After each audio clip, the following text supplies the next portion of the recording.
It's gonna be good. It's gonna be good.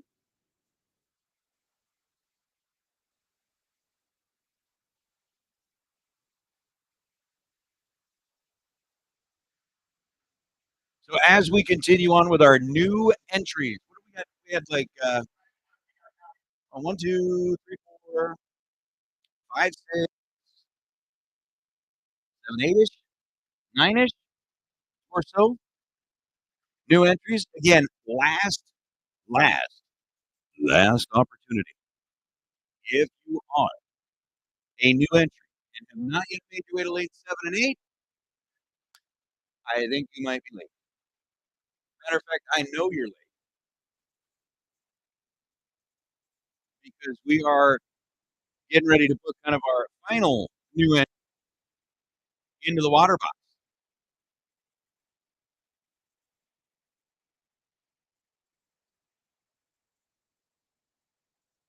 A 671 at 100 miles an hour out of the left lane after an 022 reaction time. And I believe was that Jamie Harrison and Will Harrison's car? They're doubling up in that beauty. Had a really, really, really good day yesterday. It wasn't the best day. The guy, it was a great day. The guy who had the best day in Super Pro was Gabe Torres. The guy who had the best day in Pro was Chase Rim. Yeah, Robert, Mr. Rob.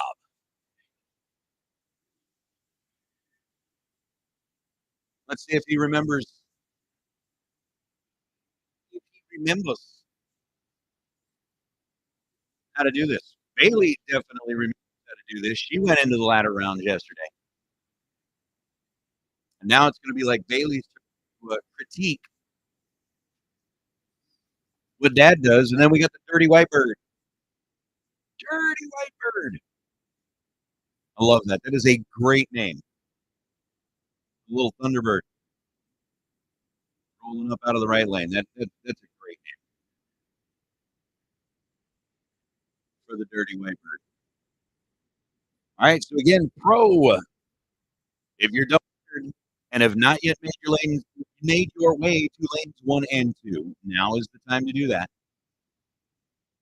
If you're single entered and have not yet made your way to lanes 3 and 4, now is the time to do that. How about Rob Neighbor, 005, 460 at 148 miles an hour. The Dirty White Bird is 74 on the tree and goes 582. And we got one more new entry. Car that was licensing yesterday.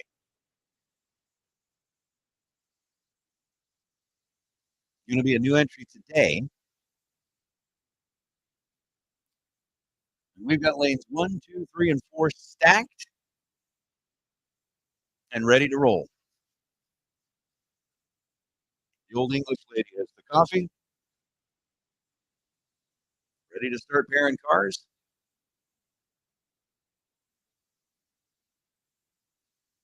And it is a Hughes Performance $20,000 to win Saturday in Super Pro, $7,500 to win in Pro. Kind of in the 10th anniversary year of the West Coast bracket races. Last night, Chris made the announcement a third race being added for this year. We're going to be right back here in Famoso, weekend of September, what is it, like 27, 20, or 28, 29? Let me check the calendar. Saturday night. It's like a Saturday, Sunday type deal, 28, 29. Again, it is going to be a 200 car capped field, single entries, racing for twin 20s, $20,000. Going to be running with what's called Nitro Chaos. Nitro Chaos is going to be here. Yeah. So they're going to have like folks packed in the grandstands. We will start racing on Saturday. I think they're going to do what, a test and tune on Friday, right? And then 20 grander on Saturday, 20 grander on Sunday. 200 cars and 200 cars only. One pin only, please. Yeah. Yeah, you got a provisional entry if you are a previous winner, Chris said, at any of the Southwest shootouts, the West Coast Classics. If you are a main event winner or a shootout winner, you are pretty much guaranteed a provisional spot. If you were one of the sponsors, kind of got a provisional guaranteed spot. All of that stuff is pretty good. I think he said that they'll lock all that down by like right around the July 1st time frame. And then once those spots have been claimed, whatever's left is going to be up for grabs.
All right, so our final new entry. We've got Pro lined up, ready to roll. And.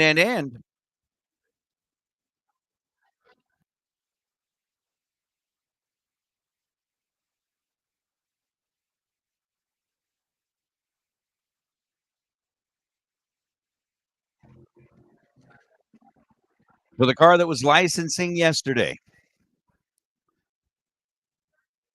17 green, 577 at 117 miles an hour. So we are at a Hughes Performance $20,000 to win Super Pro Day, $7,500 to win Pro Day. We're getting cars fired up. They're going to roll into the water box.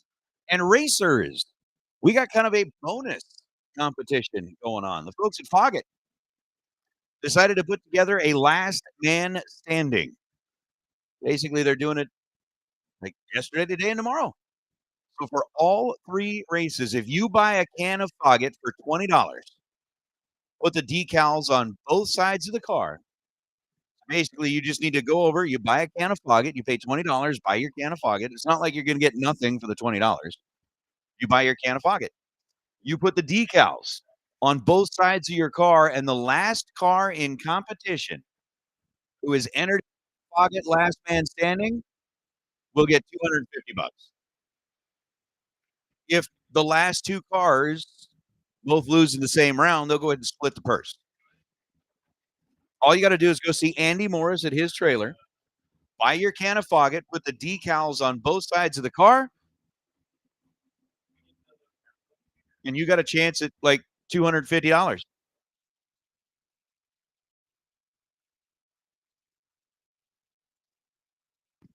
So if you want to be part of the Foggett Last Man Standing competition,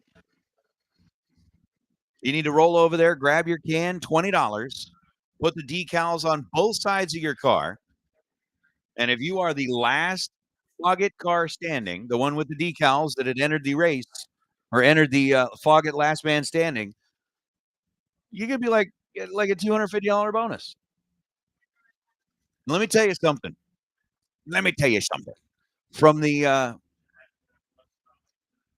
let's just say from the local festivities that we found last night, $250 would go a long way at that place. Just gonna leave it at that. Man, it would go a long way at that place. We are underway. Round number one, Jeff Taylor and Richard Leo. Leo in the Ranchero, Jeff Taylor in the Dakota. Winner is going to be Jeff Taylor, 563 on a 5. How about that's how you're going to start the day out, Jeff? I mean, the reaction time was eh, 092. Dialed 563 and goes 5630 on a 563. First car down the track in competition's dead on zero. Richard Leo is 60 on the tree, goes 714 on a 716. But Jeff Taylor taking up the first win light of the day here to Hughes Performance $20,000 Saturday at the Silver State Refrigeration and HVAC West Coast Classic. Next two, Stephanie Paz and Alan Brown. Alan in the Ford Coupe, 004 and 4 or 567 on a 565. Take fourth out with the stripe. 004, take fourth out. Gets the win light. Stephanie Paz was 33 green. Foul under, wasn't going to get around Brown. Brown being 25 total. Stephanie with a 33 reaction time. That's no good as Jody George and Kim Nielsen. Nielsen in the Porsche. Jody George, the 91 Calais. Jody actually came up and spent a little time on the mic yesterday. Yeah, why not? You know? Yeah, why not?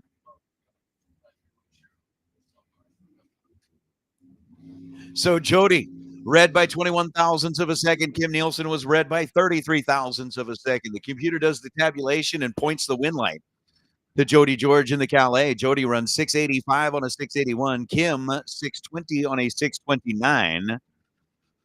But that one was over at this end of the racetrack. Our next two, Carl Grieger and DeAndre Fitzgerald.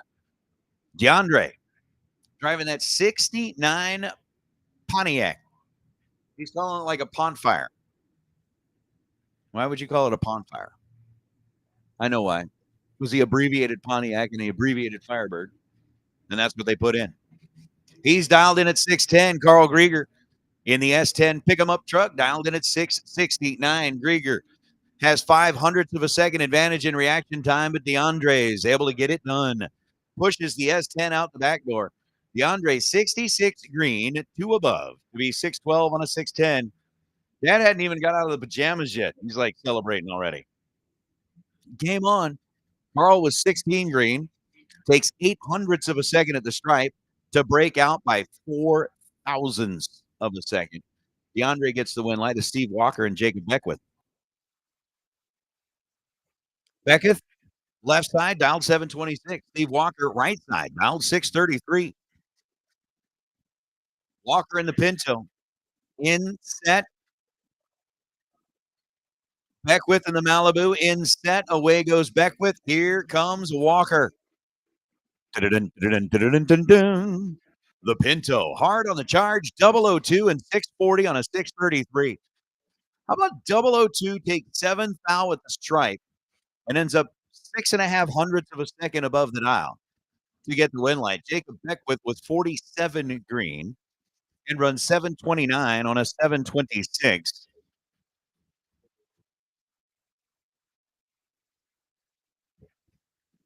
So Beckwith walks away with an opportunity to get into the buyback round. Ta-da! Jeff Kreider and Dennis Paz. Paz in the El Camino, Kreider in the Wonder Wagon. Kreider's down 723, goes red by 75 thousandths of a second. Dennis Paz on that 656 dial was 40 green and runs 655.9. Jeff Kreider, hey, red and dead on. 723 on a 723 after being red by 75 thousandths of a second. Dennis Paz gets the win light as Tony Marconi and Sean Ailing. Oh, the topless wonders. The Yankee Tequila sponsored 76 Plymouth Arrow.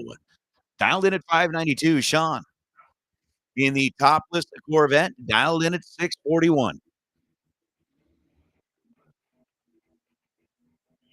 Away we go. 28 thousandths of a second, the difference in reaction time. Winner is going to be Tony. Tony's 40 on the tree and 1 above. 593 on a 592 gets him a win light. Sean Ailing was 68 green, ends up running dead on 9, but comes up 18 thousandths of a second short of turning on a win light. Tony Marconi moves to round number 2. As we'll bring out Josh D'Souza and Andy Schmall. Schmall in the banana out of Idaho Falls, 591 for a guy who has found his way to the winner's circle here at the West Coast Bracket Races. And then going up against Josh D'Souza. How many?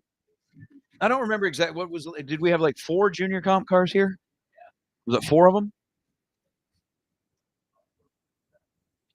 And at this point, like you're looking over there from the angle in the tower, it's like I don't even see the. Oh, Josh goes red by 25 thousandths of a second.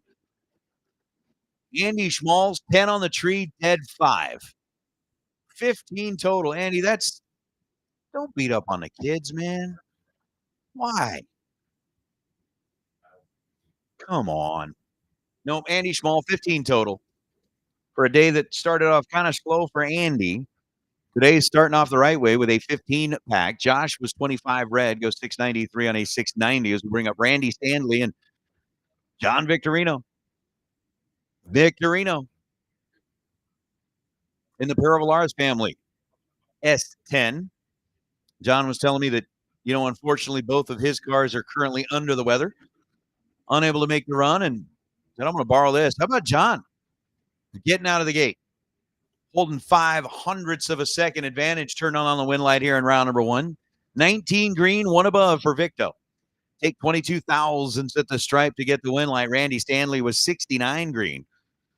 And then goes 672 on a 674. That'll bring up Steve Allenak and C.W. Hofer. Hofer, the Firebird. Now 744. Allenak in the Mach 1 Mustang. 653, the dial on the left side. 744, the dial on the right.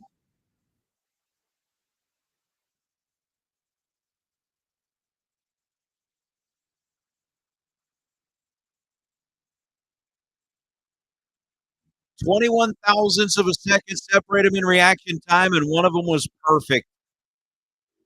Unfortunately for Steve Allenak, a perfect reaction time will get him nothing. Well, it'll get him something. It'll get him a chance to play in the re-entry round. Trip zip on the tree and 650 on a 653, no good for Allenak. C.W. Hofer gets the win line as Danny Valdez and Richard Llewellyn.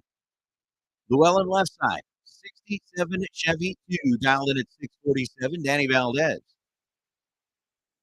And the white on red, 67 Camaro.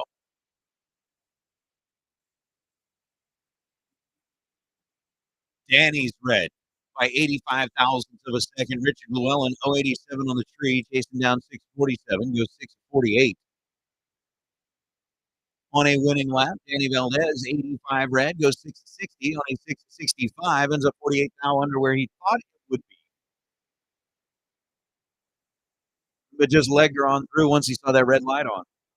Knew that the win light was on the opposite side of the racetrack and said, well, I'm headed to the buyback round anyway. Let's use this as a time run and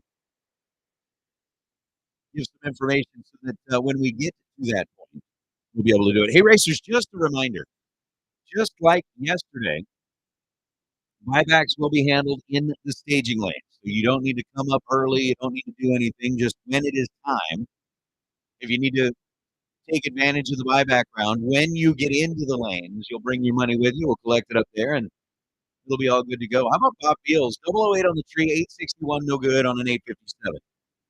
Sasha Hofer, 741 on a 741. 40 on the tree, dead 9 to be 49 now total, taking a 3.5 thousandths of a second stripe. So this Sasha will roll into round number 2. Bob Beals will make an appearance in the buyback round. There's Pedro Valdez and Linda Valdez. So Valdez left side, Valdez right side. 703 the dial for Pedro, 677.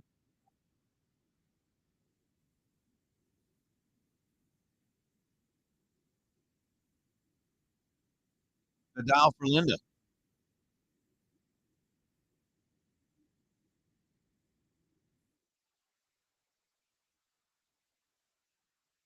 $10,000 separate them in reaction time. Win light goes to Pedro. 13 green, 706 on 703. 39 thou above the dial. Gets the win light for Pedro as he gets to the stripe first by 17 thousandths of a second. Linda was 003. He goes 683 on a 677. Bring up Bruno Casella and Castro. Maurice, the Monte Carlo, gets the win light. 36 green. Bruno Casella in the Camaro. Out of Yorba Linda was 33 red. And on a 772 dial, Maurice is going to run 770. 772. Bruno ends up with a 635 on a 640 down, but was red by 33 thousandths of a second. And here comes one of our semifinalists from yesterday, Garrett Agnew, the junior comper, dialed in at 614. Hubert Pierce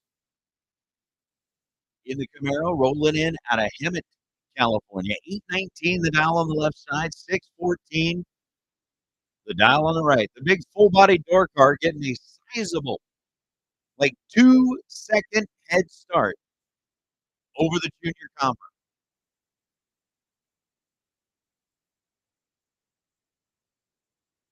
Dude, I love that. The door car is out past the Christmas. He's like past 60 feet before the junior comp car turns it loose. Win light's going to go to Hubert. 84 on the tree, 821 on an 819. He's 2 above the dial, taking 5 down with the stripe to get the win light. Garrett was 90 green and 2 above the dial as well. So your winner is going to be Hubert Pierce. Let's bring up Ron Nichols and Tim Arnswald. Timmy, part of that Silver Platter Racing team. Dialed 725 right side. Ron Nichols in the 64 Oldsmobile 442. Tell you what, the hammer started strong yesterday. We'll see if Ron can keep things going here today. 13 thousandths the difference in reaction time between Nichols and Arnswald. Finish line says Tim will get the win light. Tim was 40 on the tree, goes 728 on the 725, and gets there first by 38 thousandths. As Ron Nichols ends up with a 695 on a 690 after the 053 reaction time. I'm going to bring up Chris Johnson and Robert Butler. Butler made it deep into the rounds yesterday as well. 615 the dial for the Chevelle on the right side. And Chris Johnson, the 72 Duster, going to get the win light here as Butler kicked it loose 3 thousandths of a second too soon. 614 on a 615 for Butler, but 003 RED was the equation that mattered. Butler is going to be having to make his way through the buyback round if he wants another shot at that $7,500. Chris Johnson was 50 green, goes 581 on a 582. Win light to the Dusters, Jay Greiner and Carly Ball. See, that's the thing that I thought was pretty cool yesterday. When we got into the ladder round, there were still 2 junior comps on the ladder. Carly was one of them. Garrett was one of them. Carly's dialed in at 653. Jay's dialed in at 678. Greiner in the purple Ventura. The Pontiac. In, set, ready, go. Red light start for Carly Ball. By 5 thousandths of a second, Carly jumps the gun, goes 650 on that 653. Jay Greiner, 29 green, dead 3. To be 32 thou total. So a win light for Greiner. As we bring, oh, look at this. J.R. Spear in the 64 Comet and Robert Crum in the 63 Nova. This is like When Mike English started announcing, this represents the latest and greatest technology that the world had to offer. 660 on a 656. Robert Crum was 28 on the tree, gets the win light. J.R. Spear goes 656 on a 654, but had a reaction time that started with a 1. And the Comet will need to go through the buyback round.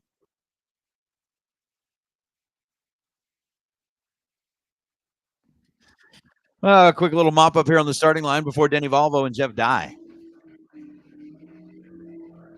are going to get after it. And again, racers. Hey, keep in mind, there is a chance at a $250 bonus today. If you want to jump into that Foggett last man standing competition, you can buy a can of Foggett for $20. Put the decals on both sides of your car. If you've purchased your can of Foggett for $20, you've got decals on the both sides of your car, and you are the last car left in competition as part of that Foggett group, you can get a $250 bonus. Just go by and see Andy Morris. He'll get you set up and ready to go. Win light to Jeff Dye, 48 green and 670 on a 668. Taking 31 thou at the stripe to get the win light. Denny Volvo was 34 green, goes 602 on a 595. Denny's going to have to find the buyback round. Jeff's going to take recess. Right? Because if you win in round number 1, you don't have to go through the buyback round. That means you get to go back to the pit, kick your feet up, chill for Jeff Bertram's car, 56 Bel Air. This thing, I got a love affair with it. Look at that. That is a handful of a race car. And ends up running 669 on a 650 dial after the 065. But as he goes through the gears, that thing, I mean, that's just like brutal. Brutal. The way that thing runs, but it's cool. Stan Deming, 46 green, 632 on a 624. Win light to Deming, who the Deming family was, pretty stoked yesterday. Saw Pearson make it all the way down into the final round, and it is good to see the Demings out and about, running around racing. Dean Tabert and Charlie Olson, the Rusty Dusty. As Mike English tells me, Rusty Dusty, Charlie Olson going to get a win light, 650 on a 651. Tabert was 001 red. It was 571 on a 573, but 1 thou on the early side. Going to cost Dean a buyback. Charlie Olson gets the win light as last night's runner-up in the pro category. Mike Agnew brings his Chevelle to the line, going up against Tyler Smith in the 68 Nova. Tyler's car dialed in at 649. Agnew's car dialed in at 605.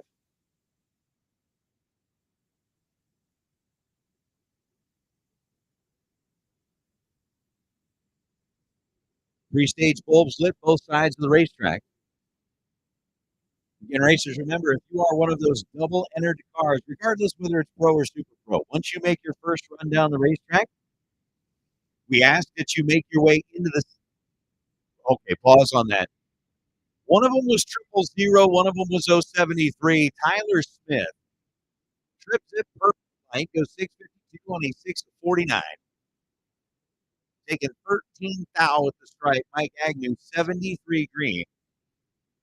Tried to run him down. Wasn't going to happen. It was 602 on the 605. Coming up, Steve Williams and Jeff Ball. Speaking of like the Foggett last man standing, Steve Williams rolling up here in the Foggett-sponsored 2008 Pontiac G5. 585 the dial on Steve's side of the racetrack. Jeff Ball in the altar dialed in at 586 on the left side. And a red light start for Ball. By 30 thousandths of a second, Jeff Ball fouls it away. Steve Williams was 70 on the tree. He goes 583 on a 585. And as we were saying earlier, Even if you were one of our double entered cars, whether it be pro or super pro, once you have made the run in your first entry, we ask that you get back into the yeah, general population. You're part of Gen Pop. You're going to go into your own special lanes for your first entry, but once you come back in your second entry, like after you've swung by the pits, put a little fuel in it, cool it down, make your way back here as quickly as possible. At that point, you are part of general population. And currently, our general population for the pro category is having yard time. You get yard time right now. Oh, 34 thousandths of a second separate Leslie and Shelby. Winner is going to be Shelby. Ha!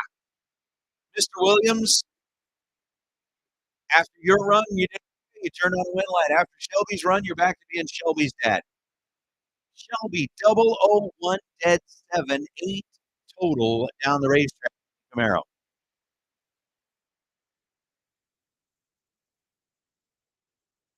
Leslie Emery, 35 green, 691 on a 689, but Shelby Williams puts up an 8 pack. Pretty impressive. Mike Emery now and Mike Dye. Dye in the 65 GTO out of Paso Robles. Mike Emery in the Kuna, Idaho base. 88 bodied Sonoma. Oh, Dye's red by 46 thousandths of a second. Mike Emery's green by 117 thousandths of a second. Emery goes 643 on a 640 to get the win light. Dye was 602. But went red by 46 thousandths of a second.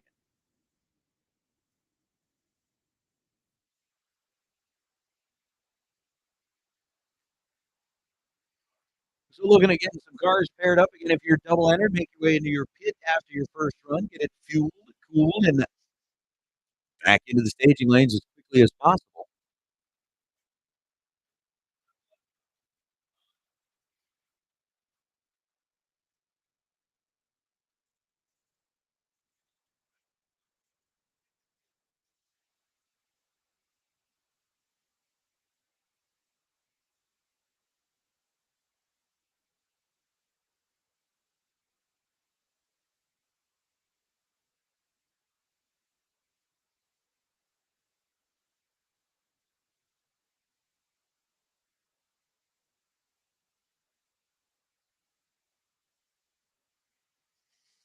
So just working on getting our next pair.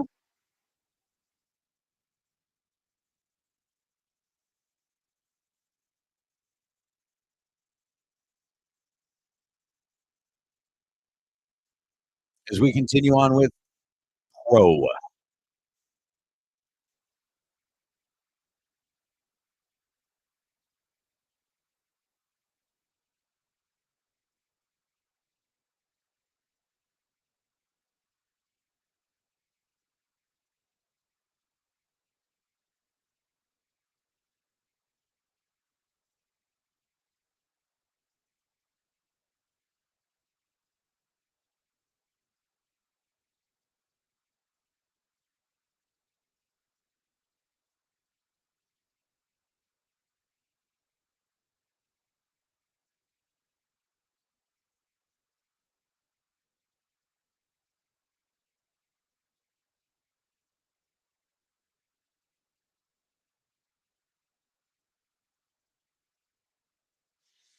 Oh, Tim O'More and Paige Smith. Paige in the 67 Chevelle. Tim O in the Camaro. Tim's dialed in at 589. Paige is dialed in at 590.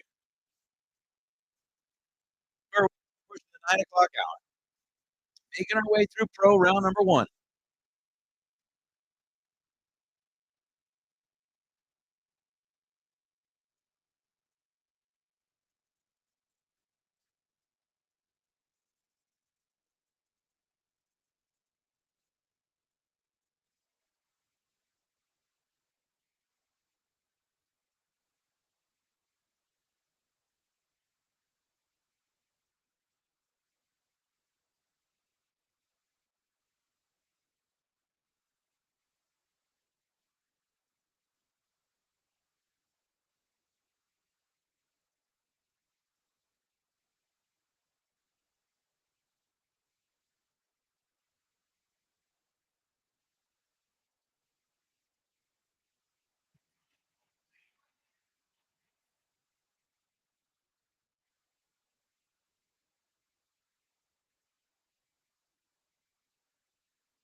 Paige Smith bowing out here, 592 and a 590. Tim O'More was 25 green and goes 593. As we got Chuck Hawk Jr. and Stan Montgomery. Montgomery in the blue on black Chevy 2. Chuck Hawk in the all white Mustang. Was it Stevie Ray Vaughan that did the song Blue on Black? Stevie Ray Vaughan, did he do the song Blue on Black? Yeah. That needs to be the theme song for that Chevy too. I think it was Stevie Ray. Chuck Hogg Jr., 23 green, 672 on a 671.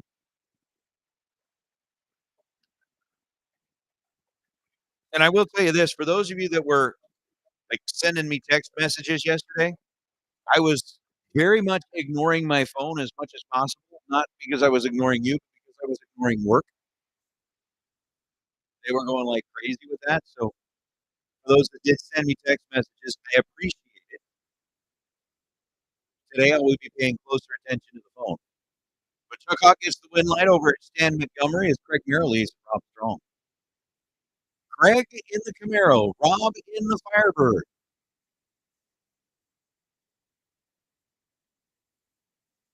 This is one of those races right here where the only thing that comes to mind is like duck, duck, duck, duck. Not that they're duck. I'm not saying that, but I'm just saying it's like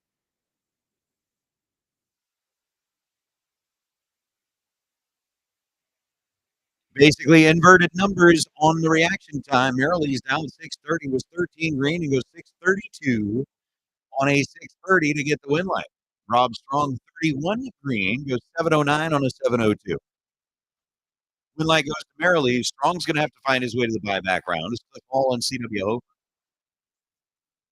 Starting to get into some of our second runs for the double entered cars. All dialed in at 603 in the Maverick. CW with a 744 dial in the Firebird.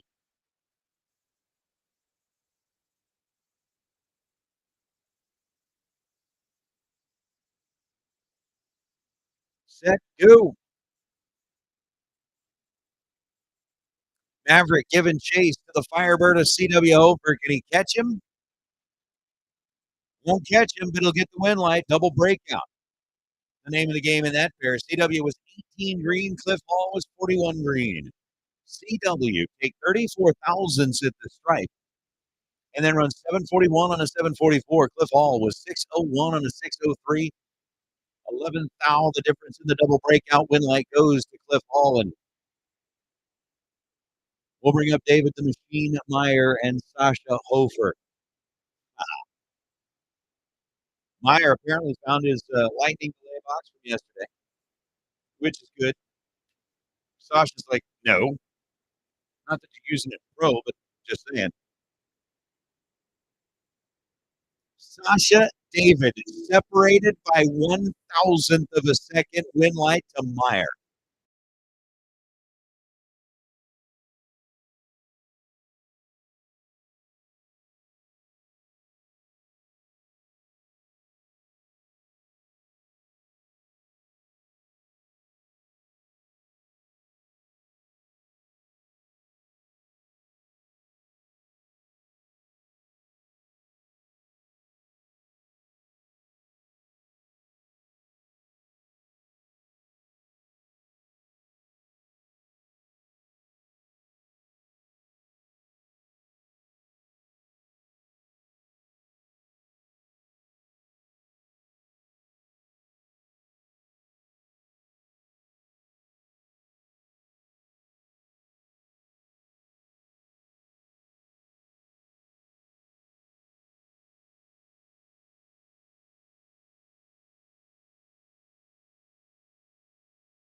1/10 of a second separate them in reaction time.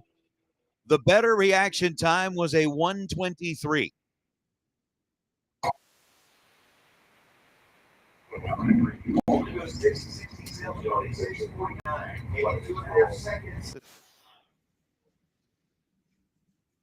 And gets the win light. Jonathan Knoll ends up running 969. And let's just say that pair was, they both want to just forget that happened. Robert Crum, Mike Polton. Crum in the Nova, Polton in the Jeep. Jeep. Red light start for Polton by 12 thousandths of a second. Mike goes 641 on a 641. Red and dead on. Boom, boom, boom, boom. Bah.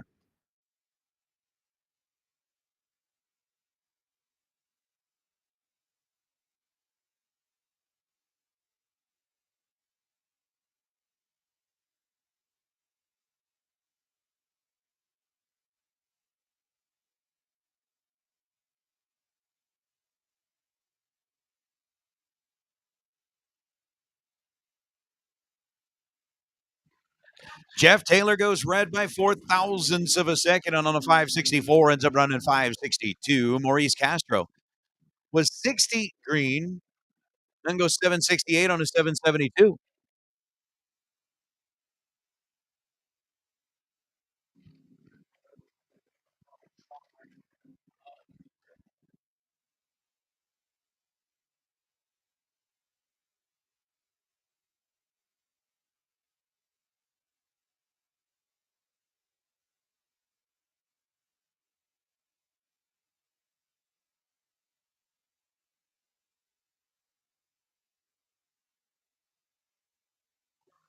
Rock Thomas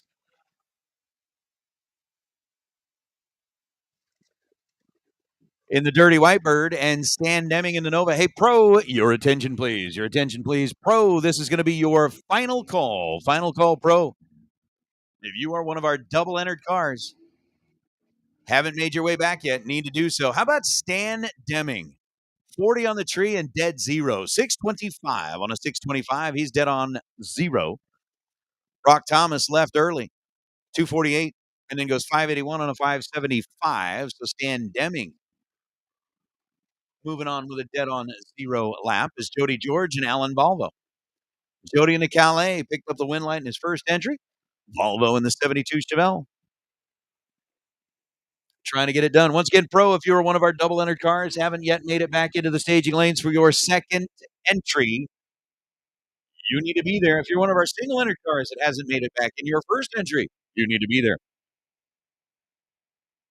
Either way, Pro, final call, final call. Again, Super Pro Door Car, you have been called to the staging lanes. We're taking our doubles to lanes 1 and 2, singles to lanes 3 and 4. Jody gets the win light, 63 green to Alan Volvo's 011 red. Volvo ends up with a 615 on a 619. Jody is moving into round number 2 as Greg Griffin and Jacob Beckwith.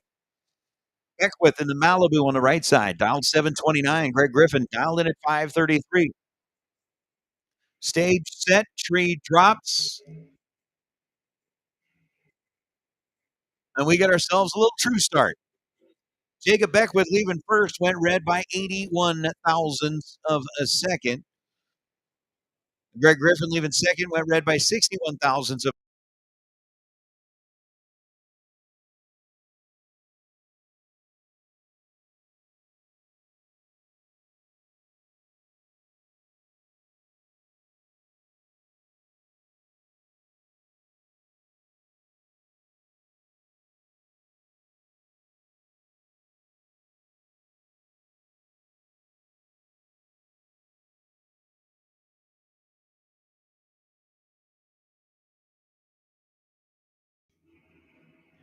Banana! Bello, banana! Schmall trying to get it done again. Schmall was 15 total in the first trip down the racetrack, was 48 on the tree this time down the racetrack, goes 591 on a 592, and gets the win light. Right side was 61 on the tree, got to the stripe first by 5 thousandths of a second. Breaks out by 21 thousandths of a second. Win light goes to Schmall. We got Chris Johnson rolling up, and it sounds like we've got our last pair of pro cars have found their way into the water box. Once again, Super Pro, if you are double entered, Super Pro door cars. Super Pro door cars. If you are double entered, you should be in lanes 1 and 2. Super Pro door cars, if you're single entered, you should be in lanes 3 and 4. 5 thousandths of a second. The difference in reaction time, Pedro Valdez was 11 on the tree, goes 7:02 on a 7:05, got there first by 36 thousandths of a second and breaks out. Win light to Johnson, who was 006 on the tree, as Dean Tabor, Randy Stanley. Stanley dialed 673, Dean dialed 573. 1 second head start. I ain't gonna do math.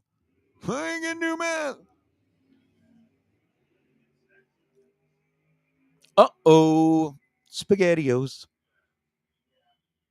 66 thousandths of a second was the difference in reaction time. Dean Abert was 30 on the tree, goes 574 on the 573 to pick up the win light. Stanley had an 096 reaction time, and that was pretty much the story. 66 thousandths of a second was the difference in reaction time. Win light goes to the left lane as we bring up our final car in pro. Dragster Jeff Kreider in the Wonder Wagon. Home base right here in Bakersfield, dialed in at 724. Super Pro is already fired up, and his Dragster Jeff rolls up to take his solo shot.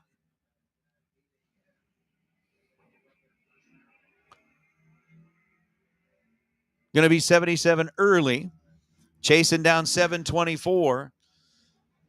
And we are going to do an announcer swap here. It has been fun taking you through the first hour. Remember, racers, junior driver meeting, at junior parent meeting at 10:30 a.m. this morning. We are going to be taking entries for the door car clash all the way up until noon. So you basically have now 3 hours. What was that like whole SpongeBob SquarePants thing? 3 hours later. But you got 3 hours if you want to get into that door car clash.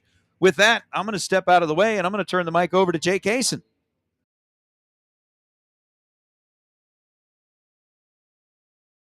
Thanks, Nate.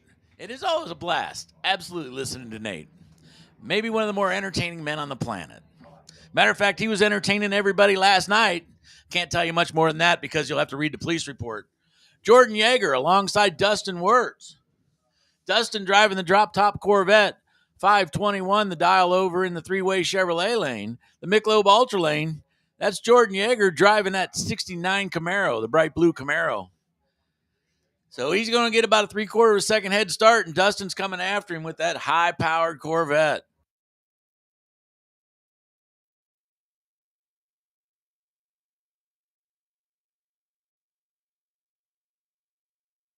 Bang! Welcome to Super Pro. Yep. Worst of the two lights here is a 012. But the 012 pulls it out. Dustin Wirtz, 012 off the line, goes to 25 with a 1 on a 21. Yeager's Corvette or Yeager's Camaro seemed to have dropped off. He went 004 on a tree. That's mighty fine. But after that, everything kind of went sideways. The car didn't, but he did. It ended up 613 at 113 miles an hour. No help there.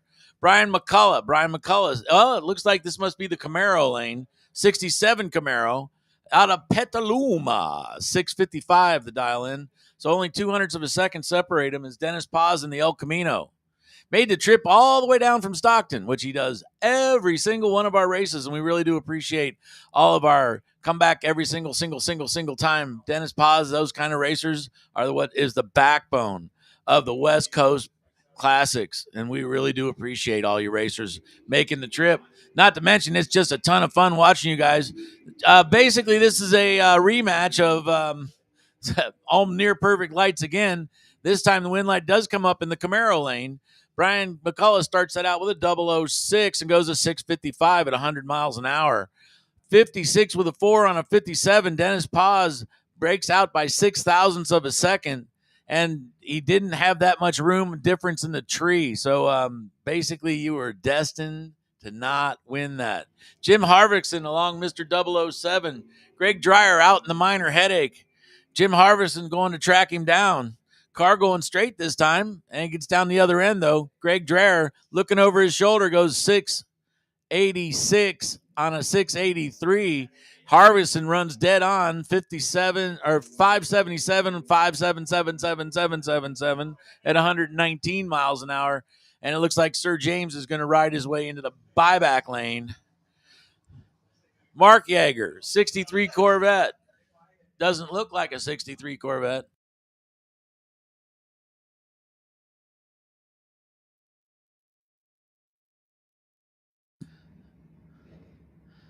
Driving Ted Kellner's Vega alongside Randy Cloud driving the 98 Mustang.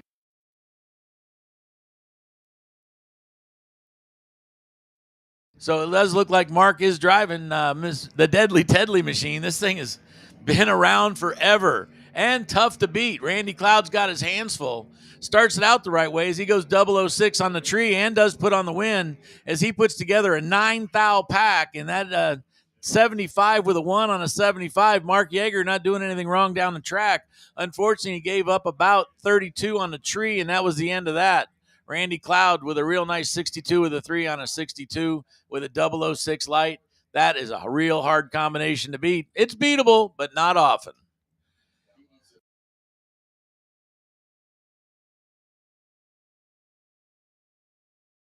Sean Ealing, the 91 Corvette, alongside Jason Pad.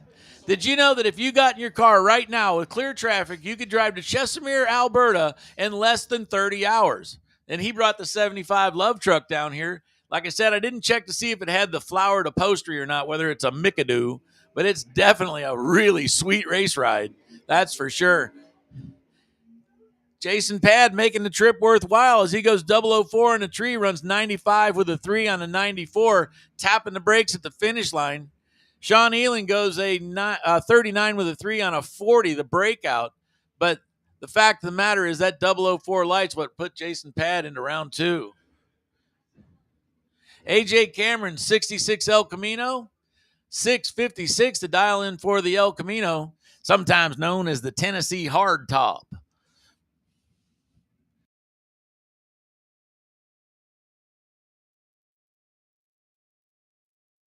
Pete goes red by a bunch, putting the wind light on over in AJ Cameron's lane. Pete Van de Kal goes red and too quick. Well, you might as well get that out of your system. That worked out well. AJ getting the wind light based on the fact that the red light over in the other lane. 655 with a 5 and a 5 on a 656. Of course, the determination there was the red light.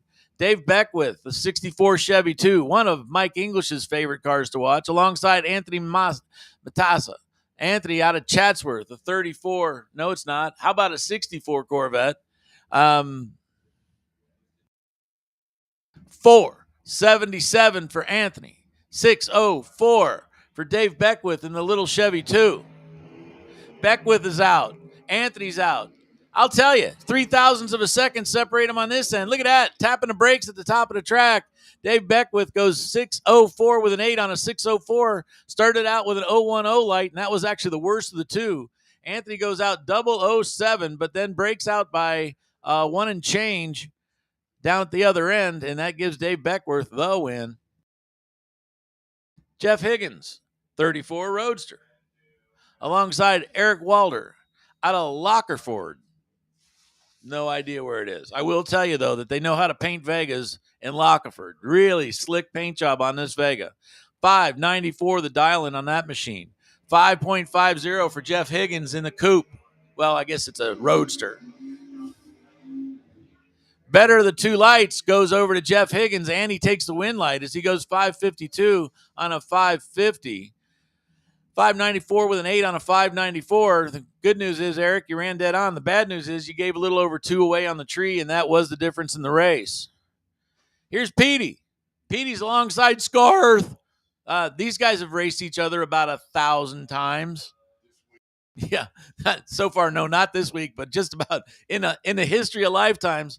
Both these guys, big time pro gas racers that are enjoying a little of the 3 amber. Should we take in some 3 amber? I think we should. The 61 bubble top, Larry Scarth doing the driving. I have no idea where he digs out these cars. Definitely cool cars, though. It's a Porsche, right? 924 Porsche, 61 bubble top Impala, and the wind goes in a double breakout to Petey. Steiny runs a 562 with a 6 on a 566. Man, this is liar's poker. This had nothing to do with drag racing. Check this out. 614, the breakout on a 618 for Scarth. Lesser of the two evils, that's Petey, and Petey moves on to round 2. Pearson Deming. This guy knows how to race. Oh, boy, does he know how to race. That's the good news. Bad news, Brad Pearson, the other lane, knows how to race as well. 627 for the dial-in on the Corvette. 648, the dial-in for Pearson Deming. Hey, you got to beat the tough ones, too. Yeah, this one here, the odds makers wouldn't want any part of this one. This thing could easily be a draw. Speaking of draws, the reaction times were a draw. Who gets closer? 57 on a 48. Something goes completely awry in the Corvette as Brad runs a 675 on a 627. And needless to say, that made it an easy round for Pearson. Both guys start out with a beautiful 019 light. Something just going wrong with the Pierce machine. He runs through 75 at 110 miles an hour, and there's, generally speaking, a lot more in that car. It's Ted Seipel. Ted Seipel driving the 71 Ferrari. I'd like to welcome Ted and Georgia. It's so great seeing you guys again. Alongside Daniel McClellan. Man, I'll tell you what. These are family names that anybody that does anything with West Coast drag racing knows better than anybody. Just forget California, the whole nation. If you know anything about drag racing, you know these family names. Ted Seipel. I don't even know how many years young Ted Seipel is, but it's just absolutely amazing that he's crawling into a race car and going out there and being competitive alongside the kid of the McClellan family. Close green lights on this end. Someone coming out of the Ferrari. The wind light comes up for Ted Seipel, but something happened at the top end of the track as we've got lots of smoke. Daniel McClellan goes an 88 with a 2 on an 86. He actually had a 100th on the tree, but Ted runs a 37 with a 1 on a 37, and we got to go check out and see what's happened at the top of the track.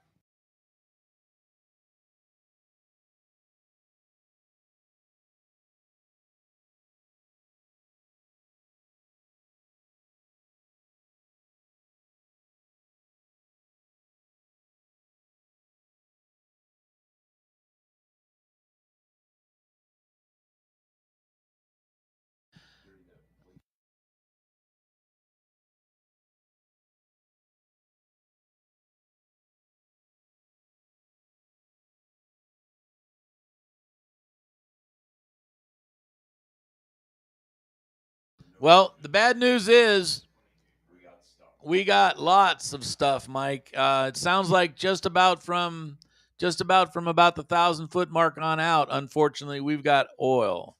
So the good news is it's not in the race surface. The bad news is there's still a lot of it. Folks, might as well relax for a couple minutes. This is a good time for me to kind of tell you that, you know what, if you need a quick break, swing on by the Dog Pound, grab yourself a breakfast burrito. There might be a couple left, as it is first come, first serve when it comes to breakfast burritos. Also, don't forget, in case you're out of burritos, they also have breakfast burgers, which are tasty as well.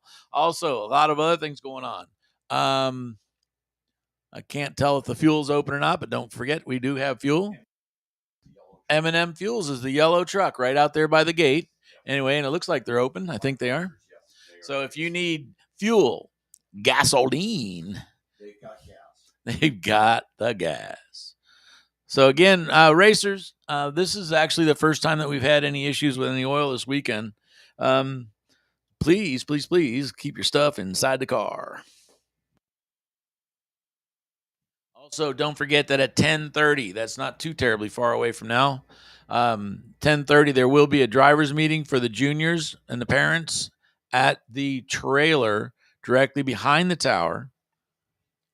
So don't forget to do that. Meet up with Chris as we'll kind of go over the game plan on what's going to happen with the juniors that are here.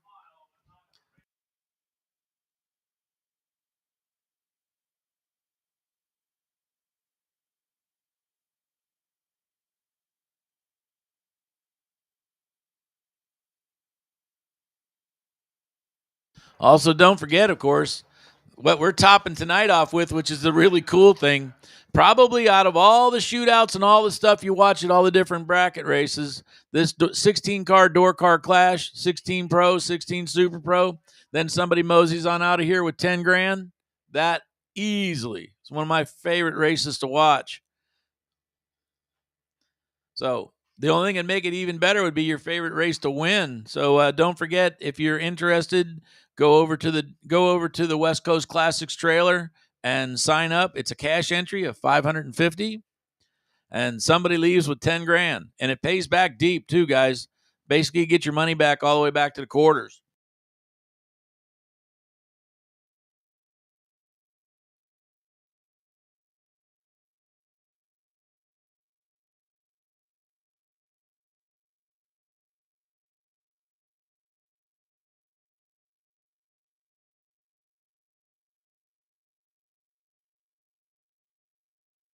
Again, racers, if you're in the lanes, go ahead and relax the belts a little bit. It's going to be a few minutes. The good news is, like I said, none of this oil is on the race surface. It's at the top end of the track. So as far as a geographical description, it is at about the 1,000-foot mark to the finish line of the quarter mile on the basically in the Michelob Ultra lane. So it's first off, good news is it probably won't be a tremendous cleanup, although there is a lot of oil because we don't have to completely reprep the sticky part of the track. And don't forget, this crew at Famoso is probably one of the, well, I'm just going to say it is probably the best safety crew I've seen ever work. These guys put in the effort.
So again, we are just getting kicked off on our used performance Saturday. Now, let me give you a couple of neat features that are going to happen. $20,000 to win Super Pro purse, $20,000 just to the winner, and pays back pretty deep again, all the way to the 16th. And Pro, $7,500 to win. So loads of fun.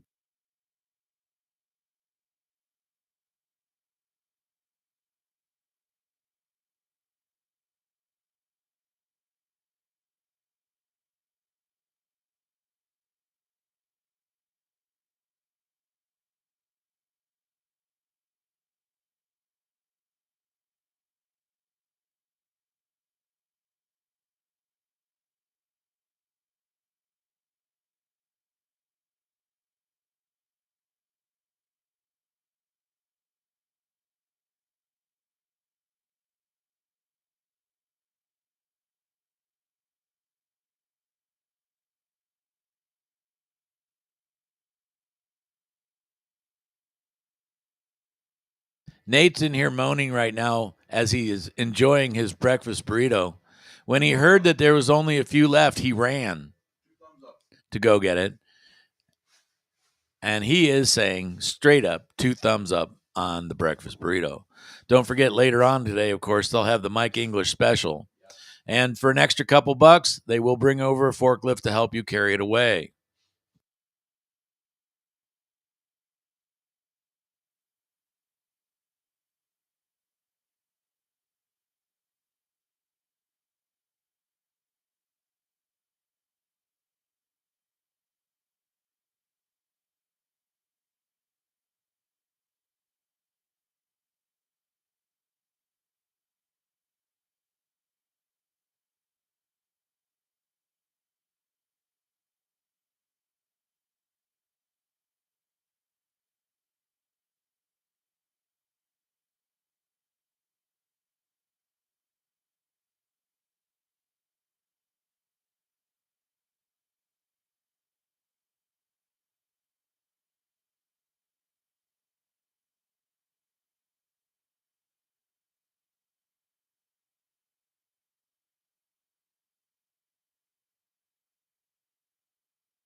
Don't forget, if you were handed the opportunity to get into the buyback round, the buyback round will be called. It's a separate round, and you can take your opportunity slip that said not win on it.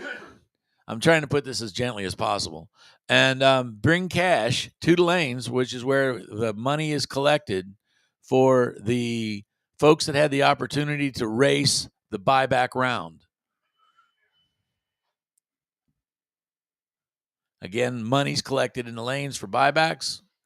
If you've got any other questions about that, sounds pretty simple. You come back to the lanes you're called to when we call buybacks. The run order won't change. It's just that buybacks have to run buybacks to make their way into the second round.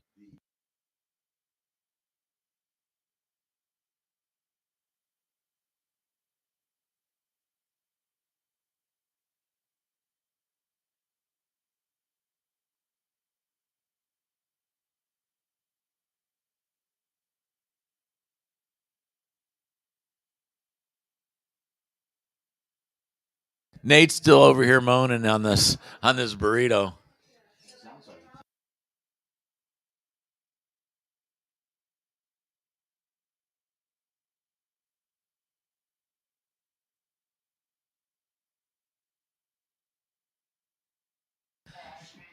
Again, I want to remind some racers of things that we heard over the PA last night.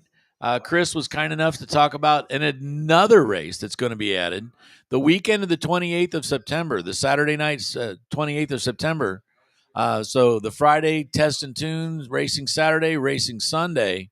And one of the things that's really neat is if you are a past winner of any of the Friday, Saturday, Sunday races or any of the shootouts, then you do make your way provisionally into the closed field of 200.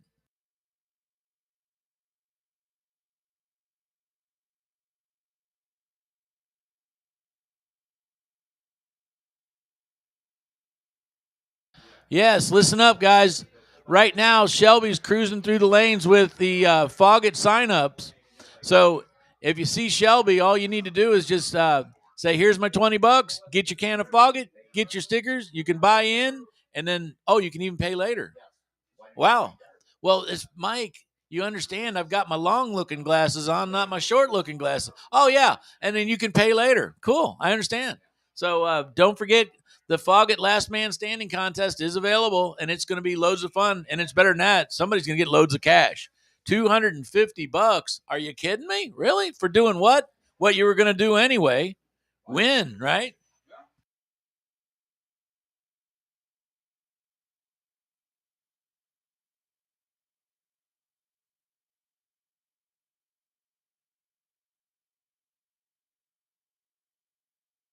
So, speaking of the race that's been added, the West Coast Classics bracket race that's been added, which is the weekend of the 28th of September. It's going to be just a wild, packed house. It's going to be absolutely incredible. Any previous winner is going to be automatically in the field of 200. A provisional spot. Yeah. So then I'm not exactly sure over the last 10 years how many winners we've had of shootouts and also the cash purse races.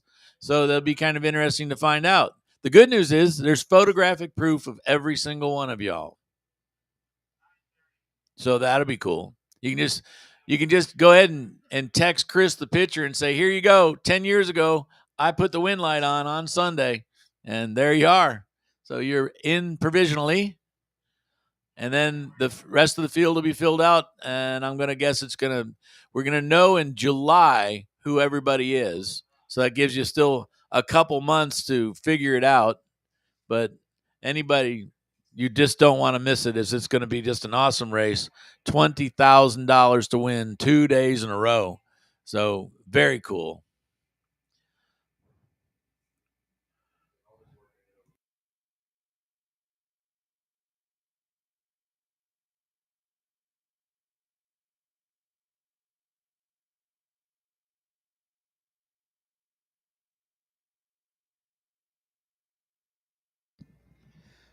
All right, Jay.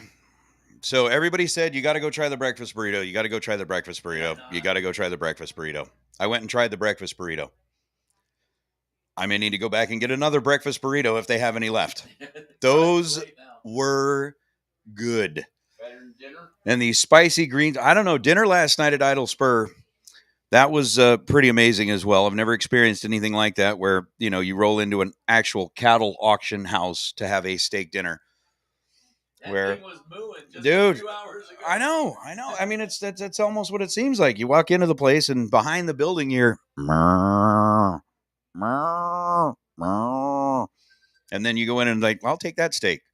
And then you hear, no, it's good stuff. But, yeah, so I would highly recommend either this morning or say tomorrow morning, as you're kind of getting things ready to roll out. If you do not want to make a mess in the motorhome, get your $5, roll over there to the Dog Pound and snag a breakfast burrito and get the spicy green sauce. Even if you're not really like a spice, it's not that spicy, but it's just that perfect amount that puts the little tingle. And that breakfast burrito was amazing. Now I need to go back and find out what they're going to have for lunch. Mike English special. The Mike English special? Yes. Incredible. Yeah, Mike English special. Apparently it's a bowl of oatmeal and a bottle of Geritol. Okay, maybe not. No, it's What's a bacon wrapped hot dog? And chili? stuff. Bacon wrap, hot dog, chili, cheese. Good stuff. That sounds good. That does sound good. They hadn't sold yet. Huh? Give it to Mike. I'm just telling you, if you have not yet taken the time to swing over there by the Dog Pound and grab yourself one of those breakfast burritos, again, get them while they last. Get them while they last. They are spectacular. Make sure that you plan on getting one tomorrow morning. That's going to be my breakfast tomorrow morning. I'm already sold on the fact that, yes, I will have another one tomorrow. So that's that. Again, we've got cleanup happening here on the racetrack. Jay's been reminding everybody. We're going to remind you one more time. Junior meeting, 10:30 a.m. at Chris's trailer.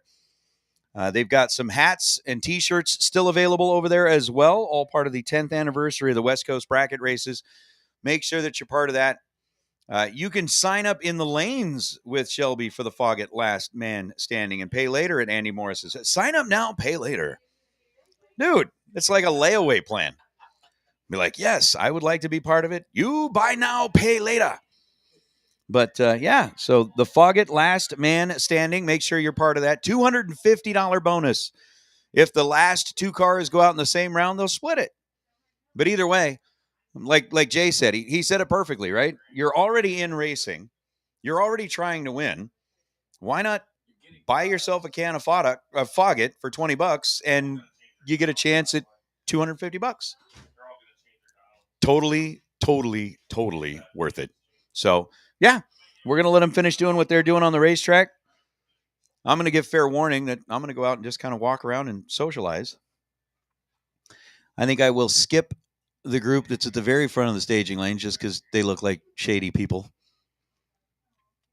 But some way or another, again, get entered to the Foggett Last Man Standing. Make sure that if you are part of the juniors, they're at 10:30 and the Door Car Clash. $10,000 to win. 16 Pro, 16 Super Pro. They are taking entries up until noon. It is now 9:30. So let's make that happen.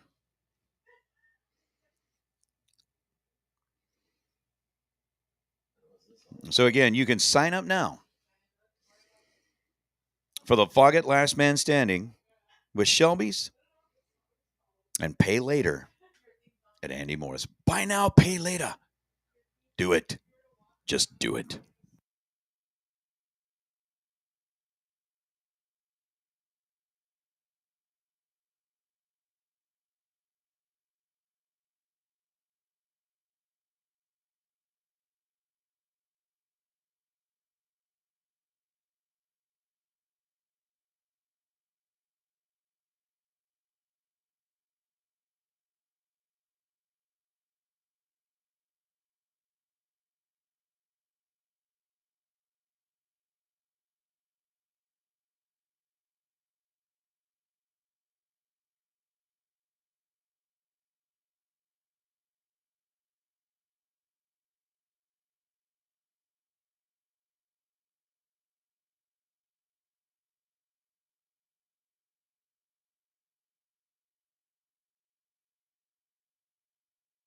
Looks like we're putting final touches on the top of the track up there. So, guys, start making your way back towards your cars. If you're in the staging lanes, there still will be a few minutes. I mean, you don't have to run, no galloping required.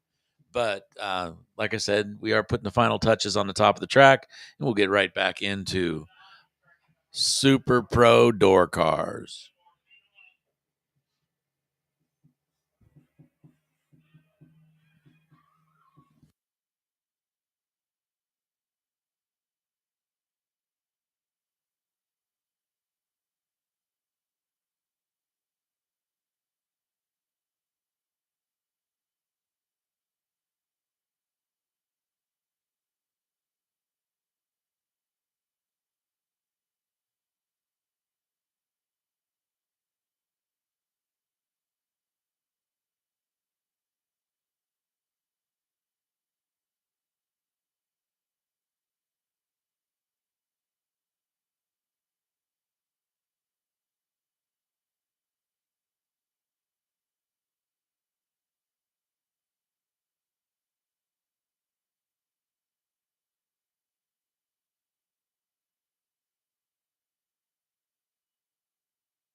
Like I said, racers, if your car's in the staging lane, start making your way back towards them and start to get tightened up because we're finishing up on the top of the track right now, and we'll be right back to racing in just a few minutes.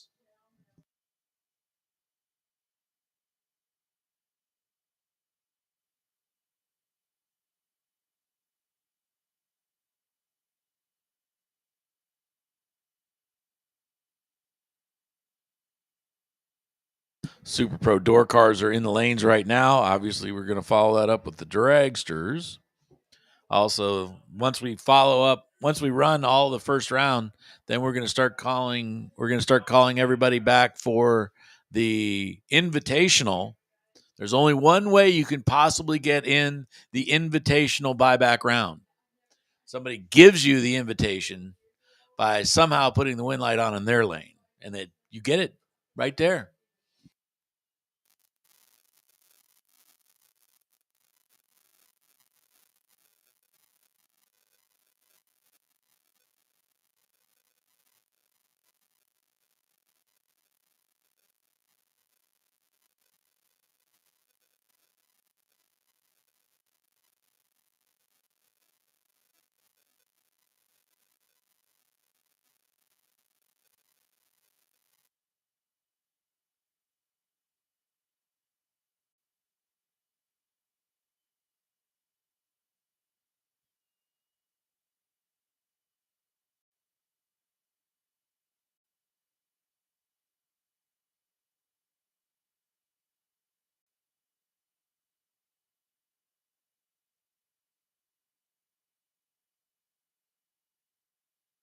All right, guys, start tightening them belts up. It looks like the tractor's on its way back, and we're right back into racing.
I hear Momos. This is going to be fun.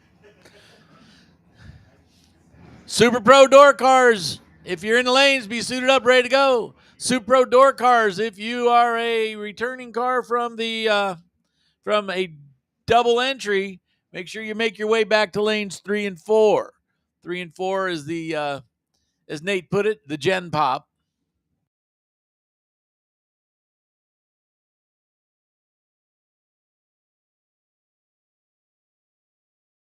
Oh, Barracuda. Dave Pohl pulling his Hemi-Cuda into the water hole alongside Rich Harrison. Rich Harrison, 67 Camaro.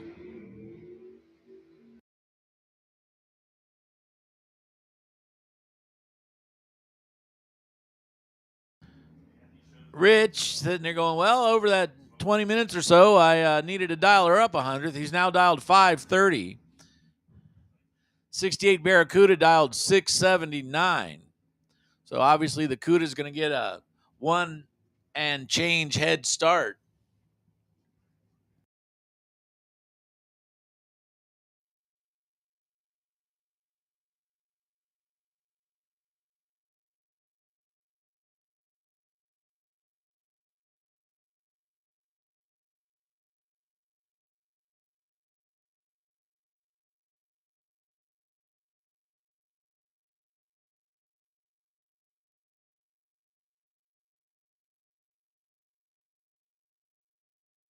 In 1968, you could walk into a dealer and say, I'd like to buy one of those race Hemi-Cudas. They give you a deed. You don't get a title. They weren't allowed to be registered. Hemi Coot out in front. Here comes the Camaro. Tight race at the other end. Winlight comes up. Dave Pohl.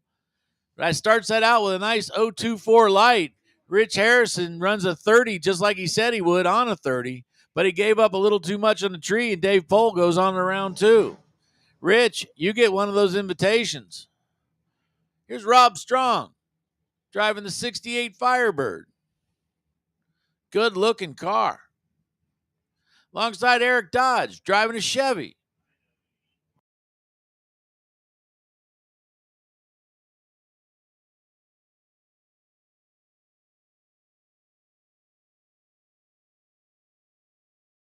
Everybody taking their time staging up.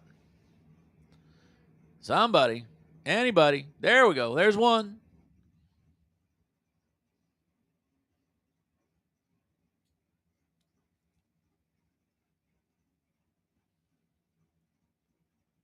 There's 2.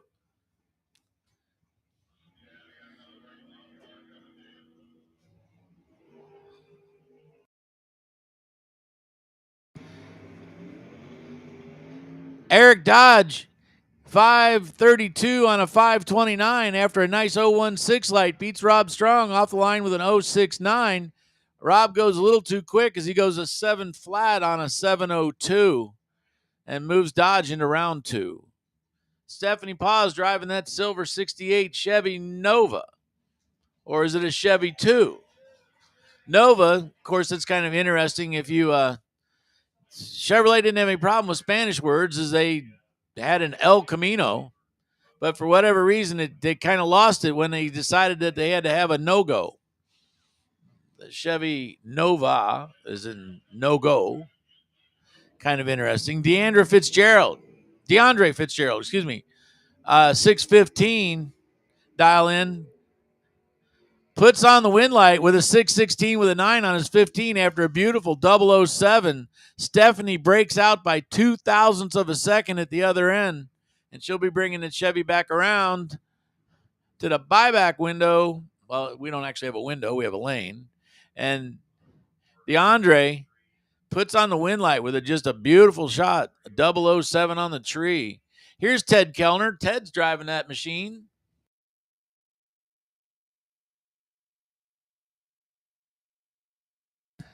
The Vega's been put into double duty today at 675. Yeah, Ted said there's only probably about 12,000 runs on this car. Why don't we add a couple more? Okay, let's do that. Ted Kellner, many-time division champion,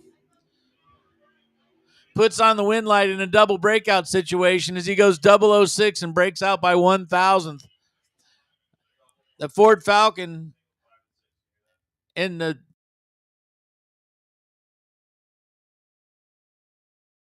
attention the pits.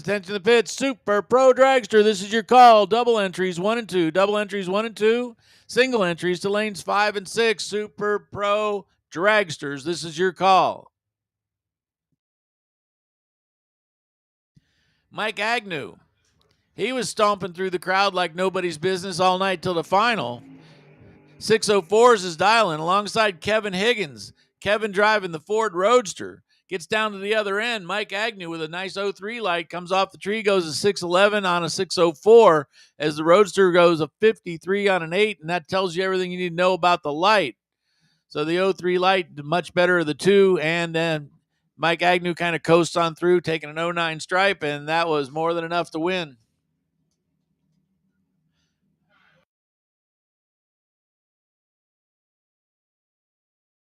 Next pair coming around the corner.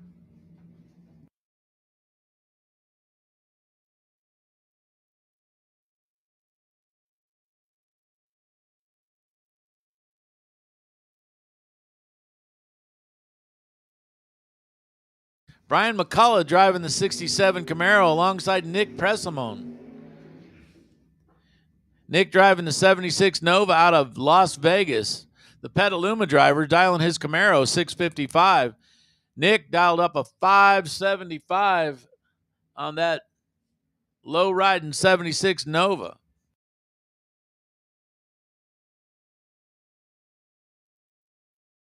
In this case, Low Rider goes a little faster.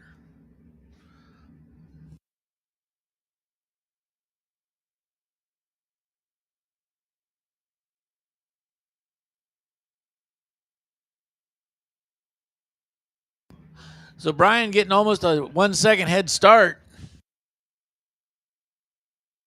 Tree comes down. Nick's coming after him. Lights are just a few thou apart down at the other end. The answer is Brian McCullough gave up 7 thou on the tree, but makes it up as he runs a 56 on a 55 with a 4. 604 with a 0 on a 575. Nick Presimone's car just not getting whatever it was supposed to get done, as it wasn't doing well on its way down the track. Next pair coming your way. Kevin McClellan. Kevin out of Rancho Cucamonga. He's driving the tuna wagon. Something smells fishy. Anyway, 652 alongside Tony Marconi. You know what? This is a tough little matchup right here. Tony Marconi, 592, goes red off the line. Just couldn't wait long enough for Kevin to get out there.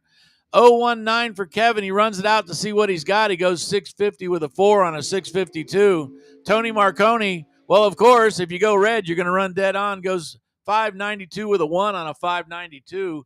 And that might have been a bit of a surprise for the surprise Arizona driver. Ricky Duschel driving it Corvette. 5.50, the dial in on the Corvette. The 1970 Camaro. Is that a rally sport? Andrew Olson driving, coming down from Sacramento. 589, the dial in for the Camaro. So the Corvette will wait, the Camaro will go. And in theory, mathematically, they get to the end of the track at exactly the same moment. Happens so rarely.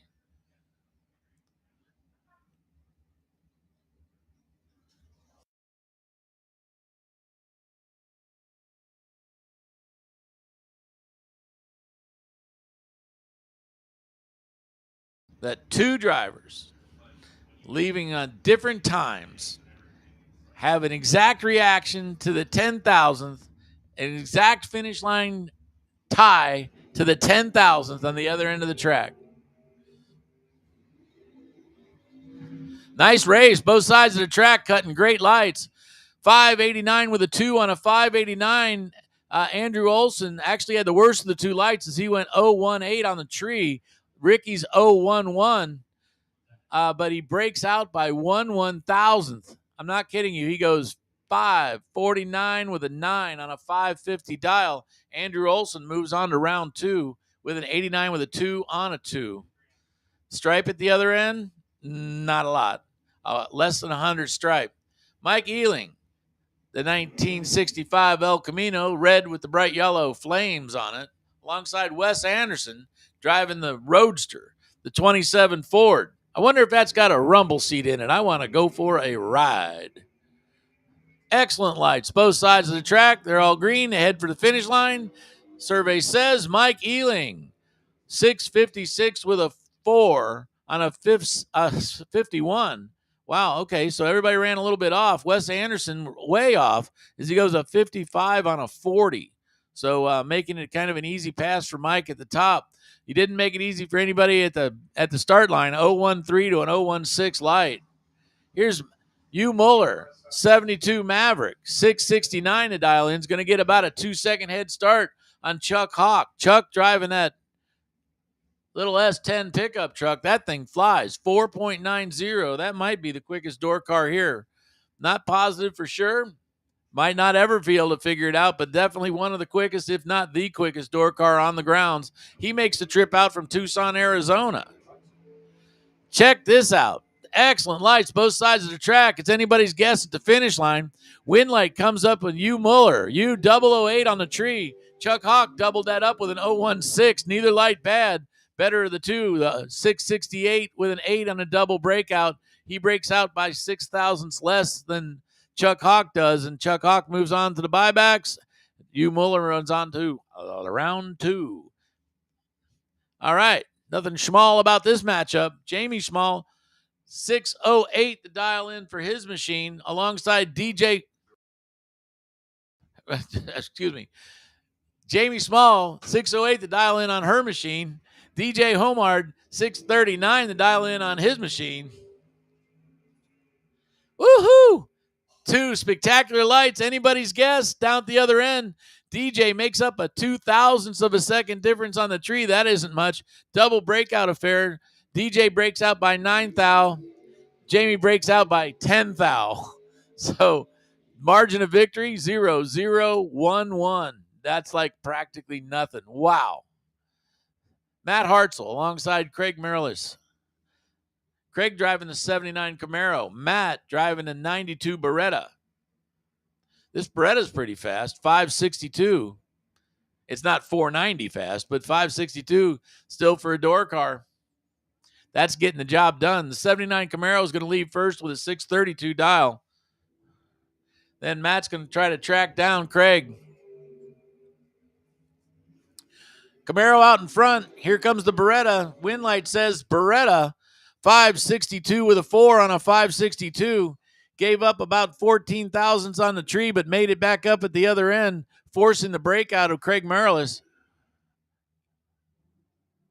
AJ Cameron, another of the El Camino crowd. He's got Greg Dreher, Mr. 007, driving the 57 Morris. So in case you were wondering, yeah, these guys kind of know each other. They're both out of Bakersfield. Red light. AJ puts it up red. Greg Dreher says, here, hold my beer. He goes 0-0-1 to the green side. 679 with a 9 on an 81. Just a little quick, but obviously the tree made the difference there. AJ puts it on red, then runs a 52 on a 56. Anyway, I'm going to say it's a small game of liar's poker out there, but these guys race each other enough to know how they do it. Here's Dave Beckwith. Dave Beckwith stretching the rods on that 64 Chevy 2 alongside Dustin Wirtz. Dustin making it down from in that 63 Corvette, making it all the way down from Nampa. Not to be confused with the stuff that you use to do furniture finishing with, but something similar.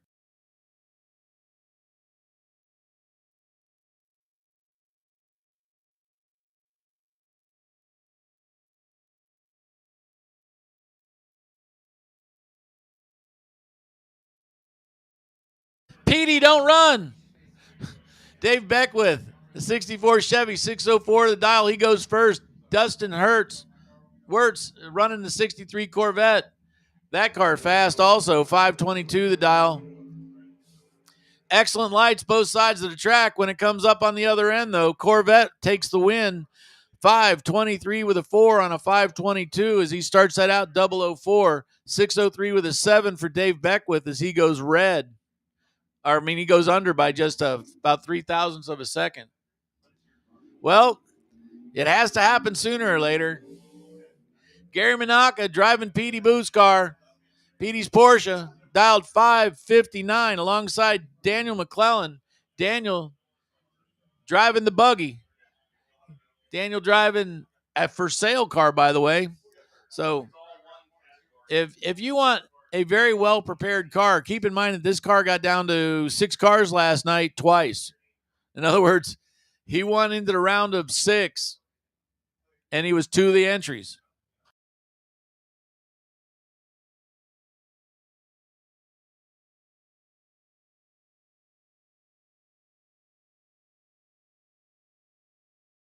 Taking his time staging it up, Daniel 588 to dial in is going to be leaving first. Oh man, big wheels up launch. You need to put more weight in that car. Down at the other end, this is tight. Wind light comes up. Daniel McClellan, 589 on a 588 with a nice 015 light. 560 with a 4 on a 559 for Gary. Everybody was dialed right. All the lights were good. It's just one of those deals where the wind light's only coming up in one lane. Daniel McClellan's lane happens to be the one it came up in. 589 with a 7 on the 88 is a little bit better. And there was 12 thou better on the tree for Daniel. Gary, a nice 027, but unfortunately not nice enough.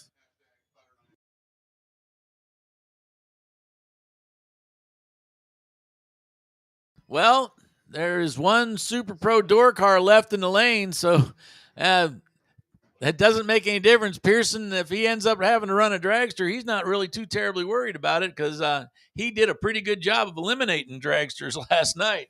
So this will be kind of interesting to see how this shakes out.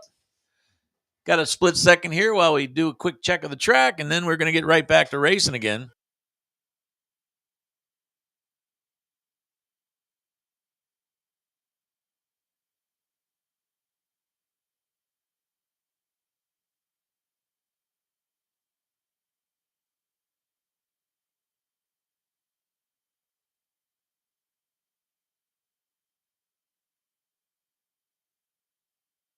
All right, here you go. As advertised, Pearson Deming's going to have to come up against the dragster to start it out with. And it's Mark Miyashiro, the Flying Hawaiian. Mark, longtime local racer of Southern California, making his way all the way up from Torrance. Pearson Deming, he actually did make the trip. Matter of fact, you saw him go down the track a few times already out of Nampa, Idaho's 77 Nova. Finalist last night. I think part of the shtick, if you want to call it that Pearson has is the car just looks like something that is not really ready to go beat up on your dragster. With the vinyl top and all the trim on it and everything all looking like, if it didn't have a bubbled hood on it, it would be basically as factory showroom as it could be. 489 to dial in for Mishiro's dragster, 647 to dial in for Pearson's Nova. Pearson obviously taking off first by about a second and 0.6. That's almost 2 seconds, Mike. He's got all his fingers. He's got it counted. He knows. Pearson rolls in. Mark rolls in. Somebody tap on that second light. There we go. Everybody's coming down. Tree's going to be on its way down.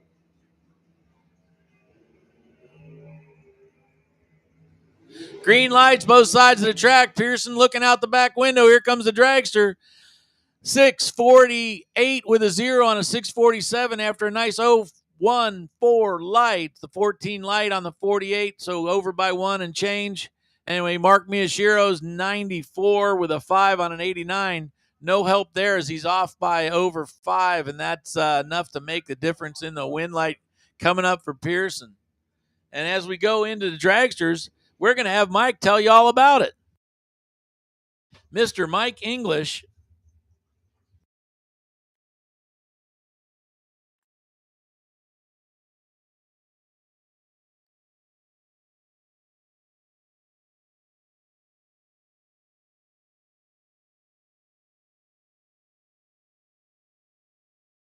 Thank you very much, Jay Kasem. Is the next pair rolling on up there with Jamie Harrison and Tom Bayer. Professor Tom in that School of Drag Racing team car. Jamie wheeling Will's dragster. Will took that down to 3 cars yesterday. And the kid performance, $10,000 Friday. Now it's all about $20,000 on Hughes Performance Saturday. The Silver State Refrigeration West Coast Classic. Head start, Jamie.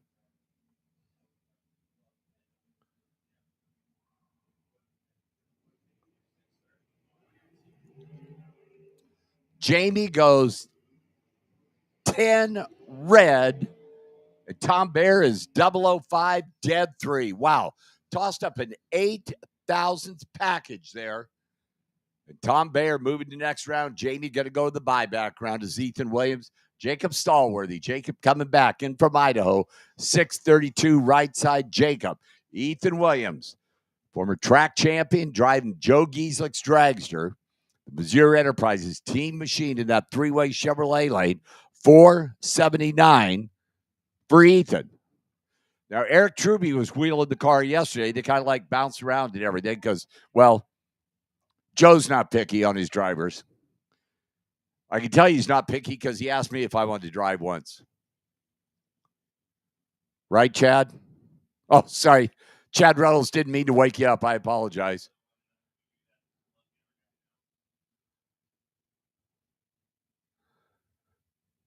$432 Jacob, $479 Ethan. Green car with a head start. You know that's bad luck to paint a race car green. Well, that green car hadn't had much bad luck, I'll tell you that. Difference 0.003 of a second. Wind light, Jacob. 012, 33 with a 3, and that 32 dial for the win. Ethan was 15, and then off that 79 dial in, 481.5. Going the buyback window. Colby Fuller, Greg Matthews. Greg right side, 490. Colby Fuller in from Georgia for the Foggett Team Machine, and all the bunch, 438 for the Georgia runner, far side.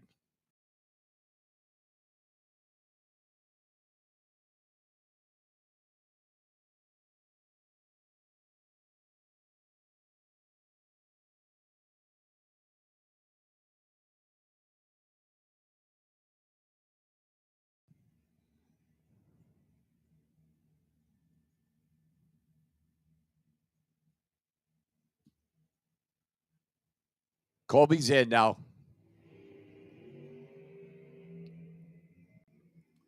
One of them missed it. One of them didn't. Colby Fuller, 002-41 with the 1 on a 38 dial for the win. Greg Matthews missed the tree and then breaks out by 5 in a 3-striker. Late, broke out, got there second. Gordon Bowman, Tim O'More. Tim O'More out of Tucson, Arizona, or Tucson, however you want to call it. 489, Tim O'More. And the shorty dragster for Gordon Bowman in the team. Out of Idaho. 463, GB right side.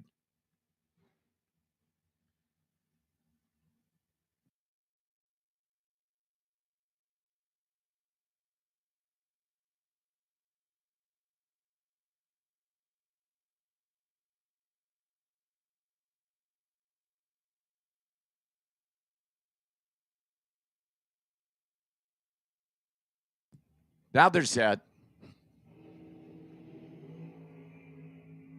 Another great match up there. Tim O'More, 15 on the tree, and does not get there by 5 thousandths of a second. Gordon Bowman, 22 on the tree, dead 3 for the win.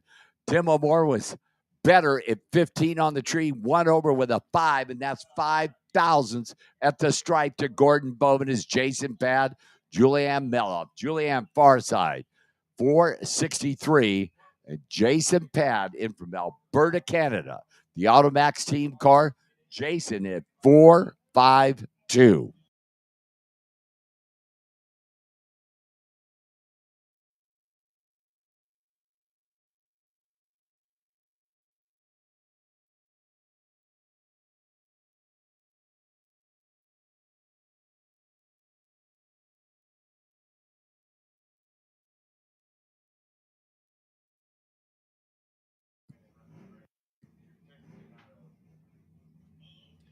Little head start, Julie left side.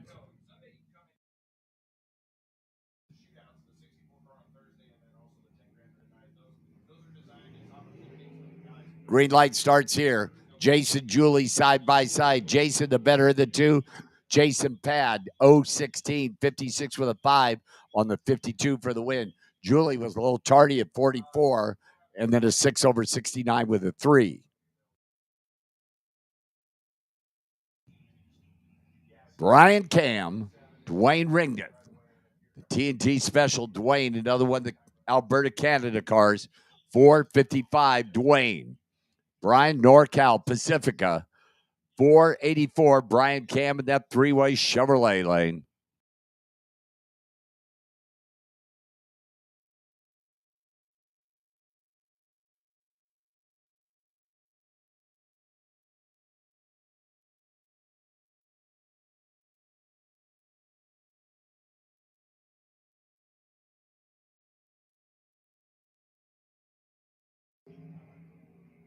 .004 moved second. Brian Cam, 003 out by 7 thou for the win. Dwayne Ringneth, 004 out by 10 for the loss, and that was just a great one there. And the win going to Brian Cam is Trent Flores, Victor Clark. Vic, another one of the Idahoians. Far side, 472, Victor Clark.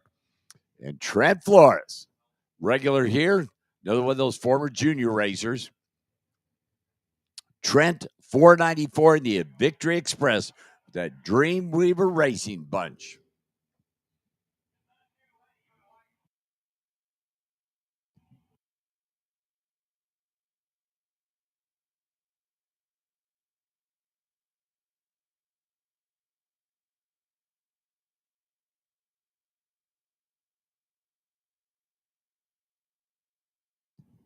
out on the World Wide Web there. Hey, good morning, Neil. How you doing, brother?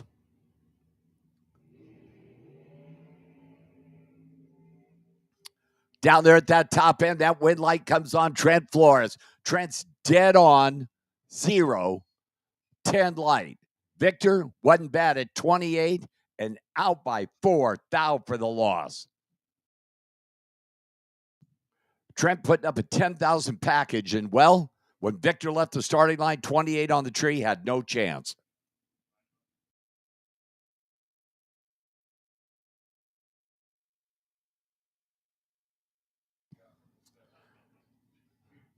Bailey Neighbor, Mike Collins. Bailey, the Neighbor Motorsports team car. And Mike Collins, the garlic capital of the world for the Collins Motorsports team car. 470 Mike Collins, three-way Chevrolet lane. Miss Bailey for above all pool tile cleaning. Dad Robert down there, Uncle Chad in the house. Bailey at 457.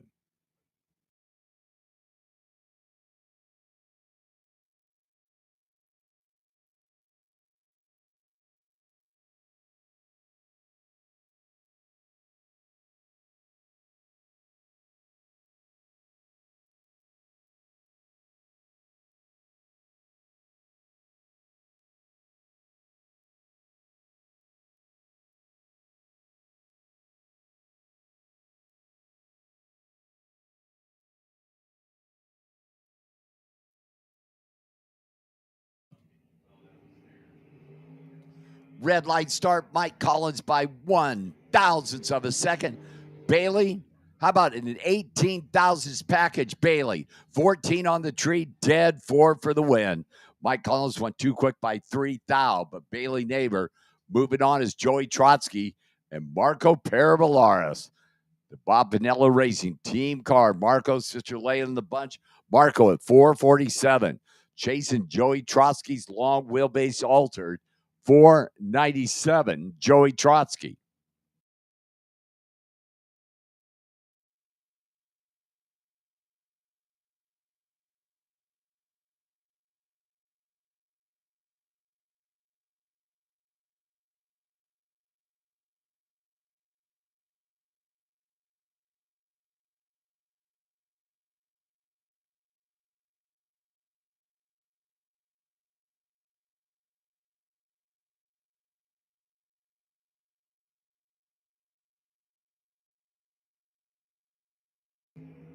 Marco Parabolaris, 007 red.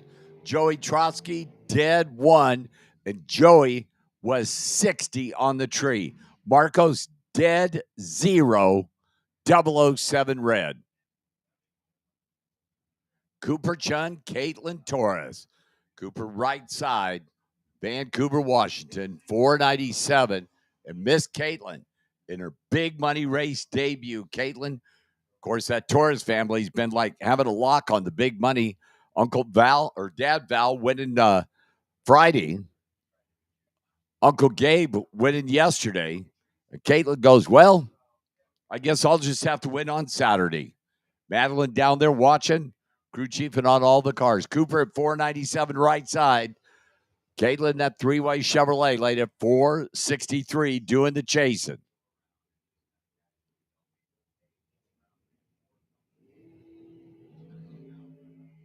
Red light start, Cooper by 4/1000ths of a second.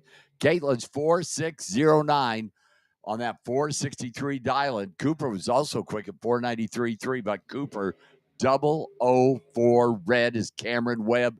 Dean Bush, Dean Farside, Las Vegas, 477. Cameron right side right here in Bakersfield. The altered for Cameron, 546 for the former Heritage Series national champion.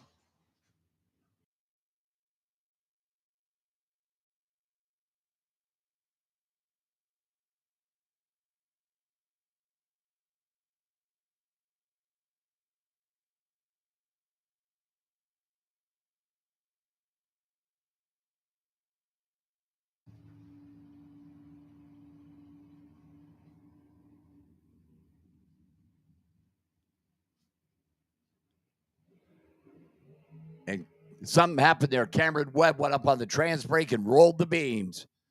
476.3, 138. Dean Bush, he was 0-3-1 on the tree.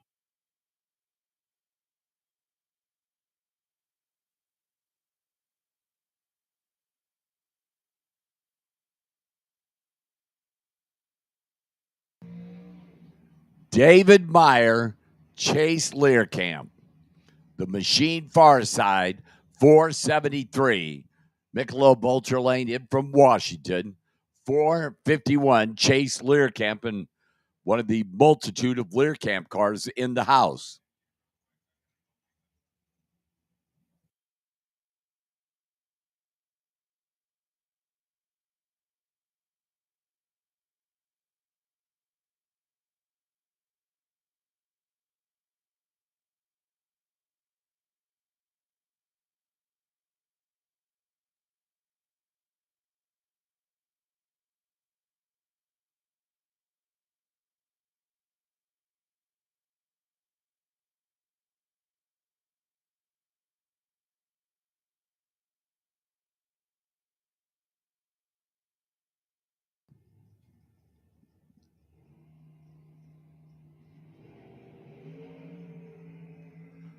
Identical off the tree at 12, top end. It's going to be the machine. 15 thou package, David Meyer, 12 on the tree, dead 3 for the win. Chase, 12 on the tree, 2 over, 53 for, would they 2 on that 51? And David moving back on to Chase, going to the buyback windows. Robert Butler and Amelia Hendis. Amelia, she will be in that 3-way Chevrolet lane, 483, getting the head start. Now, Mark Hedges Racing team car, and Robert Butler up here in NorCal, 463, Robert Butler.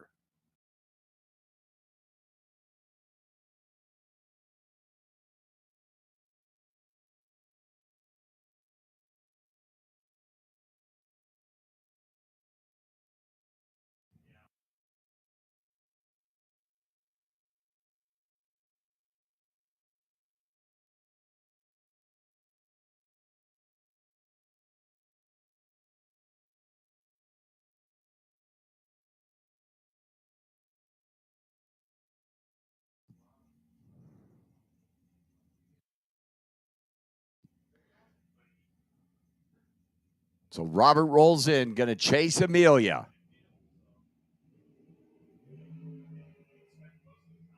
Watch this down there, top end. Robert Butler, 37 on the tree, 75 on that 63. Amelia missed the tree and 1 over. It could not get there. So heading to the buyback window is Krista Sudam, Mike Coltrane. Wow. Coltrane, 439.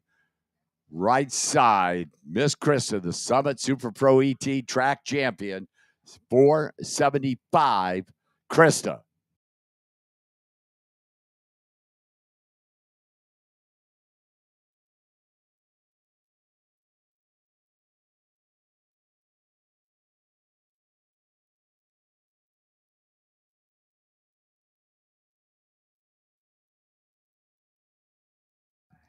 So head start going to the track champion, Mike Coltrane, with them prime time players from Idaho chasing.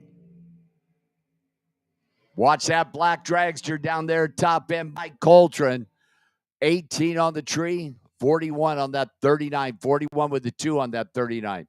Krista missed it, 43 on the tree, and then out by 3, trying to hold him off down there is Nick Cobb and Dale Torres. The legend Wes Anderson serving as crew chief for Dale Torres and Nick Cobb. Michelle down there in from San Jose, 459, Nick Cobb. 539, Dale Torres in the front motor dragster. A couple of guys who have raced before, like about a gazillion times. Well, maybe not. I'm sorry. I may have overstated that. Maybe not a gazillion.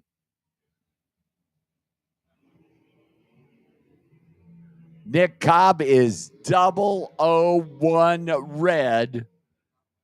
Dale Torres, 005, 41 with a 2 on that 39 dial for the win. Nick goes 001, then a 1 over 60 with a 1. There's Riley Learcamp and Keoki Desa. Keoki far side, 438. Jason Riley Learcamp, 458. Riley, Michelob Ultra Lane.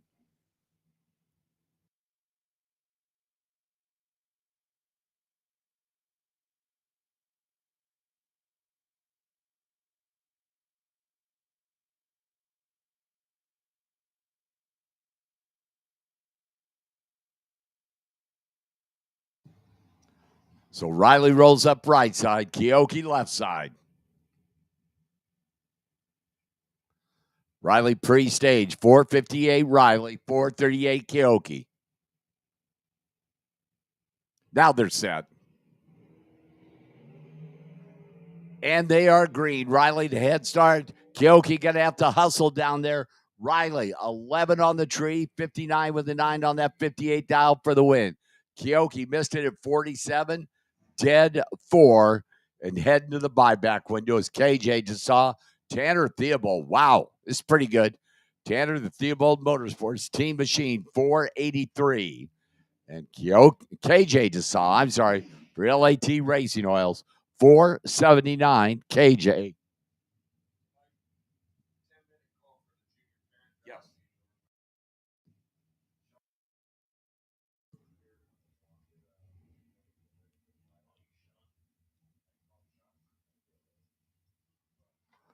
So itty bitty little head start going to Tanner Theobald.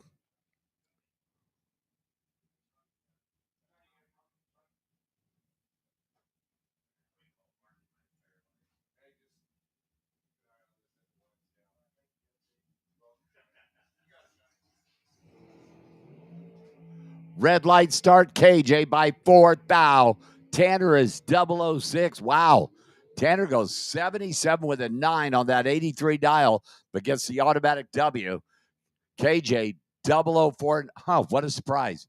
Dead on 1 when he red lighted. Like that hasn't happened 50 million times today. Jason Rosenbaum, Dave Mazier. Jason, a good showing in the Townsend Grill Dragster for wife Renee. 463 Jason. 480 for Dave Mazier in the house car. For Mazier Enterprises, of course, don't forget tomorrow is Mazier Enterprises Sunday, the Silver State Refrigeration West Coast Classic. Junior drivers and parents, drivers meeting in 10 minutes. The Forsyth Motorhome behind the tower here. Junior parents and drivers meeting in 10 minutes right behind the tower here. Davey Mazier, 018 RED, Jason Rosenbaum, 21 and 65 on that 63 dial into the automatic W, and Davey will be heading to that there buyback window. J.R. Learcamp and Dirtbag, Michael Gitcom. I didn't make that up. That's what it says on his car. Michael B. right side, Michelob Ultra Lane, 504, getting the head start. J.R. in from what? Stunning, Olympia, Washington. 453, JR.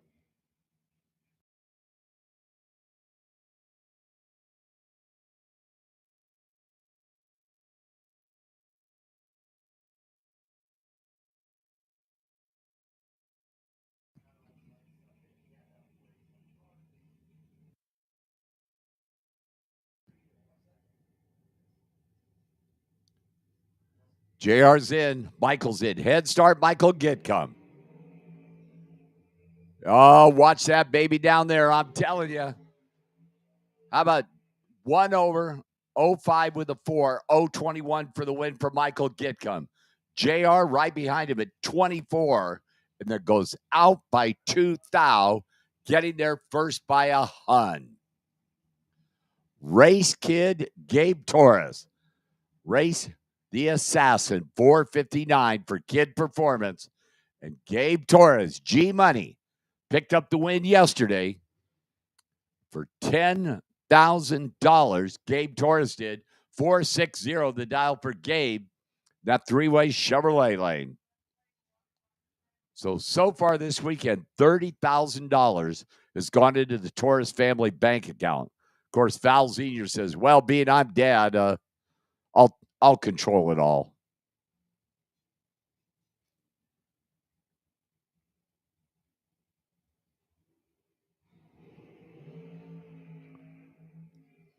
As advertised, two of the best in the biz. Wow. 012, 462 1 on that 60 dial for the win for Gabe Torres. 012, 462 6 on that 59 dial. And Race Kid is going to the buyback windows. Chris Stock and Bobby Dye Jr. Wow. Junior got Mom Kathy in the house this weekend. Oh, he needed a babysitter. 450 Bobby Dye for Specialty Fasteners. And Chris Stock driving for the Tom Bayer School of Drag Racing. Professor Tom bringing a boatload of cars here. A great supporter of the Silver State Refrigeration West Coast Classic. 498 Chris Stock.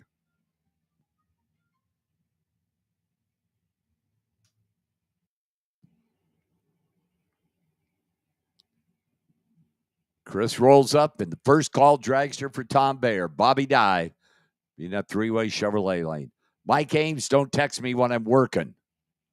Okay, well, never mind.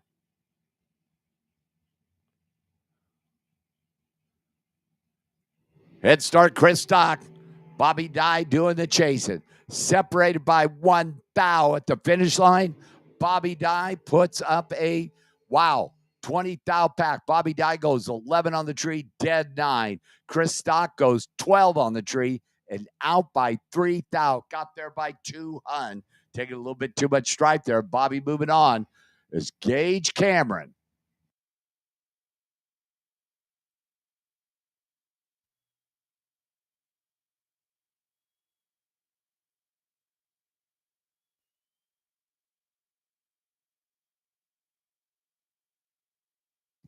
So Gage Cameron, 501 right side. And Neil Presimone in from Las Vegas for Quarter Pro Shifters, 475 Neil.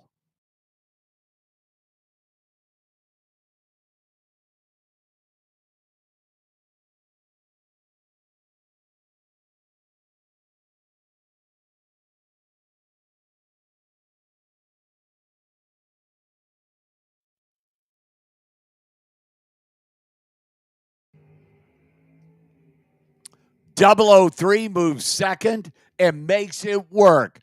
Neil goes 003, dead 3, 6 thou package to take the win. Gage Cameron was perfect and out by 6 thou for the loss. Come and get you some of that. Wow.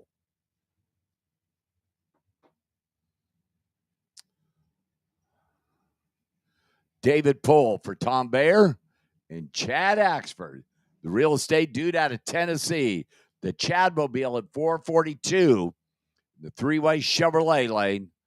David Pohl, 491, David.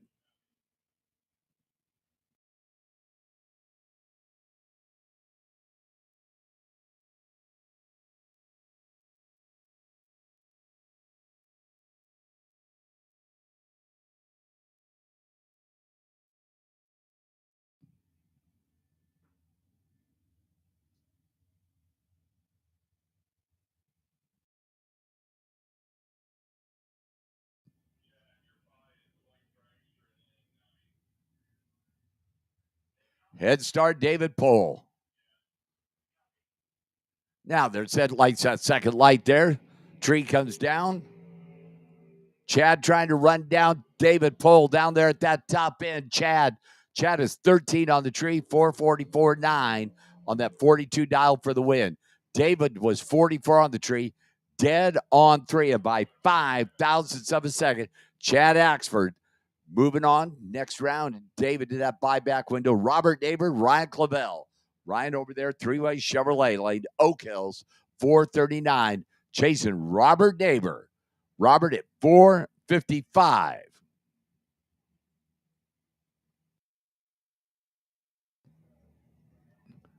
Of course, Uncle Robert's brother Chad down there, crew chief to the stars with that goofy looking hat thing he's got on down there. Daughter Bailey. Bailey's already advanced in her dragster.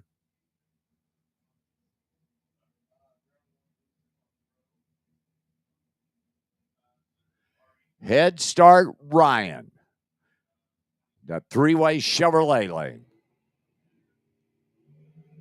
And Ryan goes red. Robert Neighbor. Robert's 34 on the tree. Robert goes dead on 9. Ryan runs it down through there. 017 red and 455 with an 8 on that 39 dial-in. So the two neighbor cars have advanced. Larry Beckner, Mark Barnhart. Mark coming in from New Mexico. Three-way Chevrolet lane, 465. And Larry Beckner, another one of the Tom Bayer cars, the Becknobile, 489 for the runner in from Scottsdale, Arizona.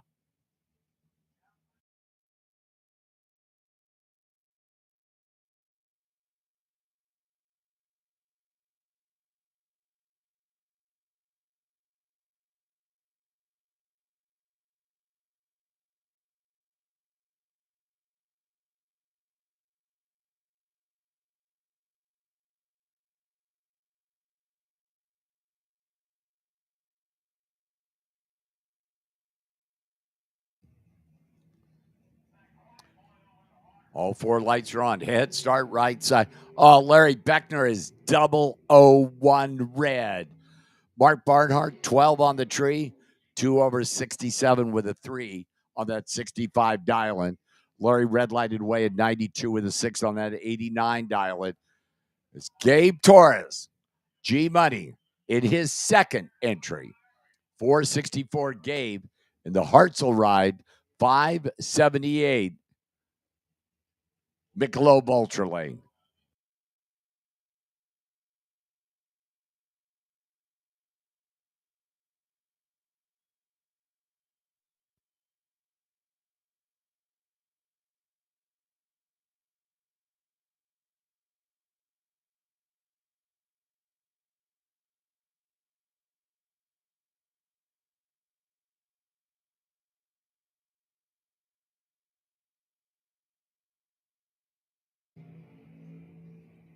Wow, Gabe Torres may be in trouble here.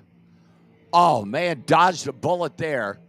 Right side was 19 on the tree, gets there first. It goes out by a hun. Gabe Torres was 50 on the tree, missed the tree, and out by 7 thou. G Money dodged a bullet there. Mark DeMayashiro. 493 Mark Michelob Ultra Lane for the Torco Race Fuels team car. And Julianne Meloff, 464 for the team in from Washington, that three-way Chevrolet lane.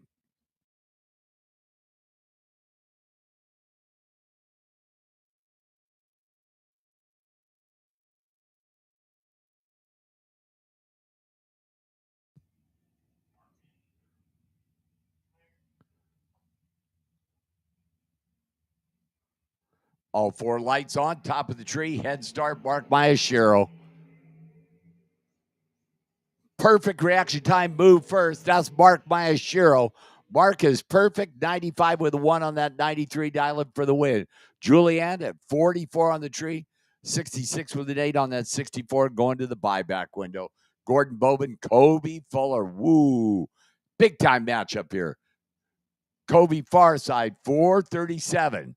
Chasing the shorty dragster for Gordon Bowman and the team out of Idaho, 462 Gordon.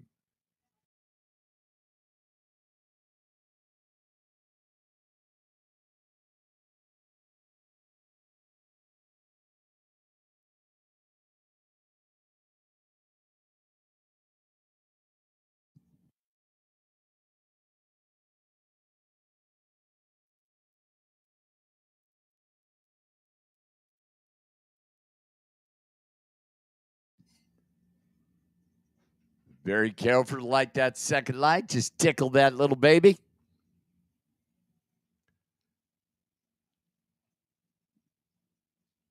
Head start, Gordon. Down there at that finish line, Colby Fuller, 007, 39 with the 2 on that 37 dial-in for the win. Gordon right side was 34 on the tree, 1 over 63 with a 5 on that 62 is Jacob Stallworthy and Marco Paravalaris. Check this out. Marco is at 448 and he's getting a head start over Jacob Stallworthy. Jacob's at 4-3-2. 2, 2, 2.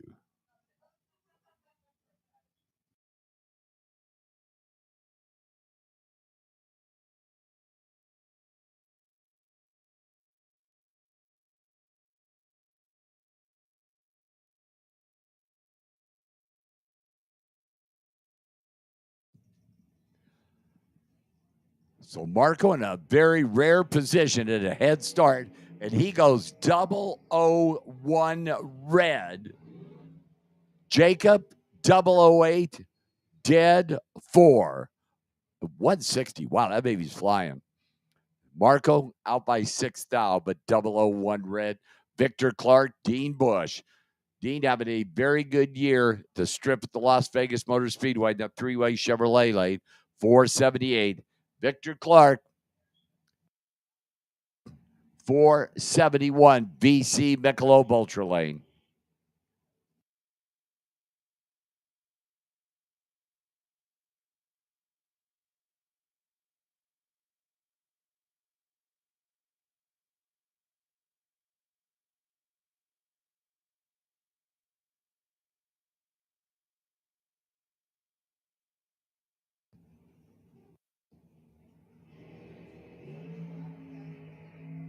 .007 was second off that starting line. Dean Bush by 3 thousandths of a second. 002, 2 over 80 with a 6 to win. Victor Clark, 007, 2 over with a 4 by 3 thou. Dean Bush moving on. Cooper Chun, Amelia Hedges. Amelia, 484 for Mark Hedges in the team. Three-way Chevrolet lady. Cooper finished number 3 in the world last year in his second entry. 495, Cooper Chun.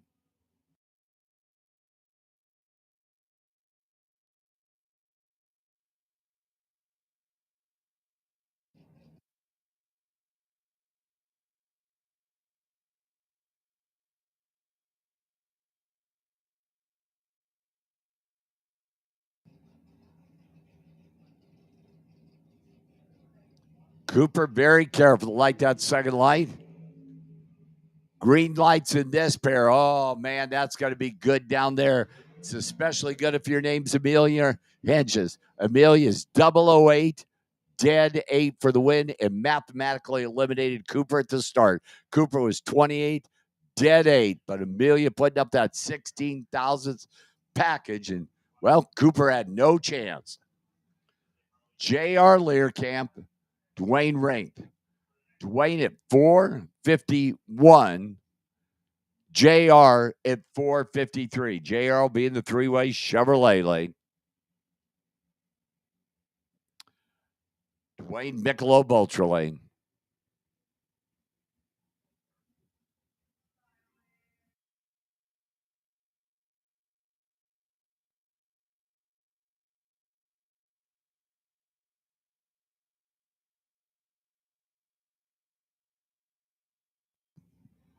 Tracy, no kidding there. I see on the chat room there, man.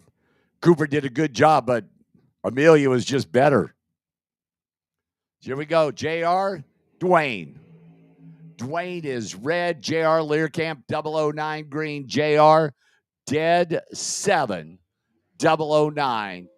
Dwayne out by 8 thou, 022 red.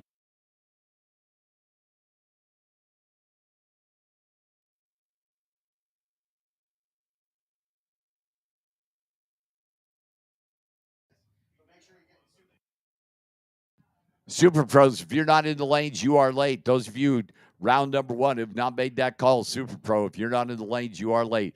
Will Harrison, Bobby Dye. By the way, Pro ET re-enters, double entries 1 and 2, single entries 3 and 4. Pro ET re-entries, double entries 1 and 2, single entries 3 and 4.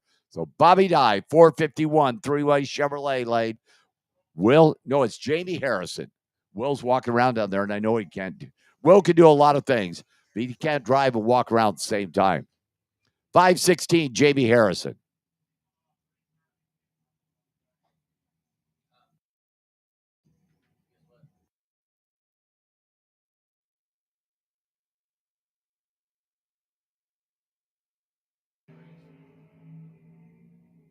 Down there, top end, that win light says Bobby Dye, 12 on the tree, dead 9 for the win. Well, Jamie Harrison, 23 on the tree, got there first by 7 10,000ths, broke out by 9 thou. So Bobby Dye, 12 on the tree, dead 9 for the win.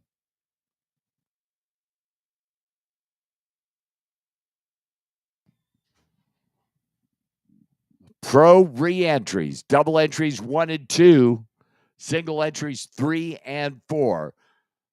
So again, pro re-entry, double entries 1 and 2, single entries 3 and 4. It's the next pair. Waiting to cleat, making a quick check on the quad there. Mark Barnhart, 467. Wow, Mark Barnhart's getting the head start, being the three-way Chevrolet lane. And Mike Coltrane. Mike at 439.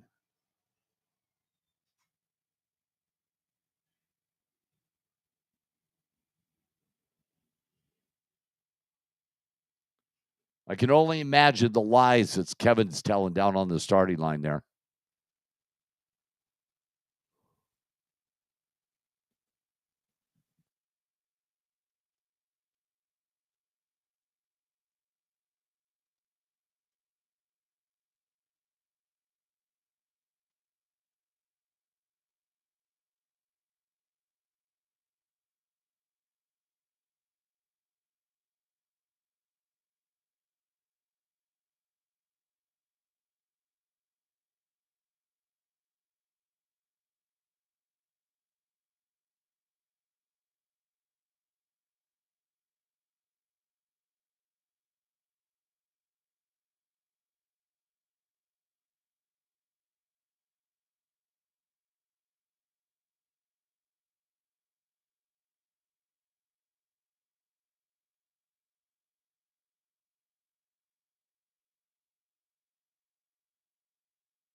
So once again, pro re-entry round.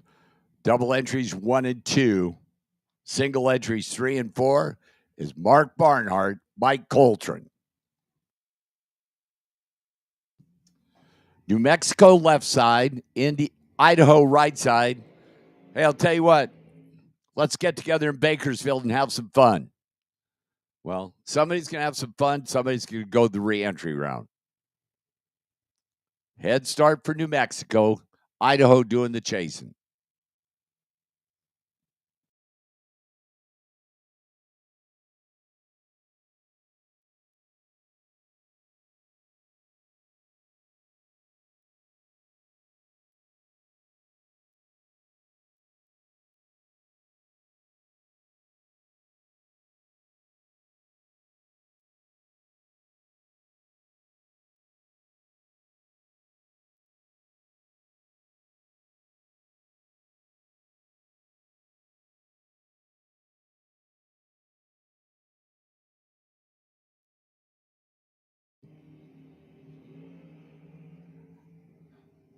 .004 was second off the starting line and makes it work because Mike Coltrane had trouble. By the way, just in the interest of fair reporting, Mike Coltrane was perfect in reaction time and then had to shut it off to a 528.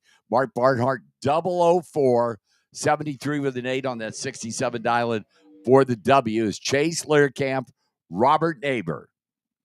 Robert will be far side. 459, getting the head start over Chase. Chase in from Washington. 452. His crew chief extraordinaire, Chad Neighbor, down there watching his brother. course, Bailey's down there going, "Hey, Dad, I picked up. Never mind, we won't go there because Bailey's going to abuse her anyway."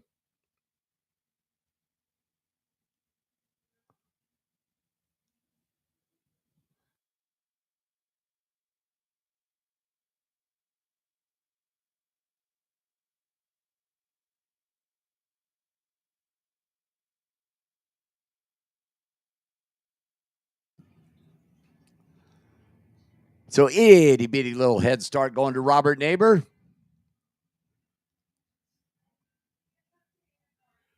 Chase going to try and run him down.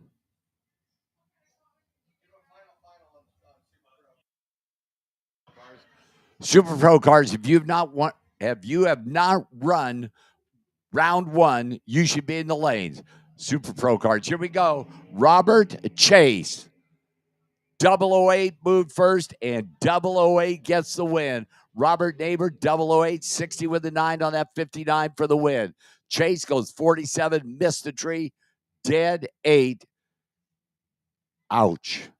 So once again, Super Pro guys and gals, if you have not ran round number 1, you need to be in the lanes now as Tanner Theobald, Chad Axford. Wow. Huh. They've raced before. Chad Farside, now living in Tennessee at 442. Tanner, right side for Theobald Motorsports, 483 for Double T, who is number 4 in the world in the Lucas Oil Products drag racing series last year.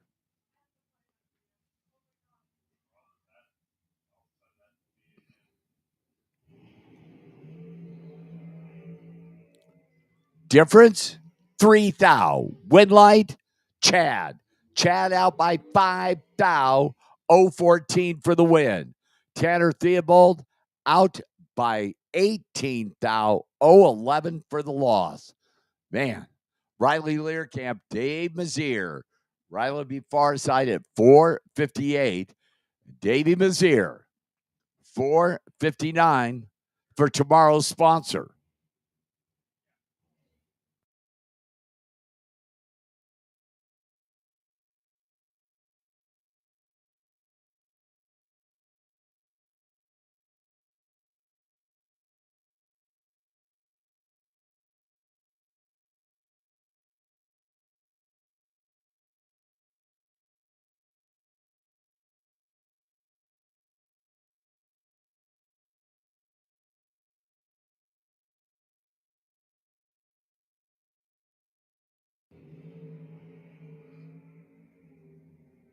At that finish line, Dave Mazier, 11 on the tree, dead 8 for the win.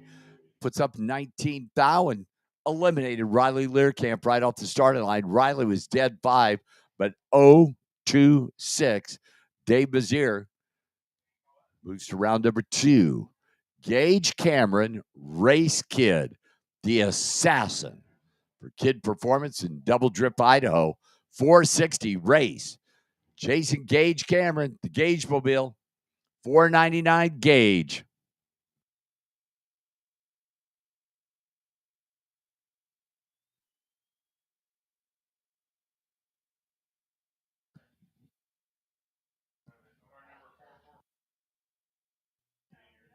Attention to the pits, attention to the pits.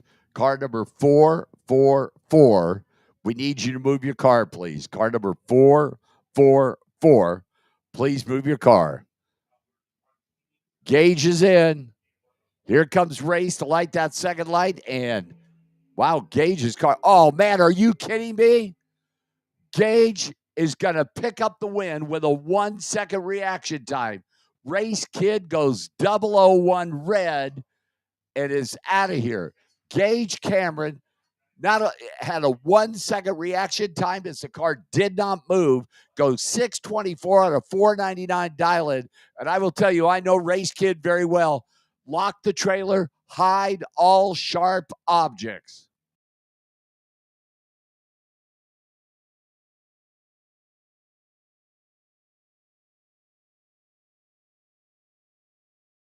And just for Marissa, car number 444, would you please move your car? You're blocking the lane, please. Thank you, Marissa. This has been a paid announcement. You owe me. Nick Cobb. San Jose. Oh, that's Jose, isn't it? Okay. 460 Nick.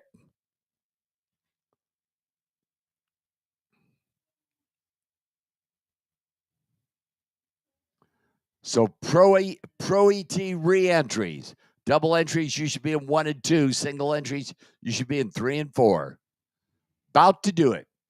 Nick's going to take a single run here and show off.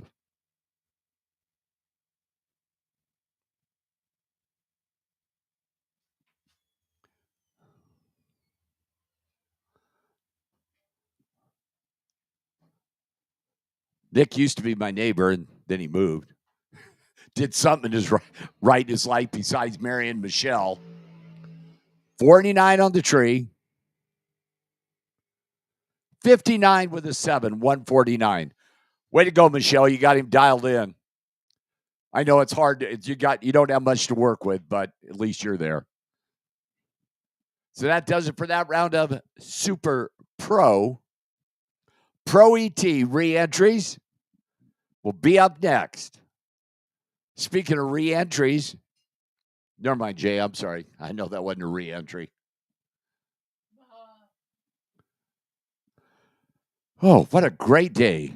Use Performance Saturday for $20,000 in Super Pro and $7,500 in Pro at the Silver State Refrigeration West Coast Classic here at Formosa Drag Strip. An absolute stunning day. Speaking of stunning, Chad Reynolds, how's it going up there on the forklift or the whatever you call it, the scissor lift, the thing that puts you up in the air? Good. Chad was quite impressed with the place I took him to dinner last night. He's still talking about it. I don't blame you.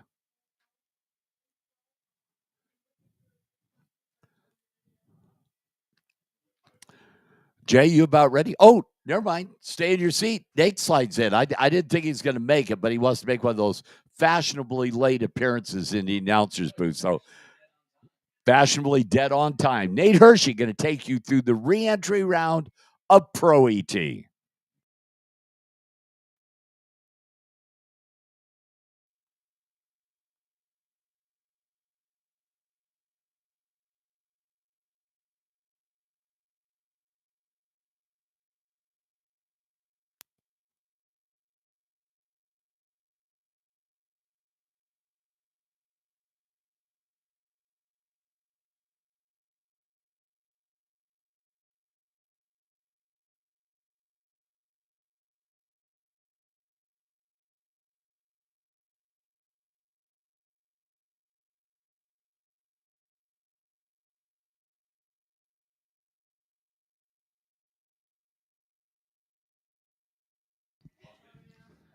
Well, that's right. So we got the pro re-entry round. The buyback round is in the staging lanes. They are getting ready to go. We got just a couple of minutes here as we get some things squared away. But again, if you are a pro car and are in need of the buyback round,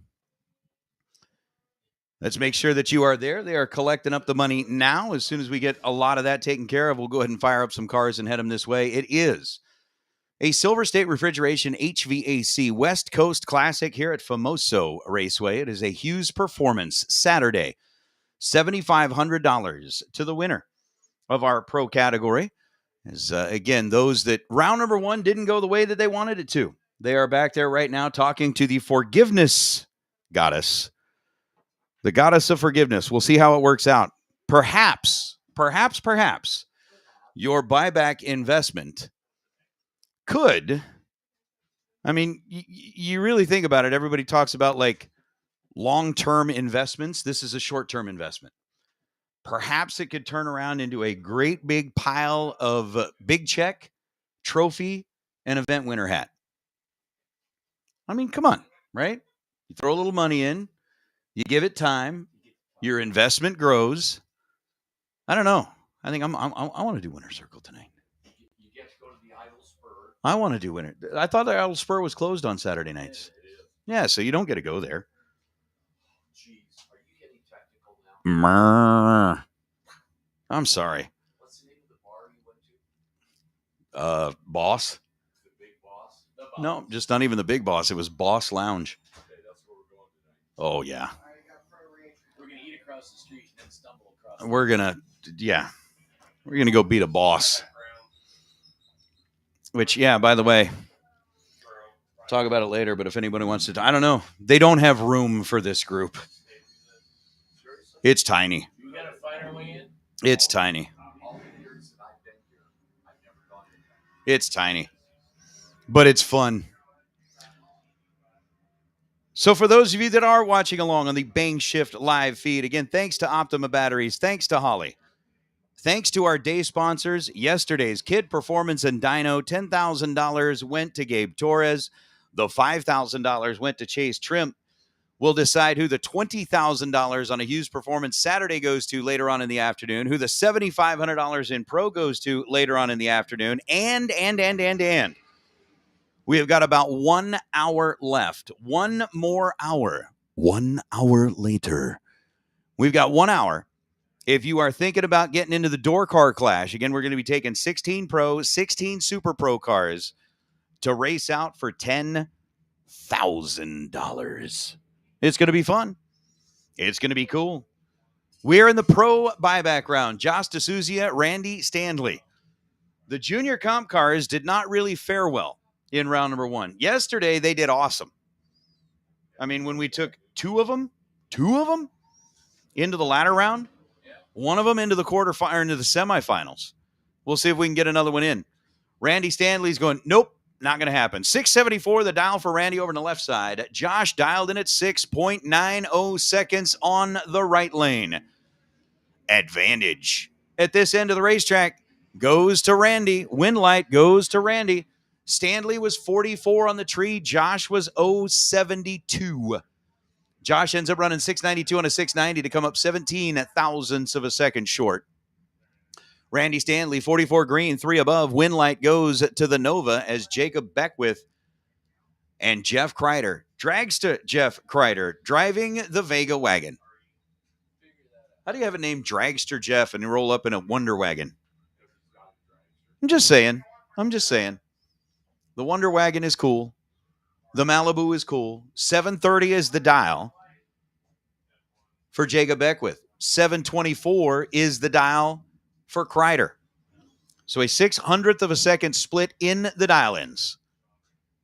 Head start belongs to the Malibu.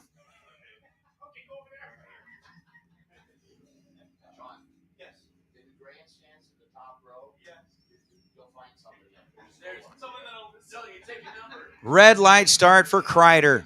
The Wonder Wagon goes red by 84 thousandths of a second. Beckwith is 23 green, chasing down the 730 number, goes 732 at 93 miles an hour.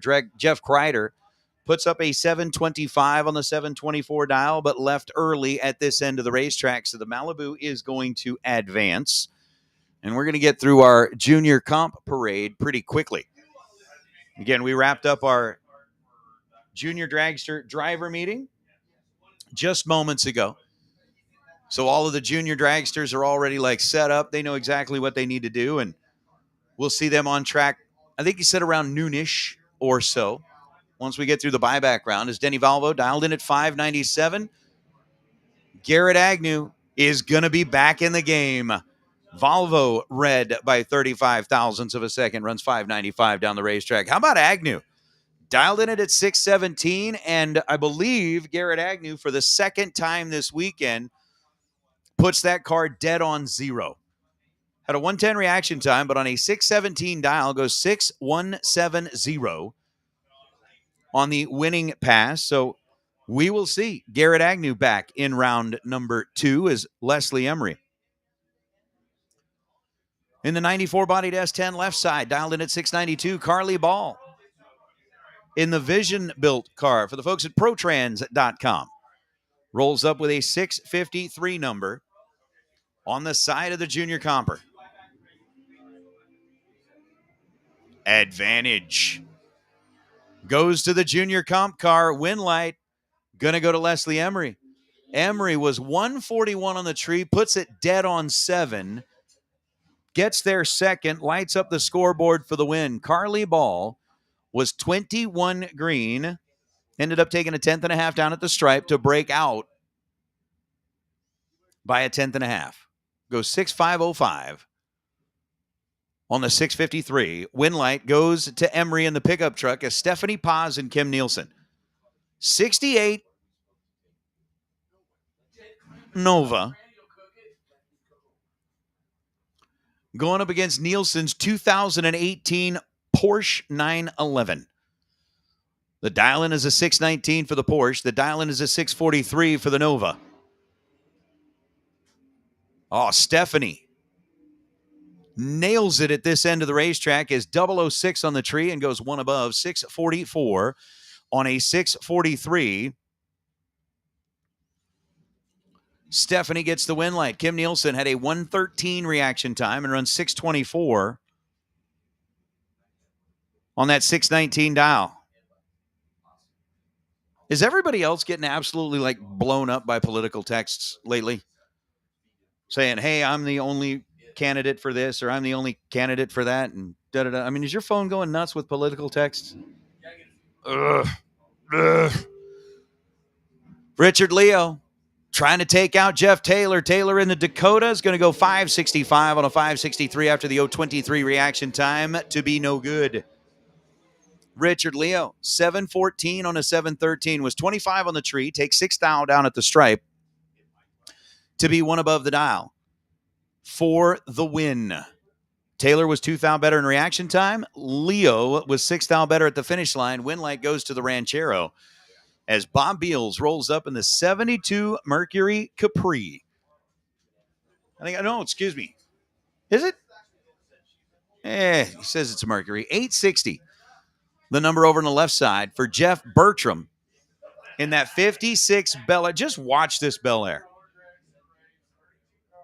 That is one of those cars that I believe every time after a run, they got to go back and retighten every bolt on the body of that car. That thing shakes, shimmies, launches hard. Beals is in deep. Bertram's there. I mean, look at that thing. The entire body on that car shakes when it launches. And every time he jams the gears on that thing, it squats and runs. And unfortunately for Jeff Bertram, it'll be the last time we get a chance to see that car today. Bob Beals was 38 green, 2 above.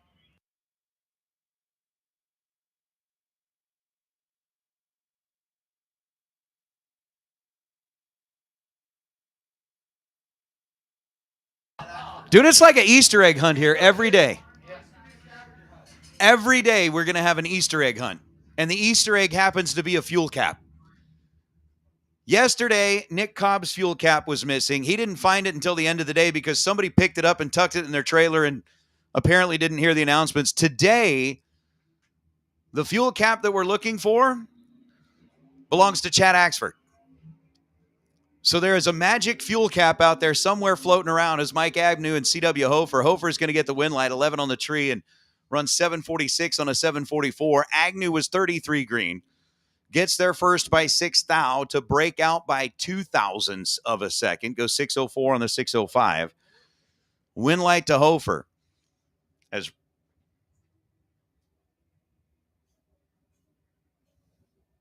Pedro Valdez and Linda Valdez. So it's Pedro Valdez and Linda Valdez. Didn't they like match up in round number 1? It was a Valdez. Linda in the 67 Camaro, the white on blue.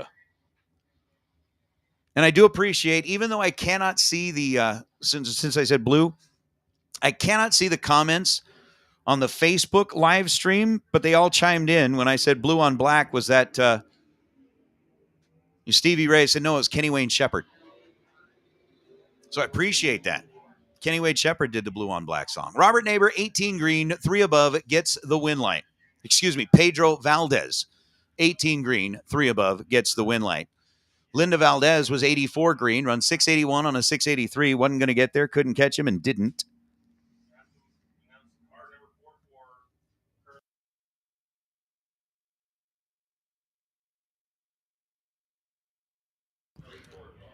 Hey, your attention, please. Your attention, please. Car number 444. We need you to move your car, please. It's down at the short chute. That's what I'm being told. Car number 444. Need you to move your car, please. Dean Tabert, Sean Elling. Excuse me, Mike. Right? In pro, it's Mike.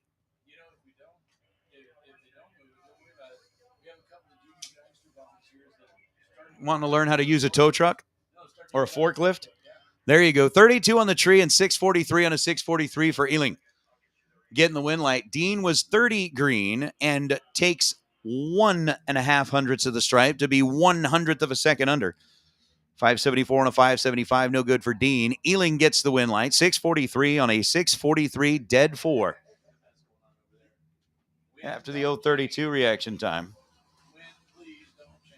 As Ron Nichols and Hubert Pierce. The hammer left side. Hubert right side. Hubert does not want a deja vu moment. In round number 1, Hubert went red to find that his opponent was like 8+ on the tree, breaks the car, coasts to the finish line, and Hubert's going, really? I got to go through the buyback round because of this? So Hubert's dialed in at 824. Ron is dialed in at 692.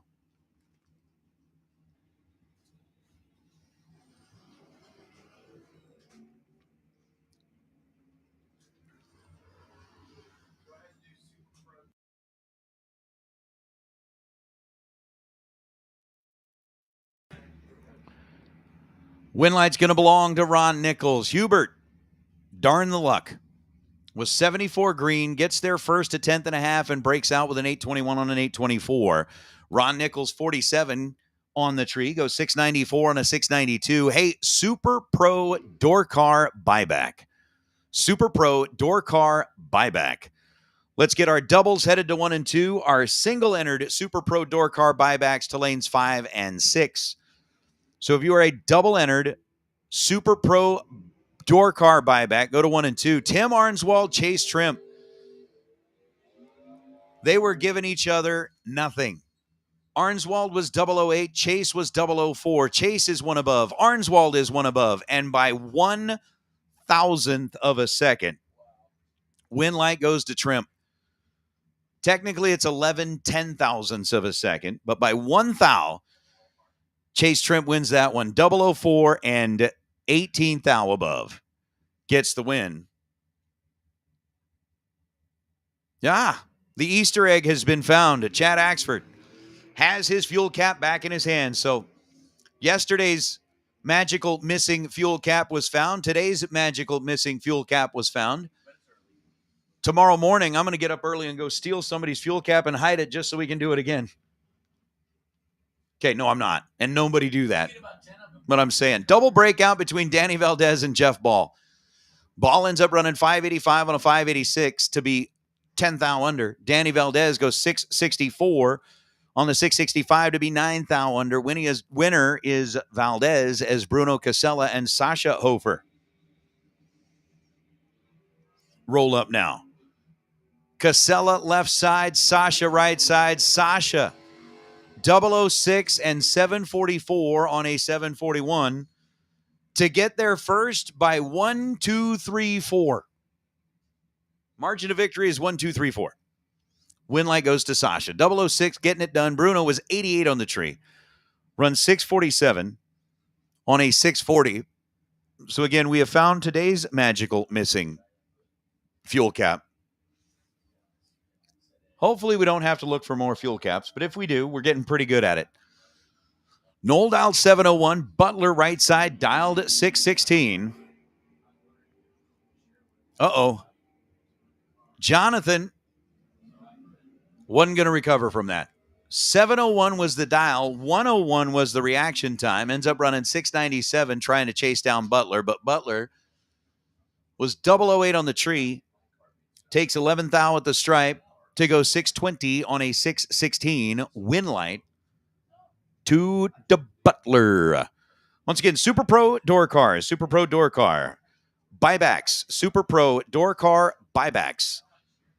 If you are double entered, go to lanes 1 and 2. Single entered, Super Pro Door Car Buybacks to lanes 5 and 6. Carl Grieger. Paige Smith. Smith, right side. Grieger, left side. Carl's dialed 669. Page is dialed 593. Head start to the left lane. Oh, it's the Jeep. Never, ever, ever in my life have I seen a stretched-nosed Jeep until yesterday.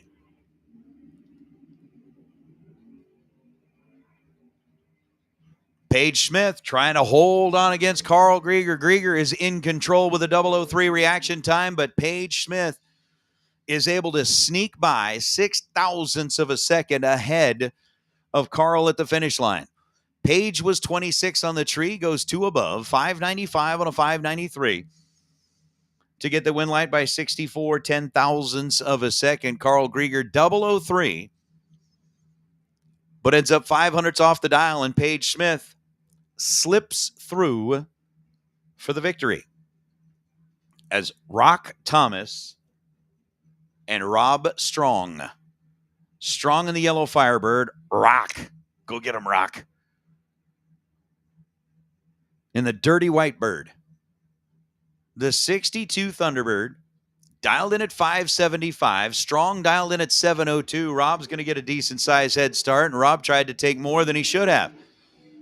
Rob Strong's red by 92 thousandths of a second. Goes 707 on the 702 as Rock Thomas, 89 green, making a victory lap to go 582 on a 575.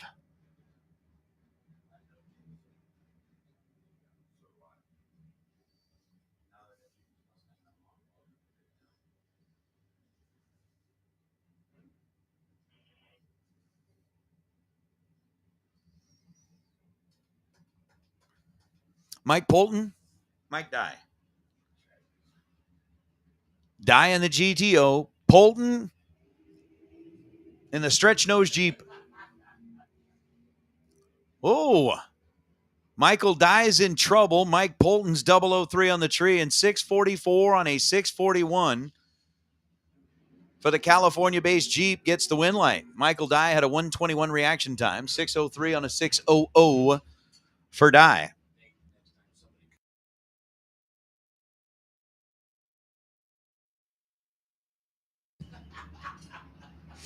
Oh, man. You know, that's very true. Very true. Jake Kaysen just showed me like a little post. One of those, sayings on Facebook says sometimes the universe puts you in the same situation to see if you're still going to make the same mistake. It said it differently. But that's basically it, right? And yesterday, according to like Bob Ross, we said there are no mistakes, just happy little accidents. I don't know what makes an accident happy, but whatever it is. Beckwith is red by 39 thousandths of a second. He's done. Stan Montgomery, 578 on a 577 after the 051 reaction time.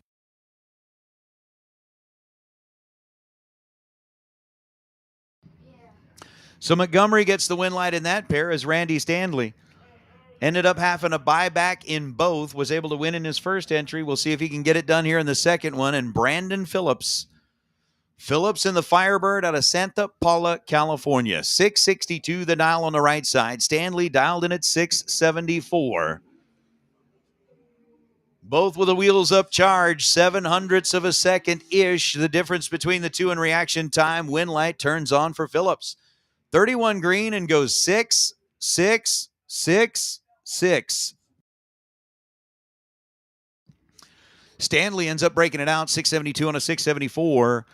So Stanley gets through in 1 as Steve Alenak and Alan Volvo going to be our final pair in Pro Buyback. And with our final pair of Pro Buyback,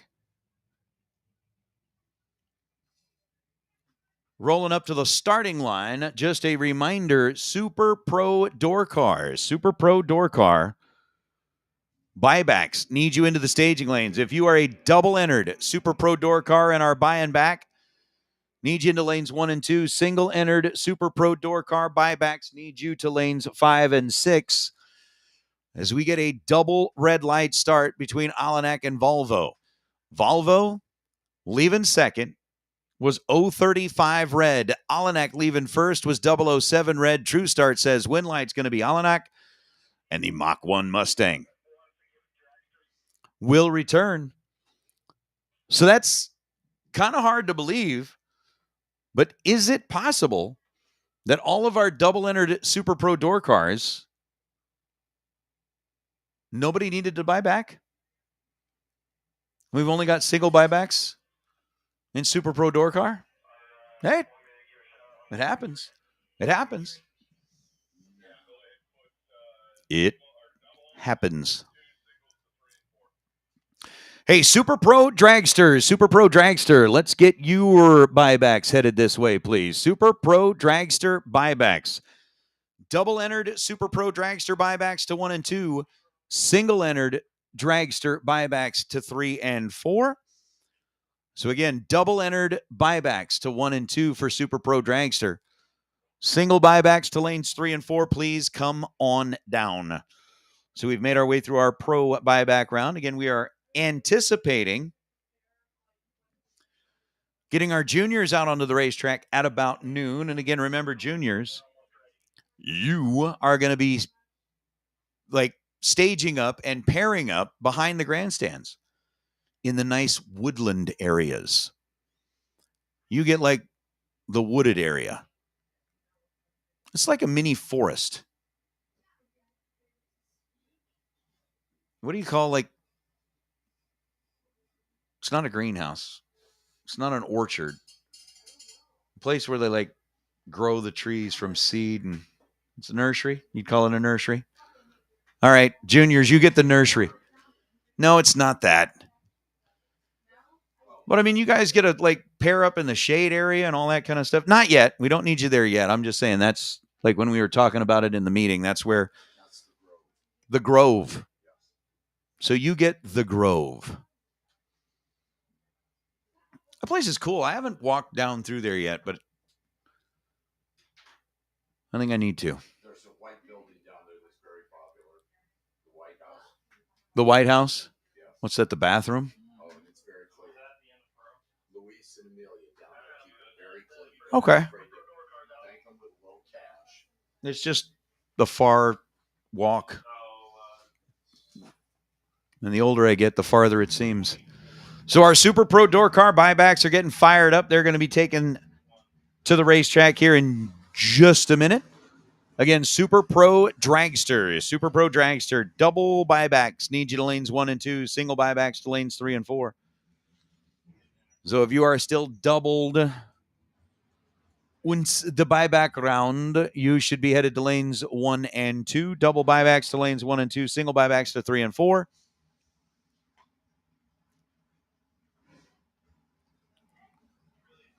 Come on down. First pair Super Pro door car. What do we got? Jamie Schmall and Ricky Duschel? Jamie in the Mommobile. That Fastronics on the side of it, just like it is on the Nanner. Banana. Sorry, I was at Universal the last couple of days, and the only thing I can think about is Minions and bananas and banana. It's pretty fun. So with Ricky, Jamie pulled up into position in the water box once again. Door car, Super Pro door car buybacks. If you have not yet made your way to the staging lanes, we do need you there now, please. Again, ladies and gentlemen, boys and girls, we are racing for $20,000 here today on a used performance Saturday in the Super Pro category. $7,500 up for grabs in Pro. And again, as we did the whole thing. Boom. Now serving Super Pro Dragster buyback doubles in lanes 1 and 2. Single Super Pro Dragster buybacks in lanes 3 and 4. This is your friendly announcement from the Famoso Dragstrip DMV. That's pretty cool. That's pretty cool. Dude, I want to know where Mark found these studio monitors. They're really nice up here. Hopefully everybody got signed up for that Foggett Last Man Standing. I really, really hope you did. Because if you are the last man standing, you get $250. All right. Last racer standing. Just saying, last racer standing. And since we are racing in the state of California, you only have to pay a meager 76% tax. Only. I don't know. Yeah. And then you add in the gas tax and the entertainment tax and the venue tax and the red light tax. Riggy Duschel's paying dearly in the red light tax. 002 red for Ricky. Jamie Small, 30 green and 607 on a 606 for the W. Jamie will be back. Ricky will not be. Unfortunately for the 63 split-windowed Corvette, 002 on the red side is Dennis Paz and Cody Cloud. Cloud in the 64. What is a Fallon? It's just a typo. It's a Falcon, but it says on here Fallon. That's like a town in Nevada. That's where Top Gun Raceway is.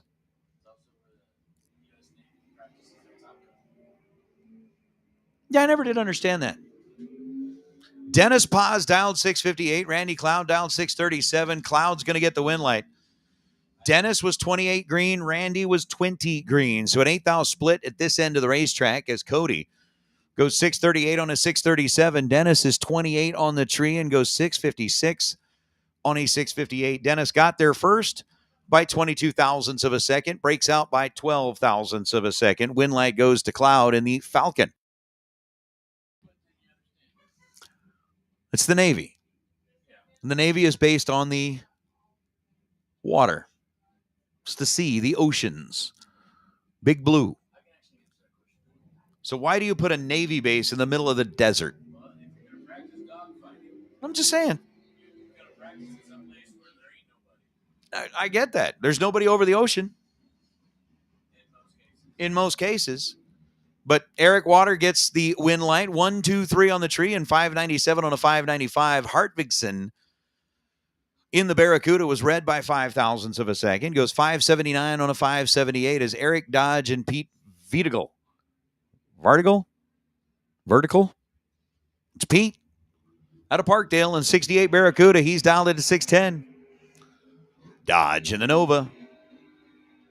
Dialed in 531. Win light's going to go to Pete. He's 008 and 618 on a 610 dial. Pete gets the win light. Dodge was 17 green. Take 94 thou at the stripe.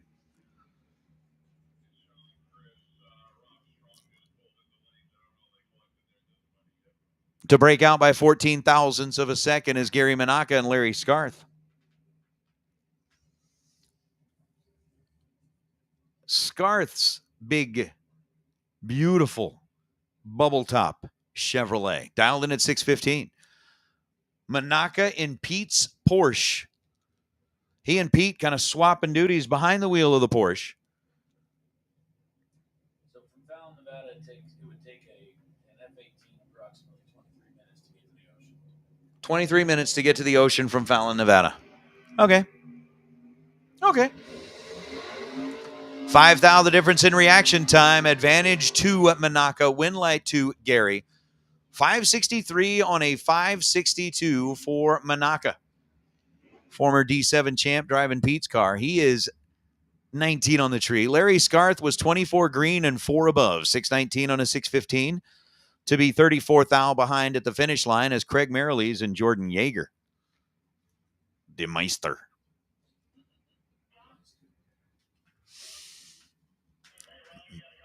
I dig that car too. It's black on blue. It's not blue on black, but it's black on blue. Red light start for Yeager by 7 thousandths of a second. Merrilees 64 green and goes 630 on a 631. Under by just 3 thousandths of a second. But the 064 reaction time was on the green side. Jordan Yeager ends up running 620 on a 617. The 007 reaction time was on the red side. And Yeager is finito.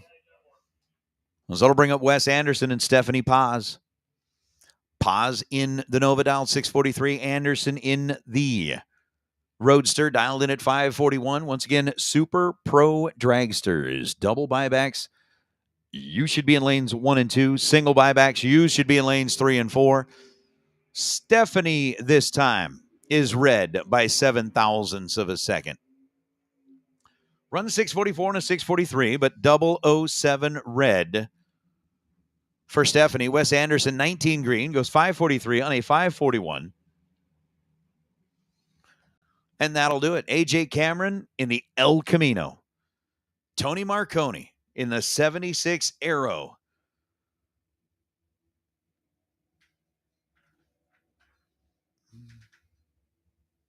Wow.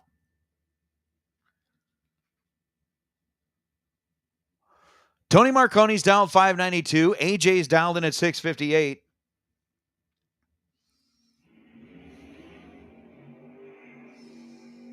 And a red light start for AJ in the El Camino by 3 thousandths of a second. 003 red for AJ. Tony Marconi, 22 green, goes 594 on the 592.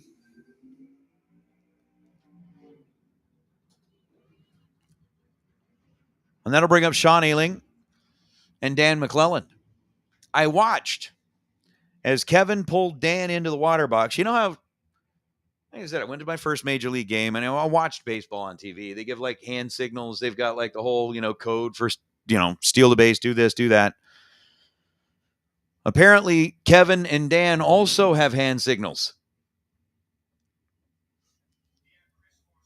Kevin told Dan he was number one. It was pretty awesome. Ain't nothing like a father-son relation. That's awesome. Oh, man. 590 on a 587. McClellan was 13 green and comes up 22 thousandths of a second short. Sean's 007 on the tree, 17th thou above to be 24th thou total, getting the win light in the blue Corvette out of Rohnert Park, California. That'll bring up Chuck Hawk Jr. and Kevin Higgins.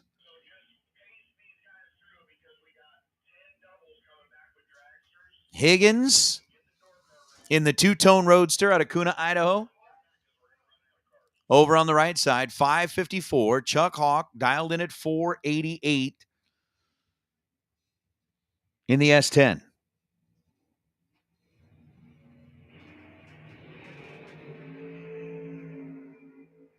Man, Higgins' car hit the starting line hard. He was 11 on the tree and goes 557 on a 554 to get to the stripe first by 4 thousandths of a second. Chuck Hawk was 31 green, so he'd given up 200ths of a second advantage at this end of the racetrack, and then goes 2 above, 489 on a 480, 1 above to be 489 on a 488. As Richard Harrison and Rob Strong. I'm telling you, that was just awesome.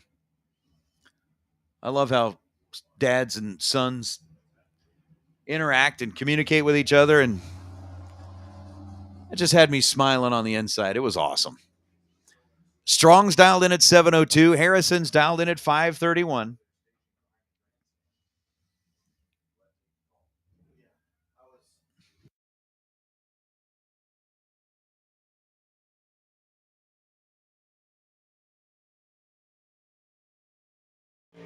Win light goes to Strong. Win light goes to Strong. Harrison was 12 green, takes 900ths at the stripe, and breaks out by 14 thousandths of a second as Race Kid and David Beckwith. So I was just going to be told we're going to slow it down just a little bit because we've got several double-entered dragsters that are going to be coming back.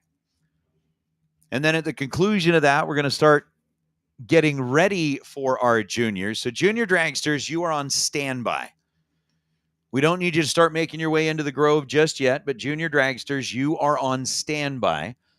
So just start getting them ready for that first round of time trials. And since I have been told that we need to slow it down, Race Kid dialed in at 4.60 seconds.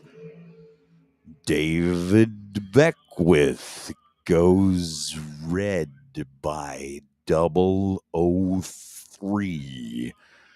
Then runs 606 at 113 miles an hour. Race Kid for the win.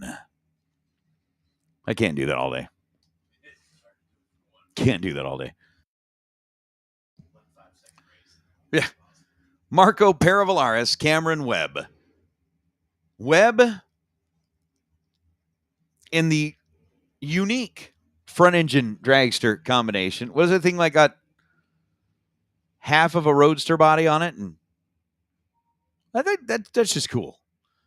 546 the dial for Cameron, 448 the dial for Marco. Man, the chat bleachers are quiet today. I mean, there's still plenty of activity, but I'm just saying it's quiet in the bleachers today.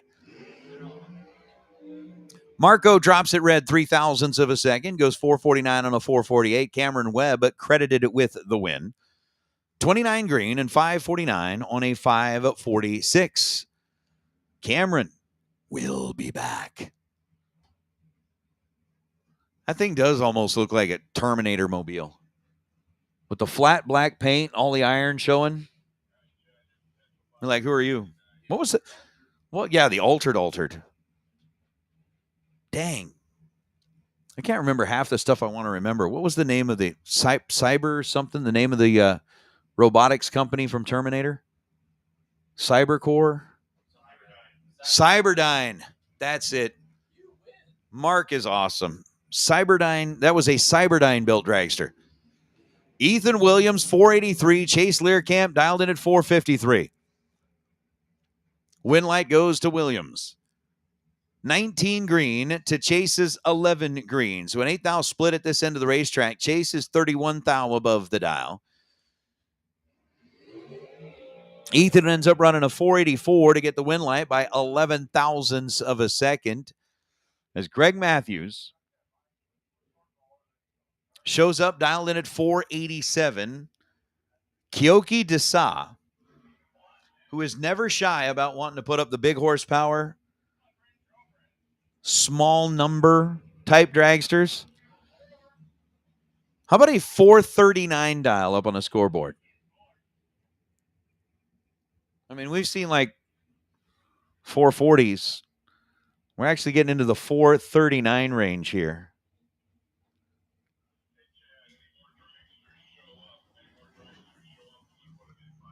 Is that what Kyoki's got locked in over on the left side? So Matthews with a 487 getting the head start.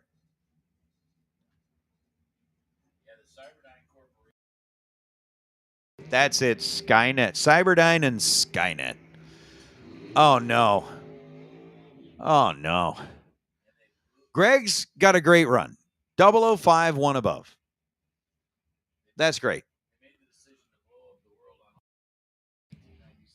Kyoki Desa with a 440 on a 439 dial, but was 001 red.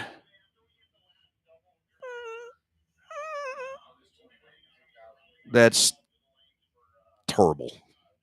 Terrible.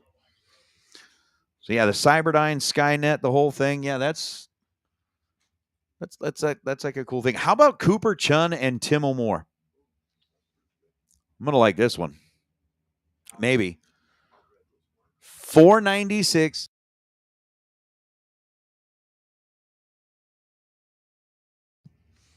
Timo 489.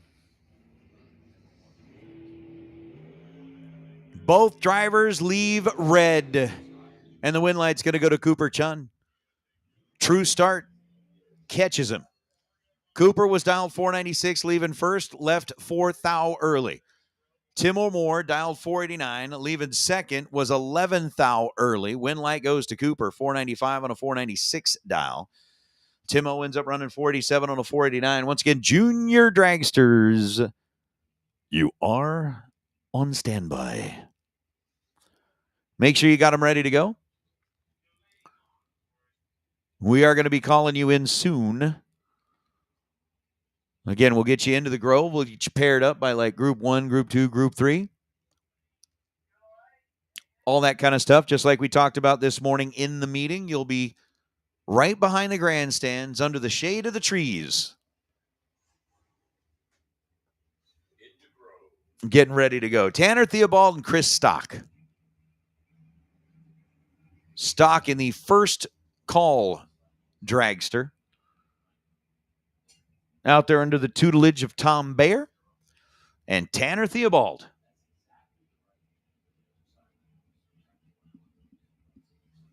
Out of Washington, Utah, dialed in at 483.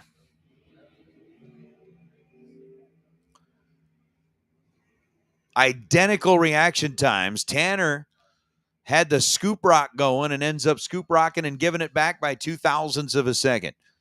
Chris was 18 green. Tanner was 18 green. On a 483 dial, Tanner ends up running 14 thou above. Chris Stock on a 497 dial ends up running 12 thou above.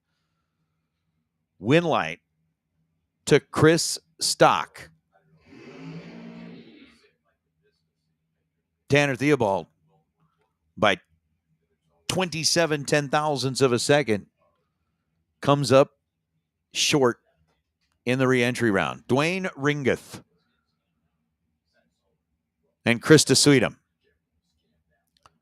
Sweetum, left side. Heard Mike English say yesterday that Krista is your reigning Super Pro champ here at Famoso. She's dialed in at 474. Dwayne out of Calgary, Alberta.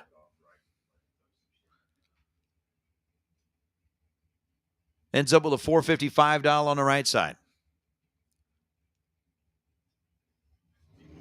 Yeah. Oh. Both drivers are 00 this end of the racetrack. 005 for Krista, 002 for Dwayne. Dwayne goes 456.0. Krista goes dead on 4. Krista's 9 total. Dwayne is 12 total. And 12 total. Thanks for playing. Good luck, better luck, Nick. That was the whole thing from The Simpsons. Thank you. Come again. You can go get a squishy. Unfortunately, you cannot come back until tomorrow. I am not making a mockery of your self-serve policy. Thank you. Come again. David Pohl driving another one of the Bayer cars. Tom out there in front, guiding him into the beams. 492 is the dial on the right side. Jamie Harrison with a 515 number over on the left side. What was his name? Apu? The guy who ran the mini mart or the quickie mart for Simpsons? Apu? It was Apu.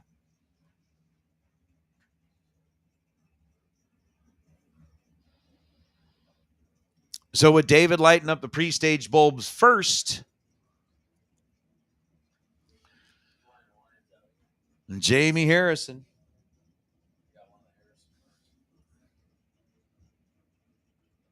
rolls in, and here we go.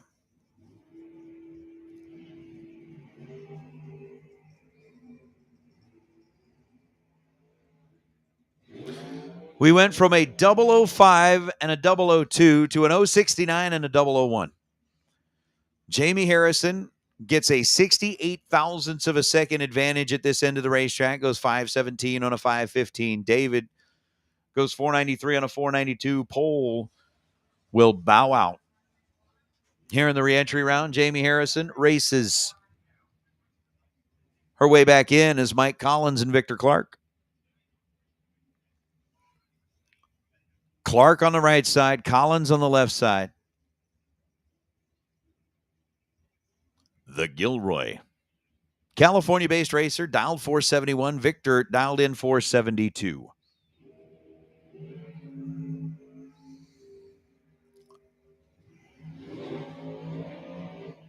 $12 thou was the difference in reaction time. Mike Collins, 21 dead 4 to be 25 total. Vic Clark was 33 green and had nowhere to go. Basically going out for a joyride, burning fuel. As that 033 reaction time gets locked out by Mike's 25 pack. Collins, 21 dead 4, gets the win light as Nick Cobb and Mark Miyashiro Miyashiro with a 492 dial in the Torco car on the right lane. As we are in the buyback round of a $20,000 win Hughes Performance Saturday. Again, we're here at the Silver State Refrigeration and HVAC West Coast Classic. Making our way through that second chance opportunity. Second. It's second. Second chance opportunity here for all of these racers.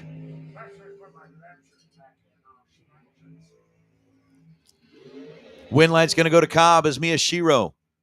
Red by 1,000th of a second. Under by 3,000ths of a second. Nick Cobb was 32 green and goes 458 on a 4.60. There's Amelia Henches and Julianne Meloff. Meloff, right side. Amelia, left side.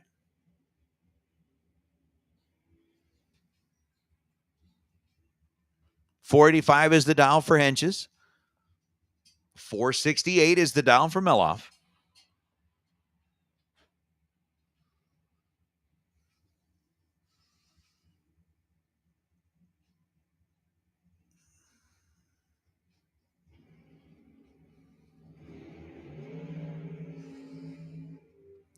Oh, both drivers leave 3 thou early.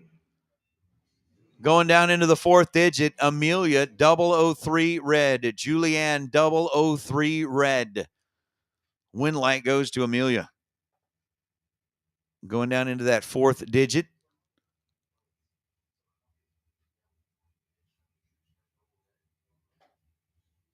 As J.R. Learcamp, Riley Learcamp.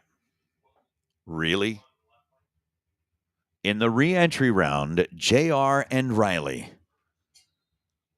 Going to end up side by side, head to head. JR left side. 454 is the dial. Riley right side. 459 is the dial.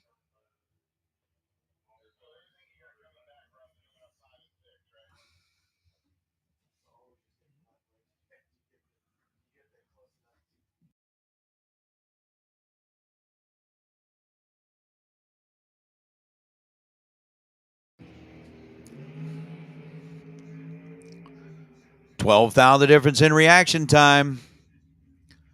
My goodness, Riley was, oh man. J.R. Learcamp, 22 green, dead 4. Riley Learcamp was 10 green, 16 thou above. True margin of victory. Riley was rocking the scoop hard down at the finish line, and it is a 6/10,000ths of a second difference at the finish line. Win light goes to Riley. 0.0006. The margin at the stripe. Riley was 26 total. JR was 26 total. And the win light falls to Riley's side of the racetrack. Ooh. Just wow. Wow. All right, juniors, we should be getting you into the Grove, getting you paired up. So junior dragsters, let's go ahead and get you headed to the Grove, please. Oof. That was a great race between JR and Riley. You know what? Bring them back. Do it again. Marco Paravalaris, Larry Beckner.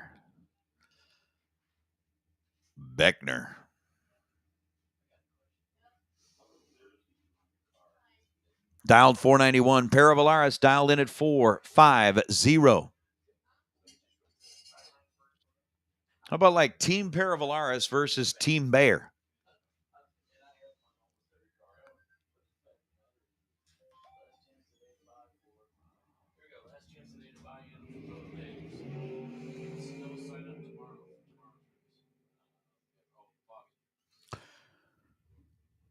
Marco was 25 green. Larry was 15 green. And on a double breakout, win light belongs to Marco. 448 on a 450. Larry was 489 on a 491.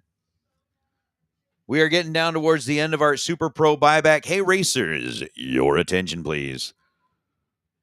It is the last chance, like right now, to buy in for both days of the Foggett Last Racer Standing. Again, $20, you buy yourself a can of Foggett, you put the Foggett stickers on the car, and as long as you got the Foggett stickers on the car and you are the last from those that bought in, you get like a $250 bonus. So again, last chance to buy in for both days. You'll get a chance to buy in for tomorrow if you'd like to. But today, right now, if you want to buy in for both days, the buy-in window will be closing soon. We should have our juniors back in the Grove. I see them all back there kind of getting paired up and ready to roll. We got a few more moments.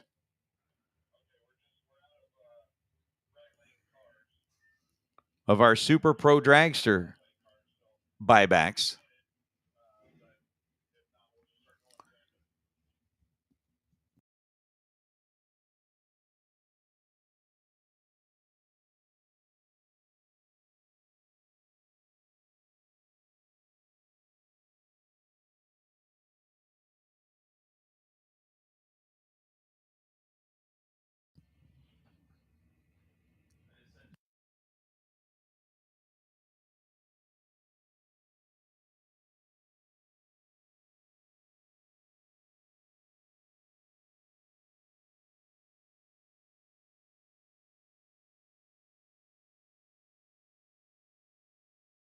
KJ Dessa right side.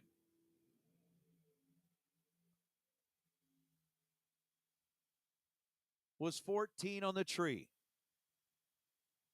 Left lane was 15 green and the wind light. Gonna belong to the left lane. 15 and 443, Kyoki or KJ was 14 green and then ends up. There we go. Got to have the mic on and it works better. So KJ 14 breaks out at the big end, 479 on a 480 after the 15 and 3 above out of the left lane. Mike Coltrane, Tyler Hartzell.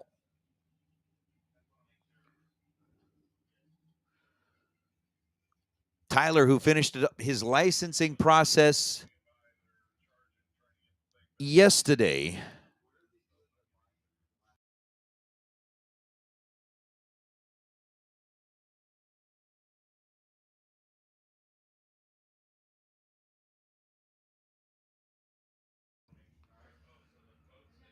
So again, if you were looking for that last chance to buy in for the Foggett Last Racer Standing, you need to see Shelby or Steve Williams. You need to see Andy Morris. One of those. They'll get you pointed in the right direction. Again, last chance to buy in for both days. There'll be an opportunity to buy in for tomorrow, but last chance. You rang.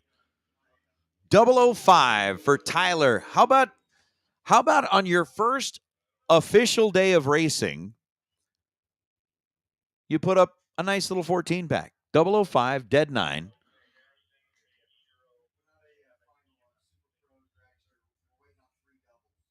To get the win light, Mike Coltrane's 27 green, dead 3. To be 30 total. Hey, your attention, please. Super Pro Dragster, final call. Super Pro Dragster. I guess we're waiting on 3 of our doubles to make their way back. Super Pro Dragster, final call. We need to get you back into the lanes, please. Super Pro Dragster, last chance. It's your last chance. I don't know. I was going to say, what was that song, Last Chance for Romance? It's not your last chance for romance.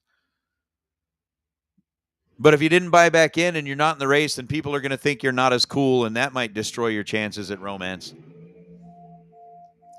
Dave Mazier, Chase Learcamp.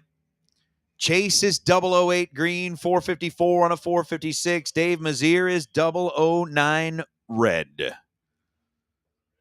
Drops it red by 9 thou, goes 461 down the racetrack as Race Kid and Cooper Chun. Ooh. Cooper right side, Race left side.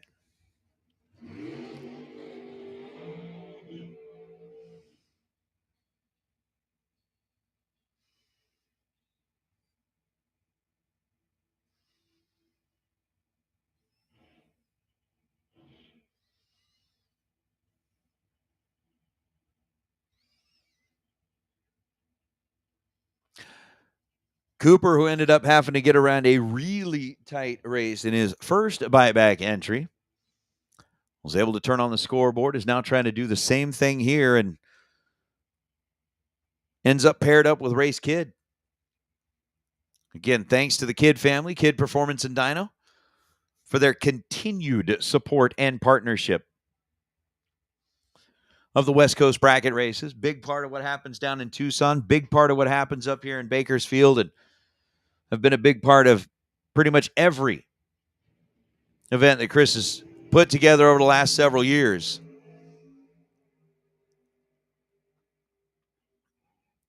So with a 007 reaction time for Race, a 17 thou reaction time for Cooper, win light will belong to Cooper Chun.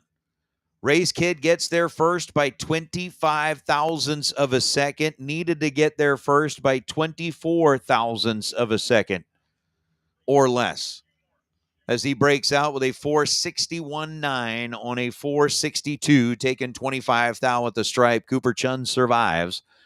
Had a 17 thou reaction time and ends up with a 498 on a 497. There's Julian Miloff and Dwayne Ringeth.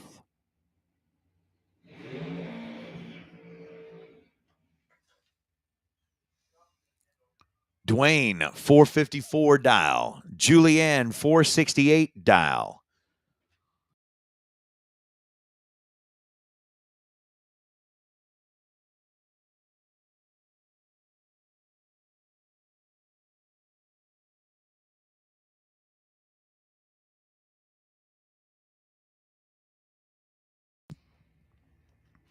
So with Julianne with that 468 dial, Dwayne with a 454 dial. Once again, Junior Dragsters. Junior Dragsters. We're going to go ahead and put out a final call. Junior Dragsters, final call should have you staged up or at least paired up back there in the Grove. We're going to be pulling you out here in a little bit.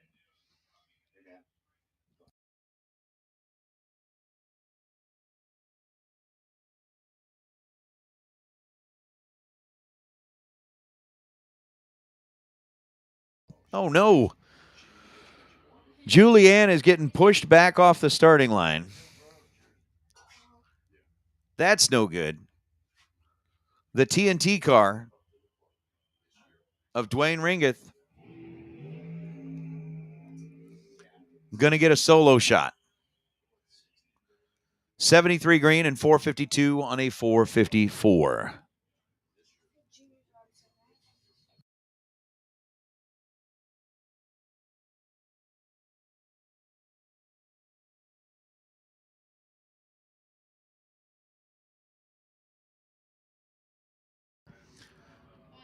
So I think we are getting down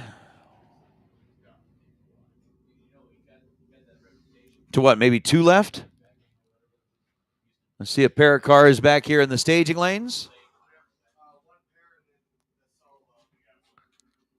One pair in the buy run, and then it'll be time for juniors.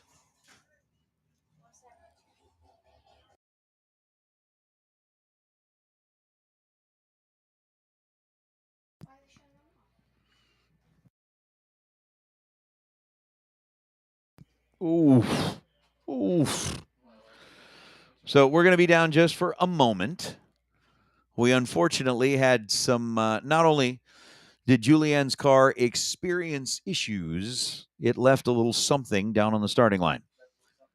Little something. So we've got the sweep going on out there on the starting line. We're going to get that cleaned up. We're going to get that all taken care of. Once again, racers, I believe you've still got, I don't know, maybe a grand total of 120 seconds, maybe 180 seconds. Either way, you're getting down into the nitty gritty. If you wanted to try and enter the Foggett Last Racer Standing Challenge, again, if you get over there, buy yourself a $20 can of Foggett, put the Foggett stickers on both sides of your car. The last racer standing in today's race going to get a $250 bonus. They'll be doing it tomorrow's race too. It's almost like, when you're sitting there playing at the table in Vegas and you get an opportunity to put a little insurance out there, that could turn into a nice big bet for you. We'll see if that happens here.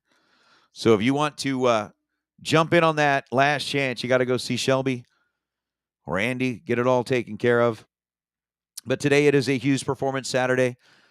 Again, thank you very much to the folks at Hughes Performance. Appreciate all you do. Tomorrow is going to be a Mazier Sunday. Yesterday was a Kid Performance and Dyno Friday here at the Silver State Refrigeration and HVAC West Coast Classic, being brought to you live from Famoso. We're down to what? A pair and a single in our buyback round. Then we'll be getting into round number 2, but Foist. We got juniors ready to go. It is a 24-car junior invitational. Now, that's broken up into 3 categories. 8 cars per class, Group 1, Group 2, and Group 3. You got 8 cars per group. They are going to be racing tomorrow.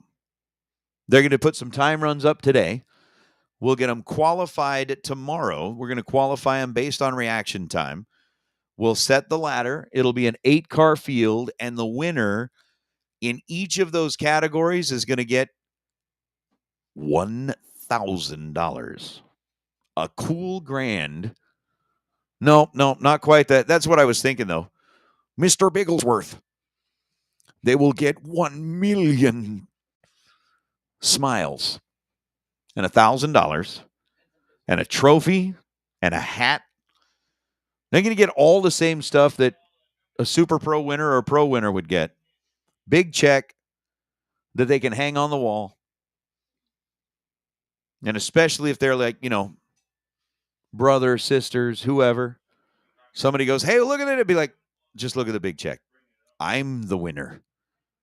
My name is on the big check. That's me. Right? So they're continuing with the cleanup here. Again, they're going to get all that cool stuff. We will race tomorrow. Today is going to be some time runs. But 24 amazing drivers from this area are going to get a chance to go racing. You know what? Here's the thing. There are a whole bunch of really, really good junior racers here on the West Coast. There's one of them hanging out up here in the tower with me. He's all right. He's Nope. I'm talking about the real racer that comes out of Langdon family. His name's Caden. He's the real dude. The real deal. Hey, the other guy's a fake, isn't he? The other guy puts on a good show. But it's pretty awesome. So we're going to get the juniors up here soon. We're going to finish cleanup down on the racetrack. Once the cleanup down on the racetrack is done, we'll have our pair and our single in Super Pro buyback.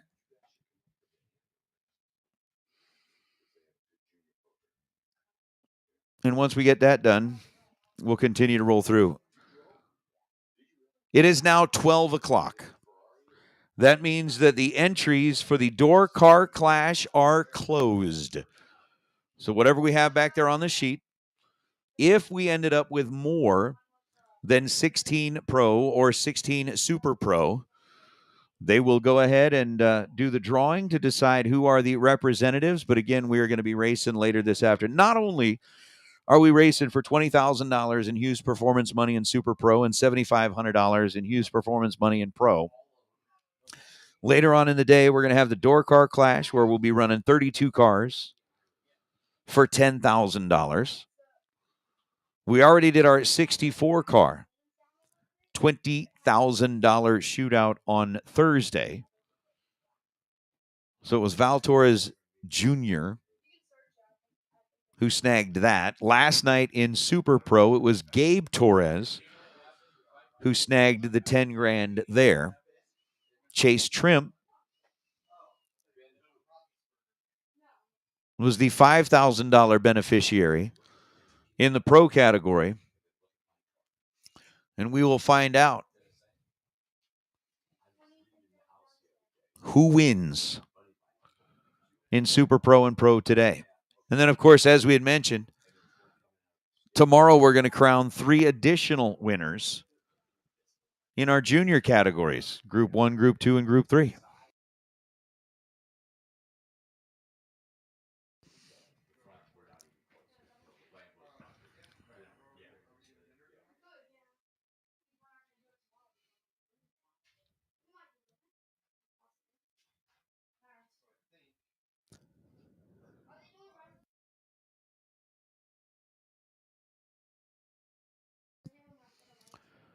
So it should be pretty cool.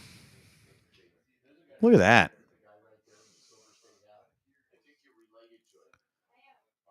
You can see, even on the live feed, Chad wandering around, setting up some additional cameras. Going to get some more angles going. We are not done cleaning. Housekeeping is still working on the racetrack. But they're getting close. They're getting close. So we're going to let them do what they need to do down there. We'll be back after it very soon. For those of you that are on property, remember, it's now noon. It's lunchtime. Or if you're somebody like me, second breakfast, whatever the case may be. You had 3 dinners? Yeah. How did you have 3 dinners? I had steak, a burger, and fries. You had steak, burger, and fries. Yep, that was yesterday. And I had 2 sushi rolls. And 2 sushi rolls. Dude, where did you put that? In my belly? I don't think so. Not all that would fit in you, man. It would. Okay. I didn't think all of my dinner was going to fit last night either, but we made it happen. So anyway, as they finish up cleanup, we'll get back after it soon. Again, we've got 2 pair and a single to run in the buyback round. We've got 24 juniors to run, and then we're going to get rolling with round number 2.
So we are still continuing on with cleanup over there on the starting line. And as soon as they have it done, we'll get back to racing.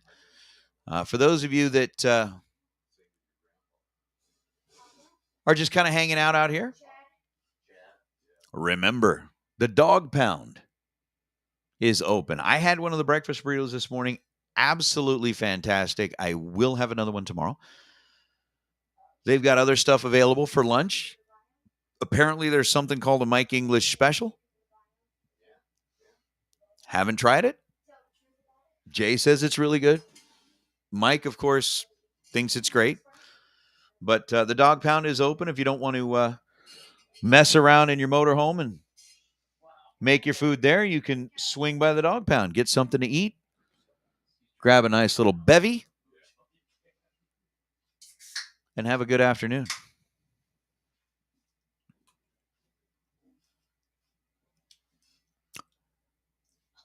I'm looking down. It is going up. It's a good thing. That is one thing that I do want to make sure that to ask a favor of all of you in the chat bleachers, for those of you that are there, we're still a little shy on the like button. We need to, if you're online watching the live feed, make sure that we hit the like button. Make sure that as you check in each day, you go ahead and hit the like button. See, that's the one thing that I'm finding out generationally.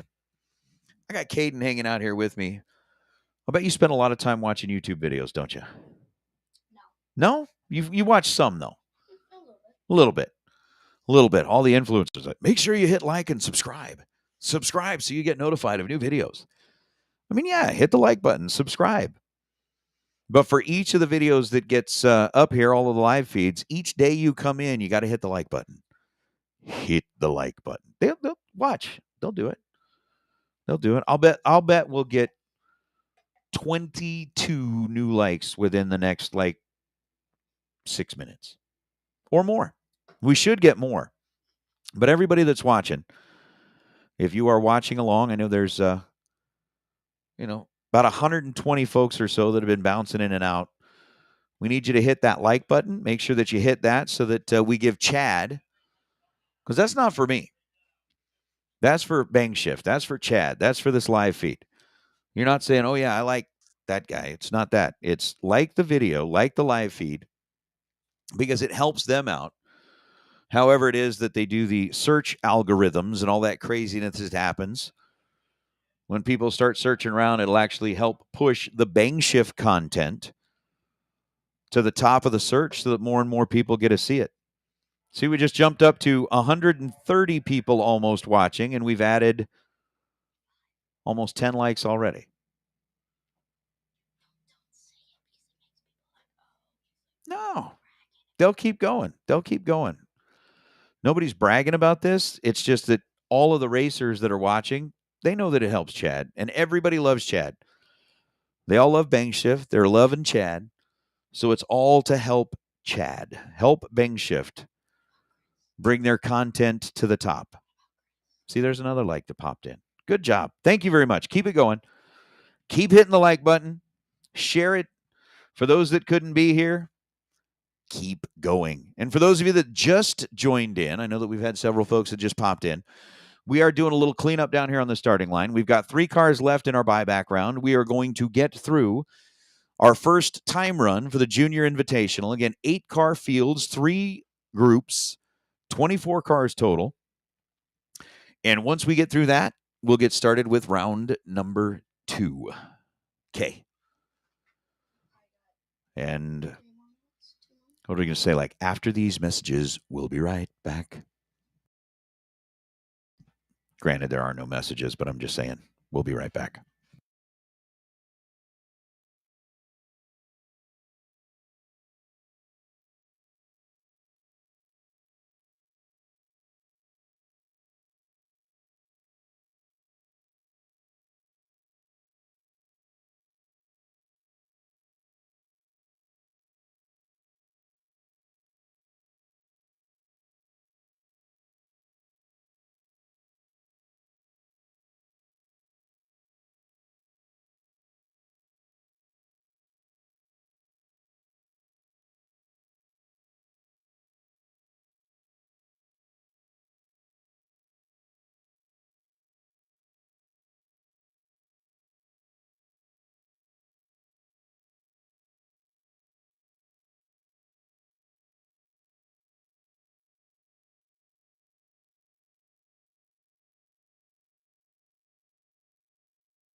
All right, so good news.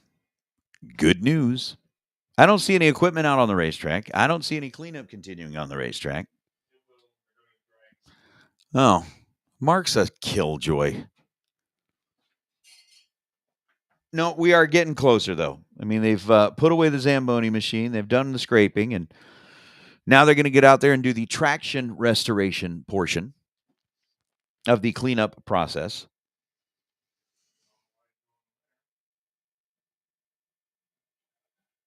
And once they get the traction restoration portion of the process complete, we'll go from there. Again, with that whole, movie references, things like that. Austin Powers, evacuation complete. We're not quite there yet, but we're getting there. So give us just another couple of minutes. As soon as we get the drag tractor out there, get the traction restored, we'll get back after it. Again, we've got 2 pair and a solo left in our buyback round.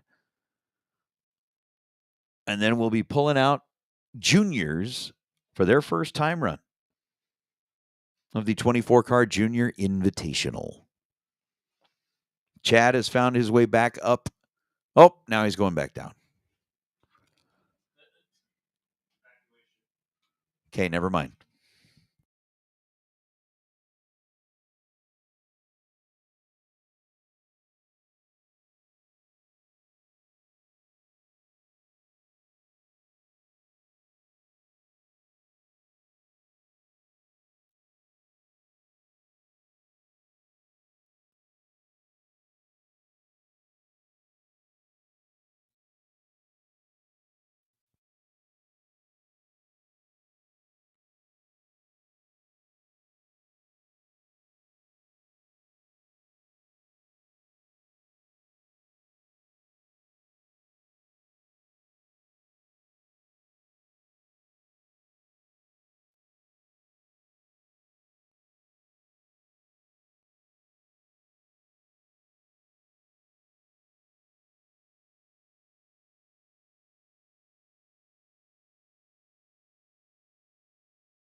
All right, racers, your attention, please, racers.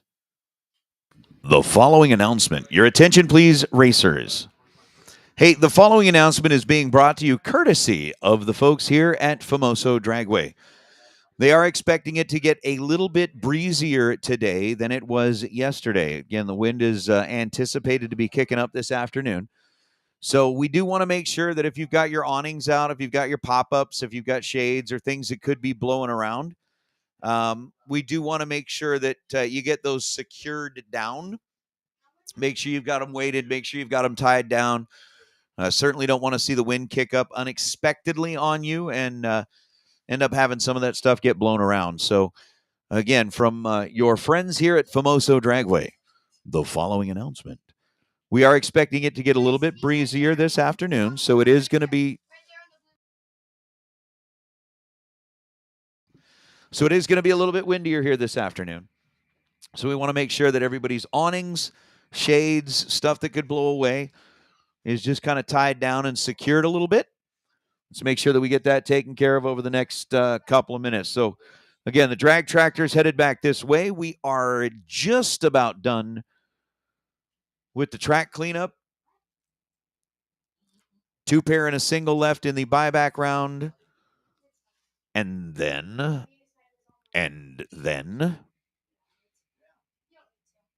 we'll get into our junior dragster time run.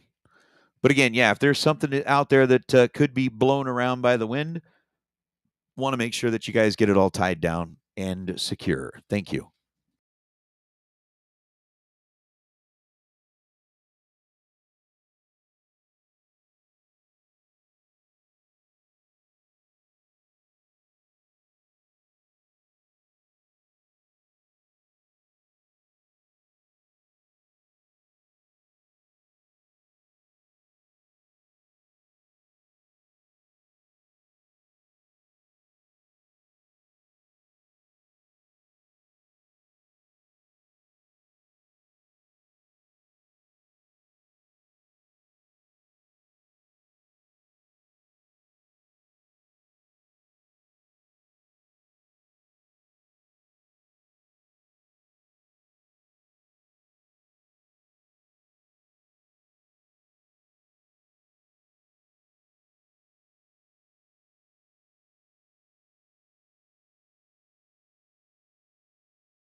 All right.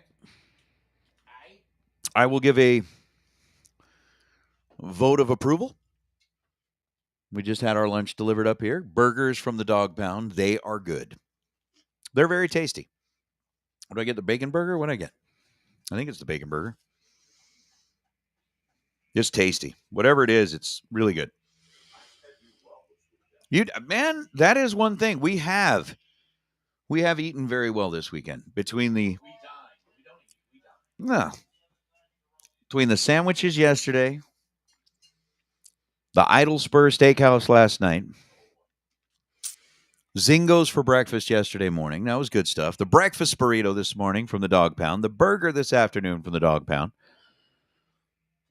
That is one of the very nice things about being able to chill here at Famoso is there's good food to be found everywhere. There is good food to be found everywhere. So I'm totally down with that. Apparently, we're going to make another lap or two on the drag tractor, and as soon as that's done, we'll go ahead and get back after it again. Getting close, wrapping up the reentry round, then we'll get into our junior time run, then we'll make our way into round number 2.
All right, well, I've done that Tucson twice. I guess we're going to do a solo shot. What happened? Where's Harrison? He's going, right? What's happening?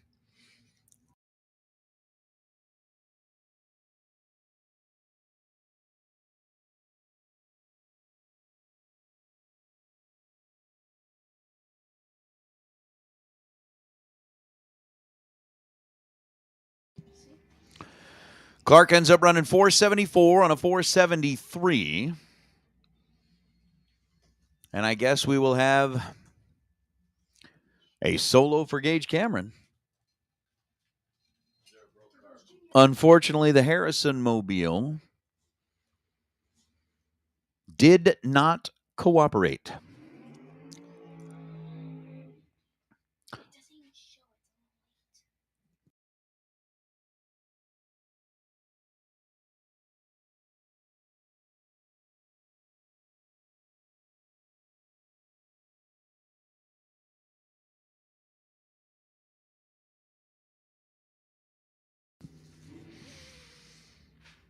So a Cameron coming in out of Bakersfield, the 494 up on the scoreboard.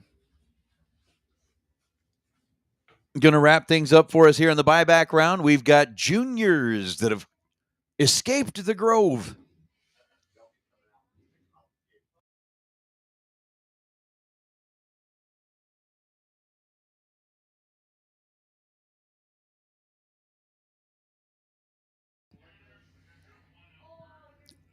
Juniors are behind the tower. Gage Cameron's on the starting line. Again, a Hughes performance. Saturday is underway. We'll have a couple of rounds of junior time runs that are going to be peppered in throughout the day. But following this solo run by Gage, as Cameron goes 009, and then 495 on a 494. So that is going to wrap things up in our buyback round. So round number 1 is done. The buyback round is done for a Hughes Performance $20,000 to win Saturday. Again, it is a Silver State HVAC West Coast Classic. And as our juniors are getting ready to roll, we got a very special guest announcer who's going to step up here and tell you all about these 24 junior cars, as he is a junior racer himself. I'm going to turn the mic over to Caden for a minute. All right.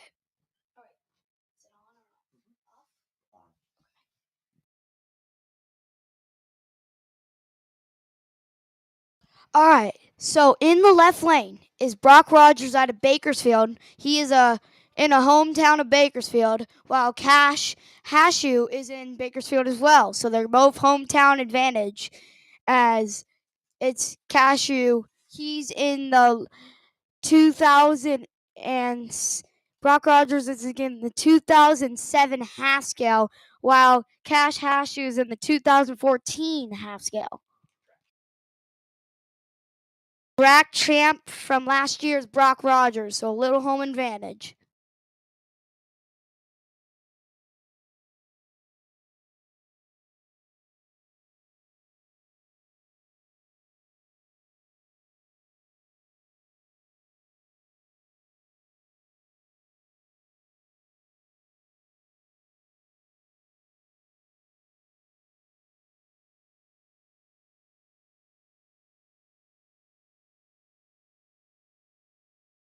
They start the cars up.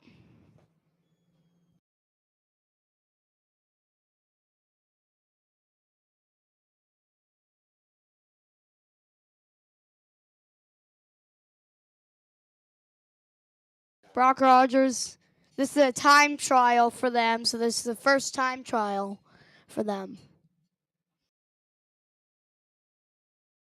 And tomorrow they're going to be doing eliminations of the Junior Invitational, and the winner will get $1,000. A lot of money for a little kid.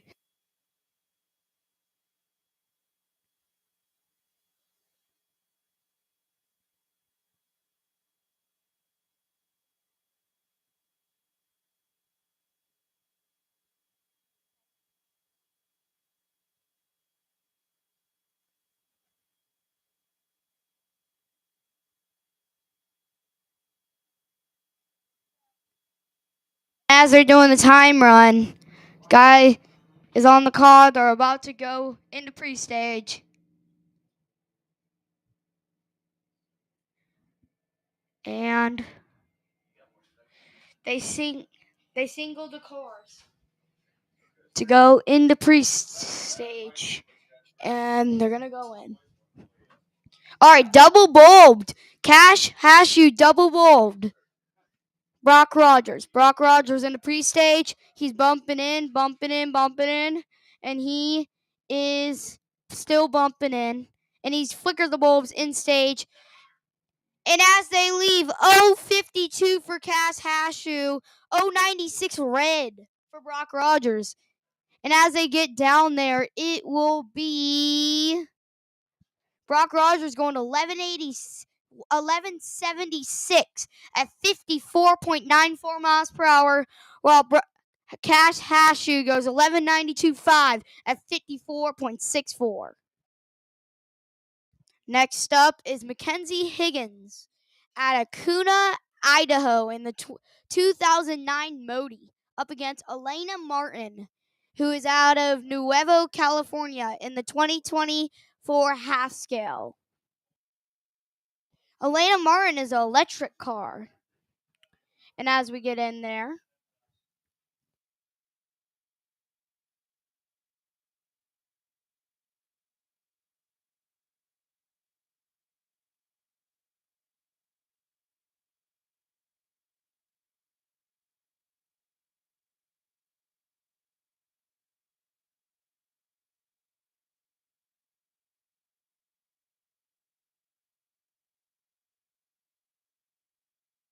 as they leave, 240 for Elena as Mackenzie goes 68.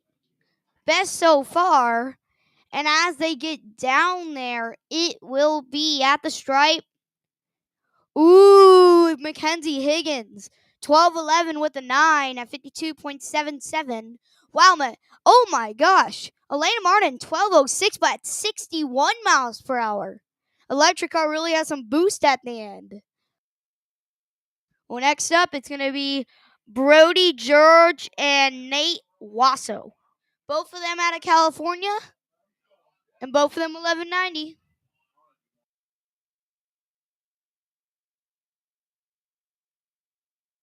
Nate Wasso's in the left. Brody George is in the right.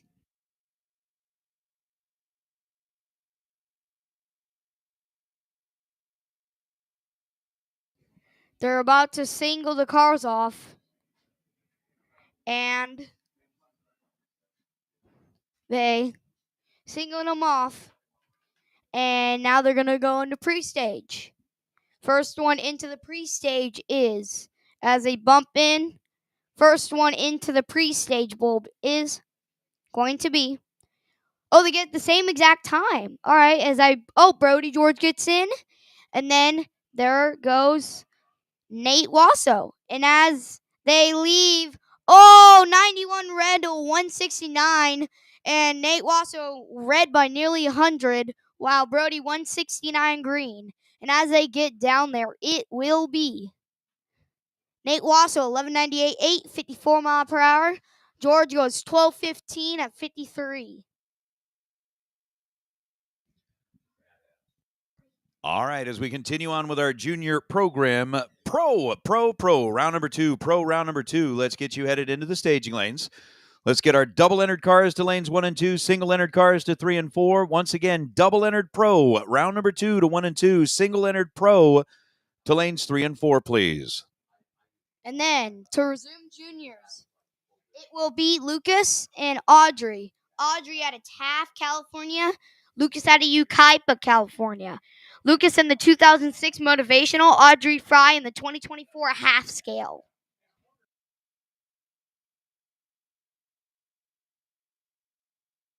All right.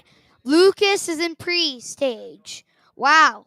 Audrey bumping in and bumping in. She's in pre-stage. She bumps in and bumps in and bumps in.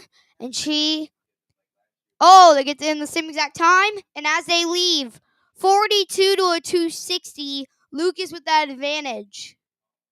And as they get down there,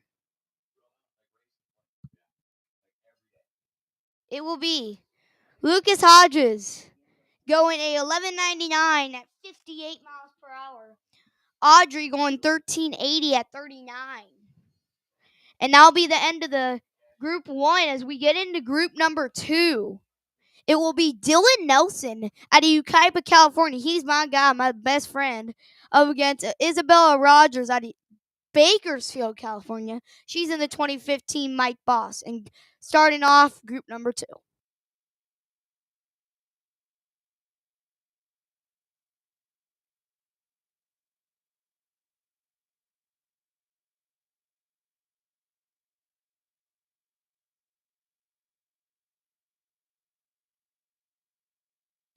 All right, they start the cars up. They do their burnouts. And they're about to go into pre-stage.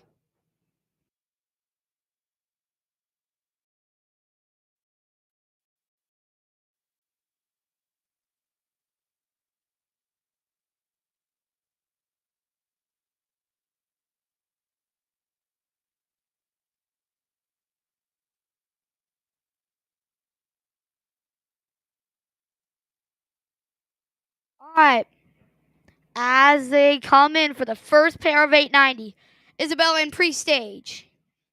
Dylan Nelson bumping in. He's in pre-stage. And as they both bump in, bump, Isabella in. And Dylan looks like he is going to bump in, bump. And he is still bumping. Bump. He's in. And as they leave, 20 to a 17. Wow. What a start by both of them. And Isabella getting there first. 893. Nelson goes 897. Good race. Up is Blake George up against Victoria Campbell. Both of them are out of Hidden Valley Lake, California. So they're very familiar with each other. And they're both in the 2024 half scale. So let's see what happens.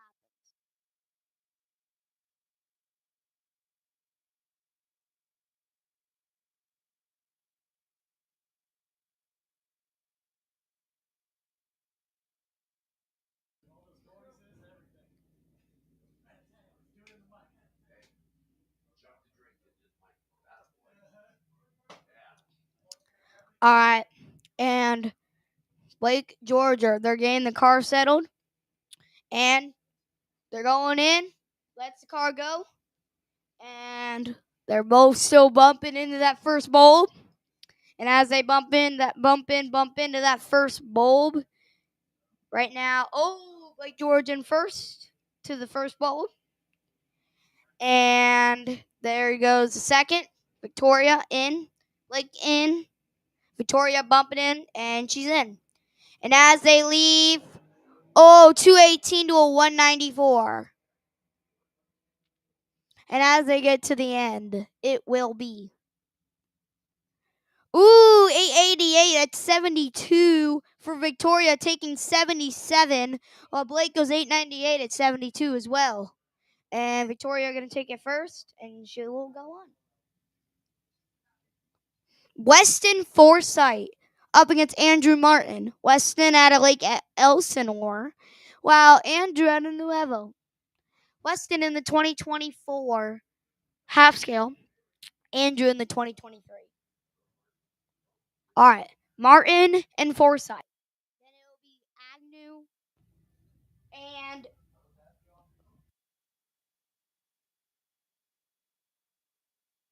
so it'll be Agnew on the bye as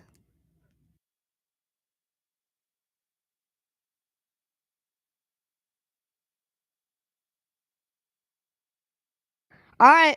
Andrew in pre-stage. Then there goes in Weston. Weston bumping in still into that first bulb. He is still bumping. Still bumping. And he gets finally into that first bulb. And Andrew and them both bumping. Andrew in first. Weston bumping.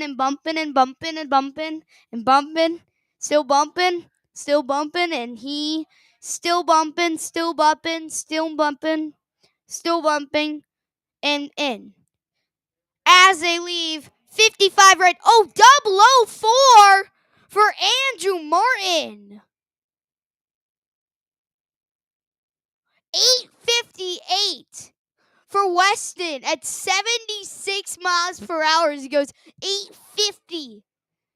Andrew goes 909 at 85 miles per hour. 004 for Andrew. That's a good light, though. Next up is Levi Agnew out of Oak Hills. He's in the 2022 half scale. He's in 890, the last car in the Group 2. And then we'll be moving on to Group 3, the final 8 cars will be after this. And as they get the car settled, he is going, and they give him the sign, go. And as he bumps and bumps and bumps into the first bowl, bump, bump, bump, he's in. Then bump, bump, bump, bump, bump, and he bump, bump, bump, bump, still going. Bump, and he's in. Red light for that one. And 022 for Levi Agnew. And as he gets down there, he will run a 890 with a 5 at 72.52 miles per hour. Next up will be Abigail and Brody, both of them out of Bakersfield. So, both of them out of Bakersfield. They're going to get the cars ready. And still getting the cars ready.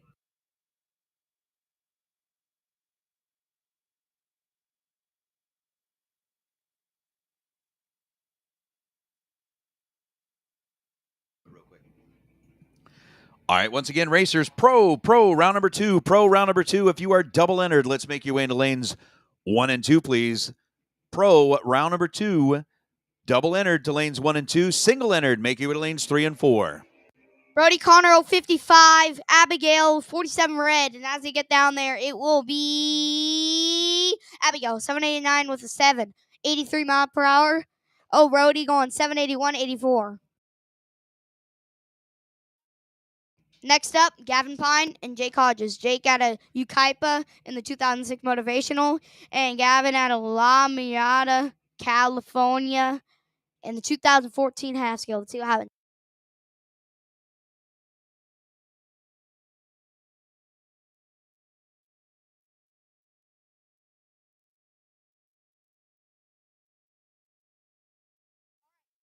And they're in. As they leave, just red for J008 red, 028 Gavin. Gavin gonna get down there, 793. Jake goes 805.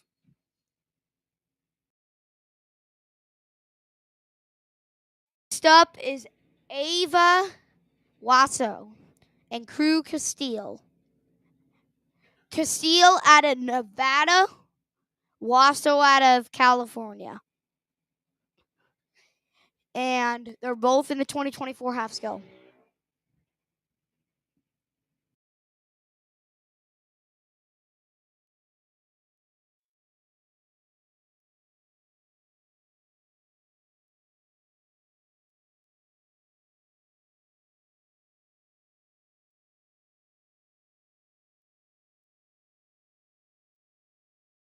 All right.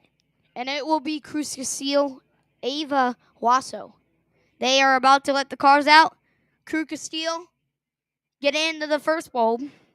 Then it's Ava. Ava in, Crew in. Oh, just a little bit red for both of them. As Crew goes 84 green, Wasso goes 100 red. And Ava going 1076 at 57.97.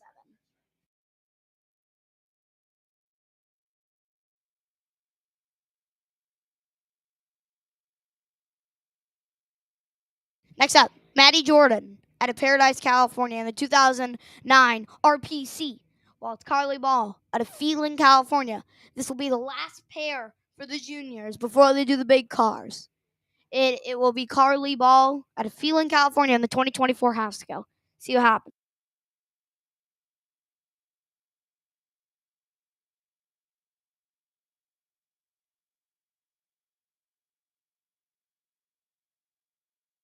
All right, as they bump them in, bump, bump, bump. They're going to let them out in about 2 seconds. 1, 2, and let the car go.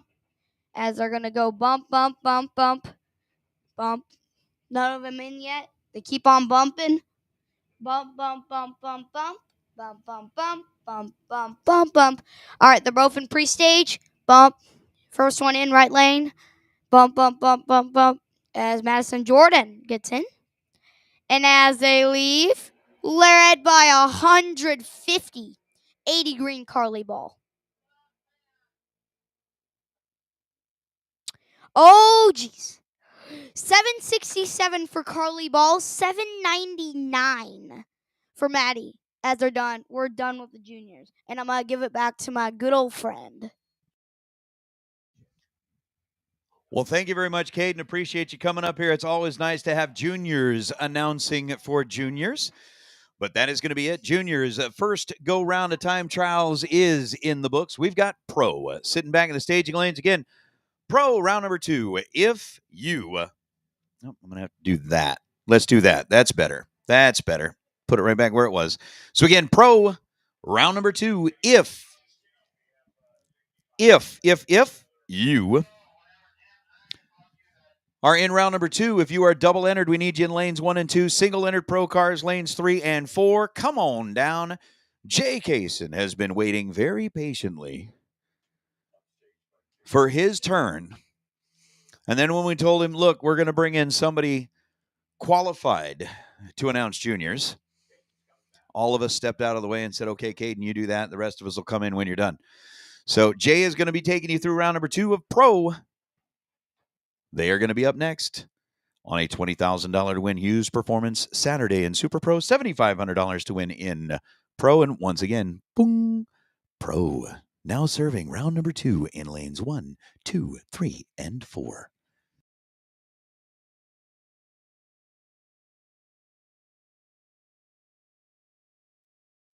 Man, if it's not bad enough getting upstaged by the kid, then you get upstaged by the big kid. So, yeah, what they say, never share the stage with animals and kids because they're going to show you up every single time. Caden, thanks a lot. Very entertaining first junior dragster passes there. Do appreciate it very much.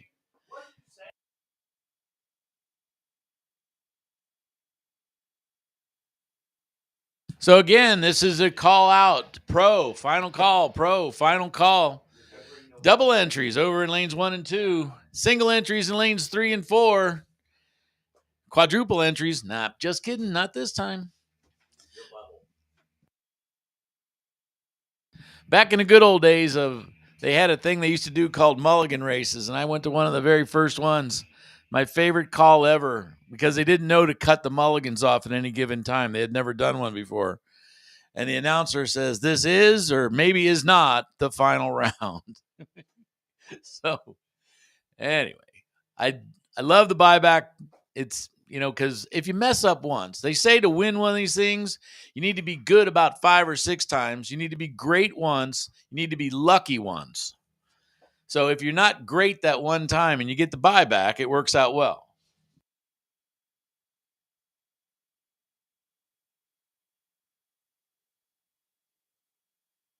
So again, we've finished all the buyback rounds, and now this is what we would refer as eliminations.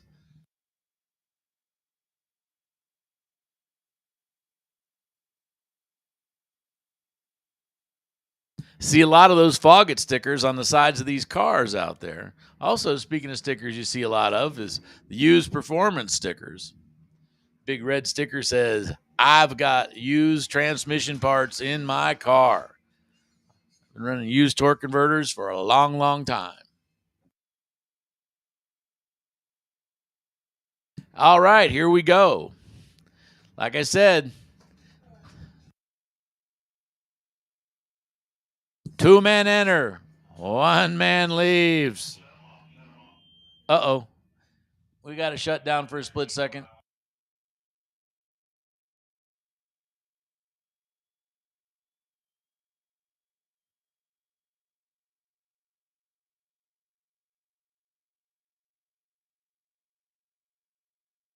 Sounds like there might be a little something or other up at the top of the track here. We're going to check real quick.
Well, cars all the way through the staging lanes and all the way around the corner. I'd like to thank everybody making the trip and coming on out.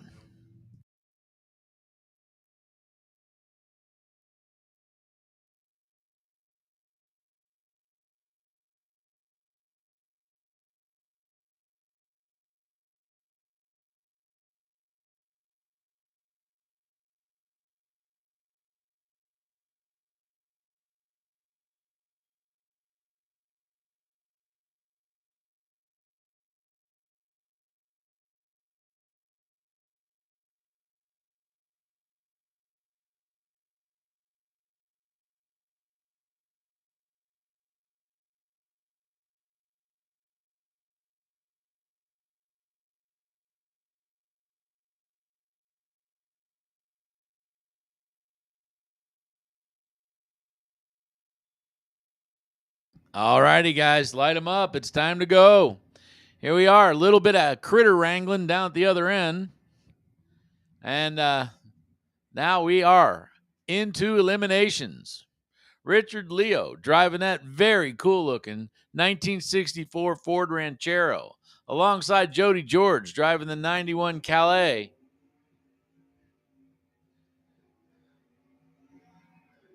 Class Legal Calais alongside what looks to be a little street car. Both of them dialed pretty close together, though. The Ranchero 712's the dial in for Richard. Jody George 686 the dial, so he will give a little bit of a head start over to the Ford.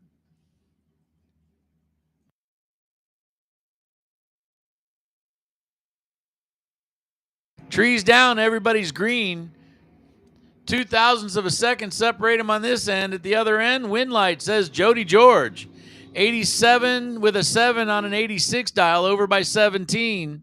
15 with a 3 on a 12, over by 33. That pretty much tells you, since the lights are almost identical, Jody George takes the win and moves on to round 3. Richard gave him a good fight, but closer to the dial, takes the win light. DeAndre Fitzgerald, the 1969 Pontiac,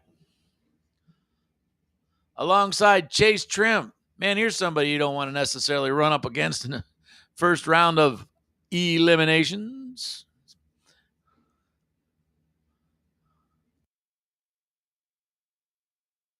Without a safety net, coming up against Chase Trimp can be a tough way to go. But you got to beat the good ones. You're going to beat them all. Everybody's green down at the other end. Little Opal out in front, stays out in front, goes 662 on a 659, 623 on a 616.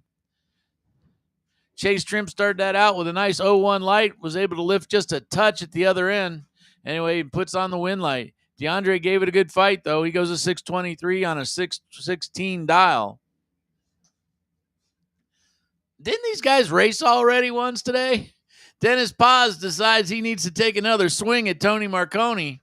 So the 76 Aero over in the three-way Chevrolet line, it's 594 the dial. Dennis Paz 657.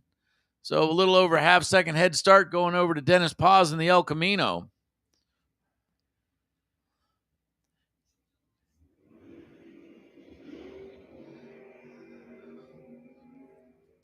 Pair of really good green lights out of two really good racers. And the win light comes up for Dennis Paz. Dennis Paz runs dead on with a 9, 57 with a 9 on a 57 dial. I started that out with a nice 017 light. Down at the other end, how about you? 003 at the stripe. 94 with a 3 on a 94 for Tony Marconi.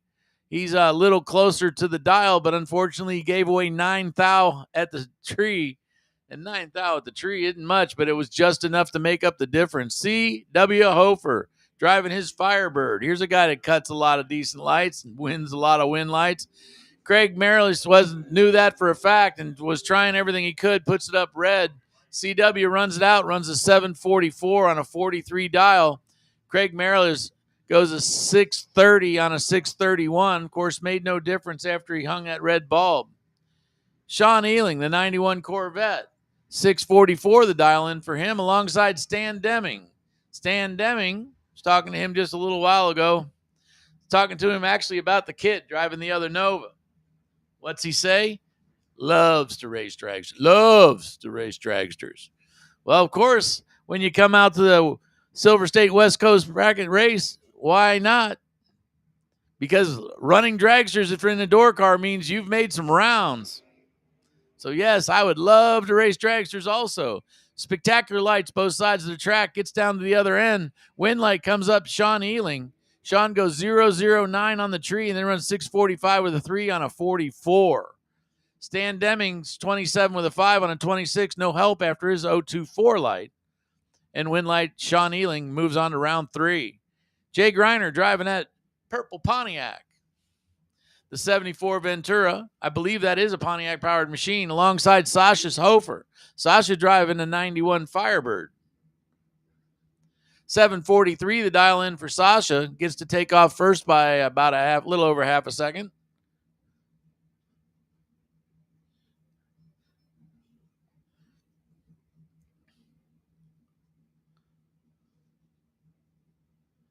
Okay, there we go. I say,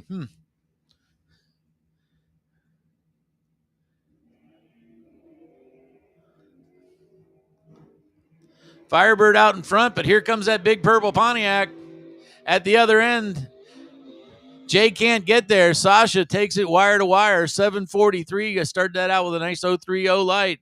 Goes 743 with a 1 and left not a whole lot of room. And Jay Greiner with a not quite as good a light goes 681 with an 8 on a 79. Tapping the brakes, hoping that Sasha was going under, but that wasn't the case. Pedro Valdez. The 01 Firebird, 706 to dial in for that machine. Danny Valdez out of Bakersfield, the 67 Camaro.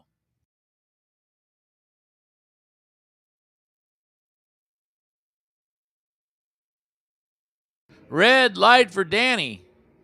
Danny puts it up 05 on the red side. Pedro 05 on the green side. Obviously, the wind light comes up on Pedro's side as well. 706 with a 5 on a 706 dial-in. Dial-in's right. And you're on the good side of the tree. Pedro moves on to round 3. Robert Crum out of Chico driving the little Chevy 2 alongside Jacob Beckworth out of Rancho Cucamonga. The 79 Malibu, bright red Malibu, goes lots of rounds. 732 the dial-in for Jacob. Robert's car, 658.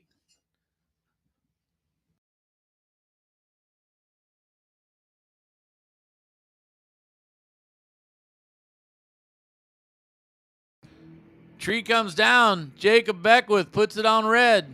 Robert Crum, a nice 024 light. Then runs a 59 with a 6 on a 58. Good for the win. Jacob runs it out, goes 732 with a 6 on a 732. Why? Because anytime you red light, of course you run dead on. Next pair coming your way, Robert Butler driving that good-looking 66 Chevelle SS alongside Richard Llewellyn. The Yucca Valley driver driving the baby blue 67 Chevy 2. 648 the dial in on the Chevy 2. 620 the dial in for the Chevelle SS. SS red by 1,000th of a second. Lou Allen puts on the wind light, goes 656 with an 8 on a 48. At only 103, so he's lifting on that one. 621 with an 8 on a 620 for Robert Butler. And the good news is there is the door car clash, as well as tomorrow. So there's still racing to be done and lots of it. Dean Talbert, the 1969 Chevy, calls it the Honey Badger. 574 is dial-in, so he's going to wait. Andy in that little fast Beretta, 593. He's usually used to chasing door cars around, not getting chased, but this is the case. They're coming after him. He's out of Idaho Falls.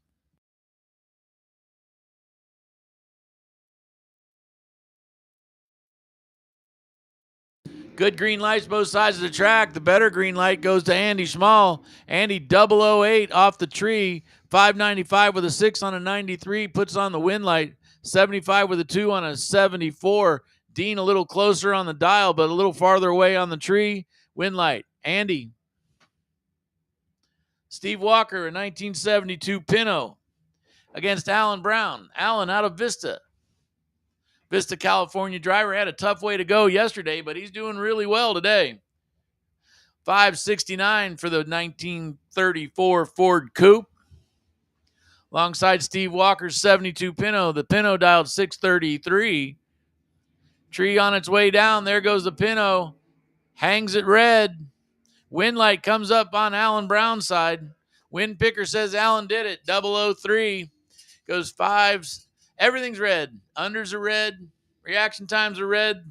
But Alan Brown moving on.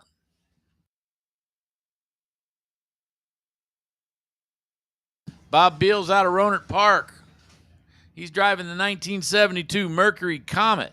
862 the dial in on the Mercury. Maurice Castro, the 79 Monte Carlo. 773 the dial. So generally speaking, in pro, neither one of these cars would be chasing, but in this particular case, Maurice is doing the chasing. Bob getting all excited about getting to go first. Goes a little too much first. Goes red. Wind light goes over to Maurice. Maurice is a 106 light off the tree, but that was the only green one hung, and that put the wind light on his side as well. Garrett Agnew. Garrett driving the four-wheeled motorcycle. Did pretty well with this. Matter of fact, he had the opportunity. It unfortunately didn't work out for him, but he had the opportunity yesterday. He could have actually run his dad in the final. Chris Johnson, the 72 Duster. The Lancaster drivers dialed 586, so he's going to give a little bit of a head start over to the motorcycle-powered dragster.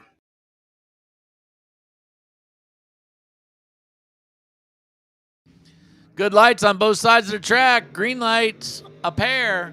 Wind light goes over to Garrett Agnew as he runs 619 with a 4 on a 618. A stripe of just 0083. If I had to guess, I'd say that Chris Johnson's car goes much quicker than 111 miles an hour. And under this particular case, little hard to find dragster, got a little harder to find, and I'm pretty sure Chris would like to kick himself at the moment as he went 006 on the tree. Anyway, it looks like he might have handed that stripe back to Garrett. Garrett says, okay, I'll take it. Thank you. Here's Greg Griffin, the 1965 Chevy. The big black Malibu alongside Ron Nichols, the Hammer.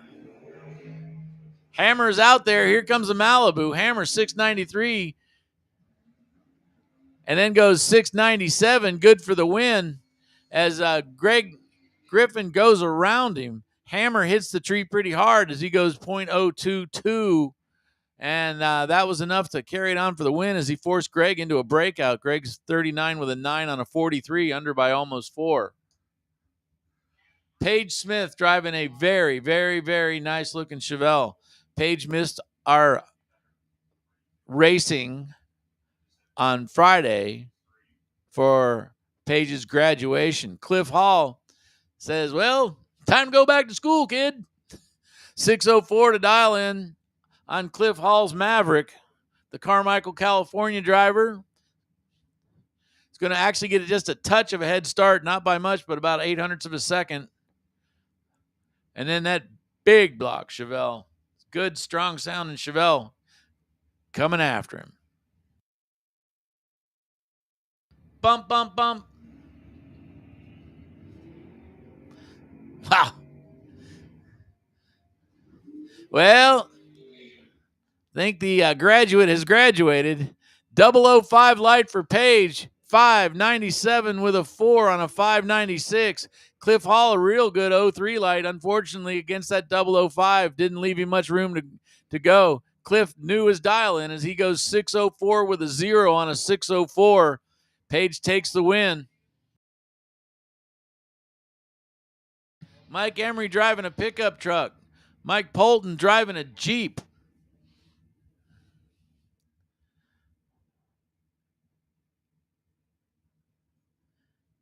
Because you can.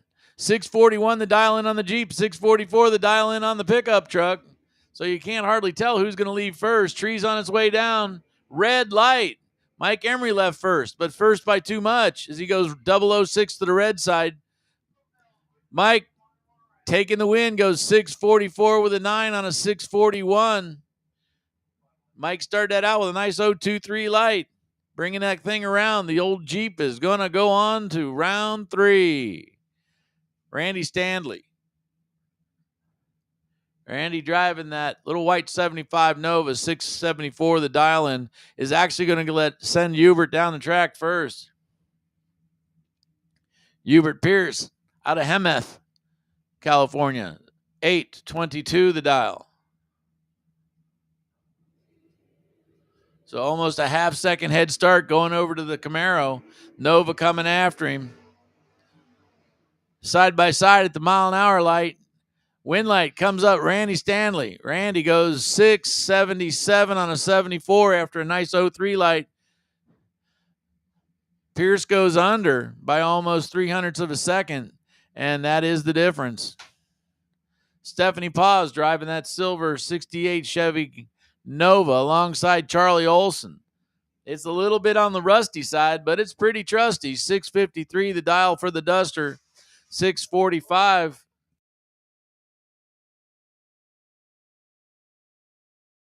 $645 for Stephanie. Trees on its way down. Lights are close. This one's going to be finished at the other end. Tight race. Goes down the other end. Wind light comes up Stephanie. She goes a 46 with an 8 on a 45. 56 with a 4 on a 53. Charlie a little too far off his dial-in. Stephanie moves on to round 3.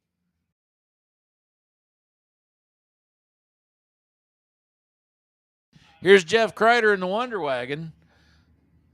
727 coming out of the sky alongside Leslie Emery. The 1994 S10 pickup truck sponsored by Affordable Transmission. All the way down from Kuna, Idaho. 6-9. Not sure what's going on there. That pickup truck didn't move so terribly hard. And wind light comes up for Jeff Kreider. He goes 006 after Leslie rolled the beams. And so there we are, 736 with a 1 on a 727. Attention in the pits, attention in the pits. Super Pro door cars, Super Pro door cars, Super Pro door cars, double entries, lanes 1 and 2. Single entries, lanes 3 and 4. Super Pro door cars, this is your call to the lanes. It's Battle of the Pickup Trucks right here. Jeff Taylor driving that 99 Dakota super fast, 566. John Victorino driving the S10 is 679. By the time I get down there talking about it, they're done.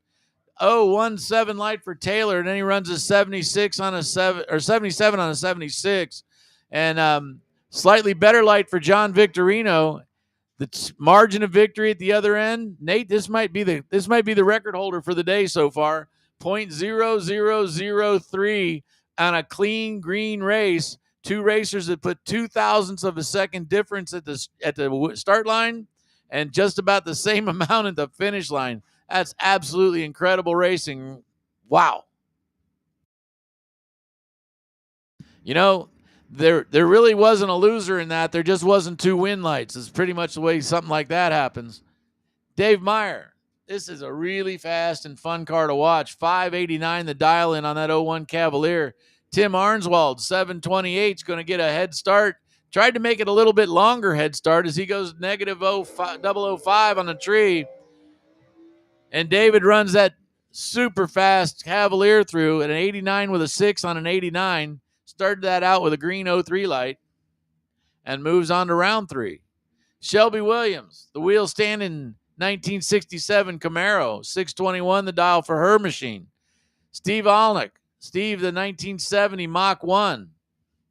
Here it is, Woodward Avenue, 1970.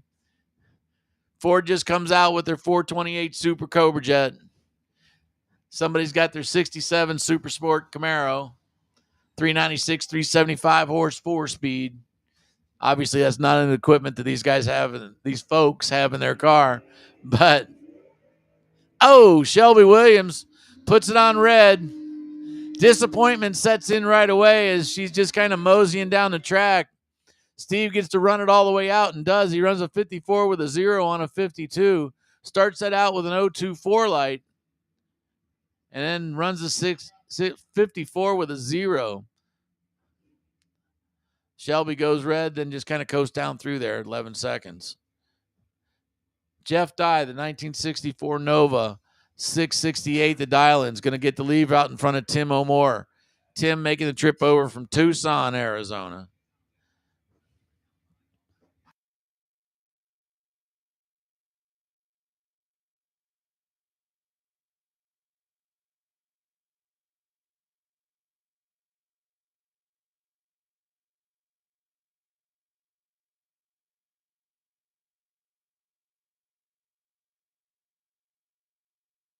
Tim O'More doing the chase and Jeff Dye doing the running. When it comes down to the other end, Chaser wins. Tim O'More off the line with an 034 light, then runs a 604 on a 591. As not only did Jeff Dye give him up a bunch on the tree, he also gave him up a bunch on the track as he goes a 673 on a 668. Next pair coming your way. This is Chuck Hawk out of Tucson, Arizona. Driving the Mustang right now, 673 the dial, 663 for Brandon Phillips in the 99 Firebird.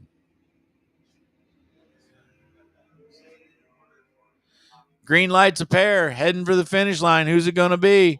Comes up on the other end. Win light comes up Chuck Hawk, 77 on a 73. After an 03 light, got 5 on the tree. Brandon gives up another 3 on the track. Chuck kind of coasts on through for an 044 stripe at the other end.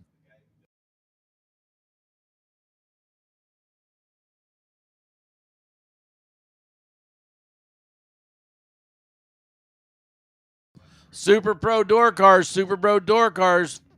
third call. Super Pro Door Cars, third call. Super Pro Door Cars, double enters, lanes 1 and 2. Super Pro Door Cars, single entered, lanes 3 and 4. Oh, boy. Steve Williams stretching the rods on that 08 Pontiac. Alongside Jim Hulse, 1971 Datsun. No fooling around here. No new school stuff. Datsun, not Nissan. 724 the dial in for the Datsun. 586 the dial in for that Pontiac. The G5.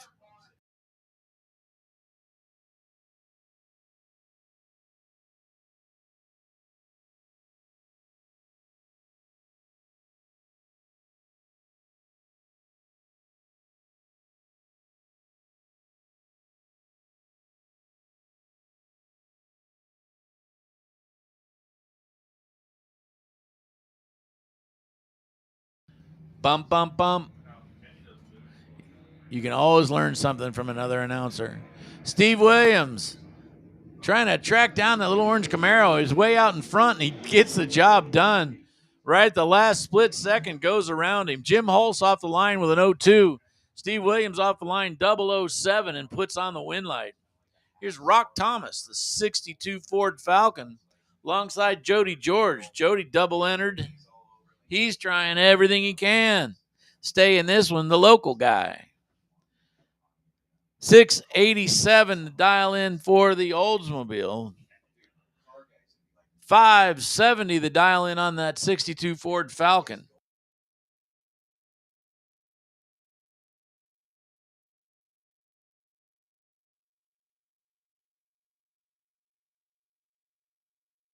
Final call, final call.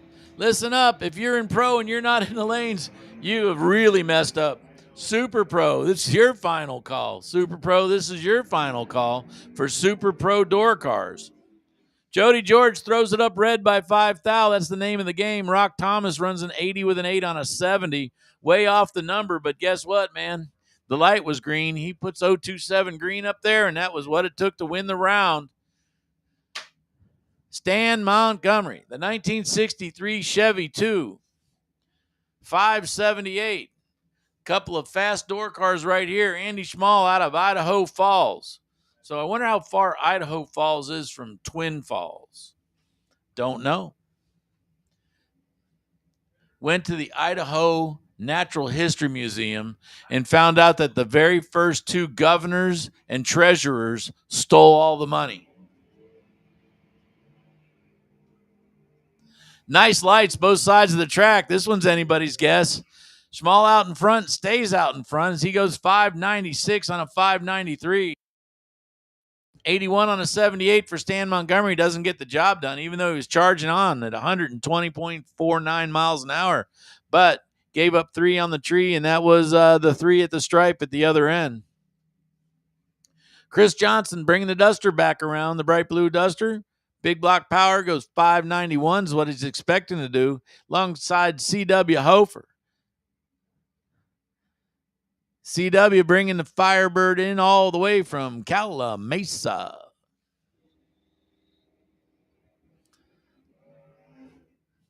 Oops, that didn't sound like it was going to work. Hofer coasts on through for the win. What he's really going to do is Chris Johnson's going to really be mad that his car didn't make it all the way down the track because he started that thing out with a 002 green light. CW, though, was going to give him a fight for it as he goes 022, but he gave up 200s on the tree. But we're never going to know as we're going to have to push that Duster back off the track. Too bad for Chris. I do believe he's double entered. Now, whether or not he's still in on the other entry or not, I'm not sure.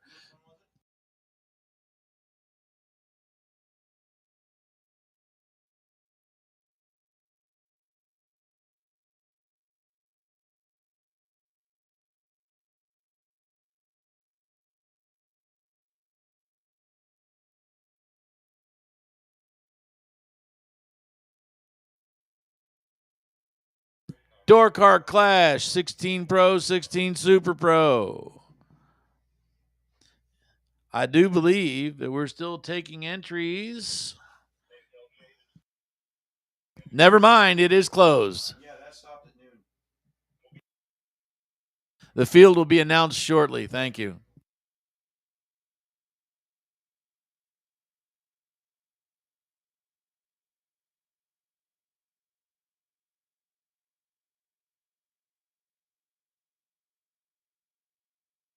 What I meant to say about the door car clash is that we'll be straightening out and preparing the field, let everybody know what they've got going on here in just a few minutes.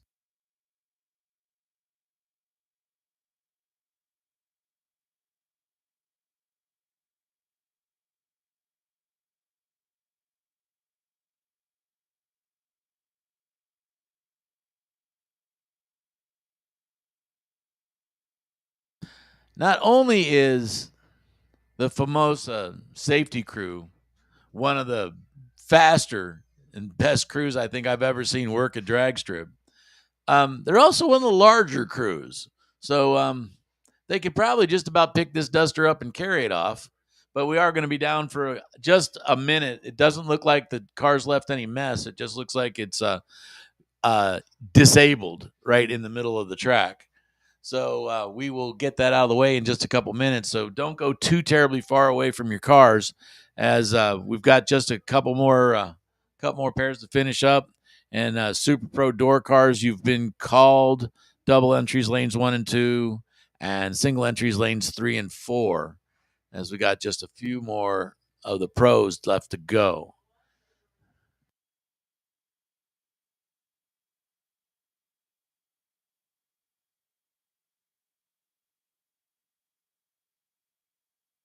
So again, as we're continuing on with Used Performance Saturday,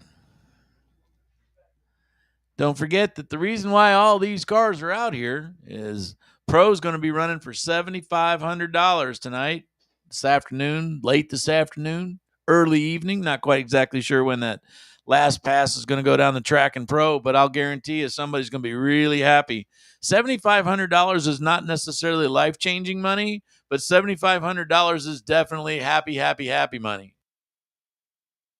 Missing one Pro car. You need to make your way back up here. You got really lucky that somebody broke. Otherwise, you probably would already be late.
Okay, it looks like we had to actually jack this up. So my guess is that there's like a big mess going on in the rear end. The gears that go round and round don't go round and round no more. Now they go grindy, grindy, stop.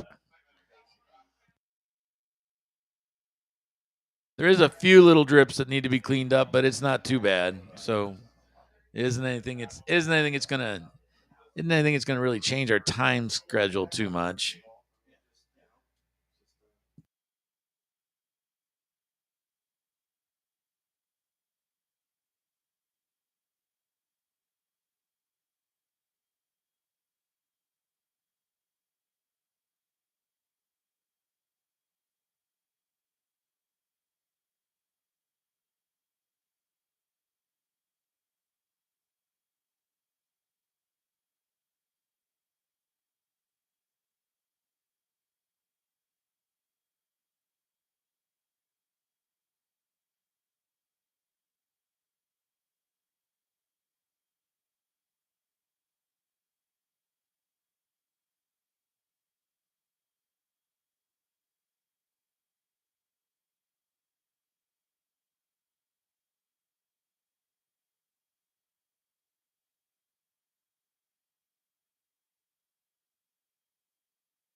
Okay, looks like we're just about ready to resume the zoom, zoom, zoom.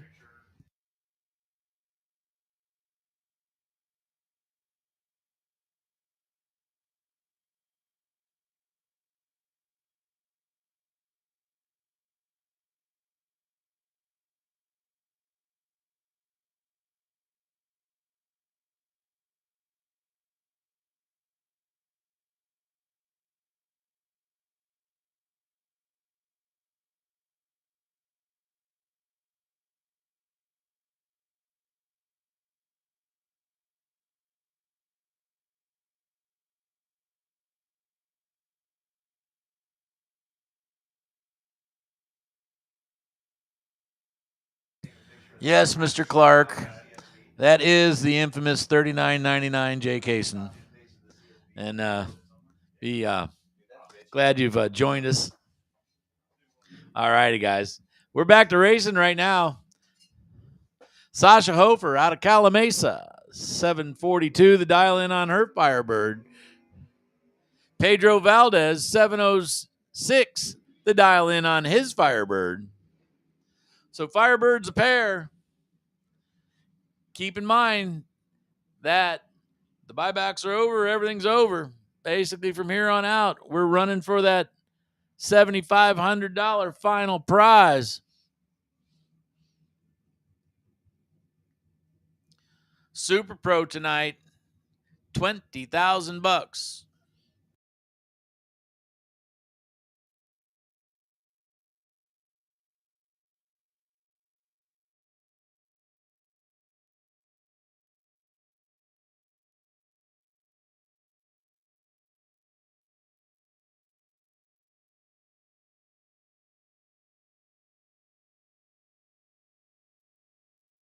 Everybody taking their time staging up. Pedro puts the car in. Sasha's in. There they go. Heading down for the other end. Pedro 708 on a 706 after a beautiful 004 light. Sasha, a nice 04 light, goes a 42 with a 6 on a 42. And even though running dead on, Pedro with that almost near perfect light puts on the win light. Here's Stan Deming, the 76 Nova, alongside Maurice Castro. Maurice, the 79 Monte Carlo, is going to go first. 774 the dial in. 627 for the little blue 76 Nova out of Idaho. Red light for Stan. He puts it up red by 0.04 of a second.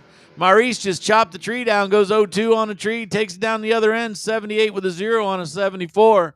Stan Deming throws up the red light and runs a 30 with a 0 on a 27, but that's no help because once it's red, it's really hard to win that round. Robert Crum out of Chico, the 1963 Nova SS, alongside Richard Llewellyn, the 1967 Chevy 2 in baby blue. Side by side, same size cars, everything's about the same right up until the time the win light comes on. It's all fun and games. Robert Crum goes 660 with an 8 on a 659 after no 3 light and takes the win. 52 with a 6 on a 52 for Richard, but nope, doesn't get it done as he gave up 3 on the tree, and it shows up at the other end as an 018 stripe.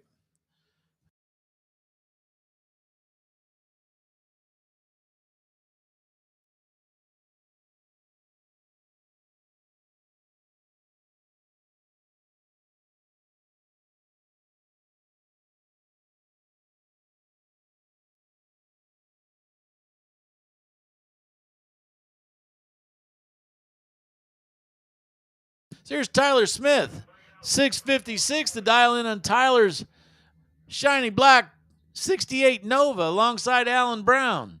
Alan Brown with his coupe renown out of Vista, California.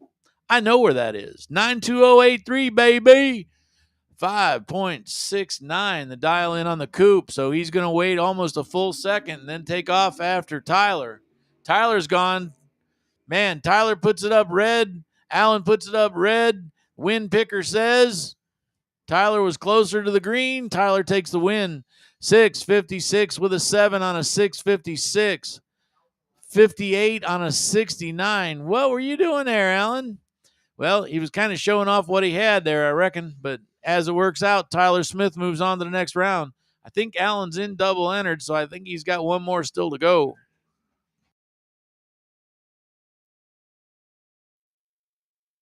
All right, listen up. If you own a Super Pro door car, the last time you went down the track, somebody handed you a wind slip. If you're not in the staging lanes, you are absolutely positively not where you need to be. As we are now heading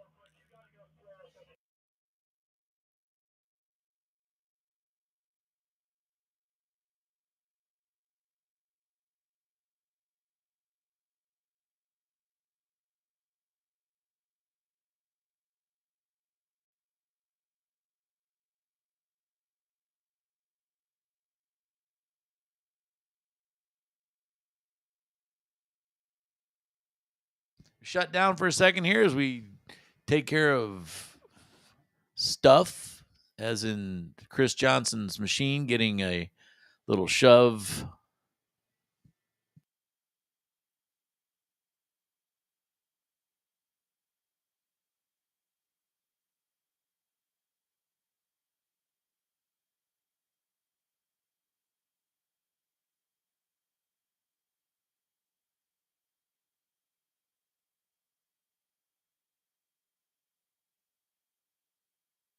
Okay, back to racing real quick. Here's Greg Dreher.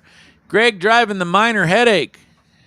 You know, it's kind of interesting because Greg, his nickname was 007. We hung that on him because first light he ever cut when he was like a 16-year-old kid racing at LACR. He throws a 007 up on somebody like Eddie Conrad or somebody who really wasn't expecting that. And as it worked out, kind of hung that on him. Cody Cloud out of Galt, the 1964 Falcon. He just came in this morning, first thing. Cody's been making his way to the rounds here, so let's find out. You got a tough one with Greg Dreher. So Greg borrowing a car.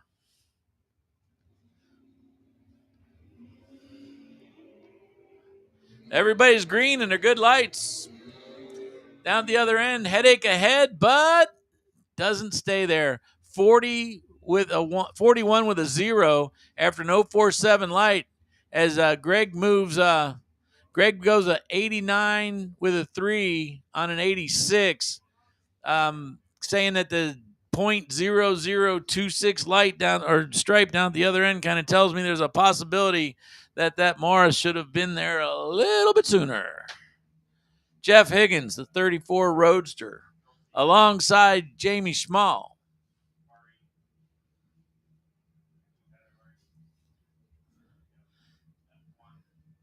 .607 for Jamie. Jeff Higgins, one of the quicker cars in the class. 029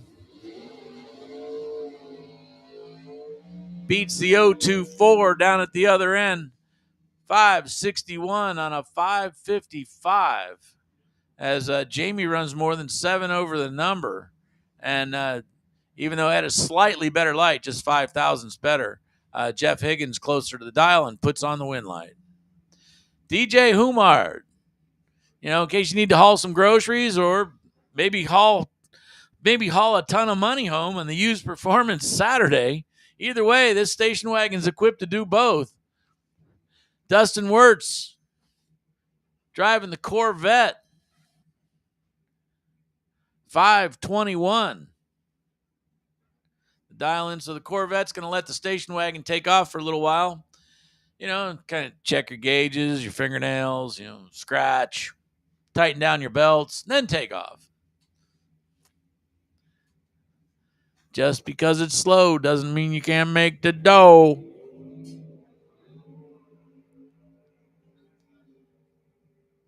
Thousandth of a second separate them on this end and not much more on the other end. 23 with a 4 on a 21 puts Dustin in the win. 42 with a 6 on a 39, so over by 3 with a 6 as compared to over by 2 with a 4. And if you do all the math with only a thousandth difference at the start line, it gives you an 0.13 difference at the finish line. And DJ fighting it out all the way, but Dustin puts on the win light. Coming back around again. Here's Mike Ealing, the 1965 El Camino. 655 the dial in, 657 the dial in for Brian McCullough. Brian driving the red Camaro. So 200ths of a second at this end.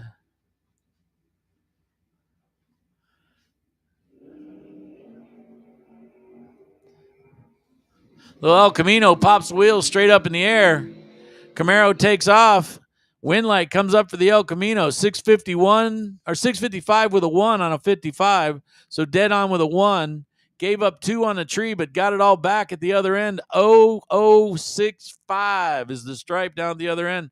Brian a 59 with a 6 on a 57. And that moves him into the Where's My Beer? Jason Pad out of Cheshire, Alberta.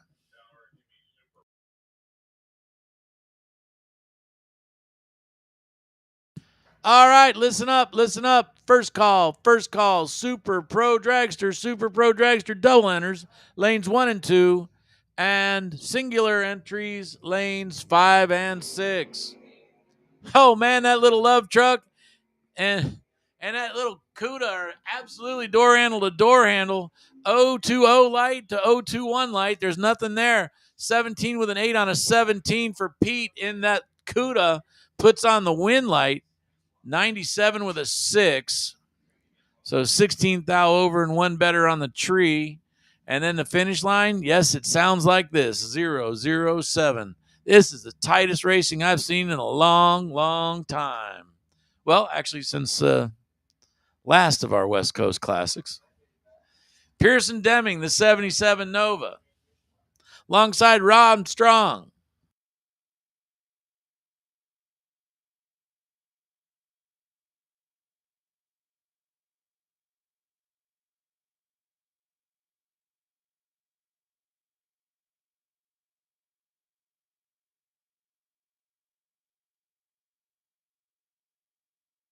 Rob Strong taking his time, putting it in the beams here.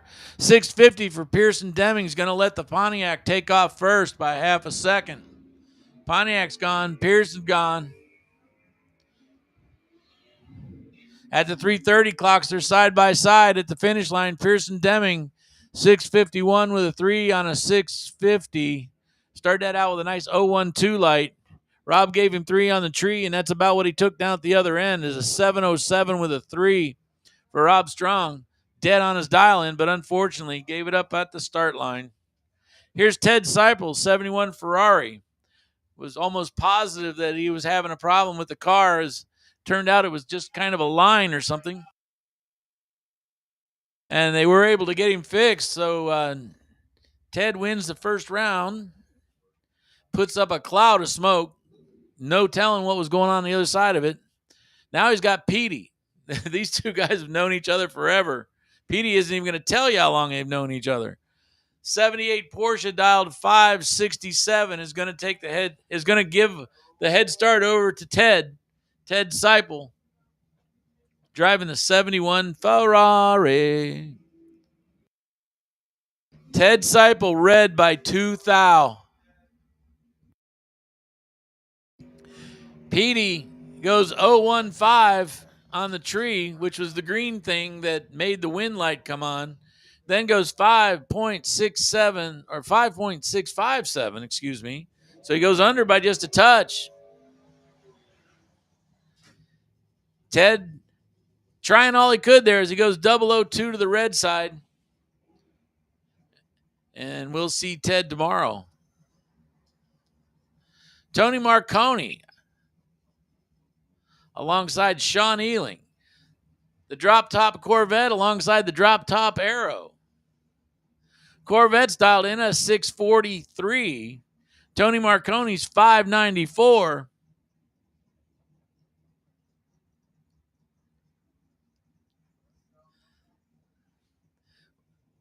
What's Caden say? Bump, bump, bump, bump, bump, bump, bump. Tree's on its way down. Good green lights both sides of the track. Gets down to the finish line. The better of the two lights also close to the number. 010 on the tree and then runs a 594 with a 7. 43 with a 1. Sean closer at the stripe, but Tony better on the tree. Tony getting a little over an 01 stripe at the finish line. Good for the win. Started that out with a near perfect 010 reaction time. Here's Wes Anderson driving a 27 Ford. I think. Can't see it from here. Randy Cloud, 98 Mustang. That one I can see. Definitely is a Mustang. Yep, and it is a 27 Ford.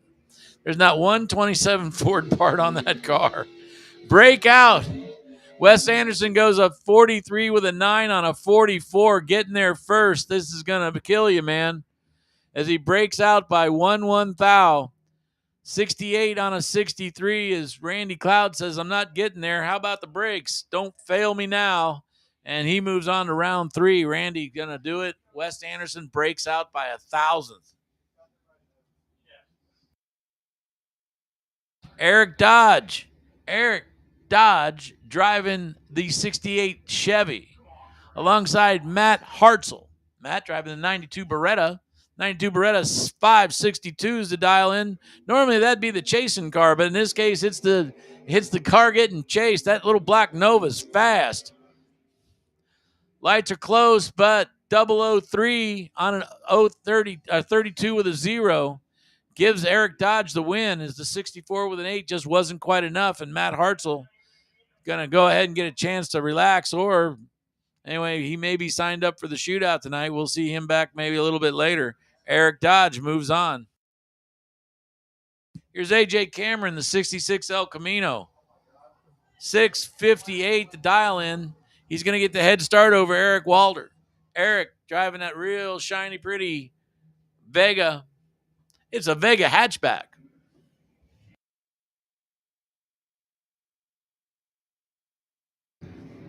Just a few thous separate them on the tree. They get down to the other end. Winlight comes up AJ Cameron. He runs a 59 with a 1 on a 58 dial. 601 on a 96. Eric runs about 5 off his number, and that isn't going to get the job done. Even though he had about 100th better on the tree, gave it all back on the way down the track. Hugh Muller. You driving the 72 Maverick. He's alongside the 64 Chevy 2 of Dave Beckwith. Dave Beckwith out of Rancho Cucamonga. 605 is his dial in.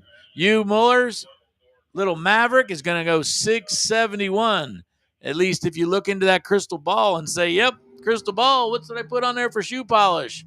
Well, don't go red would have been the first thing that crystal ball would have said, and he did. 606 on a 605 for Dave Beckwith after he puts up a green 030 light. That was enough to take the win. Here's Ted Kellner driving the stretched out 75 Vega. Many time champion in Division 7 alongside Craig Merrilees. Craig, the 79 Camaro.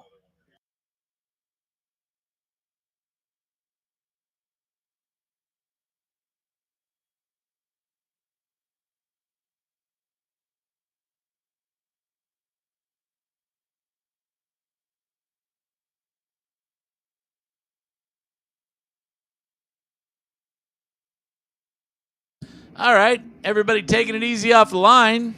Getting down to the other end. Breakout for Craig Merrilees. Deadly Tedley Kellner. 681 on a 678. It's good for the win as he forces Craig into a breakout with a slightly better 040 light. Here's Daniel McClellan. Daniel driving the buggy. 5.90. So he's going to leave about 0.05 of a second in front of David Pohl's 68 Barracuda. 68 Barracuda looks like a race Hemi-Cuda from 1968. Definitely a very cool-looking machine. Excuse me, 685. He's going to leave a second ahead. Oh, well. Look at all the numbers, big boy.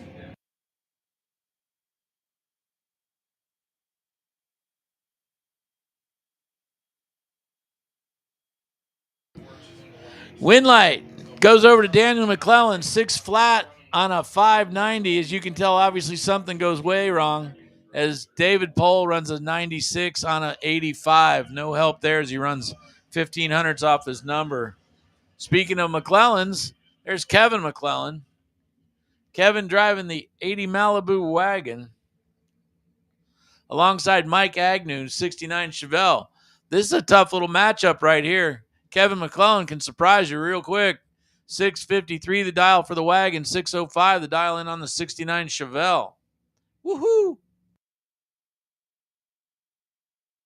Mike made it all the way down to the final last night.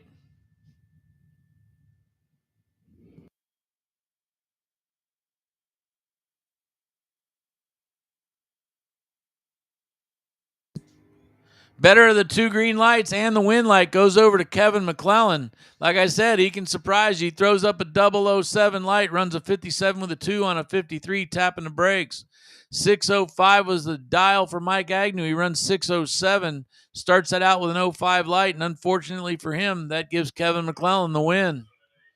Here's Greg Dreher. Greg back with the Morris.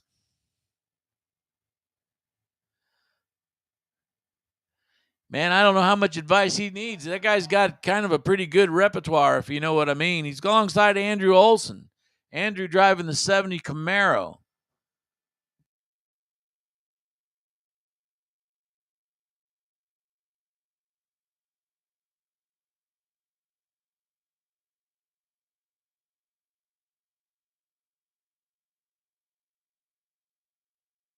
Hey, listen up, guys. If you've got golf cars over at 7 and 8, keep in mind that we use those as active lanes. Please don't park your golf cars there.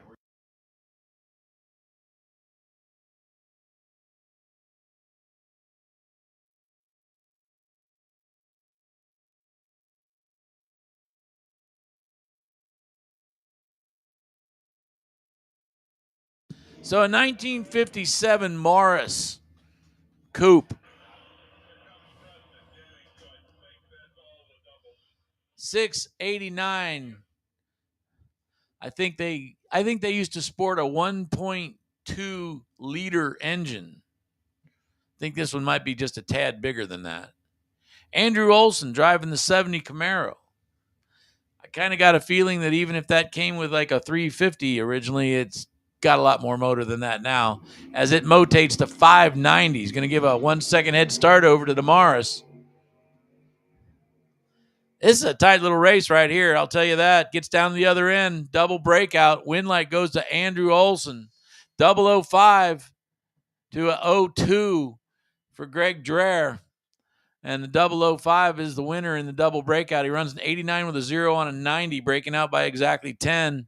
87 on an 89, breaking out by 20. And the win light goes to Andrew Olson.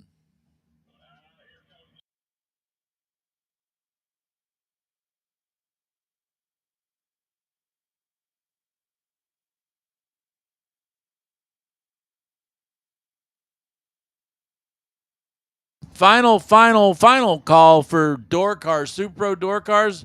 You're not in the lanes, man. You're gone. Gary Minaka, 562 in the Porsche, alongside Dustin Wirtz.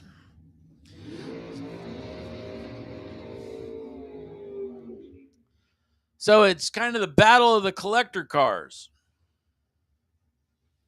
What I mean by that is Dustin Wirtz has collected a lot of trophies with that 63 Corvette. And I will guarantee you that Petey's collected a bunch of trophies in that 78 Porsche, although he's turned the wheel over to his good friend Gary Minaka.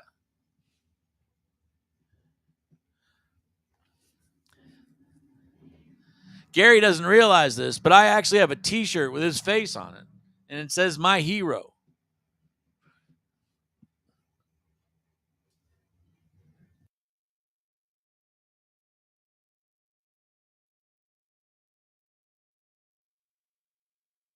All right, somebody's going to have to stage. Here we go. Dustin finally drops in a light.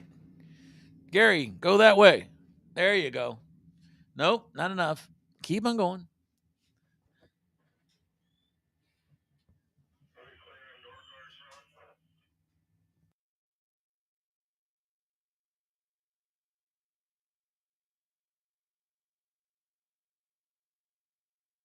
Gary out in front, but here comes the Corvette. Corvette puts on the win. 534 on a 26 after an 0-2 light for Dustin Wirtz. Gary missing the tree. He goes a 64 on a 62, but he starts that out 09, and that was the end of that. Dustin Wirtz moves on to the next round. Gary, I still have your "You're My Hero" T-shirt. I'm not giving it up, no matter what. Here's Pearson Deming coming back. 77 Nova one more time, alongside Kevin Higgins driving the 39 Roadster. 650 the dial in for Pearson Deming in the Nova. The Roadster 5.57. So 93 hundredths of a second the difference. Here comes the Roadster. There goes the Nova. Oh, baby. He goes under by 4 thousandths.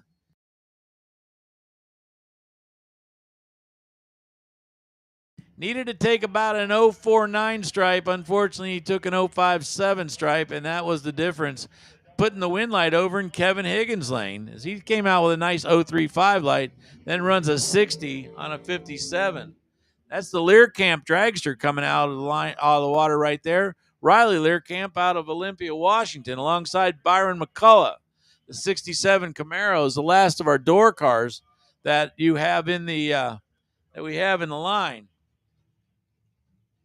So, Byron, the door car guys are now relying on you to make it one less dragster.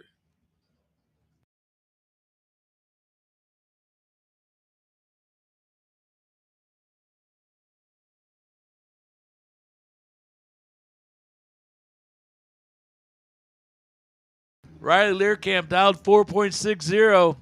Door car almost a full 2 seconds slower at 6.59.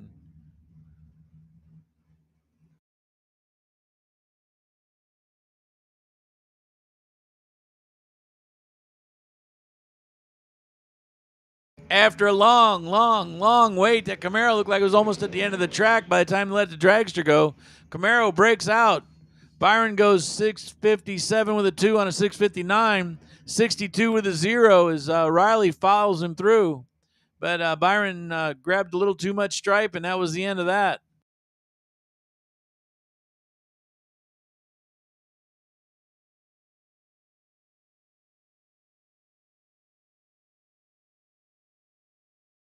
Mark Barnhart out of Placetas.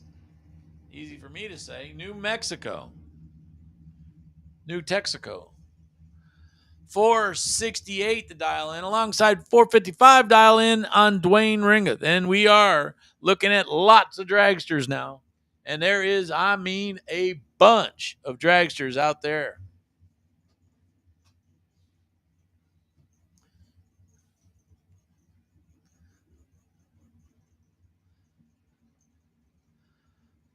So 455, Dwayne waits on Mark Barnhart, gets down the other end, and Dwayne Ringeth takes the win as he goes 459 on a 455.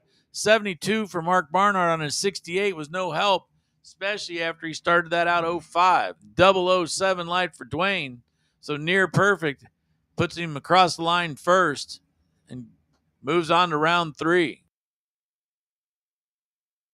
Kioki Dessa out of North Las Vegas. 441. That is one fast dragster, except for the fact that Jacob Stallworthy over in the Michelob Ultra lane. 434, even quicker by 7/100ths of a second. Shiny black dragster, both these cars almost brand new. 23 Miller for Kioki, 24 Mullis for Jacob.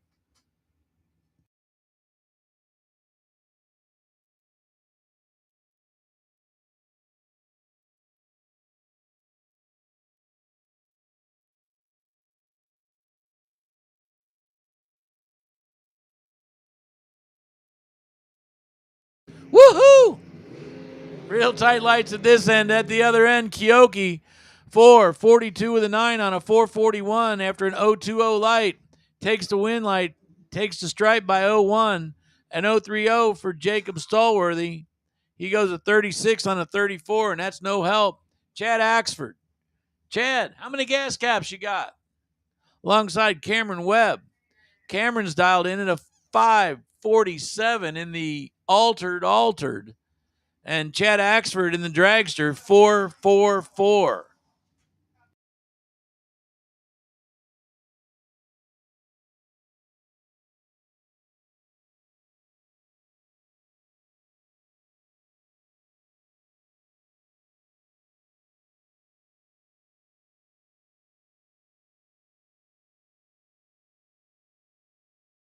Excellent lights both sides of the track. Who's it going to be?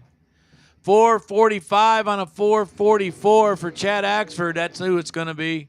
Starts that out 013. Puts on the win light. 024 for Cameron Webb. Nice run. Goes a 48 with an 8 on a 47, but no help. That 013 light for Chad Axford puts him in the next round. Brian Camp out of Pacifica. 484 the dial in the three-way Chevrolet lane. Bailey Neighbor, 457 the dial in for Bailey's dragster.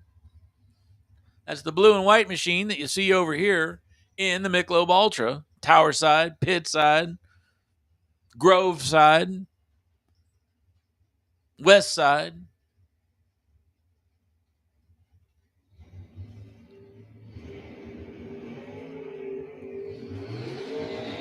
This is a good race right here. Too bad it doesn't last longer. It was fun to watch.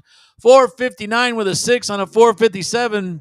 Bailey takes the win. 021 light beats the 026 light of Brian Cam. Brian goes a 487 with a 1 on a 484. And Bailey moves on to the next round. Bobby Dye Jr. Bobby Dye driving the machine that you see over there. He's out of Ontario. 453 the dialing in the three-way Chevrolet lane. Here's Thomas Bear, the professor. Well, you always got to ask, is class in? So far, Thomas has been putting on a lot of win lights, so I'm going to say yes. 492 the dial in on the professor's car, the Tom Bear School of Drag Racing.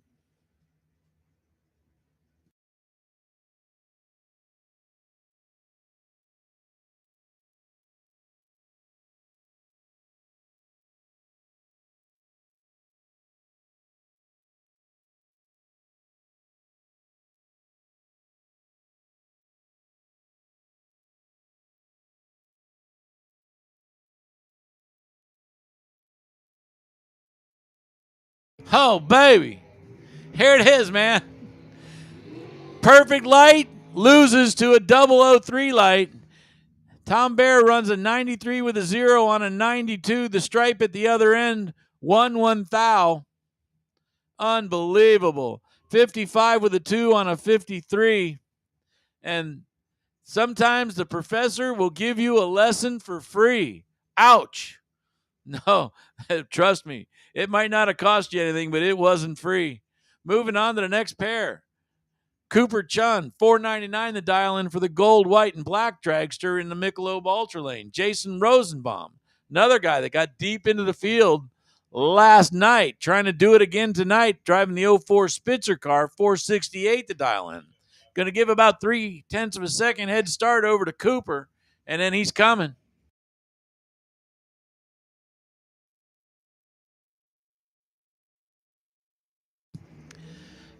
Two almost identical lights. The 010 beats the 012. Jason puts on the win light with a 469.0 on a 468. Cooper Chung breaks out by 0.6 of a second. And Jason moves on to the next round. Here's Dale Taros. Dale driving the front motor dragster. That one's easy to tell. Against the fastest machine on the grounds this weekend, that's Colby Fuller. Colby Fuller, 439 to dial in, so he's going to give a full second head start over to the front engine dragster. Just because he's real fast doesn't mean this is over by any means. Colby Fuller making the trip all the way out from Georgia. Dale Taros making the trip all the way out from Brogare's Dairy.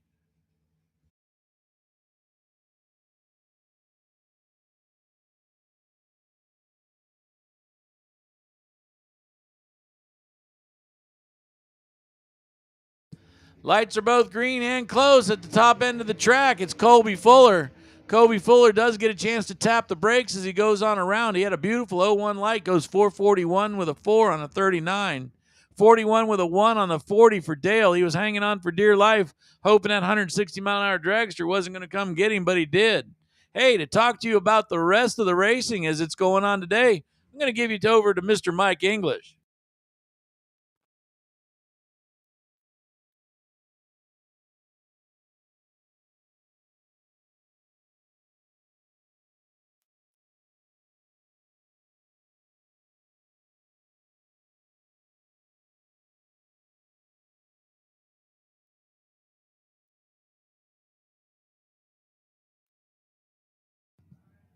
Thank you, Jay. Is Marco Peravalaris, Robert Neighbors. Marco's left side there in that three-way Chevrolet lane, 449.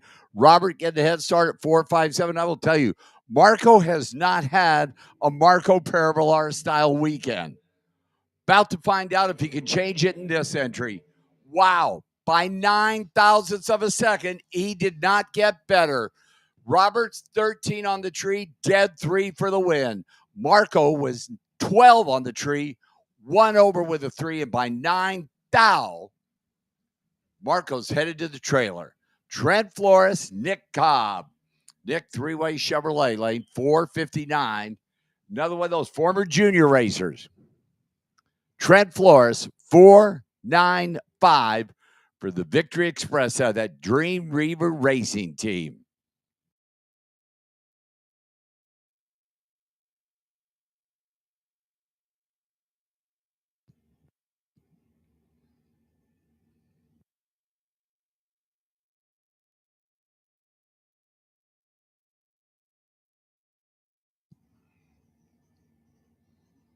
Wow, looking on the chat board here.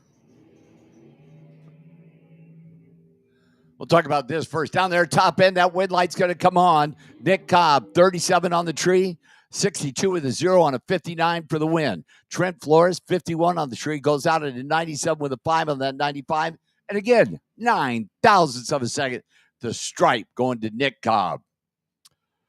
Troy, no, that was not Mr. Stevie Wong. That is Jay Kaysen that was on the PA a few minutes ago here. And Alvin Clark, how you doing, brother? Yeah, 39.99 Jay. You got it. Ethan Williams, Gage Cameron. Wow. Like these two guys haven't raced here before. Ethan Farside, 485 in the Joe Gieslich Missouri Enterprise ride, and Gage Cameron, the Gage Mobile at 499.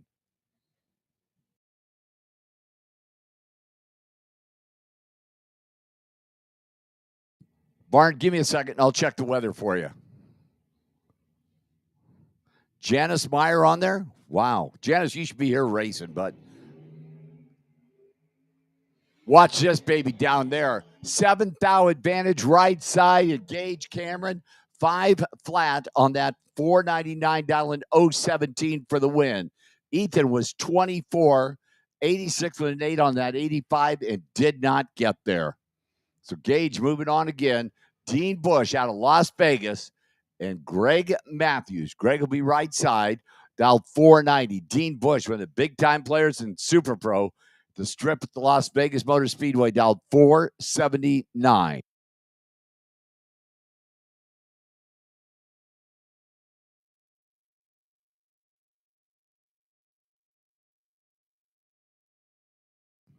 Hey, Bart, I had a second there. The weather here is 79 degrees, and it's stunning.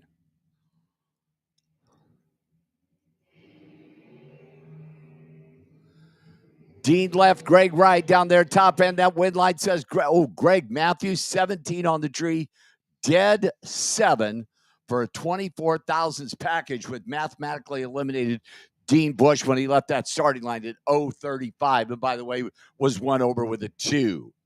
Gordon Bobin and Amelia Hedges.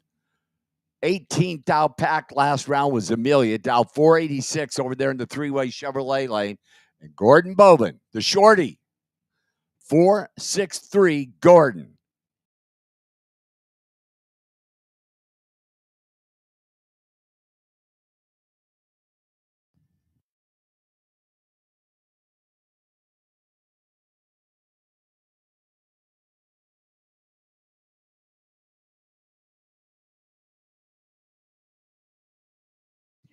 Okay. Amelia, 23 on the tree, 87 with a 7 on the 86 dial for the win. Gordon was right behind her off the starting line, 26, but then 4 off, 67 with 1. Attention to the pits, attention to the pits. Juniors to the Grove, please. Juniors to the Grove, please. The machine, David Meyer. 473 left side three-way Chevrolet lane, and Robert Butler, another NorCal neighbor. Robert at 467 in the Dragster here, Michelob Ultra lane.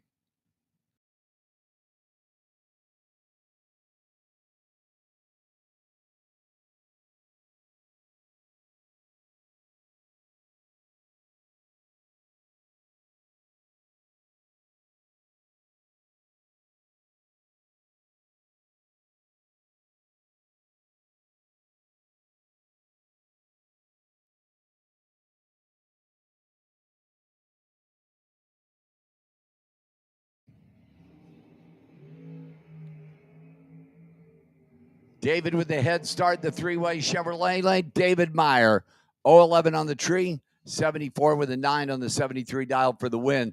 Robert Butler goes 24 and 68 with a 7 on that 67 dial. And David Meyer moving on. Mike Collins, Gilroy, the garlic capital of the world, three-way Chevrolet lane. Chasing Mike Gitcom, 471 Mike Collins, 506 Michael Gitcom.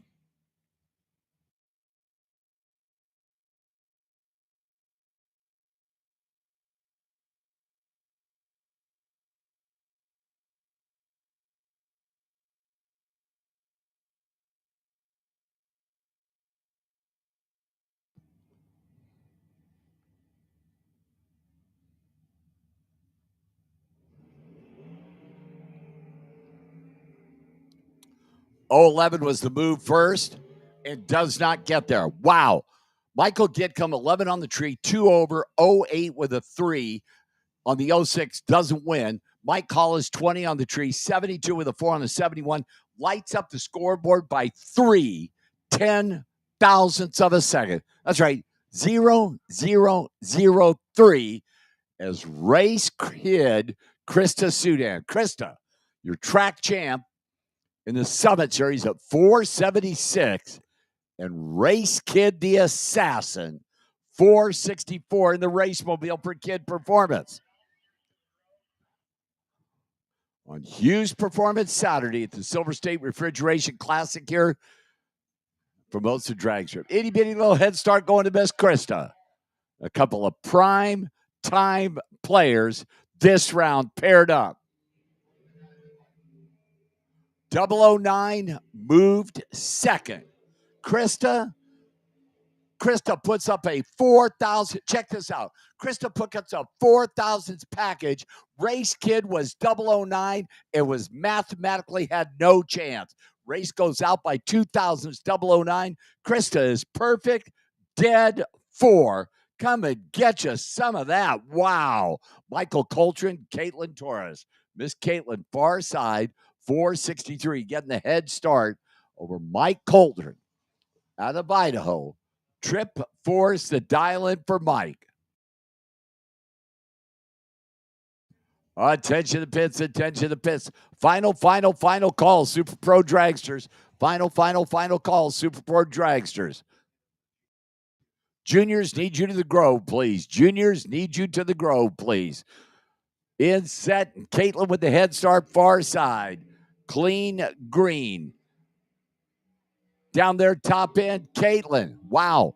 Caitlin's 15-64 with a 5 on the 63 dial for the win. Mike Coltrane, 28, goes out 45 with a 1 on the 44, and that is 9,000ths of a second at the stripe. Victor Clark, Chase Learcamp. Chase will be far side, 456. Chase and Victor Clark. Victor at 475.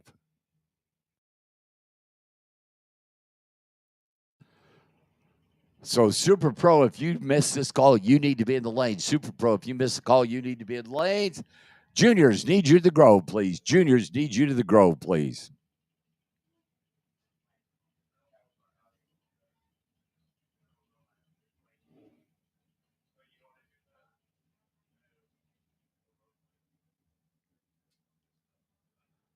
So, head start going to the Michelob Ultra Lane and Victor Clark. Chase Learcamp, chasing.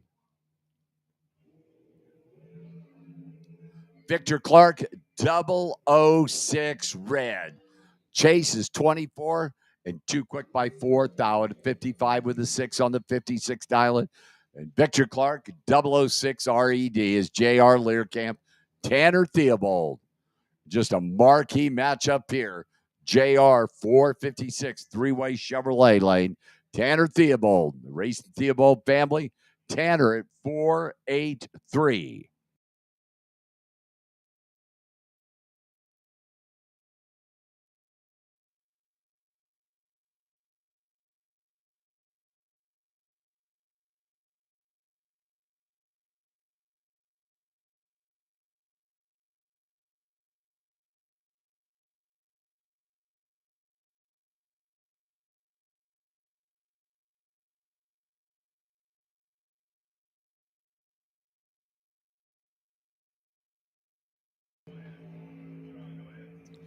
Couple of green lights here down there, top end. Tanner, dead 9-027, takes out JR's dead 9-032. And I don't need, I think, to tell you that's 5,000ths of a second to the win to Tanner Theobald. Michelob Dolphin Lane is Chris Stock for Professor Tom Bayer and Neil Pressimone. Las Vegas quarter pro shifters for Neil. 477 Neil Farside doing the chasing. Chris Stock sticking with that 499 dial for Professor Tom Bayer.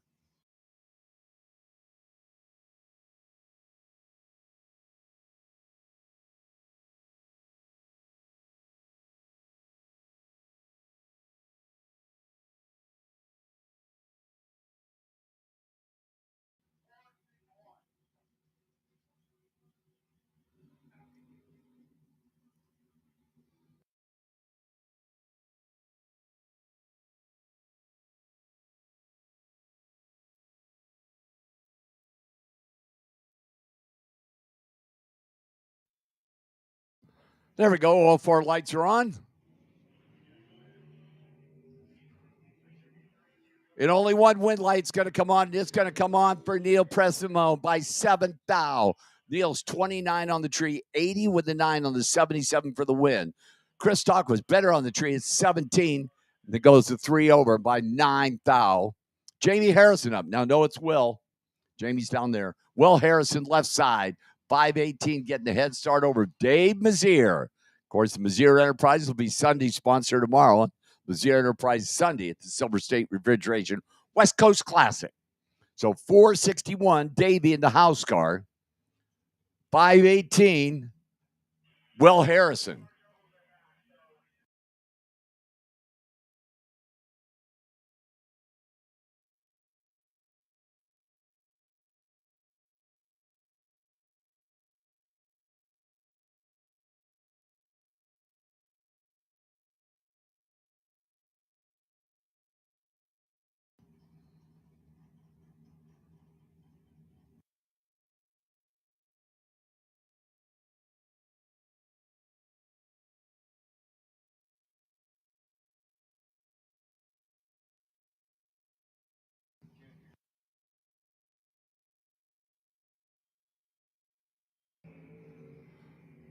Wow, 4,000 separate him.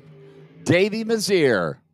462.8 on that 61 dial in, 025 for the win. Will Harrison took a bunch of stripe down there by 300, broke out by 4. He was 029, and wow, goes to 15 on that 18 dial in. Davey moving on. Juniors, you should be in the Grove. Juniors, you should be in the Grove. Joey Trotsky, long wheelbase Bantam altered, 499, JT left lane. And Jason Pad in from Alberta, Canada, 454 for the Automax team car.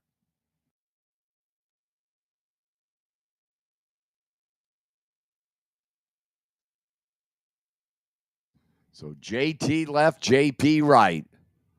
2 go down, 1 coming back.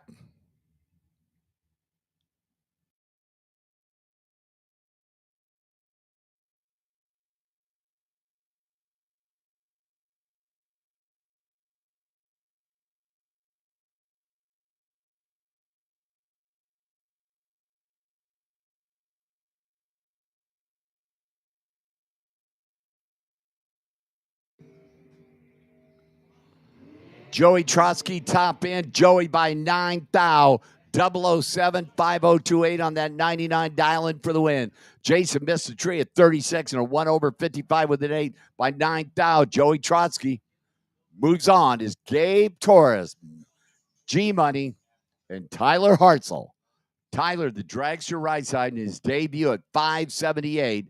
And G Money himself, Gabe Torres, 463. That is a pretty lengthy head start, but theoretically, they should get to the finish line identical. Theoretically. Well, they should. Let's just let it go at that. I hate it when I get big words in there. Now they're set. Red light start, Tyler. Gabe's 22 on the tree. Gabe goes dead for the automatic W. Tyler in his debut goes 1 over 79 with a 0 on the 78. Unfortunately, R.E.D. Bobby Dye Jr., Mark Barnhart. Bobby will be left side. Specialty Fasteners team car at 455. And Mark Barnhart, 472 for the New Mexico runner.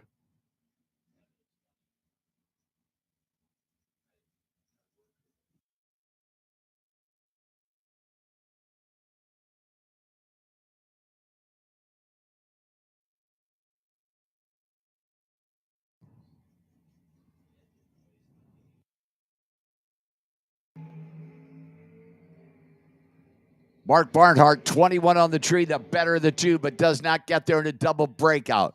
Mark's 21, 69 with the 2 on that 72 dialing to lose. Bobby Dye, 28 on the tree, out by 4, thou for the win.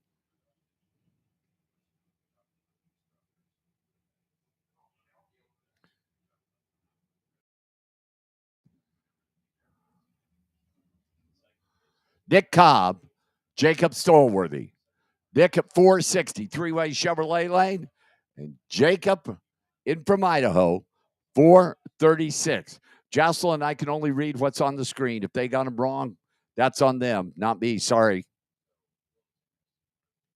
Hey, Rapid Transit, you can watch the March meet. First weekend, March 2025. You should be here, brother.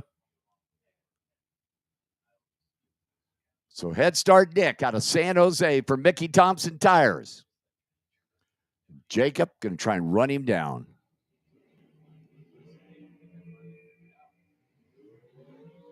Jacob 009 and by 6 thou, 37 with an 8 on that 36 dialing.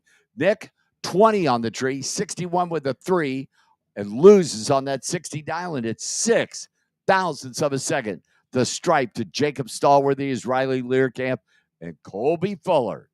This is pretty good. In fact, the quad out on the pad here right now is pretty darn good. Riley Learcamp, 462, getting the head start over Colby Fuller, 440 for the Foggett team car in the three-way Chevrolet lane.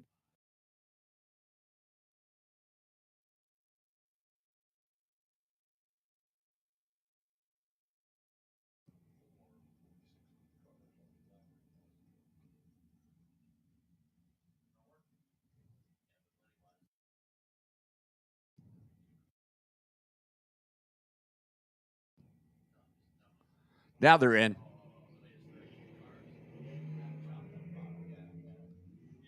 Fourth thou difference in reaction time. Colby Fuller. Kobe's 008, out by 3 thou for the win. Riley Learcamp was 12 and out by 9 thou for the loss. Cooper Chun, Chad Axford. Chad will be far side in from Tennessee, 443. Racing number 3 in the world in Super Comp, Cooper Chun, 498 Cooper.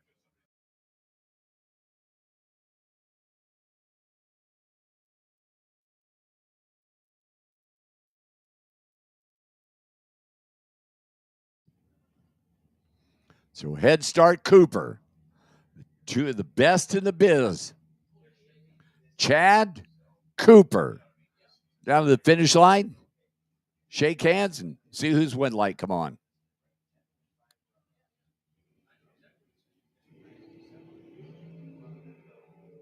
Clean and green there. Wow, here comes Chad down there. It's Chad. Cooper was 007, breaks out by 7 thou, losing. Chad was 20, breaks out by 4 thou, win as Chad got down there, parked that baby, gave it back to Cooper, and it worked as Gage Cameron, Dean Bush again. Dean at 481, being the three-way Chevrolet lane. Gage Cameron at 499, be right side.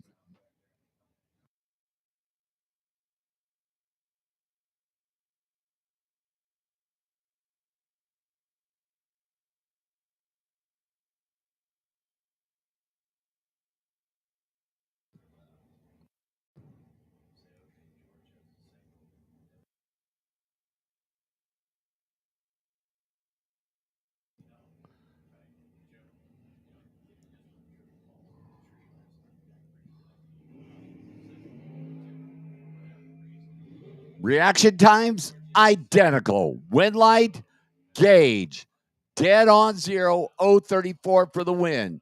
Dean Bush, 034, 79 with a 7 on the 81. And Gage Cameron coming back next round is Gabe Torres, Robert Neighbor. Oh, wow.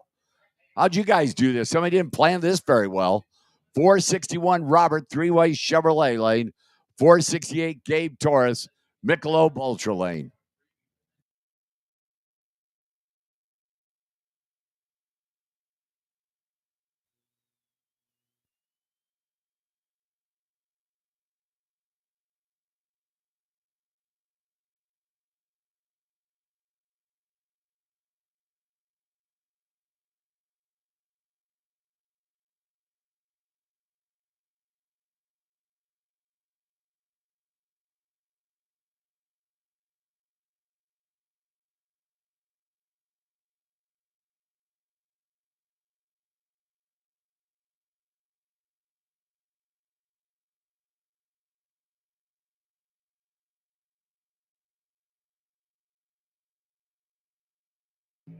Red light start, Robert Neighbor. Gabe Torres, 86 with the 6, shutting her off early to 116 miles an hour. Robert Neighbors goes exactly 150 miles an hour, which I've yet to have a 100 mile an hour run or a 1, 2, 3, 4, 5.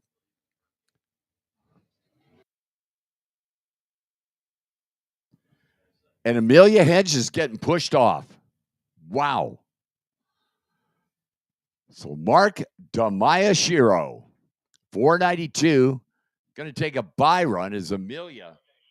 And Mia had just had a great Saturday here and put up a 16 thou pack and an 18 thou pack, and unfortunately got pushed off.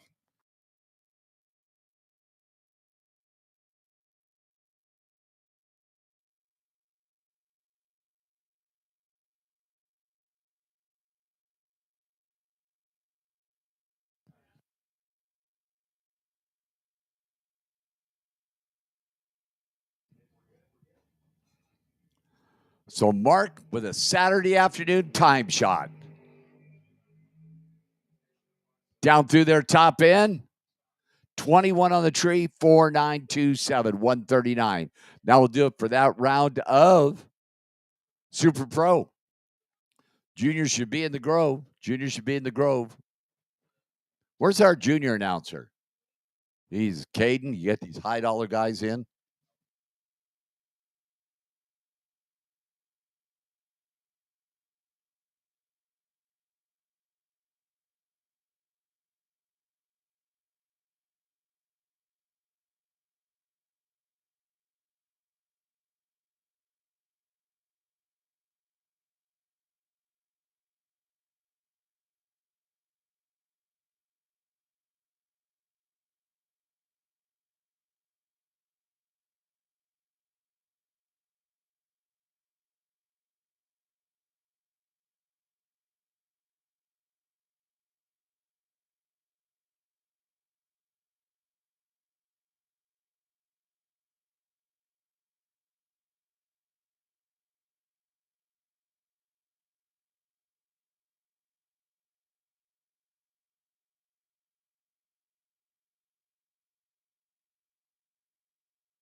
So juniors will be out next.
Junior Dragsters, time trial number 2 with Brody George in the three-way Chevrolet lane, and Nate Wasso. One of my all-time favorite towns is Nate's hometown, Vacaville. There's a prison there. So Nate will be over here in that Michelob Ultra lane. Brody, the three-way Chevrolet lane.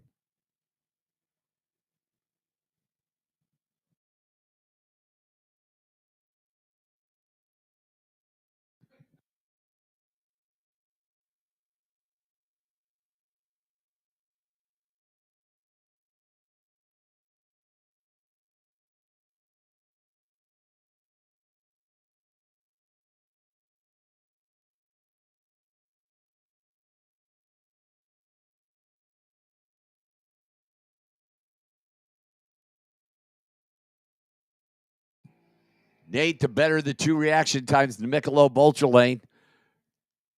Nate Wasso top end. 12 flat, 54 miles an hour. Brody George is 12, 13, 4, 53 miles an hour. Juniors group number 1. Lucas Hodges, Cash Handshoe. Cash, Bakersfield in that three-way Chevrolet lane. And Lucas Hodges in from Yucaipa. They're kind of like neighbors.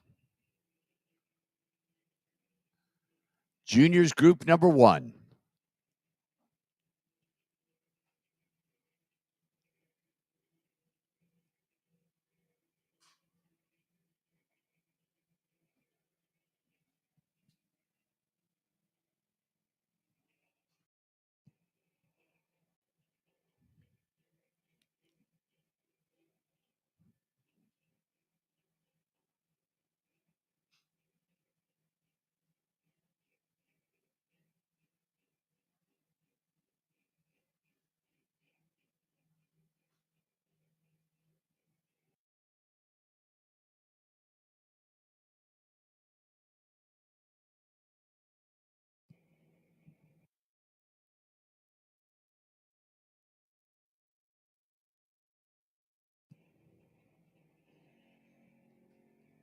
Lucas Hodges, 26 on the tree. Cash is 86 on the tree. Another great junior matchup in juniors group number 1. Should be Cash, three-way Chevrolet lane. Oh, just like that. Jacob gets around him, 1190 with a 158 miles an hour. 12 flat, 54 miles an hour. Cash Handshoe. Brock Rogers and Elena Martin. Elena being the three-way Chevrolet lane. And Brock Rogers, that is your track champion, rolling up right side. Mom and Dad down there. Don't forget M&M Fuels in the house today over by the main gate there, the big yellow truck, if you need race fuels for the weekend.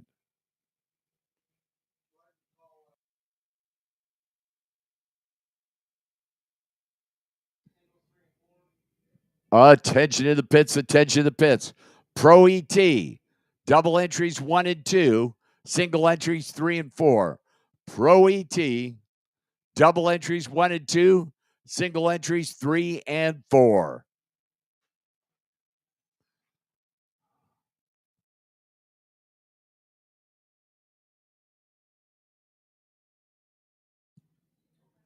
Pre-stage, the champ right and Elena left. Brock Rogers is 53 on the tree.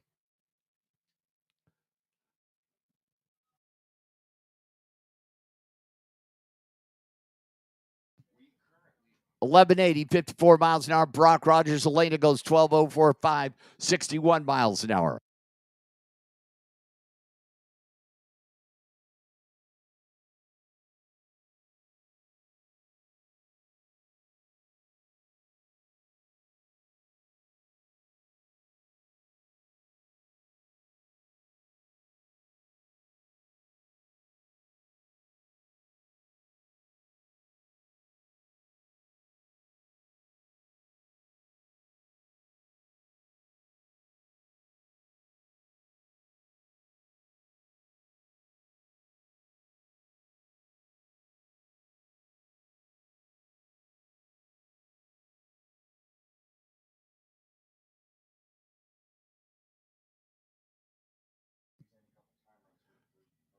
Audrey Fry and Mackenzie Higgins, this pair.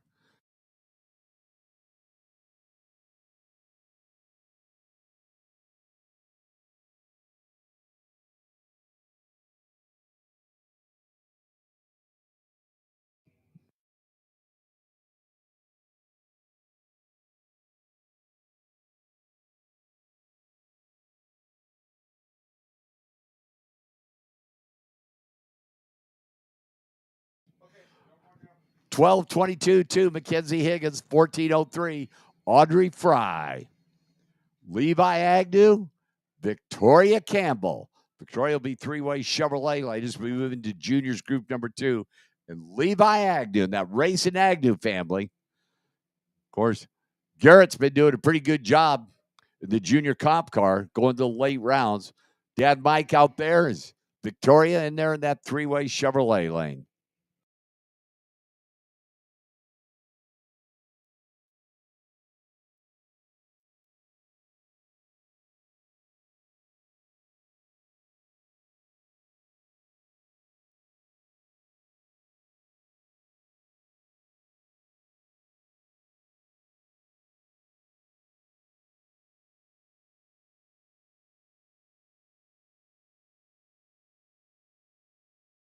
Bump to bump to bump to bump. That's how Caden does it. Caden's down there staging them up right now. Now they're set. Levi's red, Victoria's green. King's Ransom Dragster, the Michelob Ultra Lane. 894 172 miles an hour. Victoria is 905, 71 miles an hour.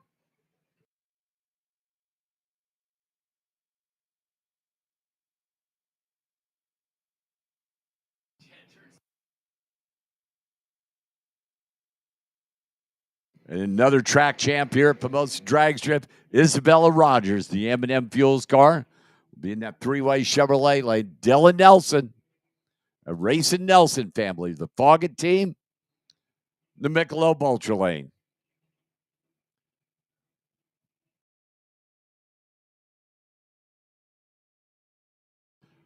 Pro ET double entries lanes 1 and 2, please.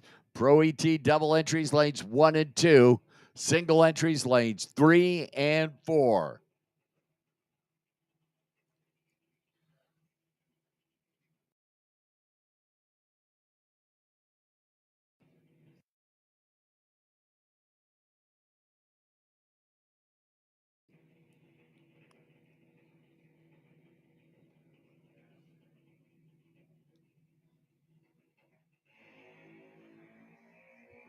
Red light starts both drivers. Dylan was better than 2 at 27. A great matchup there. Watch that scoreboard down there.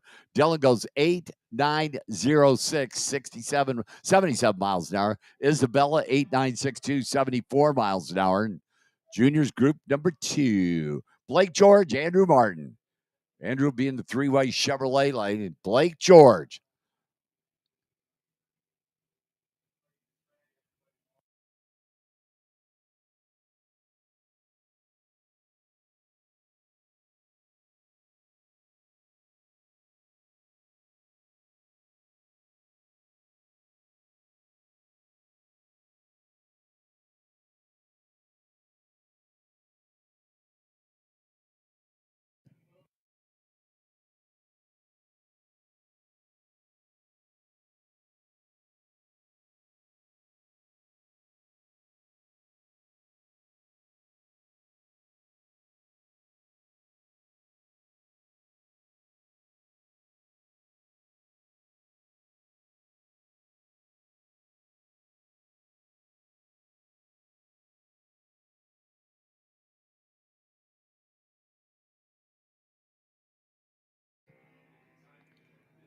Red light start, Andrew Martin, 006 red. Runs on down through there, 908, 84 miles an hour. Blake George, 9017, 72 miles an hour. Weston Forsythe. Weston will be up right side here.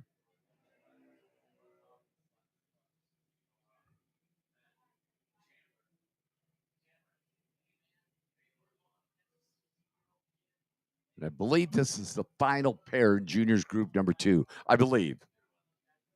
Actually, the truth of the matter is I have absolutely no idea.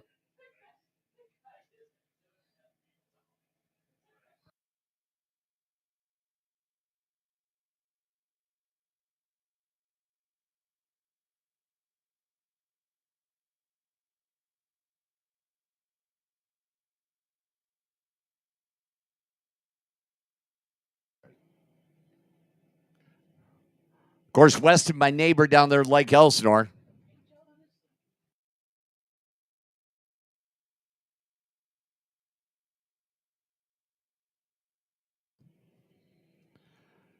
As they are pre-staged and staged. Weston's red 004 three-way Chevrolet lane. 869, 76 miles an hour, three-way Chevrolet lane. Weston's 919.4, 74 mph.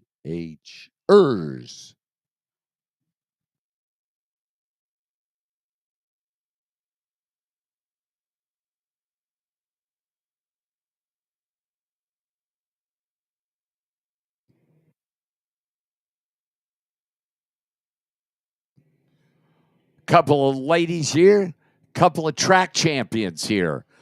Carly will be far side, Carly Ball and Abigail Rogers. Another one of the M&M Fuels team cars that juniors at Pomona Drag Strip were dominated by the Rogers family this year.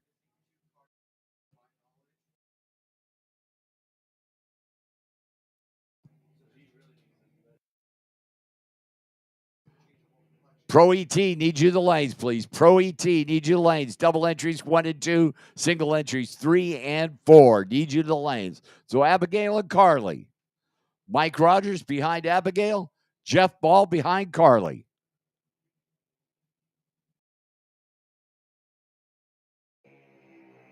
Red light starts. Carly 10, Abigail 37.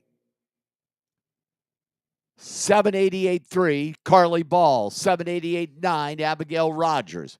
Juniors group number 3. Pro ET double entries, lanes 1 and 2, single entries 3 and 4. Need you now is Jake Hodges and Alina Wasso.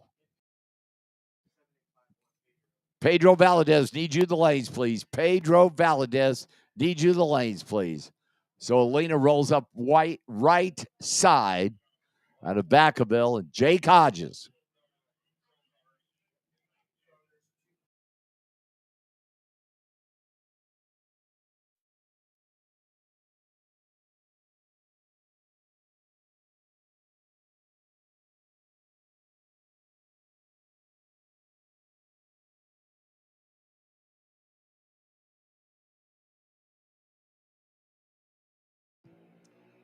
Jake 005 green. Alina goes red, but it's time trials. You can do that.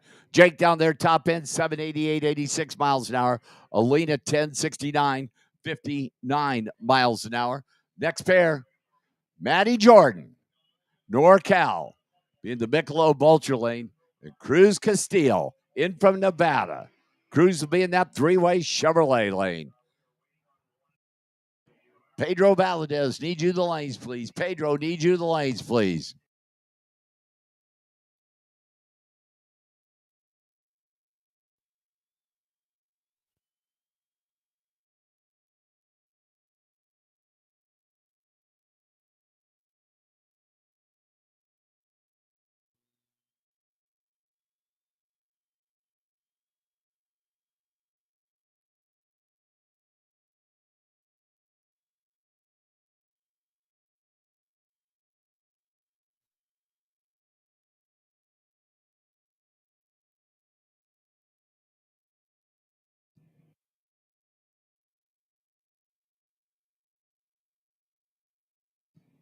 Pre-staged.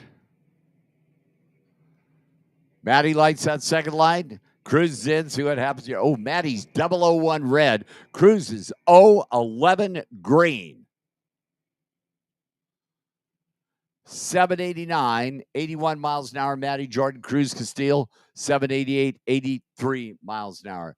Gavin Pine, Brody Connor.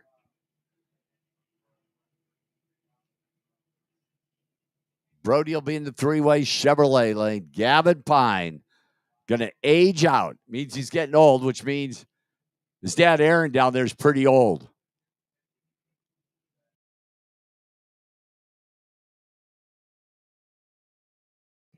Wrap up juniors, a little bit of track prep, and then Pro ET will be out next with doubles should be in 1 and 2, singles 3 and 4.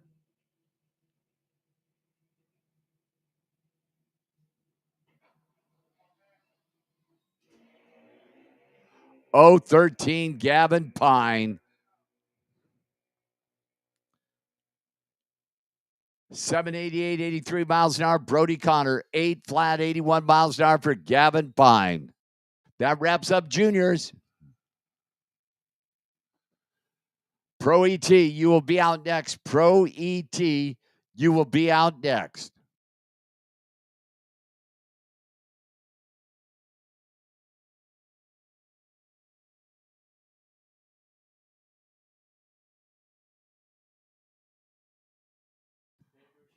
By the way, while it's quiet, Pedro Valadez needs you to the lane. Pedro Valadez needs you to the lanes. Also, the door car shootout field has been filled. The door car clash tonight. There is availability of an alternate in Super Pro. And if you want to fill that alternate's position, you will get a time shot. And if somebody is not broken, you will get your money back. But I do need the entrance in the door car clash to the tower, which would be, and I have a run sticker for you because you can't race without this sticker. Just wanted you to bring that to your attention. So when you get an opportunity, we'll do it in Super Pro right now. Dustin Wirtz, Ricky Duchelle, DJ Homard, Jason Pad, Wes Anderson, David Pohl, AJ Cameron, Dave Beckwith, Greg Dreer, Dan McClellan, Dennis Paz, Andrew Olson, Pearson Deming, Jeff Higgins, Chuck Hawk, and Eric Dodge. If you would come to the tower and pick up your run sticker, please. Those are all Super Pro cars there.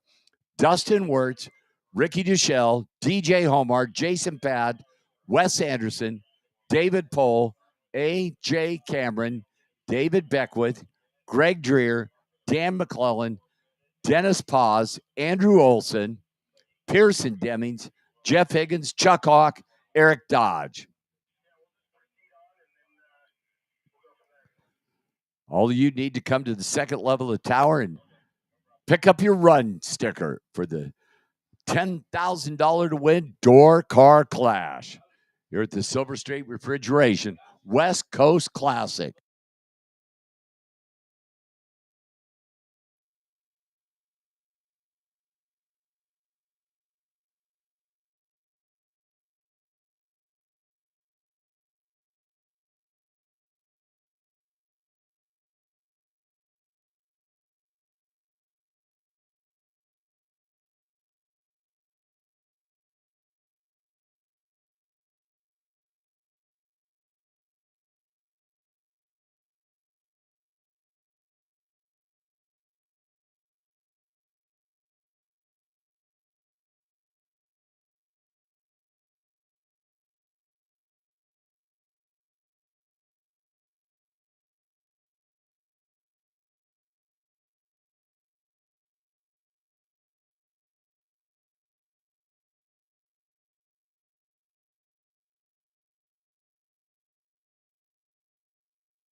So doing a little bit of track prep there, and next round of Pro ET will be coming out. Double entries should be in 1 and 2. If you're not there, you are late. Single entries should be in 3 and 4. And Nate Hershey is going to take you through this round of Pro ET.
So we are getting ready to go with round number 3.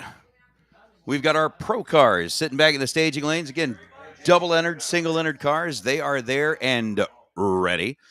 We got folks headed up here into the tower. Again, if your name was one that was on the list, you do need to come up and get your sticker. You must have the decal. If you are part of the $10,000 to win door car clash that's going to be happening later this afternoon. So again, racers, keep that in mind. If your name was on the list of names that were read, our 16 Pro and 16 Super Pro door cars. Again, keep in mind, racers, we are going to get you, at least as of now, we are anticipating getting you a time hit before we get into that shootout. But that's what we going. So we got a lot of folks that are making their way up the stairs, grabbing the decals, headed back to get ready for the door car shootout. We got Pro firing up here behind us.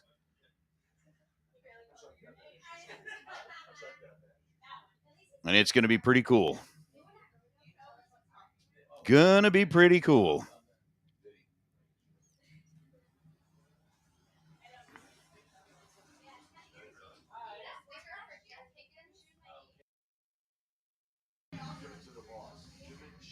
Ho, ho. This is how we're going to start things off in round number 3. Round number 3 in Pro, we're going to start things off with a multiple-time winner, including yesterday in the Pro category here at the West Coast Bracket Races. Chase Trimp bringing the Opal up onto the left side of the racetrack into the water box, and Andy Schmall. All right? I mean, like, no, it's not the final. And if it weren't for the fact that they were matching up here in round number 3, it could be. It could be. But since we are dealing with like double entered cars, you never know. You never know. We could see it happen later on. Chase is dialed in at 659. Andy's dialed in at 595. The Fastronics car coming in out of Idaho. And a $1 million race winner on the right side, Chase, who picked up the win last night.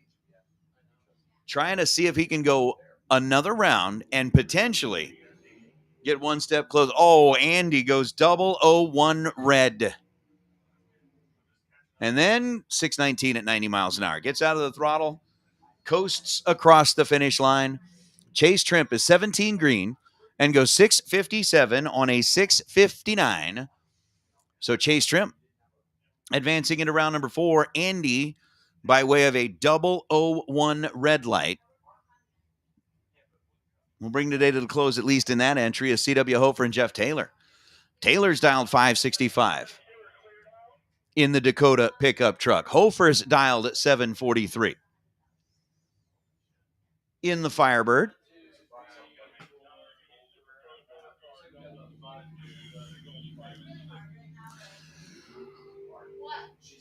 and as we are off, down, and away, the Dakota's closing in fast on the Firebird, and 566 on a 565 shows up on the board for Jeff Taylor in the three-way Chevrolet lane.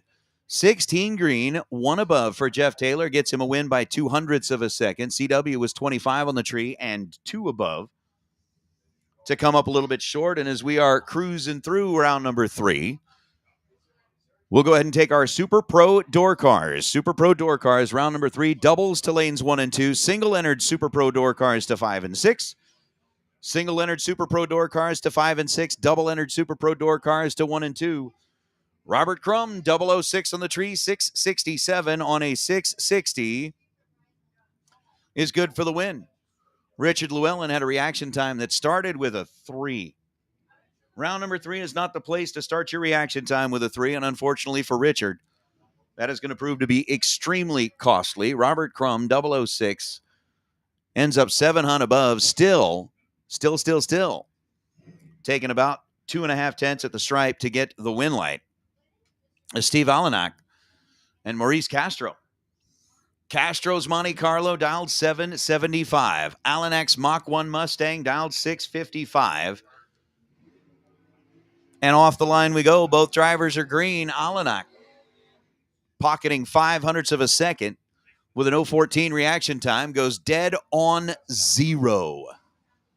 Dead on nothing for Steve Alenak. 14 green to be 14 total. Maurice Castro had an 065 reaction time, run 773 on a 775. And a no-go for Dennis. Once again, Super Pro door cars. Super Pro door car. For round number 3, let's get you headed into lanes 1 and 2. Super Pro door car, round number 3. Let's get you headed into lanes 1 and 2. If you are double entered, if you are single entered Super Pro door car, let's get you headed to lanes 5 and 6, please. Come on. Dennis Paz and Randy Stanley. Stanley over on the left side, dialed 675, runs 676 after an 028 reaction time, and comes up 6 thou short of a win light.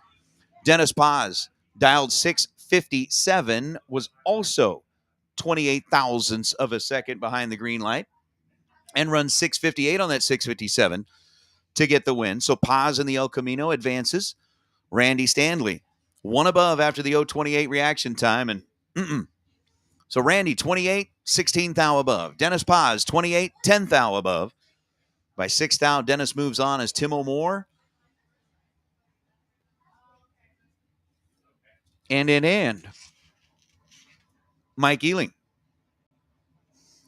came up and told us that in pro, it's Mike. Mike goes red by 17 thousandths of a second. Tim O'More, 54 green and 591 on a 593 to get the win light over on that left side. Sean, 643 on a 644 after he was 17 thousandths of a second early. That'll bring up the machine, David Meyer. David in that 2001 smoked out Cavalier with a 589 dial. Jody George in the 91 Oldsmobile Calais. He's got a 688 dial. They are both staged and set. Tree drops. And we're green. 16 thousandths of a second separate them in reaction time, and David Meyer is able to put it right on the button. 589 on a 589 after an 017 reaction time. Jody George was 16 thousandths of a second better, had a double 01 light. Takes 41 thou at the stripe to break out by 16 thousandths of a second. Win light goes to Meyer as Ron Nichols, the Hammer, and Mike Polton in the Jeep. I dig that Jeep. That thing's like cool. I don't know. When I first rolled in here and saw the thing in the staging lanes, I was like, are we at a drag race or a tractor pull? Because it kind of does look like something you could run at a tractor pull. Put a hitch on that thing, big trailer with weights on it, some big paddle tires, especially with that big old stack coming up in front of the driver. That thing could, it'd fit right in. Nichols is dialed 697. Mike Polton's dialed 643. Winlight belongs to the Hammer. Ron was 44 green. Mike Polton was 32 green. Polton is 2 above. Ron Nichols puts up the second dead on zero of round number 3 in pro.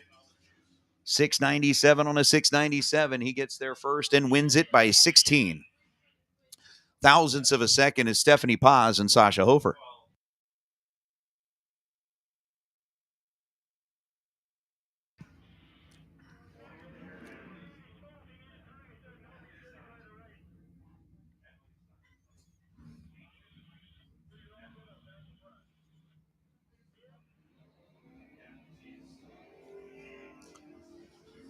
One thousandth of a second, the difference in reaction time. Winlight's going to belong to Sasha. 743 on a 742 was 31 green. Wins it by 2 thousandths of a second. 743 on the 742 after the 031 reaction time. Stephanie Paz was 30 green and then goes 646 on a 645. So Stephanie 17th thou above the dial. Sasha was 14th thou above the dial. And that is a win. Once again, pro bracket, going to put out a final call. Final call pro round number 3. If you are one of our double entered cars, we do need you back. If you're one of our single entered cars, we need you in there as well. Pro final call. Again, Super Pro Door Car, double entereds to 1 and 2, double entereds to 1 and 2, Super Pro Door Car, single entereds to 5 and 6. Come on down. Chuck Hawk Jr. in the Mustang, Steve Williams in the Foggett Pontiac. The G5 was dialed 589. The Mustang was dialed 672, and the Winlight's going to belong to Hawk. Hawk was 048 on the tree. Steve Williams was 10 thou behind that with an 058 reaction time. Williams gets there first by 29 thousandths of a second to be 14 thou under with a 587 on a 589. Chuck Hawk is 674 on a 672 at 100 miles an hour, and looks like he cut Steve loose. Steve took the stripe and breaks out by 14 thou. Andy Schmall coming back in the second entry. Entry number 1 didn't work out for Andy Schmall. We'll see if entry number 2 works out for Andy against Alan Brown. Brown in that 34 Ford Coupe. The Brown and Brown Coupe. 570 the dial for Brown. 592 the dial for Schmall. Winlight's going to turn on for Alan Brown, and Andy comes up in 2 in round number 3 and goes down in 2 in round number 3. Alan Brown was 13 green. Andy was 32 thousandths of a second behind that with an 042 light. Ends up running dead on 4. Brown is 2 above and gets the win light. So Brown 13 and 25 thou above the dial gets him to the stripe first by 11 thousandths of a second for the win. Andy Schmall was 45 green, dead 4 to be 49 total, and that's not going to work out as Jeff Kreider and Rock Thomas will come up next.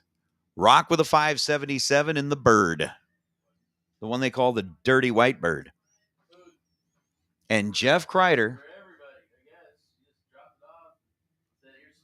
has got a 733 dial. Over on the left side, once again, double entered pro cars. If you are double entered, we do need to get you back here quickly, please. If you are one of our pro cars that was double entered, we need to get you back here. The Dirty White Bird gets right up on the center line. Is able to, it was on the center line enough that it was kicking up dust. Gets back in the middle of it, runs 575 on a 577 after the 037 reaction time. Jeff Kreider, after a 134 reaction time, survives the round as he goes 731 on a 733. Rock Thomas gets there first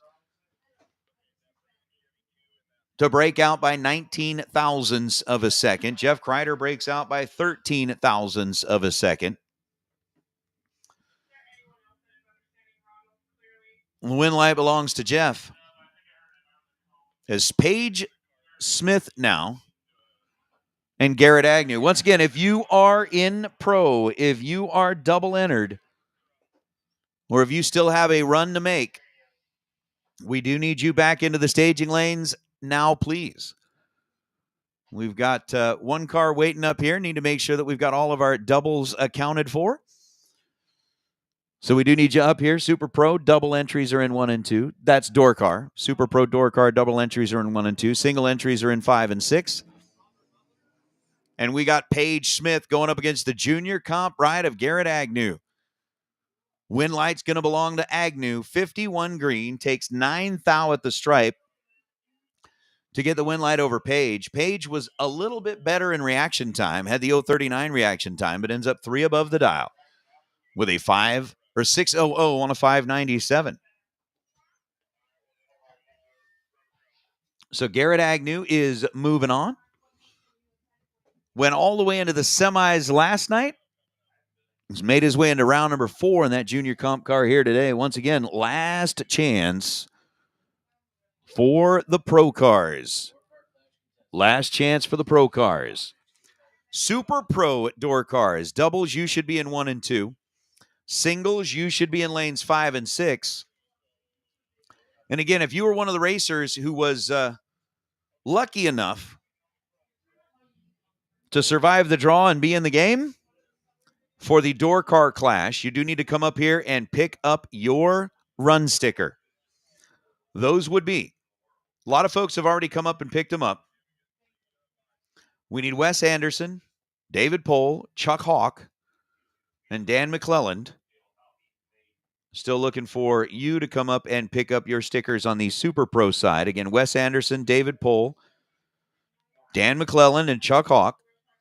On the pro side, we need Pedro Valdez, Steve Williams, Craig Marilees, Tony Marconi, Andy Schmall, C.W. Hofer, Shelby Williams, Tyler Smith, Stephanie Paz, David Meyer, Zach Illing, Tim O'More, and Alan Brown. I know you guys were just out on the racetrack, but you do need to come up here and see Jay Kaysen.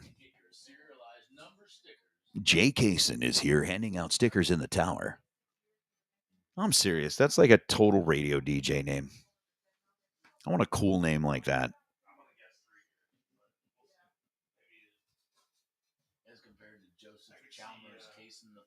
I'm just saying, man, Jay Kaysen. That's totally like in the height of like all of the big radio shows and all that kind of stuff. You know, you're like, you're live on the LA Drive with Jay Kaysen, right? I mean, you're like, could be the classic rock station. It could be, you know, whatever the recent current hip hop is. I think Sean would have listened to that when he lived down in California. Like, it's the morning drive. I'm headed into LA listening to Jay Kaysen. Be like, you might be stuck on the 99, but Jay Kaysen's here to make you feel better.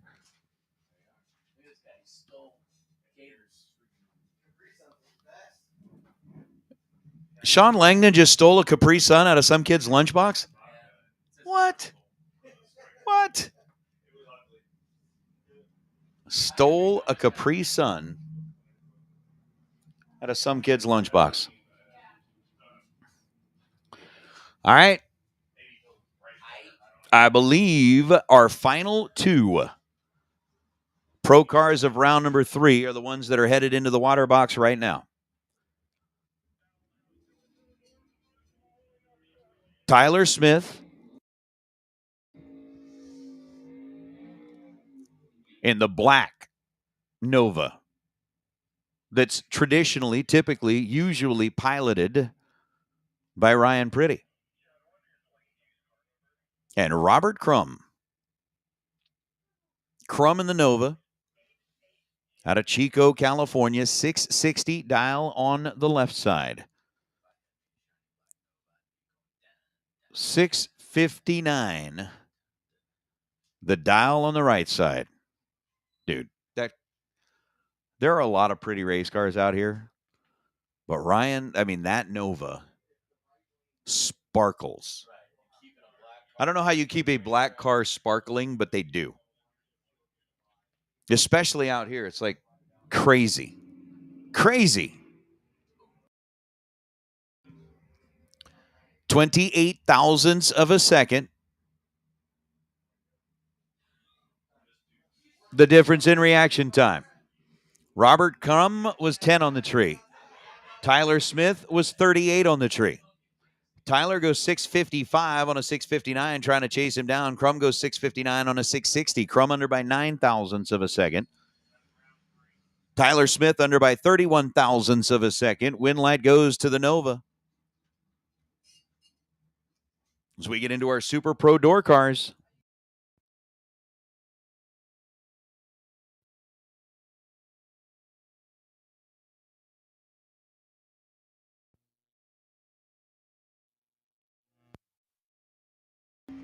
Super Pro door cars taken to the racetrack, which means racers.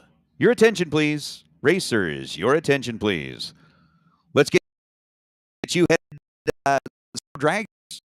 Let's get headed to this for round number 3. Double singles to lane 7 and 8, please. Single Super Pro dragsters, round number 3. Let's get you headed to lane 7 and 8. Double entered dragsters headed to lanes 1 and 2. So doubles, you got 1 and 2. Singles, you got 7 and 8. Super Pro dragster, round 3. Come on down as Dustin Wirtz going to go up against A.J. Cameron. Cameron, that El Camino is, it's pretty. It's pretty.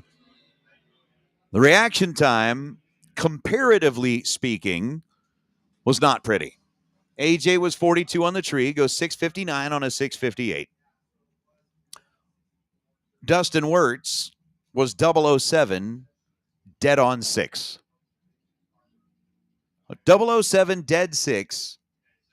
Dustin puts up 13 total. AJ Cameron was 42 on the tree, and Dustin moves on. AJ bows out as Dan McClellan and Jeff Higgins. Higgins, the two-tone roadster out of Boise, dialed in at 557. McClellan, the Big Mac Racing roadster out of Orange, California. Daniel does not like the color of the light. Jeff Higgins was 18. McClellan was 18. Higgins was 18 green. McClellan was 18 red. As Daniel runs 589 on a 590. Jeff Higgins goes 555 on a 557. Winlight to Higgins. Pete and Pete. This is the Pete and Pete show. 618 is the dial for Pete Vettigal. 568 is the dial for Pete Booth.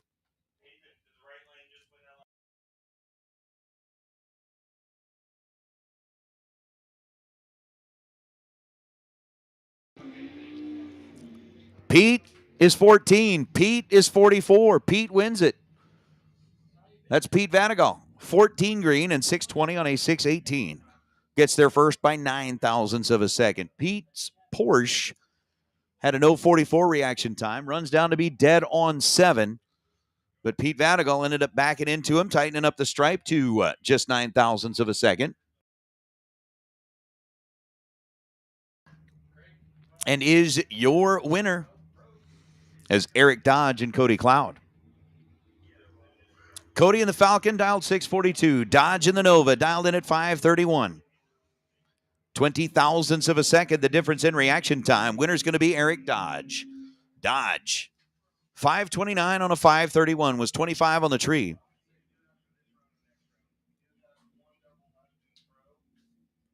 Cody Cloud was 45 green and goes 638 on a 642. Double breakout math says that Eric Dodge was 23 thousandths of a second closer to his dial than Cody Cloud was, and Dodge will get the win light as Tony Marconi and Randy Cloud. Cloud on the right side, Marconi on the left side. 564 the dial for Randy in the Mustang. 594 the dial for Tony in the Arrow.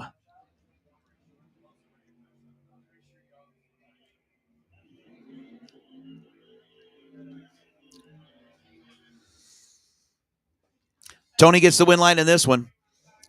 His 024 light was 10 thousandths of a second better than Randy's 034. Tony Marconi, 24 and 17 thou above, gets him to the finish line first by 300ths of a second. Randy Cloud was 34 on the tree and 37 thousandths of a second above the dial. Winner's going to be the arrow in Marconi is Andrew Olson and Ted Kellner. Kellner with a 682 dial, Olson with a 589 dial, and once again, Super Pro Door Cars. We are asking that you could please make your way back into the staging lanes as quickly as possible so that we can get our door cars wrapped up and good to go.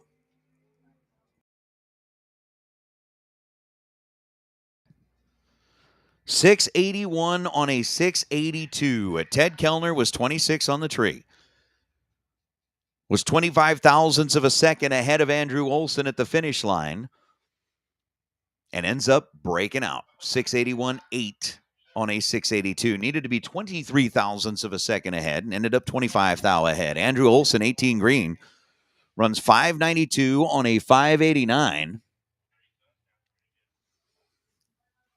So in Super Pro, the only people we're looking for now are Wes Anderson, Dave Beckwith, and Daniel McClellan. All right.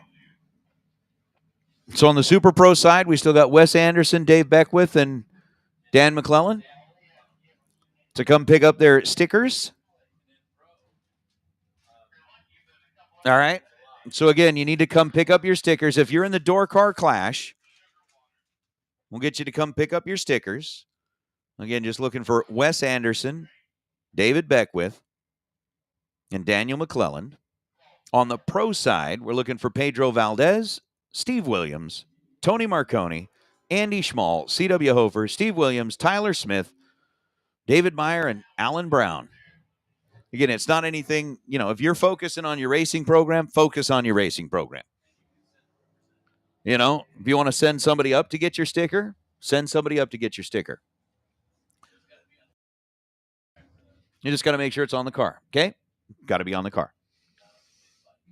But that's what we need to do. I've got a pro ladder. So pro, just a heads up, not yet.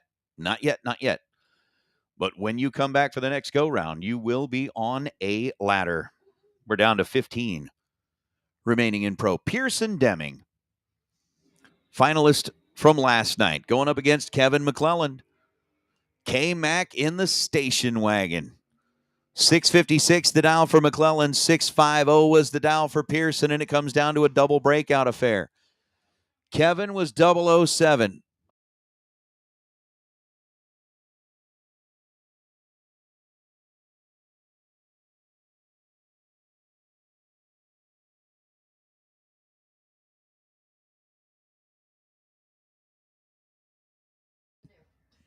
$11,000 was the reaction time for Pearson Deming. He goes 649 on a 650 to be under by 3 thousandths of a second. Kevin McClelland was under by 17 thousandths of a second after the 007 reaction time. That'll bring up Dave Beckwith and Mike Ealing. Mike in the El Camino. Yo, Mike. 655 is the dial for Mike. 607 is the dial for David.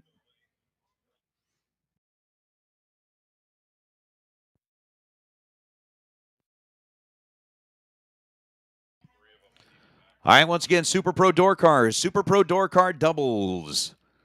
We do need to get you back into the staging lanes, please. If you are still doubled, I guess we got 3 of you that are going to be headed back this way. If you would be so kind as to oblige us, we would, I guess we got 2 of them there already. All right. Either way, if we can get you headed back this direction, please, that would be super helpful. If you're a Super Pro Dragster coming back for round number 3,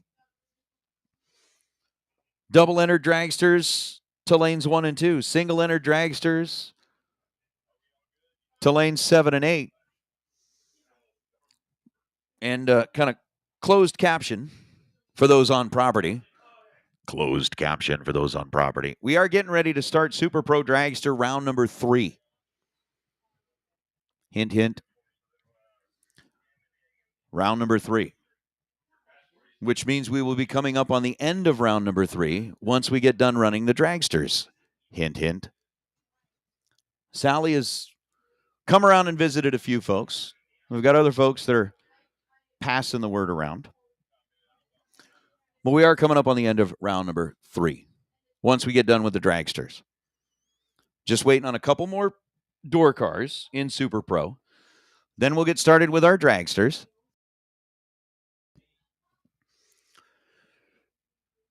If Sally has not yet visited you, she will soon. She will tell you what you need to do.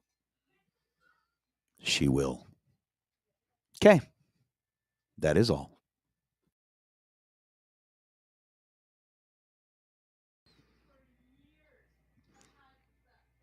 So I think they are waiting on just getting those last couple here. Again, it is Hughes Performance Saturday. We're at the Silver State Refrigeration and HVAC West Coast Classic. In now the 10th year of the West Coast bracket races. We've got 20 grand on the line thanks to our day sponsor Hughes Performance. For Super Pro, we've got $7,500 on the line thanks to our day sponsor Hughes Performance in Pro. Yesterday was a Kid Performance and Dyno Friday. We had Gabe Torres go home with the $10,000. In Super Pro, we had Chase Trimp go home with the $5,000 in Pro. We had Val Torres Jr. win that 64 car shootout on Thursday.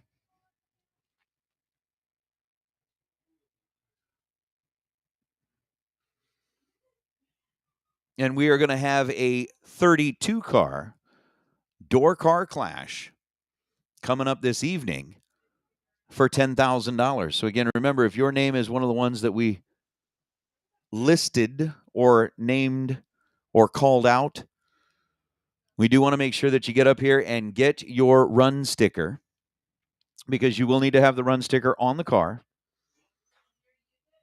in order to be able to run the race. You entered. You're part of the field. We want to make sure that you have your sticker.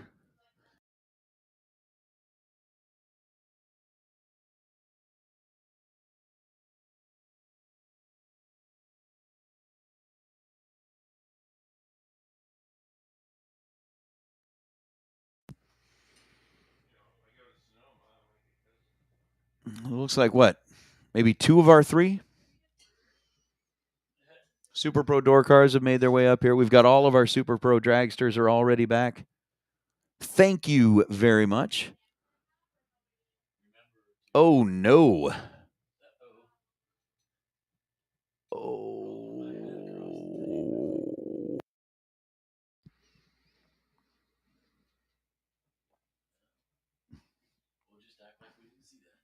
So again, racers, while it is quiet, I just want to say thanks to each and every one of you for coming down and spending the weekend here at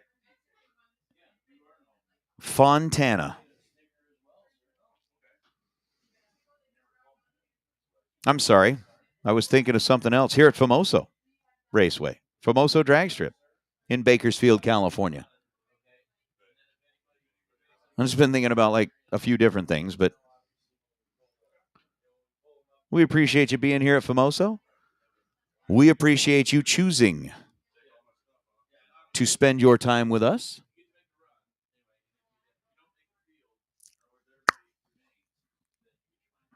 And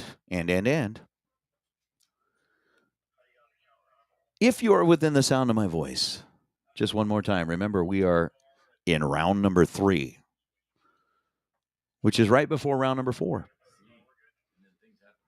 Because once we get through round number 3, Sally has delivered the message. You should be paying attention.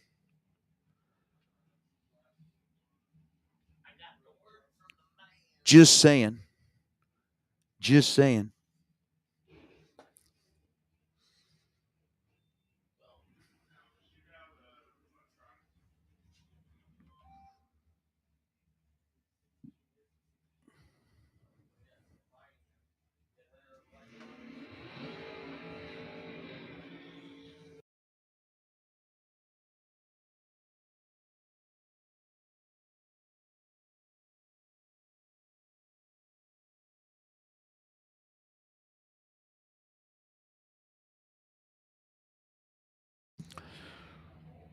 So down to our final two, apparently Super Pro door cars.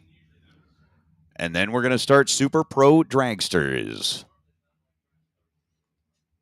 Kevin Higgins and Dustin Wirtz. Higgins, the roadster on the right side. Dustin, the topless Corvette over on the left. 523 is the dial for Dustin. 560 is the dial for Kevin.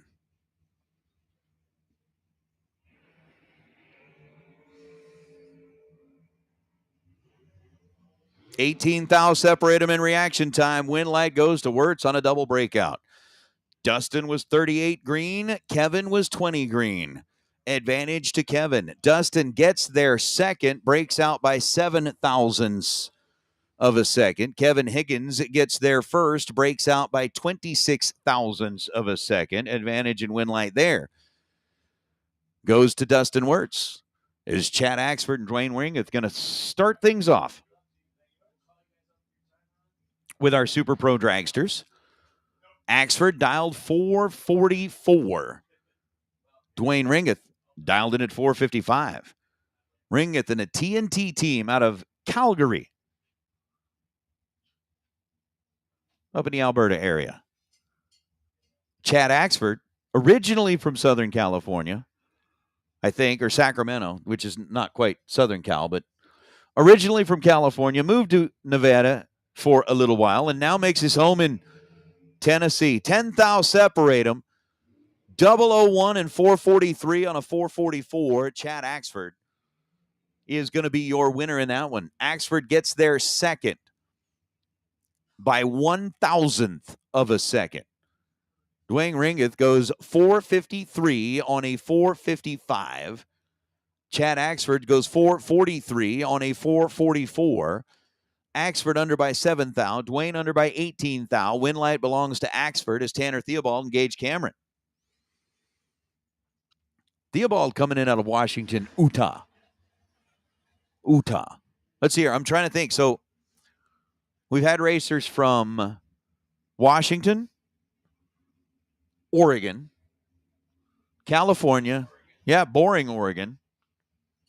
So it's been Washington, Oregon, California, Arizona, Nevada, Utah, Idaho, New Mexico. Where else have we drawn from? Tennessee.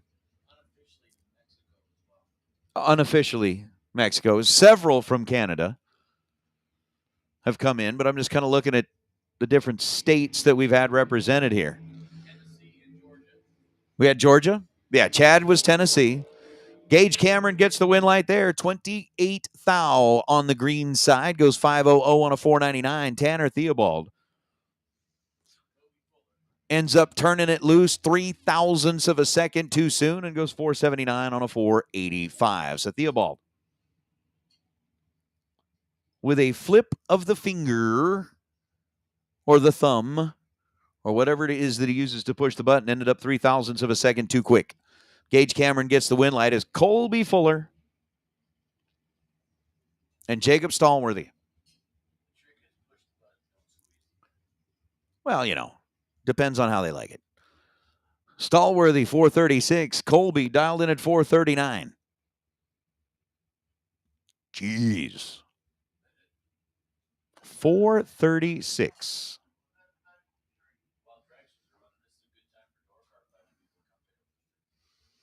It is a good time for Door Car Clash people to come pick up their stickers while the dragsters are running.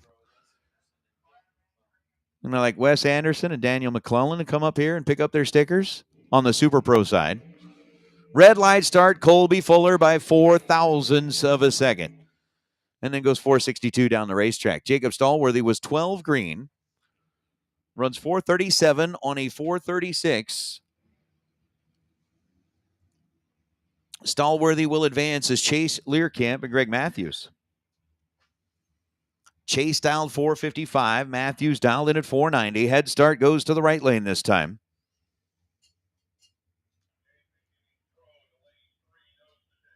And we are probably about halfway through.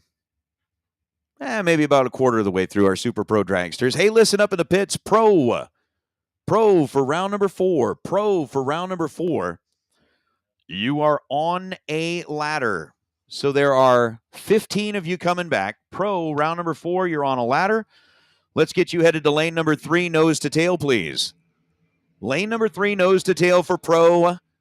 Chase Learcamp puts up 8 total. Trip, zip, perfect reaction time for Chase. And then goes 455 on a 455 to be dead on 8. Greg Matthews was 16 green and wasn't going to be able to do anything with that. Like nada, nothing, zip, zilch, zero. Because Chase Learcamp put up 3 zeros and then went dead on 8.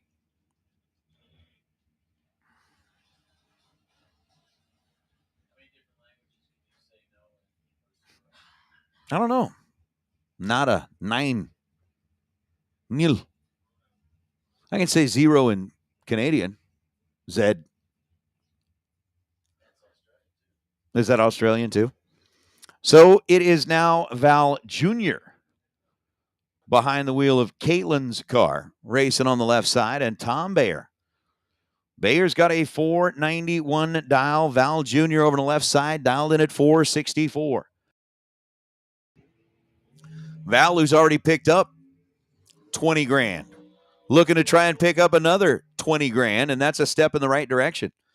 Tom Bayer, 31 dead 4 to be 35 total. Val was 22 dead 7 to be 29 total. Win light goes to Val. As he gets around Tom Bayer here in round number 3. Bayer again, 31 dead 4. Couldn't quite squeeze through on the 29 pack of Val Jr.'s Neil Pressimone and Riley Learcamp. So here in round number 3, Chase is already headed back into the pit area with a time slip that has 3 zeros on it. He's like, I was perfect. Can you be perfect? Neil Pressimone. 478 the dial over on the left side. Riley, 462 dial on the right. Uh-oh. Neil is hurting. Neil will be mad. Neil will not like that.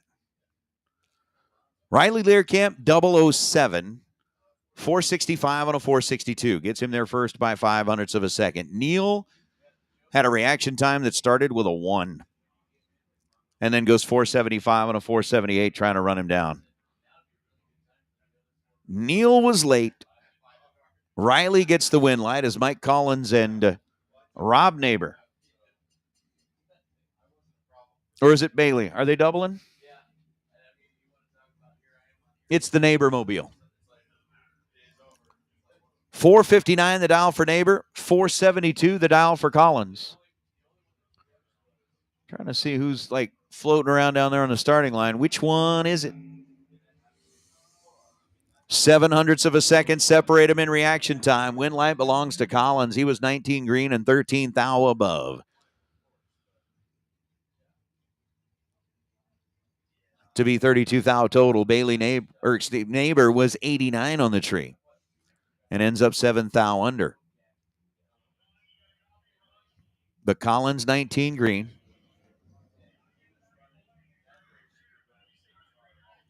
Once again, pro bracket. If you are one of our 15 that remain, let's get you headed back into the staging lanes, please. They're calling you to lane number 3, kind of single file. Single file lane number 3 so that we can get you paired up and squared away and ready to go. David Meyer and Joey Trotsky. Joey, what we're calling like the Cyberdyne dragster.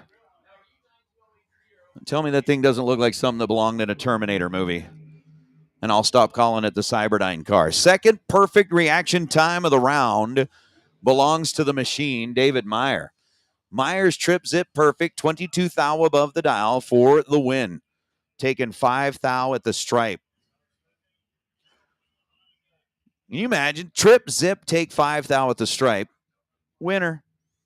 Joey Trotsky was 30 green, goes 502 on a 503. Nothing he was going to be able to do against that 22 pack. Well, I believe, didn't we say it was Val Sr. in the car now?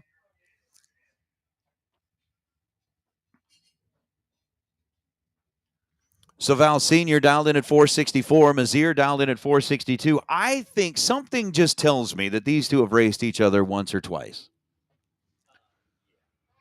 Just think, I mean, like once or twice, right? 5 thou, the difference in reaction time. Win light goes to Dave Mazier.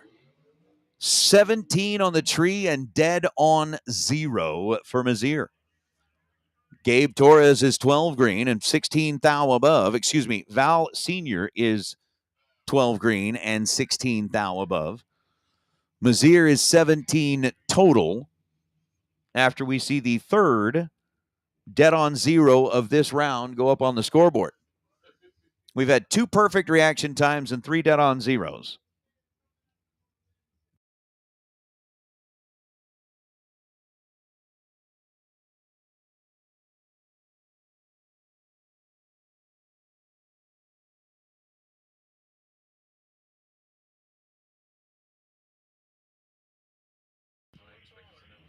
All right.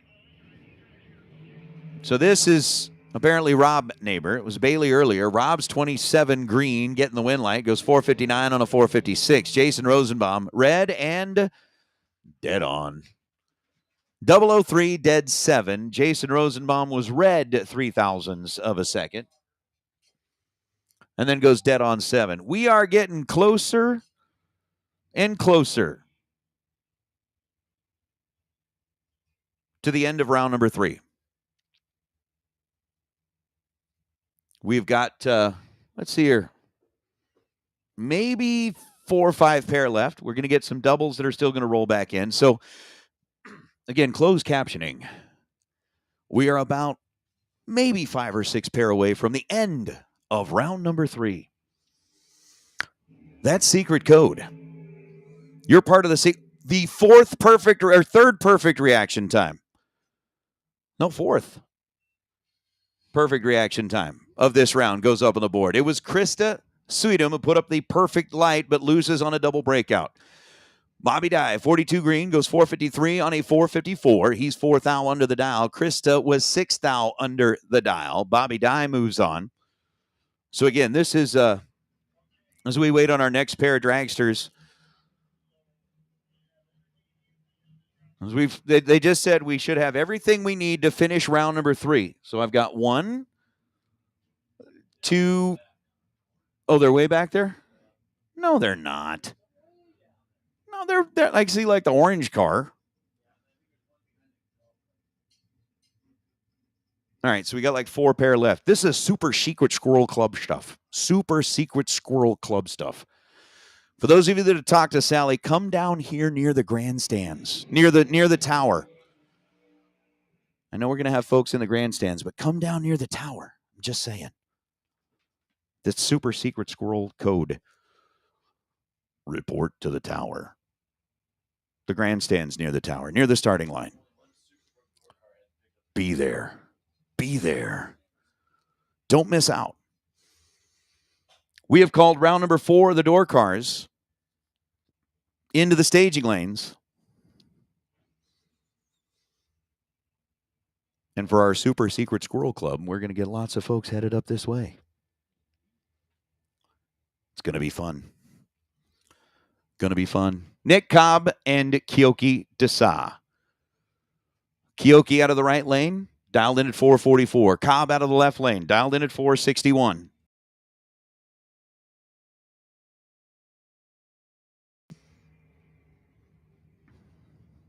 $462 on a 461. Nick Cobb, 004. 10 thou above the dial to be 14 total.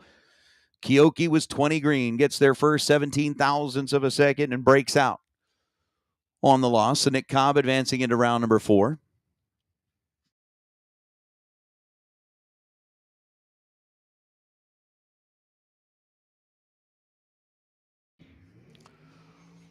That's going to bring us to maybe our second to last pair of round number 3. Gabe Torres and Amelia Henches.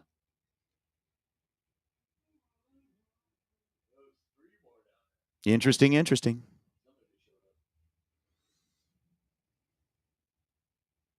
I don't know.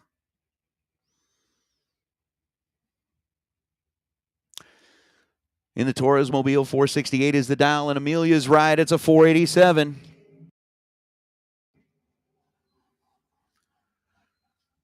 Oh, Amelia ended up with a reaction time that started with a 1. Gabe was 16 green, or Torres was 16 green, goes 476.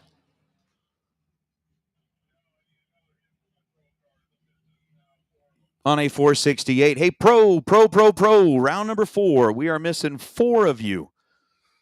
Pro, round number 4. We are missing 4 of you. We need you into the staging lanes, please. Pro, round number 4. We are missing 4 of you and need you into the staging lanes, please.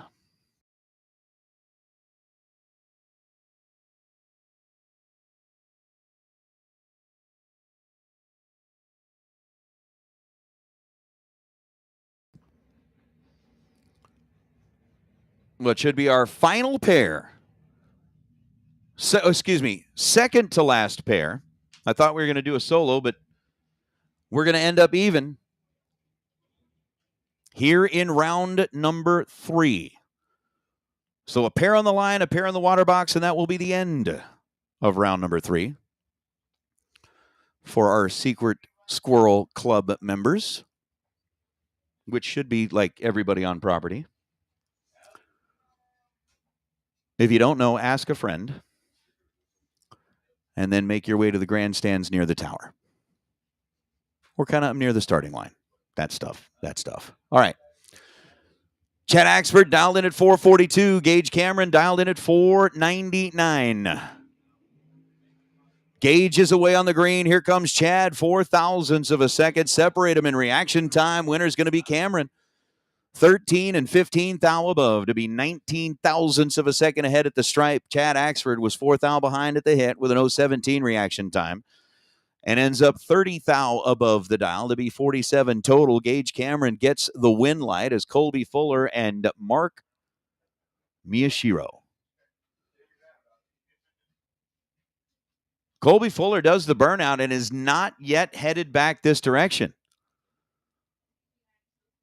The car is still stopped out there just beyond the 60-foot block. Mark Miyashiro has completed the burnout. He's got the 492 dial.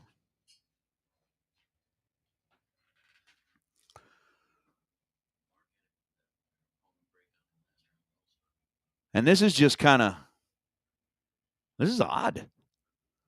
They are pushing Colby's car back.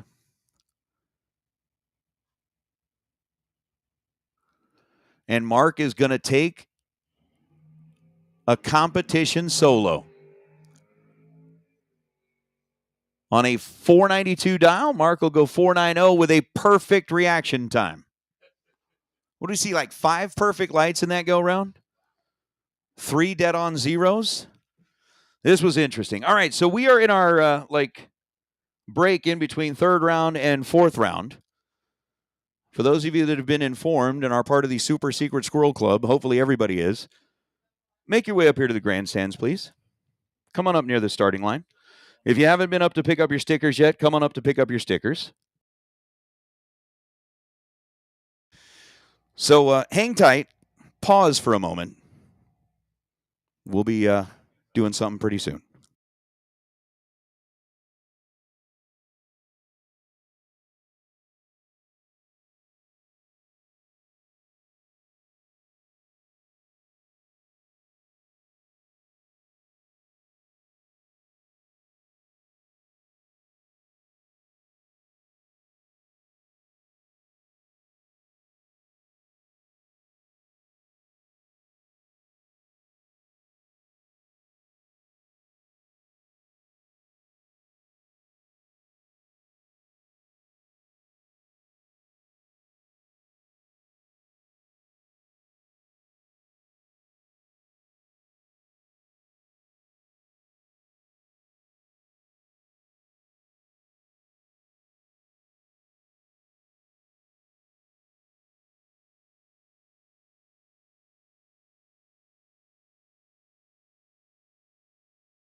All right, racers, we're on a brief little hold.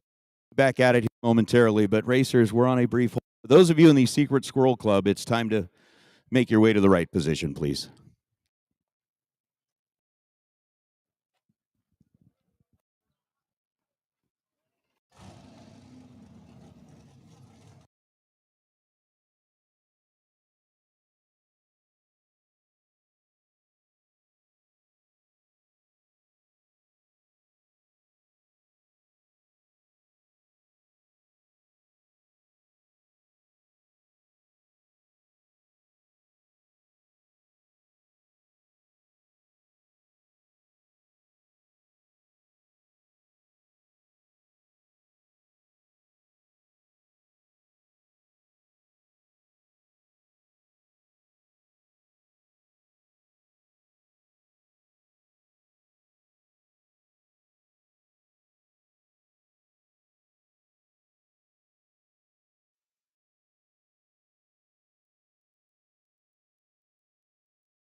All right.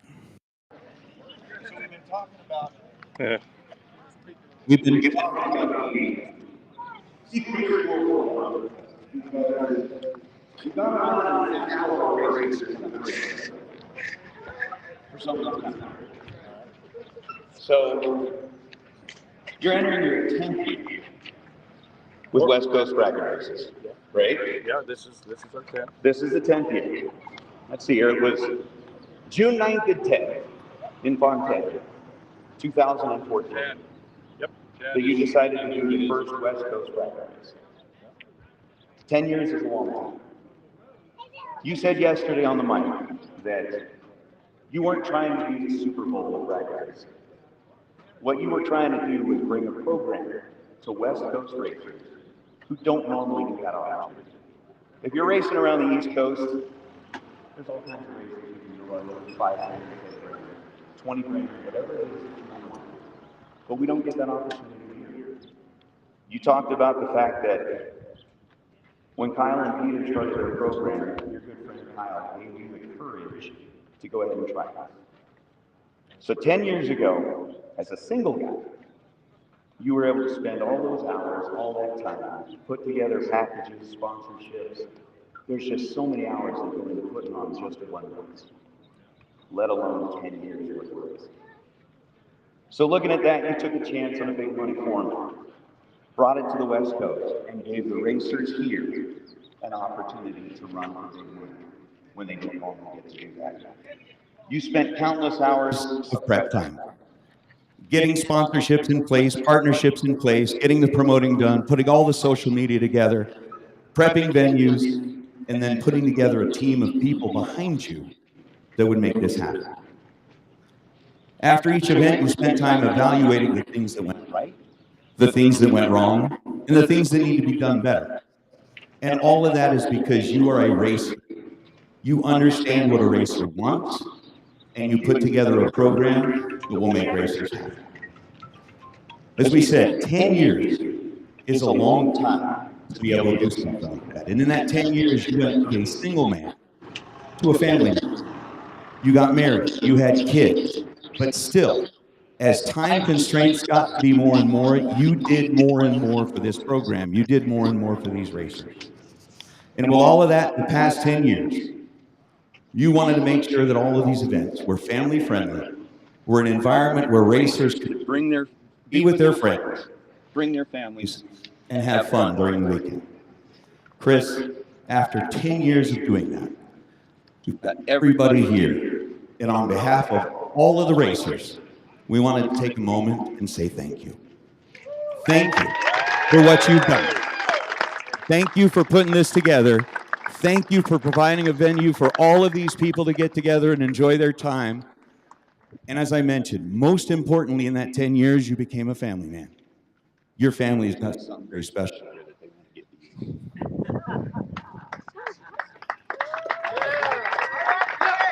Chris, congratulations on 10 years with West Coast Bracket Races.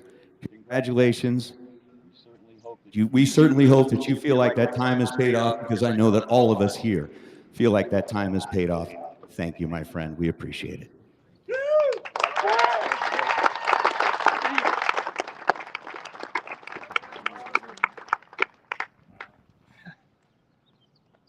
Well, for those of you that know me, usually I'm not short of words, but thank you. Ooh, 10 years, you're right. I mean, it's a long time, and I've said it because I've tried to put it in my brain to believe it. And that's just because I've stated it very transparently, and I use that word a lot when I'm out here. Good situations, not so good situations. But 10 years, this is just amazing. I mean, I think I talked to Nate about it. I mean, Sean hears it from me all the time. There's been guys that have been far better than me at this in the past that have made an effort on the West Coast, and they just couldn't survive. I mean, George Howard is always going to be my first example, because George Howard is the originator of the $1 Million Race. And he came out with the B&M Series in Vegas years ago, and it just never caught on. But the one thing Nate said that stands true to this program running, and it was bitching to see Georgia and Ted here this weekend. I mean, I know this is my hard work, this is my crew's hard work, and this is the effort that the racers make to support this. But Kyle Sniper, this one's for you, buddy. It means a lot. Thank you. I got to thank my family. You know, my life has changed dramatically. Every time I turn around, we got another kid. I met Brian Williams out here. He's been so gracious to help my oldest get into the junior program. And he was telling me about how he usually runs about 4 or 5 juniors. He loves it. I looked at him and said, he's crazy. And he goes, yeah, but that's going to be you in a few years. Just the people that I get to deal with, all of you, you know, last couple of years, I've been fortunate enough to go to toe with you, be in the lanes with you in that regard. And I'm looking forward to getting back to that real soon. I'm sure some of you are really looking forward to having that shot at me real soon. But it's just been a remarkable run thus far, to be able to work with such an incredible group of people, because I've always said it, if you guys keep coming, we'll keep building, and that's the way it's going to stay. So we're here to stay. September, we're going to have an event. In 2025, we're just going to get that much better and bigger. So thank you to each and every one of you. Best of luck the rest of the weekend. And to take the time to do this for me, you have no idea how long this will go, or how far this goes for me, as far as when those nights come around where I don't want to look at purse, I don't want to look at entry fees, I don't want to look at schedules. You just now you force the hand. I got to stay up that extra hour, and I'm good with it, because you people have proven it to me that this is what you want, and that's what I'm going to give you. Thank you. Oh yeah, Chris. All right, racers, thank you so much for taking the time to come up here and help us support Chris.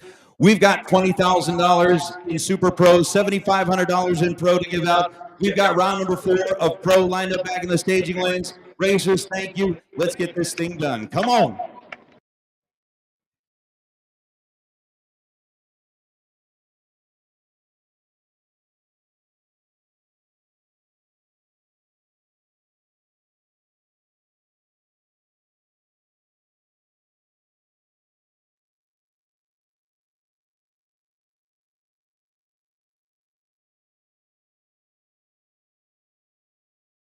Congratulations, Chris, on 10 years, and couldn't have been said better.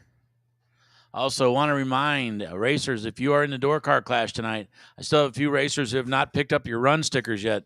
Please make your way to the tower as soon as you possibly can. I do think I have all the Super Pro guys, but I do have a few Pro guys that still haven't made it up here yet. We do plan to try to get you in a run. Obviously, if you're still in competition, that might be a slightly different story. But obviously, for those of you that are not, anyway, Pro, you guys should all be in the lanes and ready to go. You're on a ladder. You're paired up. And we are looking to put you guys down the track here momentarily.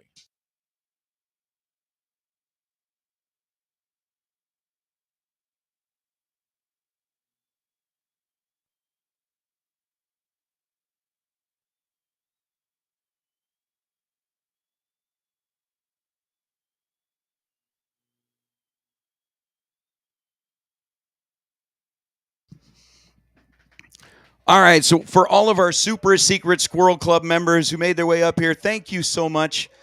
Appreciate you guys coming up here to show your support for Chris. And it's really awesome, really, really awesome that we've been able to do this for 10 years. It's just really cool. So that was pretty cool.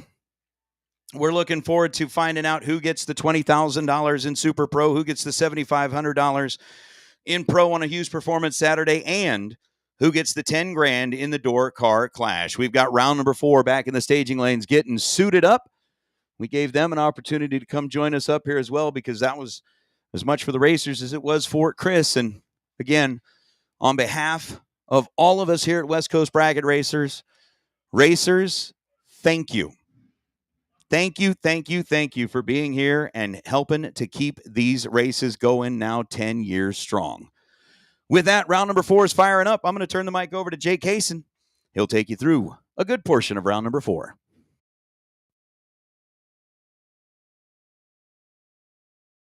Nate, thank you very much. Hey, watching you go out there and talk to Chris and tell everybody, and you do not really realize it.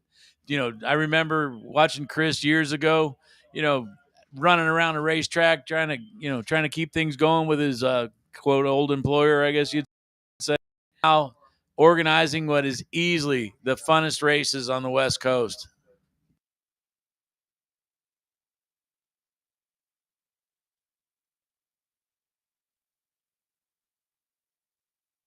Attention the pits. First call. Super Pro Door Car. Super Pro Door Car, this is your call. If you are double entered in Super Pro Door Car, lanes 1 and 2. Single entered door cars, lanes 5 and 6.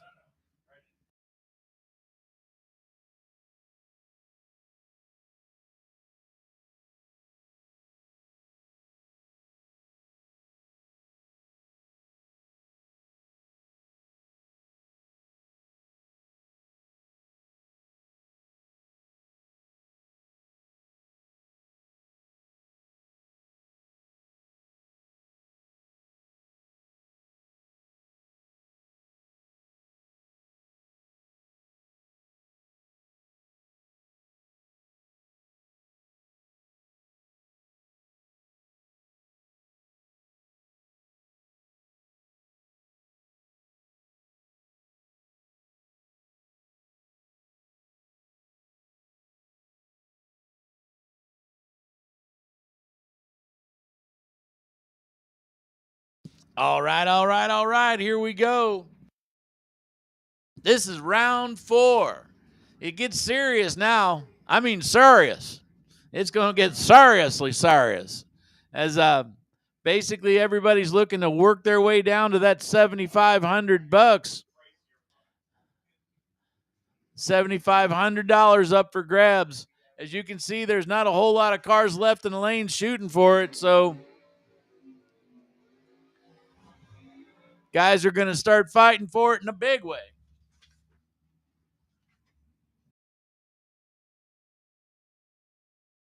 First pair coming your way, Jeff Taylor out of Forest Grove, Oregon. The 99 Dakota, very fast, 565. Chuck Hawk bringing the Mustang, 6.74 dial in. So he's going to be leaving a little over a second ahead of that very fast 99 Dakota.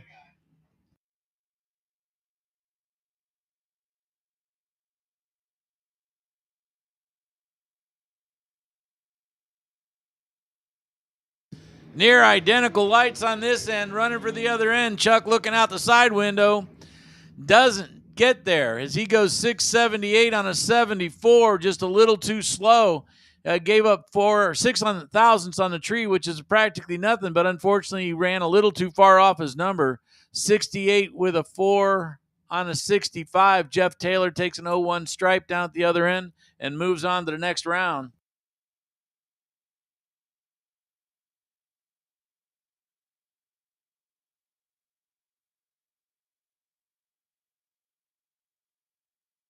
Next pair coming your way. Alan Brown. Alan driving a 34 Ford Coupe. He's in the shootout as well, and he goes, hey, you wouldn't happen to have number 34 there, would you?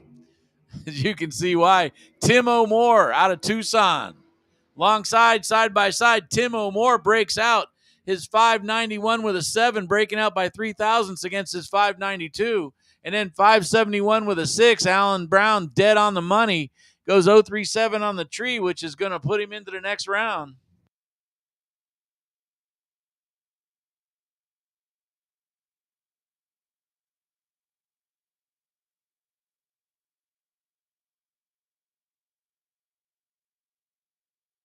Here's Jeff Kreider driving the wondrous wagon. 733, the dial in on that machine, alongside Robert Crum, 660 on the 63 Chevy, or excuse me, the little Nova SS. You know, the Nova SS in 62 and 3, you could actually still get a 6-cylinder in it. This one doesn't have one in it, by the way. 665 on a 660 dial in. Robert Crum better on the tree and a little closer to the dial there, and he moves on to the next round, which I believe is going to be round 5. Robert Crum.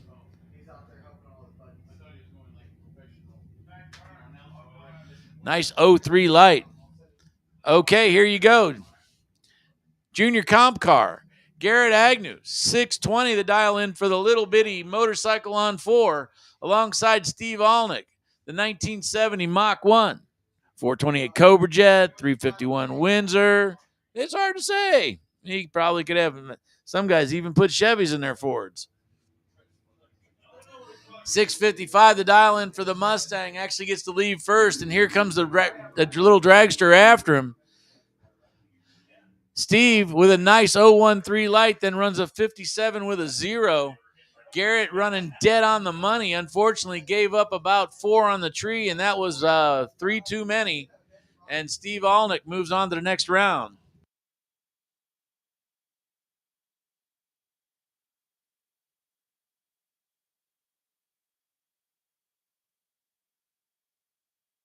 Here's Ron Nichols, the Hammer, alongside Chase Trimp.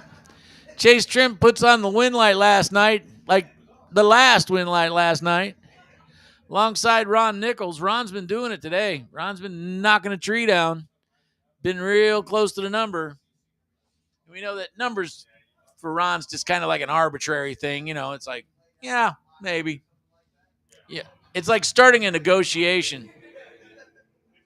Excellent lights both sides of the track. This one's going to be up to anybody out there. Brake lights come on Ron Nichols' car. You know what it means. He's hammered it 698 on a 698 with a 0. And Ron absolutely perfect on his way down the track. He gave up 1 and change on the tree. Chase Trimp moves on to the door car shootout, I think, and Ron Nichols continues on.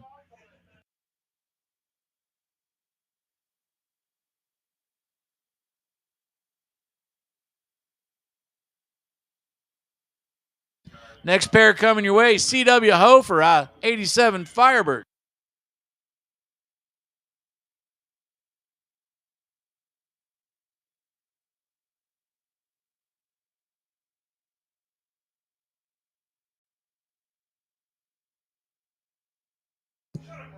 C.W. Hofer versus Dave Meyer. Dave Meyer, 589, much quicker.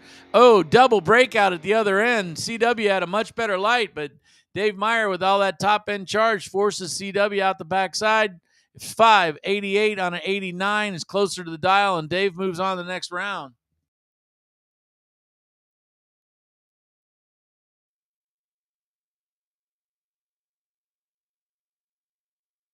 Listen up, dragsters, dragsters, dragsters. We need you now, dragsters. We need you now. Double up, dragsters, in 1 and 2. Doubled up, dragsters. We need you now. Lanes 1 and 2, and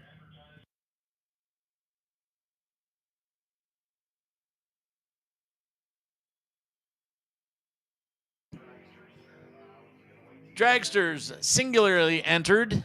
Need you guys to lanes 3 and 4.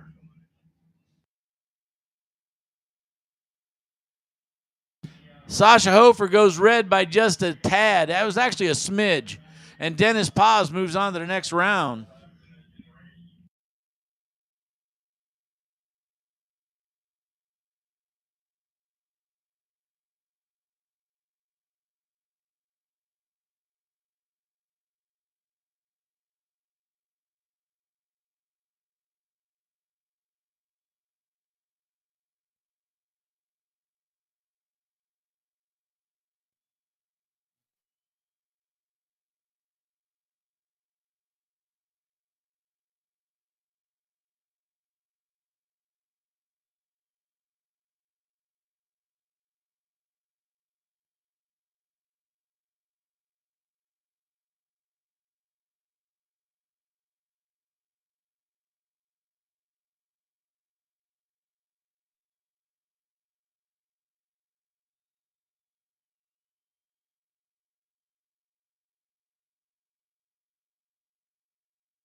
Again, Door Car Clash contestants, if you have not come and pick up your run sticker, please make your way to the tower and pick up a run sticker. We do appreciate you doing that. We have just a few left up here. It looks like about 4 or 5 people have not picked up their run sticker. And I know you guys are running and racing and everything else. If you want to send a representative up to come get it, just make sure that it is on your car when you're ready to run.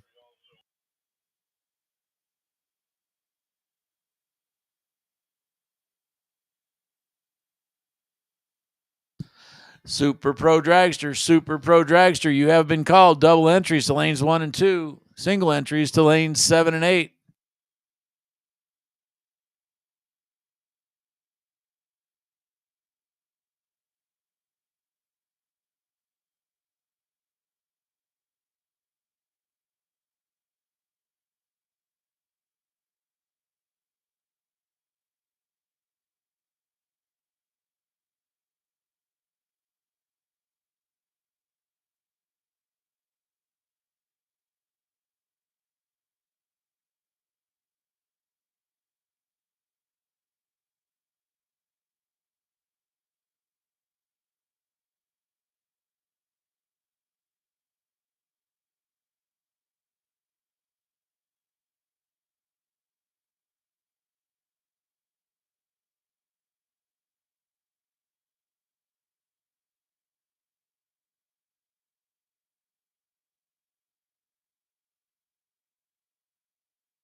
Super Pro Dragsters, you have been called. Super Pro Dragsters, you have been called.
Super Pro Dragsters, we're looking for you. Double enters 1 and 2. Single enters lanes 7 and 8. Super Pro Dragsters, we're looking for you.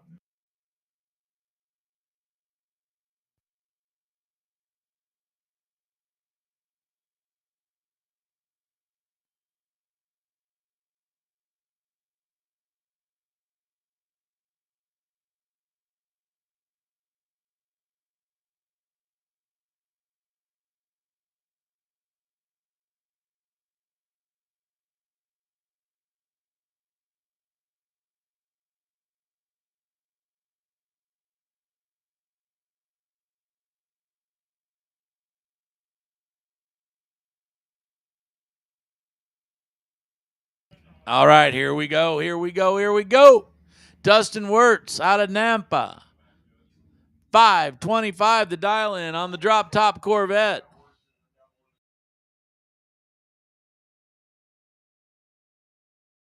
$619 the dial in for the 68 CUDA.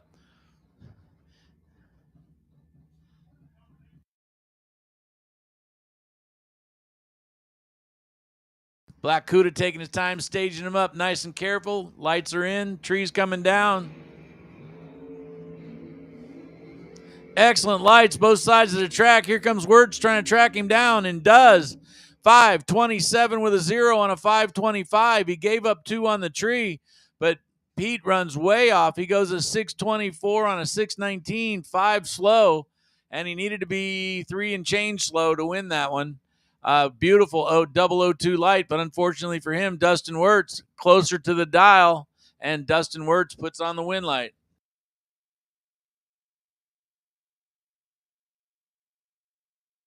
Next pair, Tony Marconi alongside Jeff Higgins. Tony Marconi, he's driving the drop top Plymouth Arrow, sponsored by Yankee Tequila. 594. He's going to get to leave first. The 34 Roadster, Jeff Higgins doing the driving, coming all the way down from Idaho. I'm going to tell you that these lights are identical. So it comes down to the other end. Breaking out is Tony Marconi. He goes a 93 with a 4 on a 94. Jeff Higgins runs a 56 with a 7 on a 56. Both guys had exact same lights. So it really did come down to how close you were to the dial. Unfortunately for Tony, he was a little too close, like on the wrong side of close. So that 56 with a 7 puts Jeff Higgins into the next round. Pearson Deming Pearson Deming's just fighting his way through here, and he says, man, someday along the line here, I'm going to run me some dragsters. Eric Dodge, a 68 Nova. This Nova's as fast as a lot of dragsters. 530 is the dial. 008 to 010. Tight lights at the start line. Go down to the finish line. 649 with a 3 on a 49. 30 with a 7 on a 30. Margin of victory at the other end. Everybody's green. Nobody breaks out. A true margin of victory of 0-0-2 down at the other end of the track. Unbelievable tight racing right there.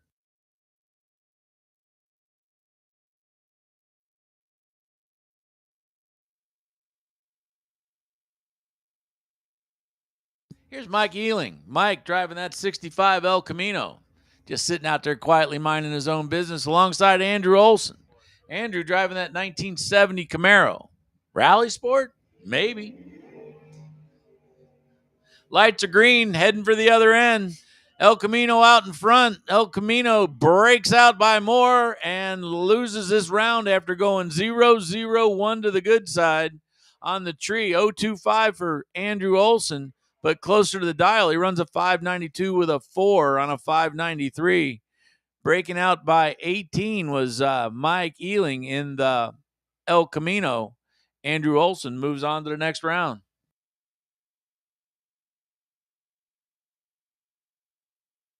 Listen up. If you are in the shootout, the door car clash, bring yourself or a representative up to come get your stickers.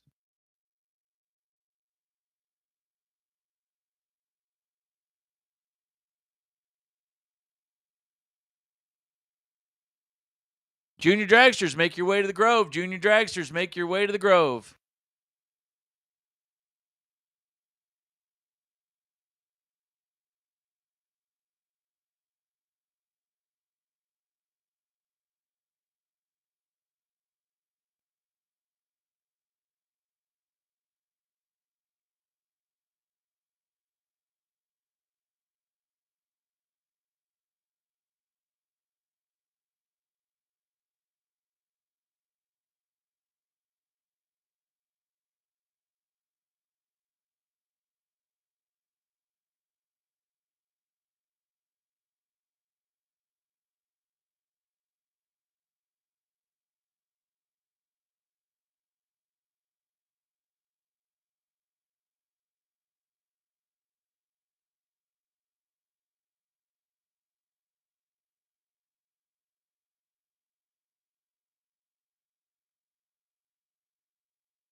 Pedro Valdez, C.W. Hofer, and David Meyer. We need you guys to come pick up your stickers for the Clash. And then that will round out our field of everybody having their stickers. Also, don't forget, Junior Dragsters, you've been called to the Grove. Junior Dragsters, make your way to the Groves.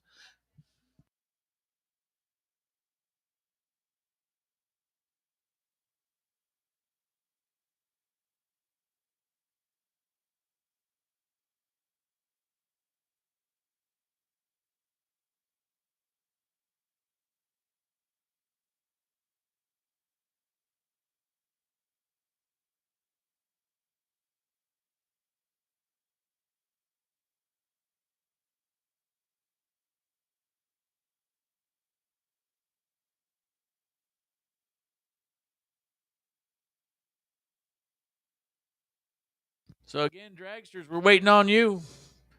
Super Pro is winding its way down.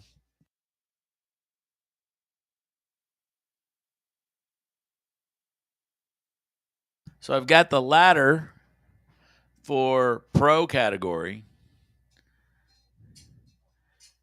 And it looks like Jeff Taylor is going to run Mr. Crumb.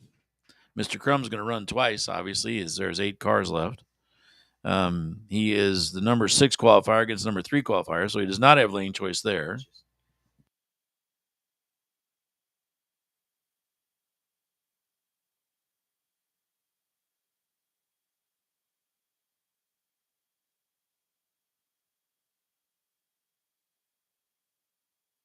And Robert Crum does get the lane choice, though, and he goes to run Ron Nichols.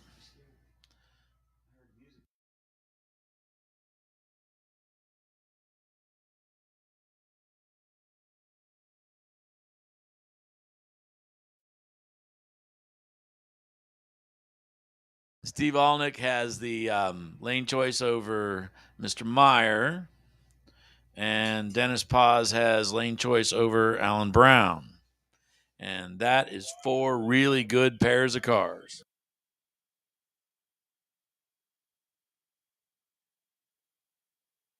Super Pro Dragster, final call, guys. Super Pro Dragster, final call.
Hey, a couple quick questions for y'all.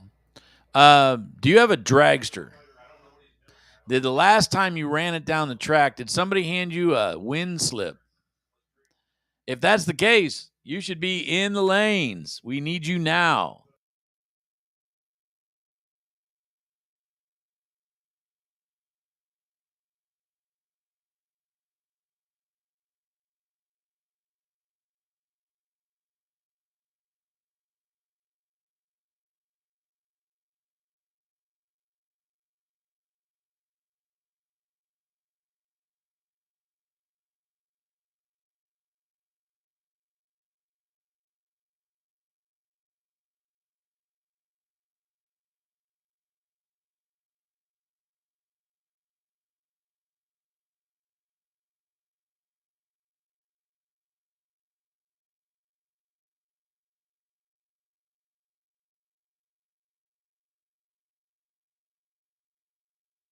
Hey, while we got a minute, if you haven't picked up your door, car, clash stickers, now's a good time.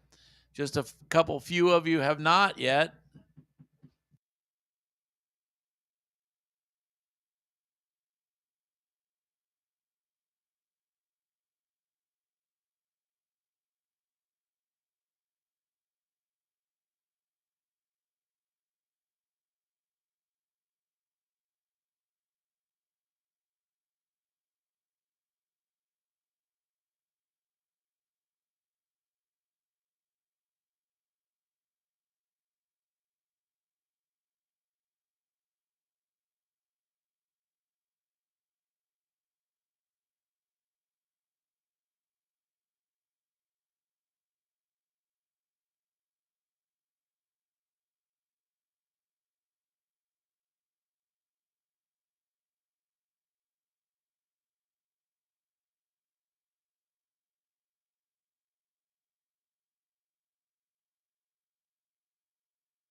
All right, again, keep in mind we've got a lot of stuff going on still today.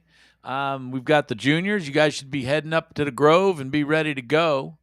We've got a bunch of dragsters in line, but I think we're still missing one.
So as we continue on Used Performance Saturday night,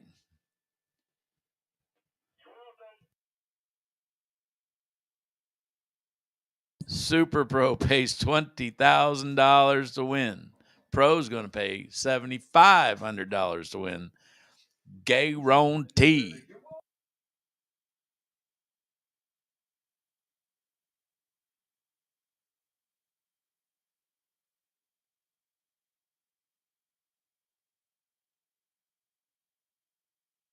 And then we were down to a bunch.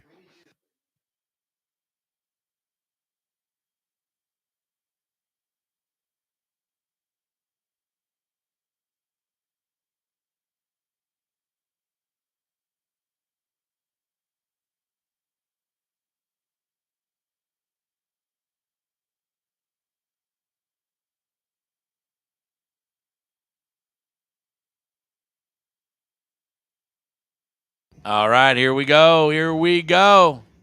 Getting ready to have some fun. So the last of the Super Pro door cars, that would be Mr. Wirtz, ends up lining up against Gage Cameron. Gage out of Bakersfield. Local fella's got his dragster dialed 499. Dustin Wirtz, one of the faster door cars here, is 522.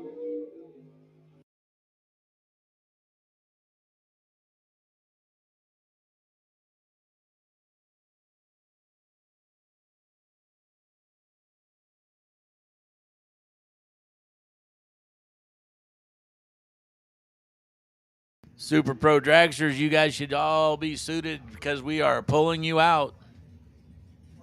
And here we go.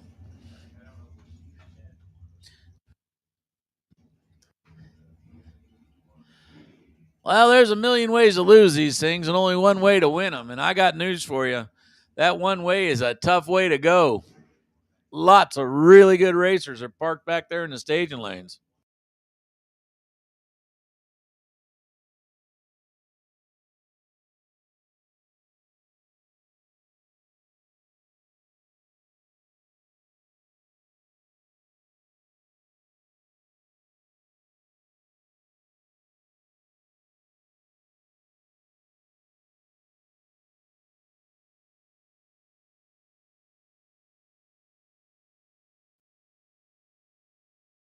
All right, Dustin Wirtz is in. Gage is in. Tree comes down. The worst light is 6 thou off of perfect.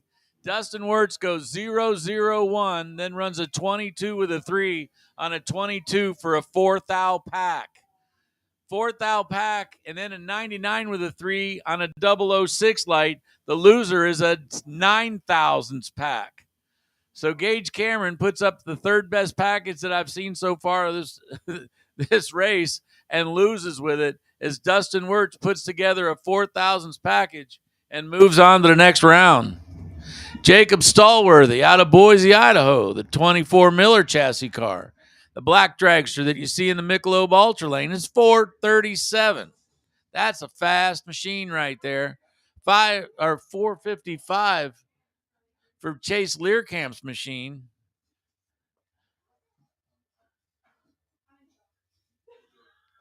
All of a sudden, it got kind of quiet out there.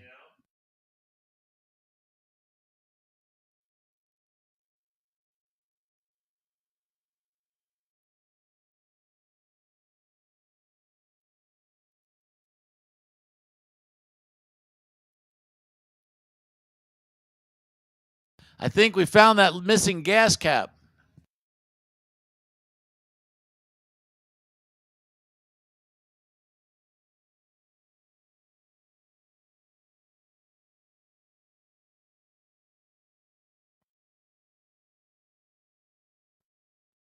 All right, here we go, getting back to action. It appears somebody with a really good set of eagle eyes out there saw something laying on the track. Anyway,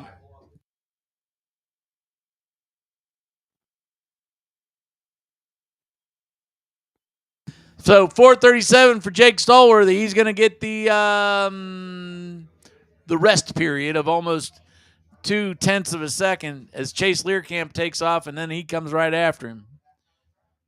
So we just saw a 3 thou package put out a 9 thou package.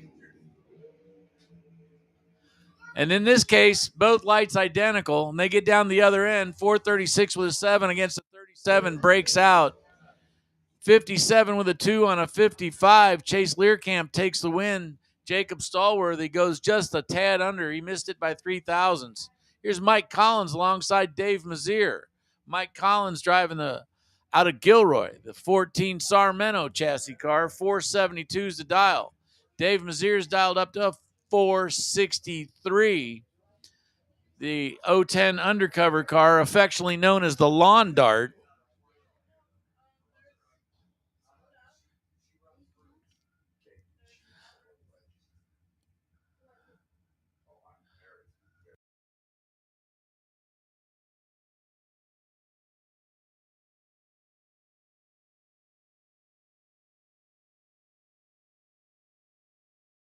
Everybody's pre-staged. Everybody's staged. Tree's on its way down. Red light for Mike Collins. He goes red by 3 thou.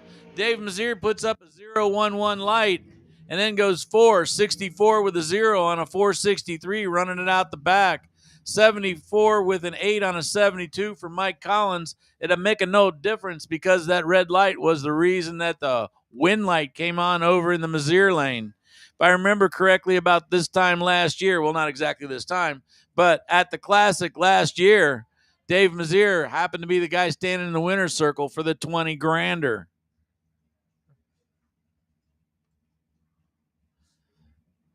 Heading that way again, Chad Axford.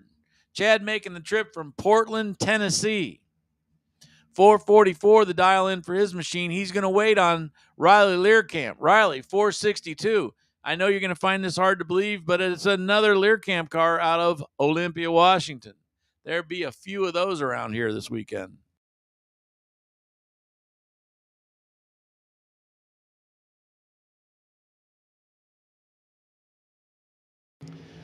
Down at the other end, Learcamp runs it end to end as he goes a 62. He goes a 64 on a 62. Started out with a real nice 011 light.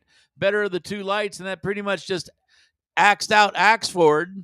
There you go. He goes 445 with a 1 closer to the dial in, but unfortunately he gave up 3 in the tree, and that was 3 he couldn't afford to give.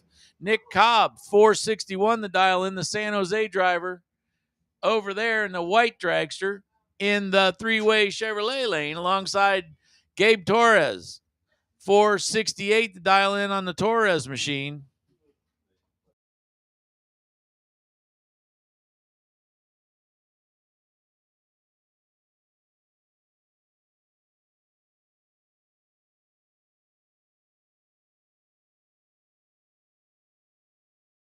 All right. Here we go as we continue on. Just a few cars left out there. Junior dragsters, you guys should all be in place and ready to go. Juniors, you guys should all be in place and ready to go. Okay, coming down the track. Both lights are green. One light was a lot better than the other. Gabe Torres is 015 light. Then he runs a 70 with a 4 on a 68. Going under is Nick Cobb. And Nick Cobb, that was all in frustration as he gave an 05 light on the tree, and that was the end of that. So Gabe Torres moves on to the next round. Next pair coming your way, Bobby Dye Jr. out of Ontario. Driving the dragster in the three-way Chevrolet lane, had dialed at 453. 458 the dial for Robert Neighbor. Robert, he's obviously in the other lane, the Michelob lane. 458's his dial in, so it's going to be a smidge of a head start for Robert Neighbor.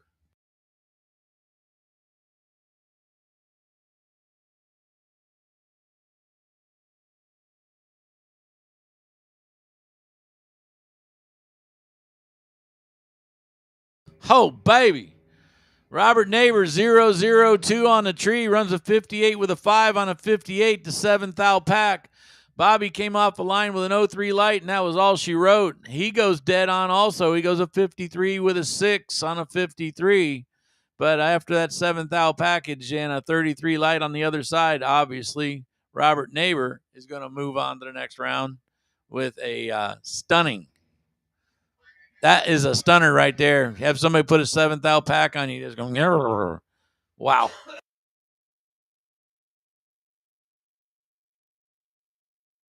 Dave Meyer driving the dragster. Torres machine dialed 465. Going to give a little head start over to Dave Meyer driving his dragster over there in the three-way Chevrolet lane. So,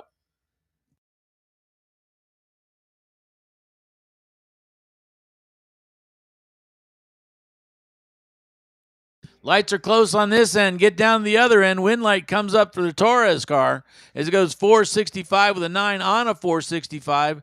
Got a 100th on the tree away from David. David runs a 73 with an 8 on a 73. So he's 1,000th closer to the dial, but he gave away a 100th on the tree. And that gives you the 009 stripe down at the other end. Yes, all the math works. And if you need to know, yes, I am a math wizard.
Okay, looks like last pair coming our way. It's the Flying Hawaiian. Now, he has successfully defended his single 2 rounds in a row, and now he last pass while defending his single ran another perfect reaction time. So this is going to be kind of interesting to see how this is going to work out.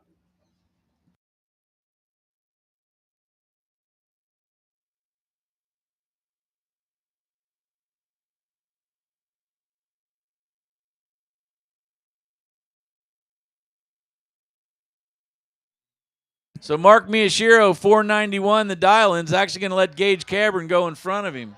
The black dragster is going to 499 dial-in. So Mark Miyashiro.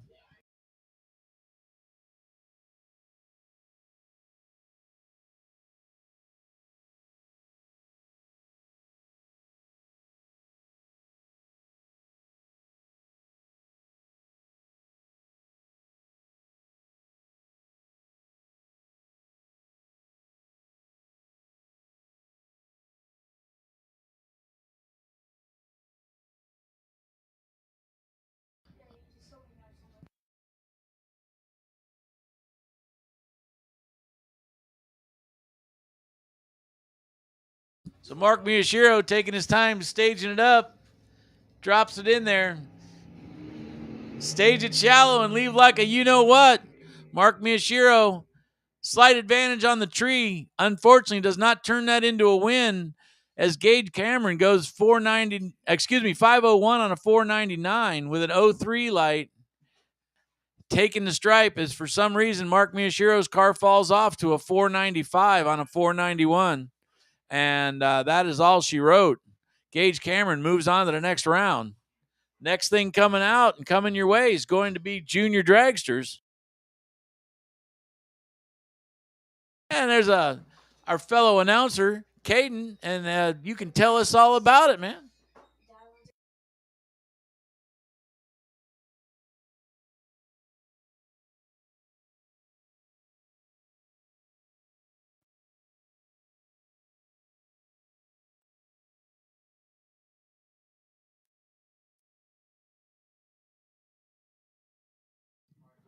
All right.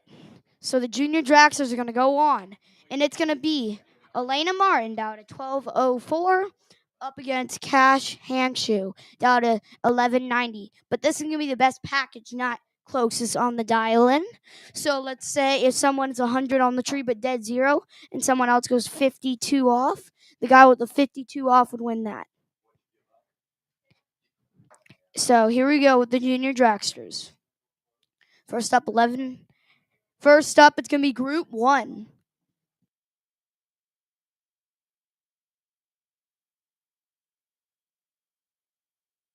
All right, they're starting the 1190s.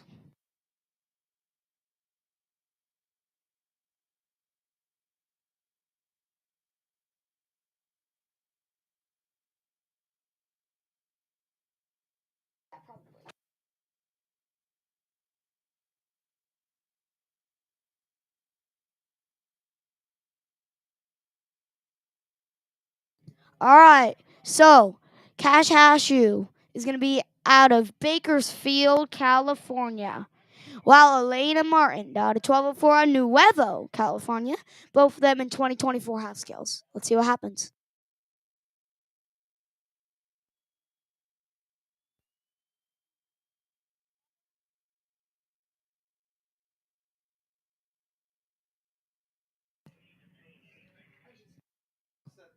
Just a quick reminder that your entry fee includes the fee for the run for the money, so there is no reason for an additional payment. Again, parents, your entry fee included the entry to run for the money. All right, as they leave, 212 to a 221. And all right, right now the one that's closest to the dialing, Cash Hanshu, with a 212 and 56 off. That's why. And then 12, which is 216 or 126. Next up, a Dowd 1198, Nate Wasso, 1211 for Brody George.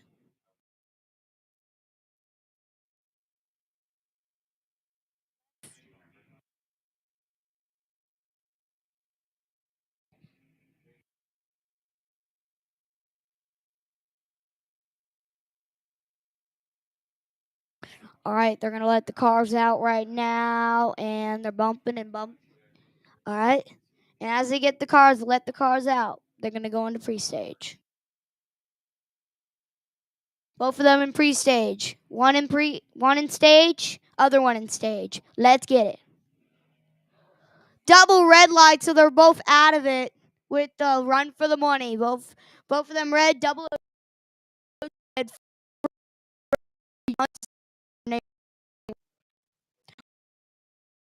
21 and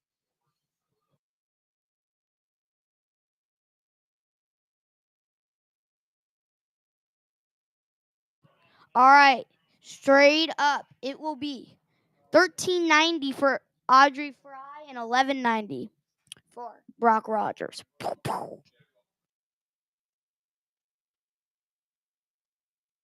All right, pro to lane 3, guys. Pro to lane 3.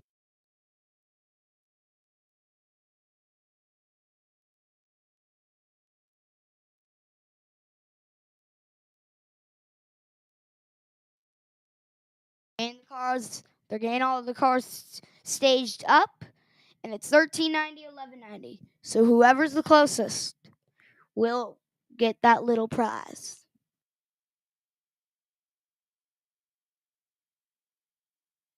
All right, staged in the right lane, staged in the left. Here we go. 100 on the tree, Brock. 452, Audrey. Audrey's out of it. As they get down there, it will be Brock in there first at a 1203. 1394 for Audrey.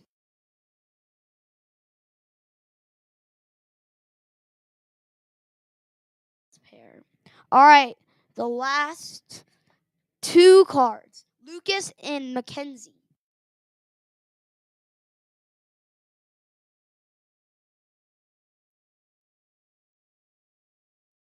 All right, Lucas and Mackenzie are the last two before we start up 890.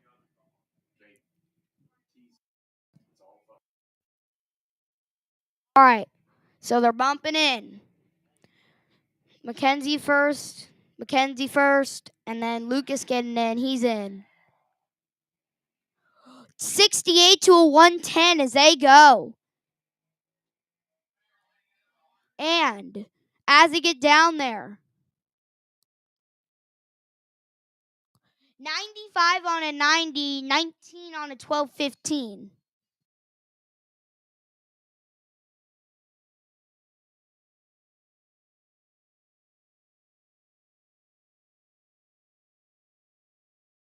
All right, to start off, 890, it's Victoria Campbell and Dylan Nelson. Nelson out of Ukaipa, Victoria out of Hidden Valley Lake.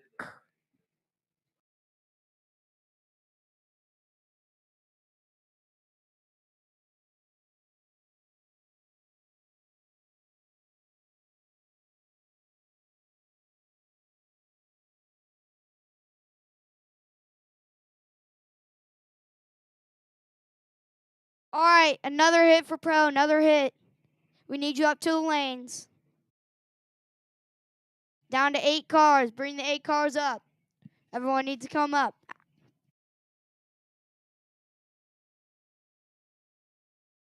All right, after the juniors. You guys are after the juniors. All right, and the cars will let go to go into pre-stage. And Victoria's in pre-stage. And Victoria's in first bulb. Both of them in first bulb. They're bumping. And Victoria's in. And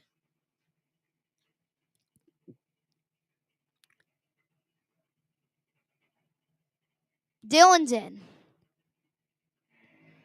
46 to a 188 as they leave.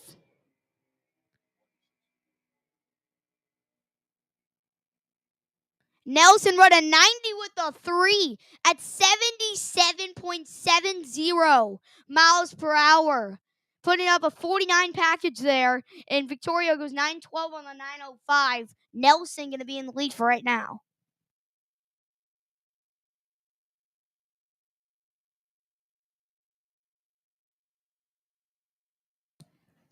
All right.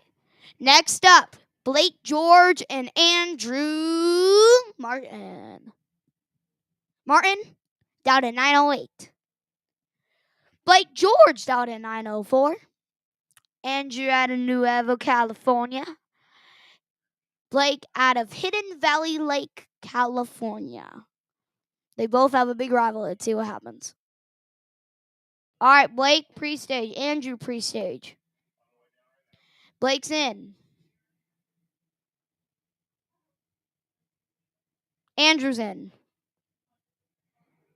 39 to 84. Andrew with the advantage. And as you get down there, dead 5. Dead 5. Breakout for George, though, is now Martin is going to take the lead in it.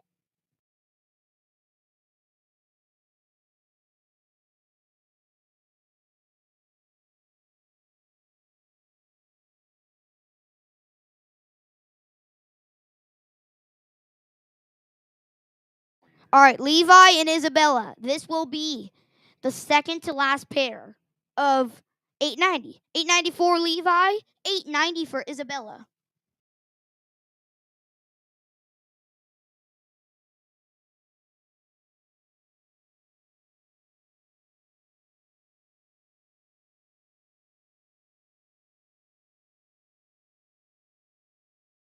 All right, pre-stage both of them.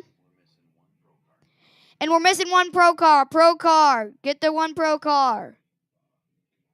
As they leave, trip zip Levi Agnew. Trip zip. 34 red for Isabella. And breaks out. Double breakout. That would be terrible to feel like him. Oh. Trip zip, but breaks out by 13.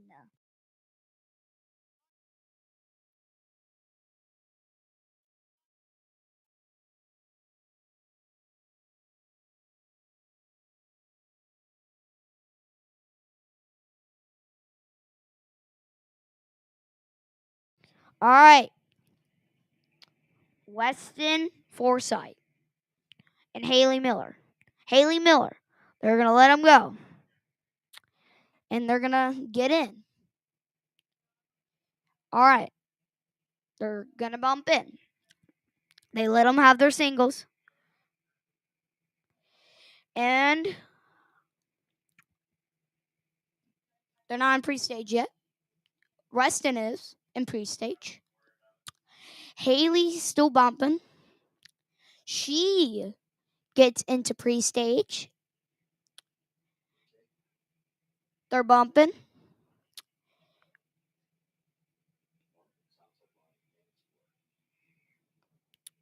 Weston's in. So is Haley.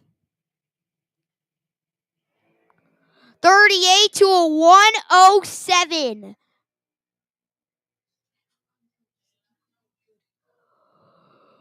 Oh, 881 for Weston. It could have won that if he was 1 or 2 off. And the winner of this 890 class will be announced in a minute.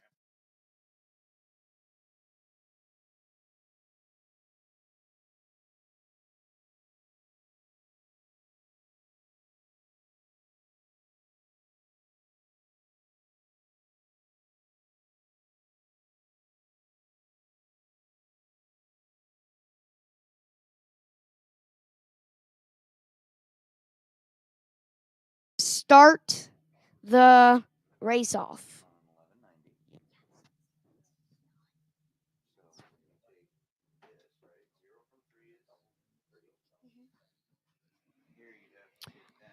All right.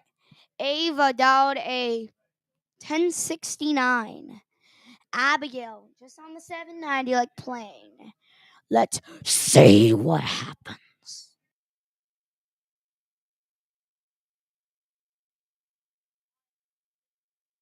2014 half skills, both of them in 2014.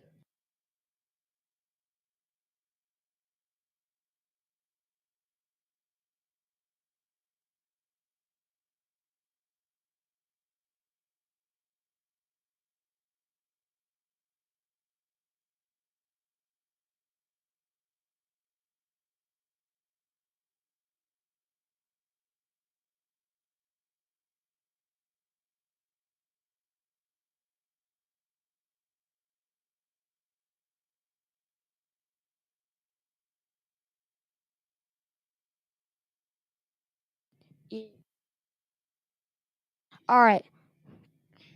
And as they leave, 61 to a 33. Abigail with the advantage. Abigail gonna run. 792 the 8. Breakout for Ava. Abigail gonna have the lead for it now. Carly and Brody. Let's see what happens.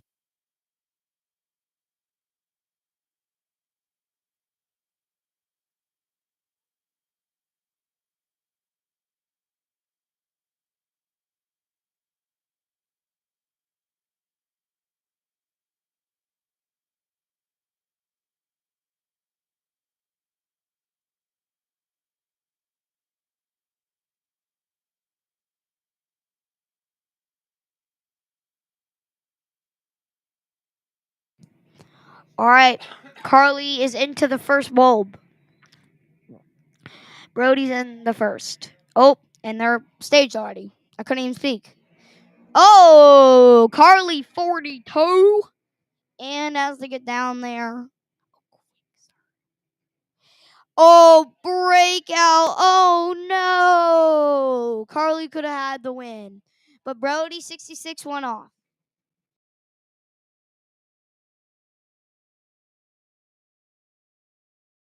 So Gavin and Jake. Gavin dialed 800.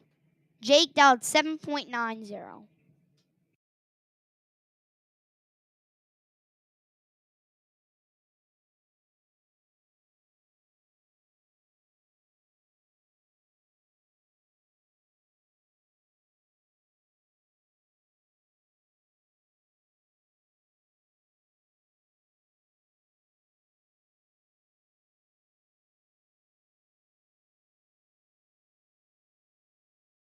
Triple. Oh, 3 for Gavin Pine.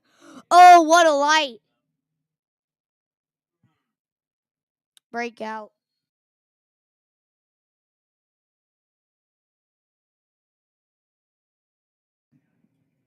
Crew and Maddie. As they do for the juniors, last pair of group number 3 in the juniors. Both down 790. Whoever gets if someone gets a better package than whoever's in the lead, they win. Because it's the last pair. No matter what. If they beat it, they win. All right. Just like on the video and subscribe, by the way. We need to get up to 32,000 followers. And we need to get up to 100 likes. So, guys, just hit that like and hit the subscribe. We're trying to get to 32,000. All right. Now, to resume the stuff. It will be Maddie and Crew. They are both staging in. And Maddie is almost in. Maddie still bumping. Maddie in. Crew in. 15 to a 26. This will be a good pair as they get down there. Double breakout. The winner that had it there is going to win.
Attention to the pits, attention to the pits. Super Pro, lanes 5, please. Nose to tail.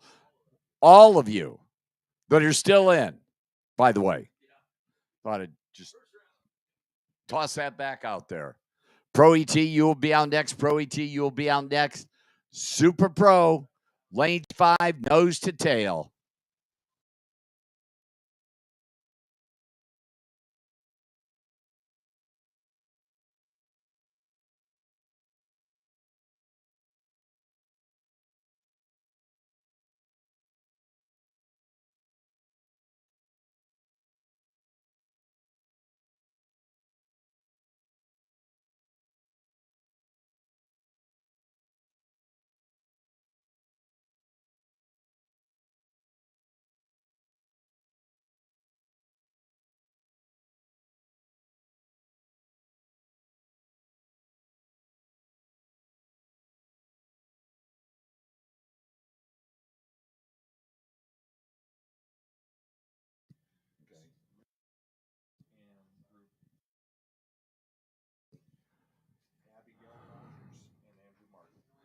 Attention to pits, attention to pits. Hey, run for the money winners in juniors.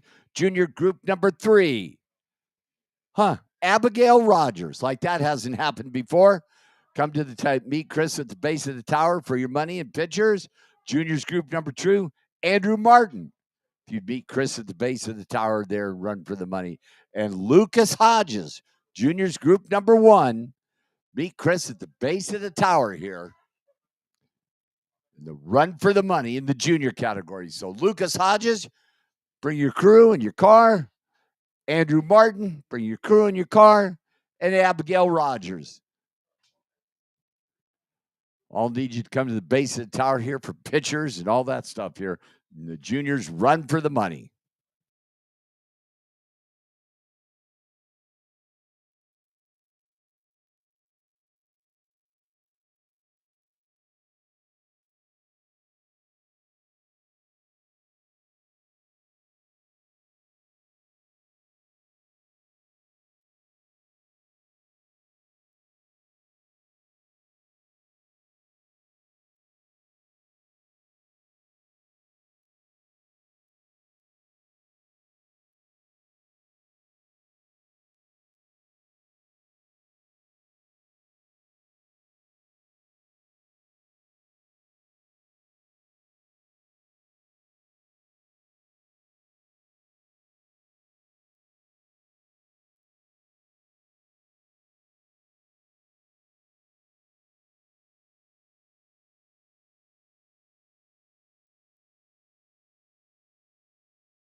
C.W. Hofer, second level of the timing tower for your $10,000 Door Car Clash run sticker, please. C-Dub.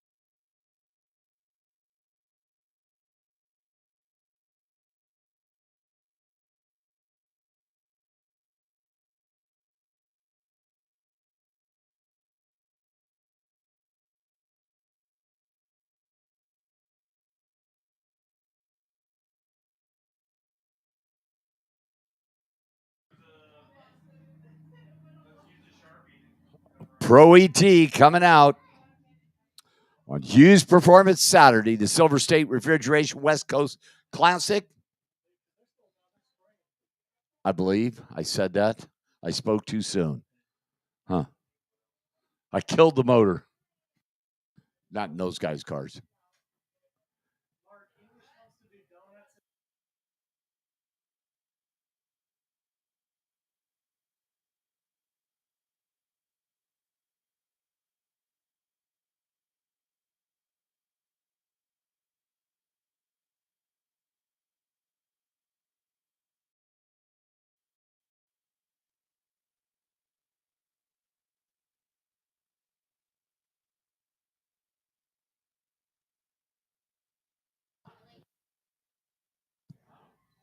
Marissa.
Attention to pits, attention to pits. CW Hofer, need you in the second level of the timing tower. Pick up your sticker. Pedro Valadez, need you in the second level of the timing tower to either pick up your sticker or let us know if you're broke, please. Pedro, need you up in the tower, please.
Well, I do believe things are going to happen now with the machine. David Meyer, the Cavalier. Steve Olivac, the Mustang, the Mach 1. David going to come up right side in that Michelob Ultra lane with the Cavalier, the former Division 7 champion, and Steve Alabak. Alanak, 790. The Mach 1 out of Sacramento. David Meyer, another one of them NorCal guys, 589 in the King Cavalier.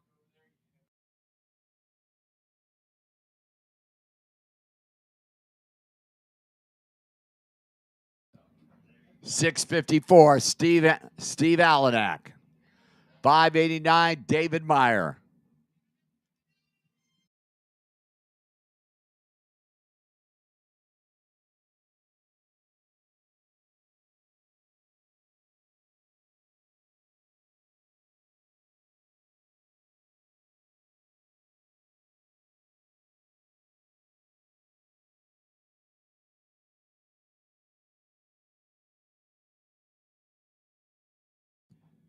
Head Start Mustang. The machine doing the chasing. To go to the semifinal round, Hughes Performance Saturday, the Silver State Refrigeration West Coast Classic. They are pre-staged. As Caden would say, bump to bump to bump. Tree comes down. Watch that baby down there. The best was 009 at the top end. It does not work. Steve Alanak, 013, out by 9 thou for the win. David Meyer was 009 and took 500 stripe. And I'm a little stunned at that. Wow, that's not like him. Dennis Paz, Alan Brown, 571 Alan Brown, left lane 658 DP in the El Camino.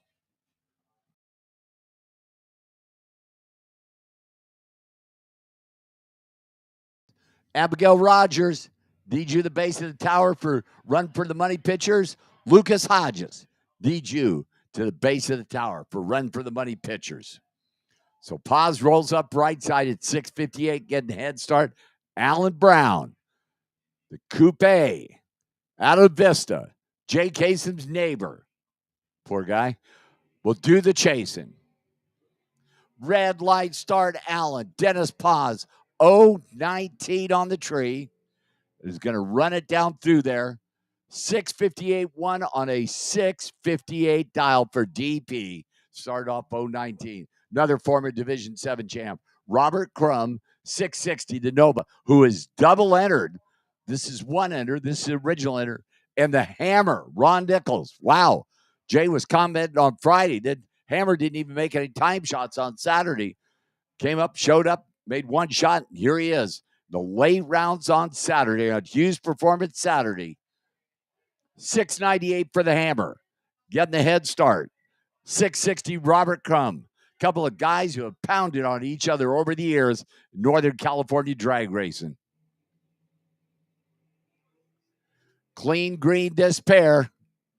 The Nova coming up alongside the Hammer, one of the best in the biz at the finish line. Wow, it makes it work. Robert Crum was 007, breaks out by 4 thousandths of a second to lose. The Hammer was 048 on the tree, got down there and hammered them brakes like he does, and breaks out by 1 thousandth of a second to light up the scoreboard in that three-way Chevrolet lane. Man, I mean to tell you. Now, Robert Crum is going to have to scoot on back here because he's still got Jeff Taylor down here waiting in his second entry.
CW Hofer.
Robert Crumb, I know you just ran a few minutes ago. Anything you can do to come up here would be very much appreciated.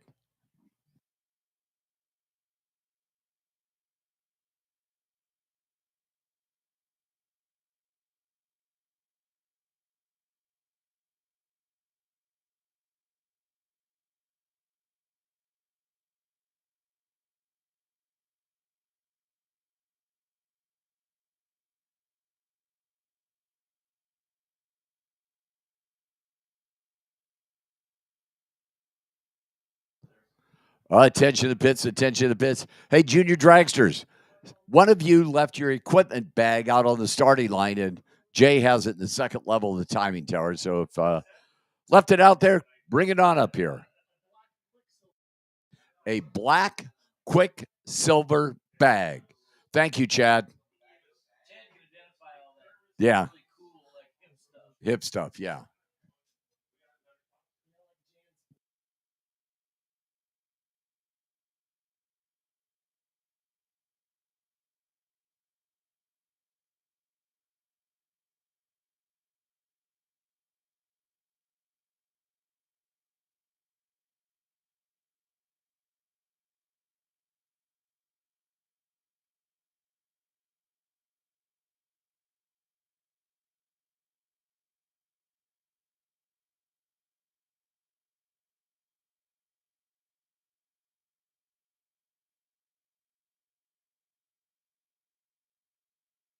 Man, just like that, Robert Crumb comes cruising on up the lanes.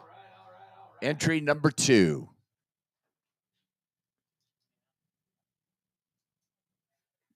Hey, Jeff Taylor, wake up.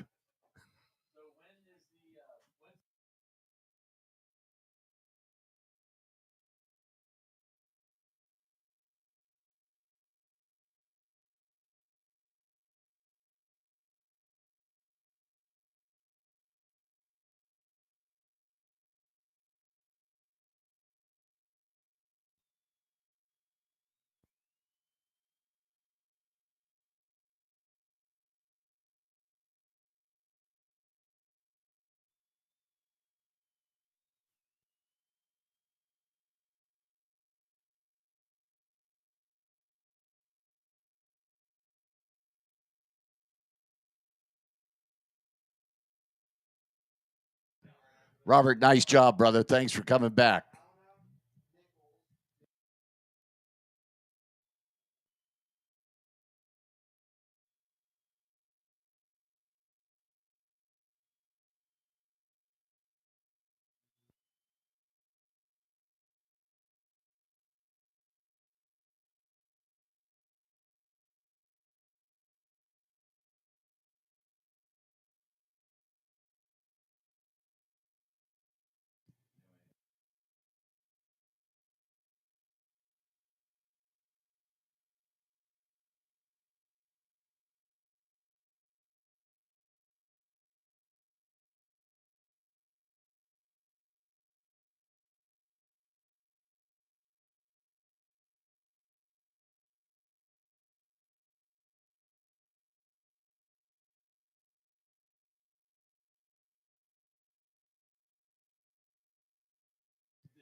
The final pair in the quarterfinal round of Hughes Performance Saturday Pro ET Silver State Refrigeration West Coast Classic. Robert Crum, entry number 2, taking on Jeff Taylor, the Dakota pickup truck.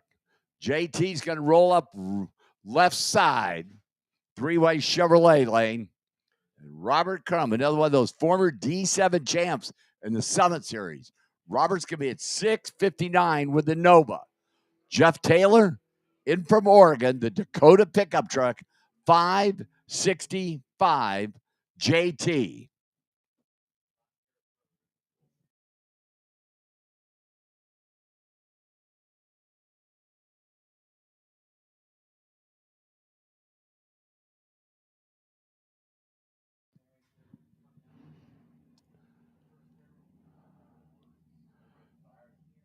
To go to the semis. Jeff Taylor lights that second light. Robert Crum is in it. Here we go.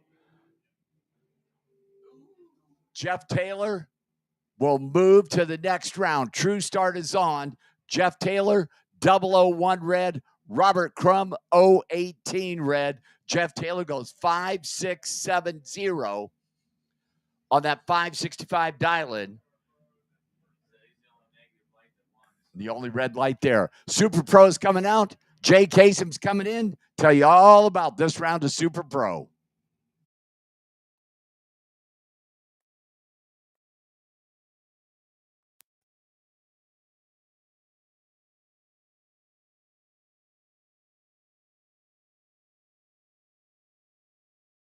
Mikey, always a pleasure. I mean, always a pleasure. There's no doubt about it. I didn't mean that. Here's Dustin Wirtz in that 63 Corvette. Corvette sans roof is a 524 dial-in. Gage Cameron driving the shiny black dragster. The shiny black dragster backing up from the long burnout. 499 the dial-in for Cameron's machine.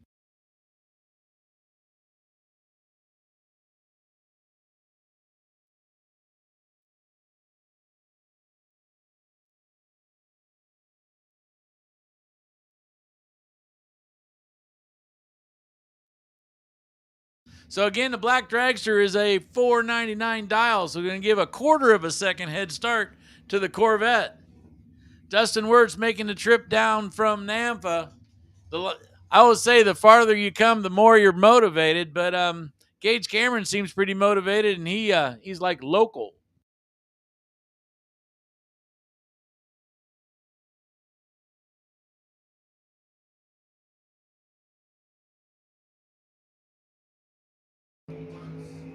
Tree comes down. They get a little farther. I'll tell you, one of them was perfect, and the one that was perfect didn't win. Dustin Wirtz goes 0, 0, 0 on the tree, runs a 23 with a 3 on a 24 for a breakout, 499 with a 4 for Gage Cameron. He gave up 037 on the tree. That was easy to calculate because the other one was 0, 0, 0. 499 with a 4 forces the breakout over there on Dustin Wirtz's side of the track. Gage Cameron moves on to the next round, and these rounds are getting pricey. Andrew Olson driving the 70 Camaro 592 the dial-in. So he's going to be given a little bit of a head start to the what looks to be a regular super grocery getter. Excellent green lights both sides of the track. Pearson looking out the back window and says, here, I'll just put on the light 49 as Andrew Olson runs about 1 and change off the number, but he gave up 1 and change on the tree. So Pearson Deming takes a 008 stripe down at the other end and says, yes, I will. Thank you very much. Jeff Higgins alongside Dave Mazier. Higgins driving the 34 Roadster, 555 the dial-in. So about almost a full second later, Dave Mazier is going to take off. Londart's dialed in at a 464.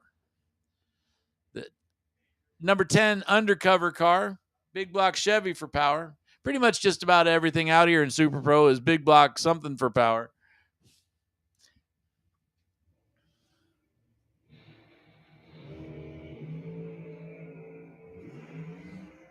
Green lights both sides of the track. Wind light comes up in a double breakout. Dave Mazier goes a 62 with a 5. But unfortunate for Jeff Higgins, he goes 52 with a 6, breaking out by about 1 more. And Dave Mazier moves on to the next round. Dave's light a little bit better, goes 012 on the tree. Jeff Higgins goes 034, and it was, oh, man, I'm going to go sit down and watch some racing. Robert Neighbor, the blue, white, and gray dragster that you see over here in the Michelob Ultra Lane, 457's his dial-in. Got a tough one here. This is Chase Learcamp. Chase out of Olympia, Washington, 456. So only 100th of a second separate these guys on the tree. So realistically, you can make that up on the button release before anybody ever moves.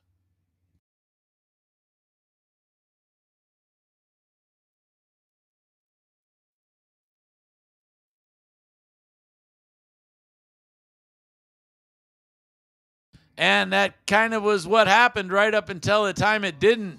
Chase Learcamp goes 009 on the tree and then runs down the other end and breaks out by 1. 57 with a 3 on a 57 for Robert Neighbor. And I am not kidding you. He gave up an 030 difference on the tree and made it back up as Chase Learcamp. I'm pretty sure he was, if you had brake lights, I'm pretty sure Robert Neighbor was going to show him how they work. Robert Neighbor down to 152 miles an hour. That's pretty close to full speed. Tight race. Okay, so Torres versus Torres. 463 to 468. It's a family affair. Excellent lights both sides of the track. Winner comes up as Gabe Torres, 002, 470 with a 3 on a 68. Takes the win as Val Torres goes under as he runs a 62 with a 7. Better of the two lights was also Gabe 002 as compared to a 019. So both excellent lights, but somebody's got to put on the win light, and that was Gabe.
Again, racers, listen up. We got a couple last-minute preparations before we bring out the rest of the classes. As you know, of course, we're prepping for the door car clash right now, and we are we're working on the logistics at the moment. So everybody, take a break.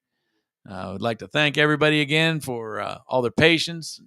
Man, I want to thank our safety crew for doing just a spectacular job and keeping the track great. It is what they call a good time had by all.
Attention in the pits. Attention in the pits.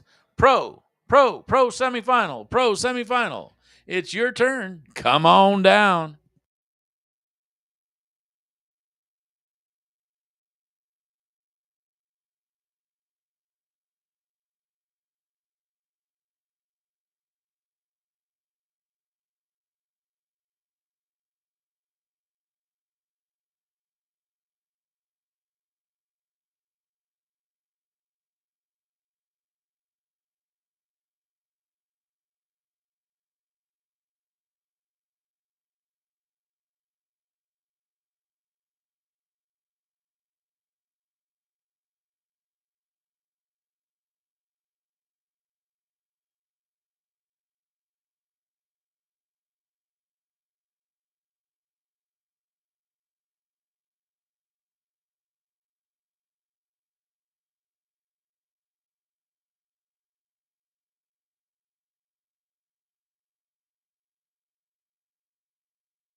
Pro semifinal, you have been called.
All right, here we go. Final pairing in Super Pro.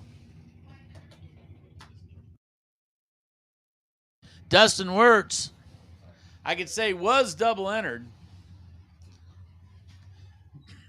as he wasn't able to cover his first round, or I should say his first entry, or actually his second entry. He ran first, I guess, but alongside Gage Cameron. Now, just for grins, now he's up against the Lear Camps.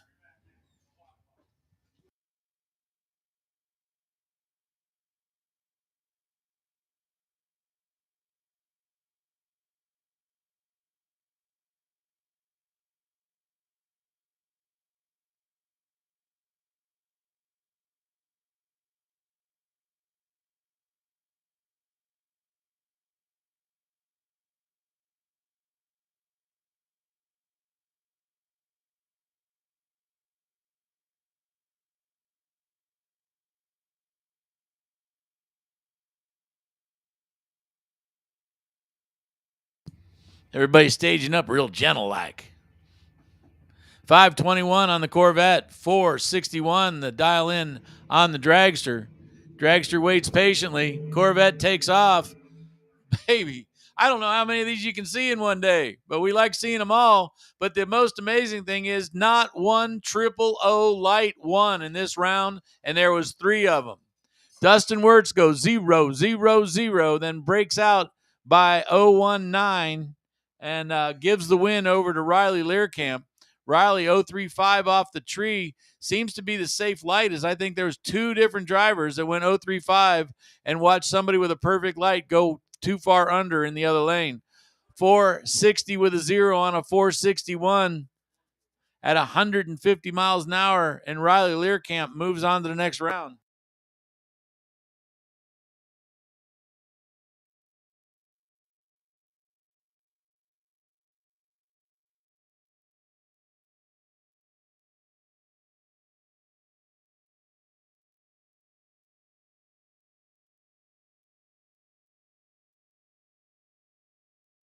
Hey, if you're ready for some, I'm ready for some. So let's have some Nate.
All right, racers and race fans, here's where we are at. We are getting down into the nitty-gritty on our $20,000 Hughes Performance Saturday main event in Super Pro. We're down to the semifinals.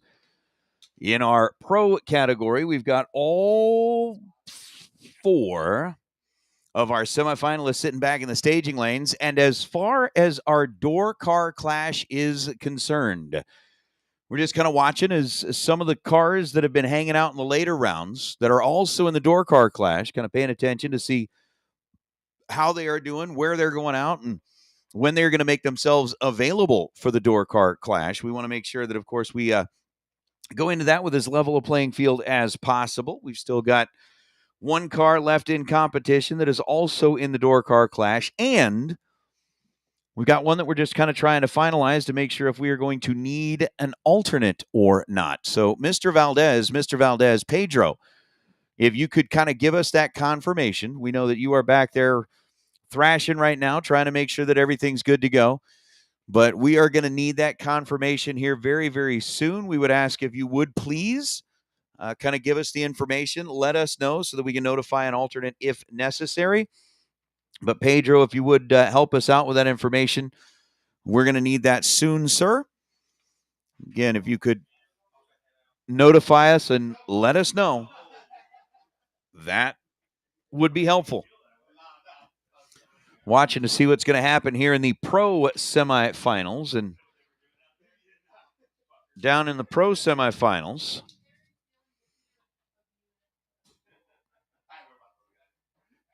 well, we got Jeff Taylor.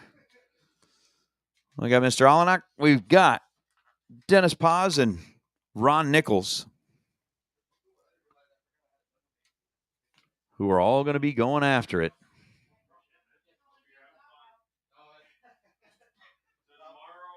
Here in the pro category.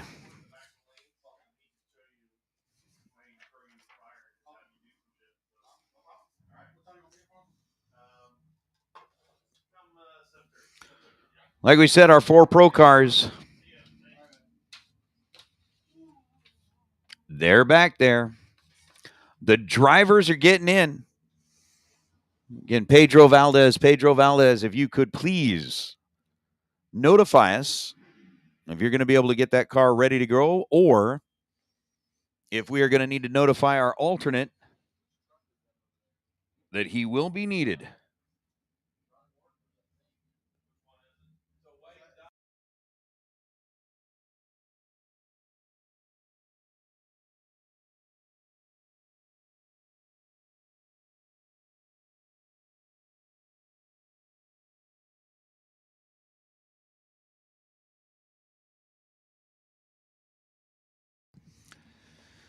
Dennis Paz and Ron Nichols.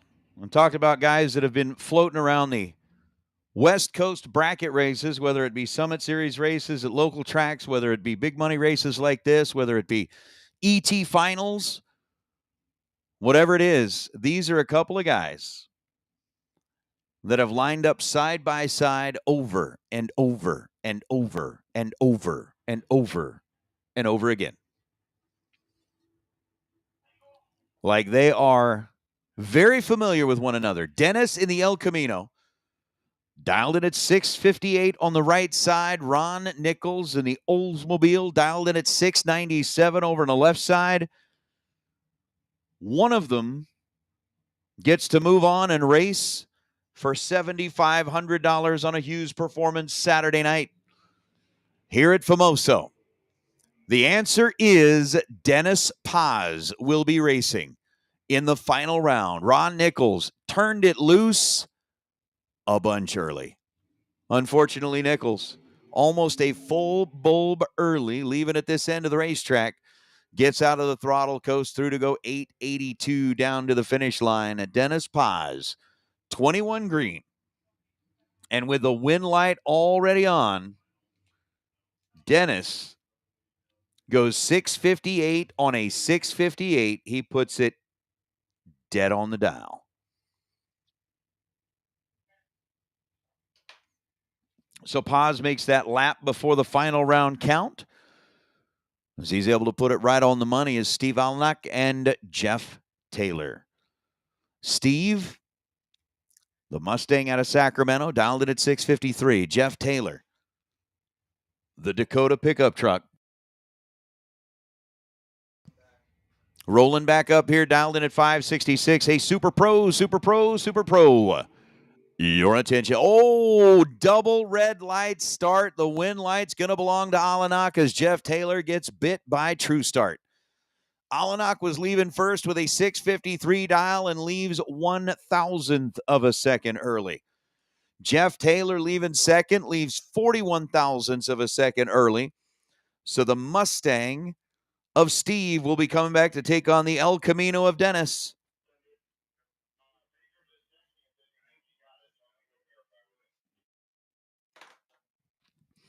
And our final for Pro has been set. Super Pro. We've got 6 of you that will be returning. I am looking at the ladder for round number 6. It's going to be Torres with lane choice over Neighbor, Deming with lane choice over Cameron, and Mazier with lane choice over Learcamp. So again, it's going to be Torres, lane choice over Neighbor, Deming with lane choice over Cameron, Mazier with lane choice over Learcamp. Let's go ahead and get you, the 6 of you, making your way back into the staging lanes, please. Again, for those of you that are kind of waiting around, are going to be part of our 32 door car clash. We are just kind of getting things situated, giving our other racers an opportunity to finish up the attention that they need.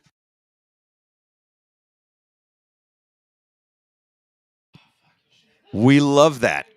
We love hearing that. The alternate does not love hearing that, but we love hearing that. Pedro Valdez just reported up here to the tower. We have got it fixed. Take a breath, man. Take a breath. So we have got our 32 in set confirmed. And here momentarily, we'll start looking at getting a time run for those 32. But we're going to balance this out. Again, Dennis Paz, one of those 32 cars, is still in competition. He's just earned a berth in the final round of our Super Pro category, or excuse me, our Pro category, correction. Dennis is going to be coming back to take on Steve Olenek in the final of Pro. Right now, we're looking for our semifinals. We got 6 remaining in our Super Pro category. Let's get those 6 headed back this direction. Again, it's going to be Torres with lane choice over Neighbor, Deming with lane choice over Learcamp, and Deming with lane choice over Cameron, and Mazier with lane choice over Learcamp. So again, Torres, lane choice over Neighbor, Deming, lane choice over Cameron, and Mazier with lane choice over Learcamp. We'll be looking for those 6 to start making their way back into the staging lanes. Continuing to make our way through in the Silver State Refrigeration and HVAC West Coast Classic here at Famoso. I got that stuck in my head because it was like the very first place, the birthplace. It was the birthplace of the West Coast bracket races, but here at Famoso, we're going to get everybody kind of paired up back in the staging lanes. We'll get through this next round of Super Pro and start moving into a door car clash. I like the door car clash. As long as you have, 32 cars racing for $10,000, that's going to be pretty good.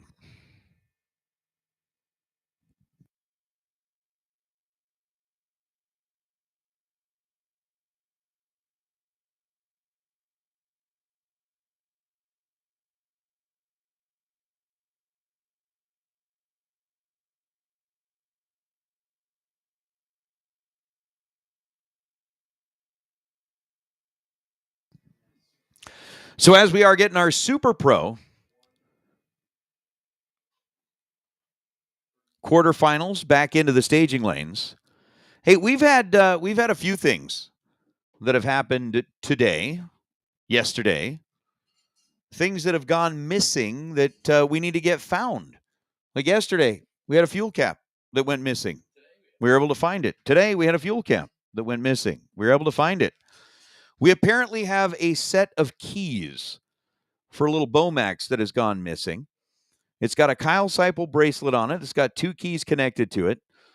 And we need to be able to find that. Looks like it might have been lost somewhere in the pit area.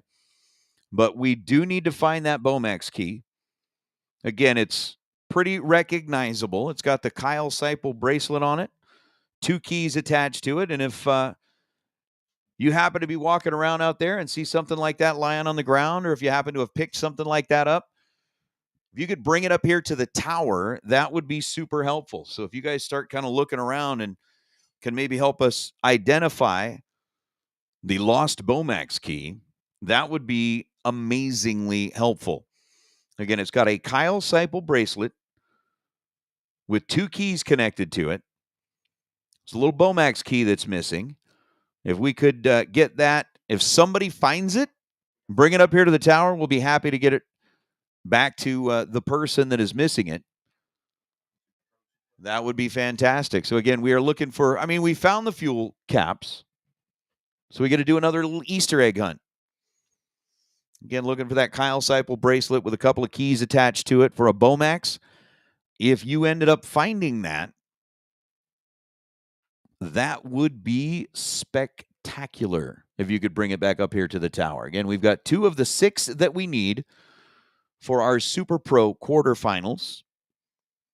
6 are coming back. We're going to have Torres, Neighbor, Deming, Cameron, Mazier, and Learcamp.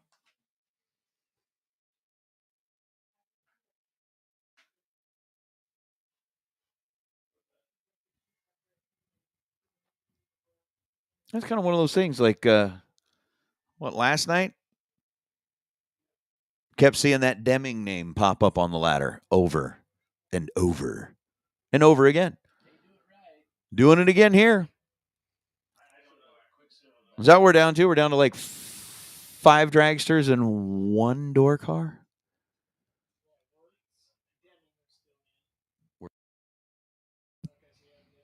So we got one door car.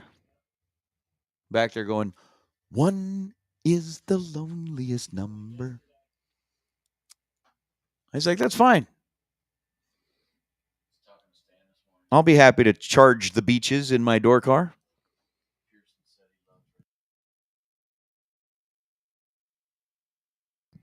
So that'll be fun. So what have we got now? 1, 2, 3, 4, 5. The door car is here. 4 dragsters are here.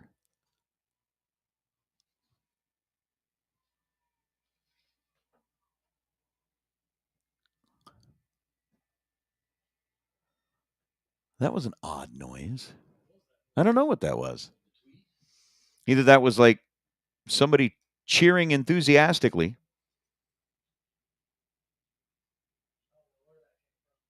Down there in front of the tower or something, but $20,000 Hughes Performance Saturday. 6 dragsters, or excuse me, 6 cars remain. 5 dragsters, 1 door car. And I see 5 of them back in the staging lanes already.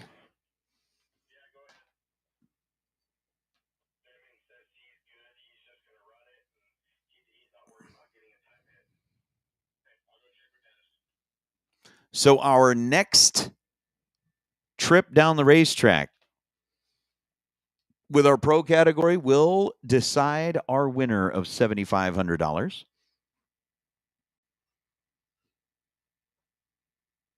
Still got 3 to go with the dragsters. If you are in the door car clash, just kind of be on standby. We're going to check one more thing, and then we will make a final decision as far as when we will get that time hit down the track for those 32 cars.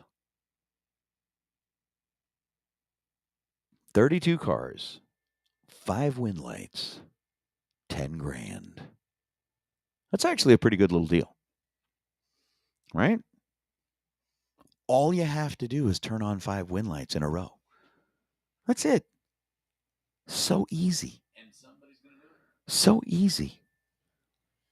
I mean, gosh. Napoleon.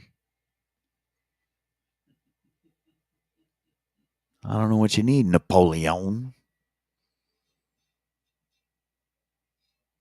Let's see. Got a little over 130 people watching along in the chat bleachers. Again, thank you very much to Bang Shift. Thank you to Optima Batteries and Holly for sponsoring the live feed. Thanks to Mazir Enterprises, who's going to be our day sponsor tomorrow for another 10 grander. Hughes Performance, our sponsor today for $20,000 in Super Pro, $7,500 in Pro, and of course, Kid Performance and Dyno. All 3 of those companies have been partnering with Chris for a long, long, long time. Oh, when it looks like they're having conversations in the staging lane. So we're going to go quiet here for a minute, let them have those conversations. After these messages, we'll be right back.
All right, so Super Pro quarterfinals coming out here. We are in round number this one.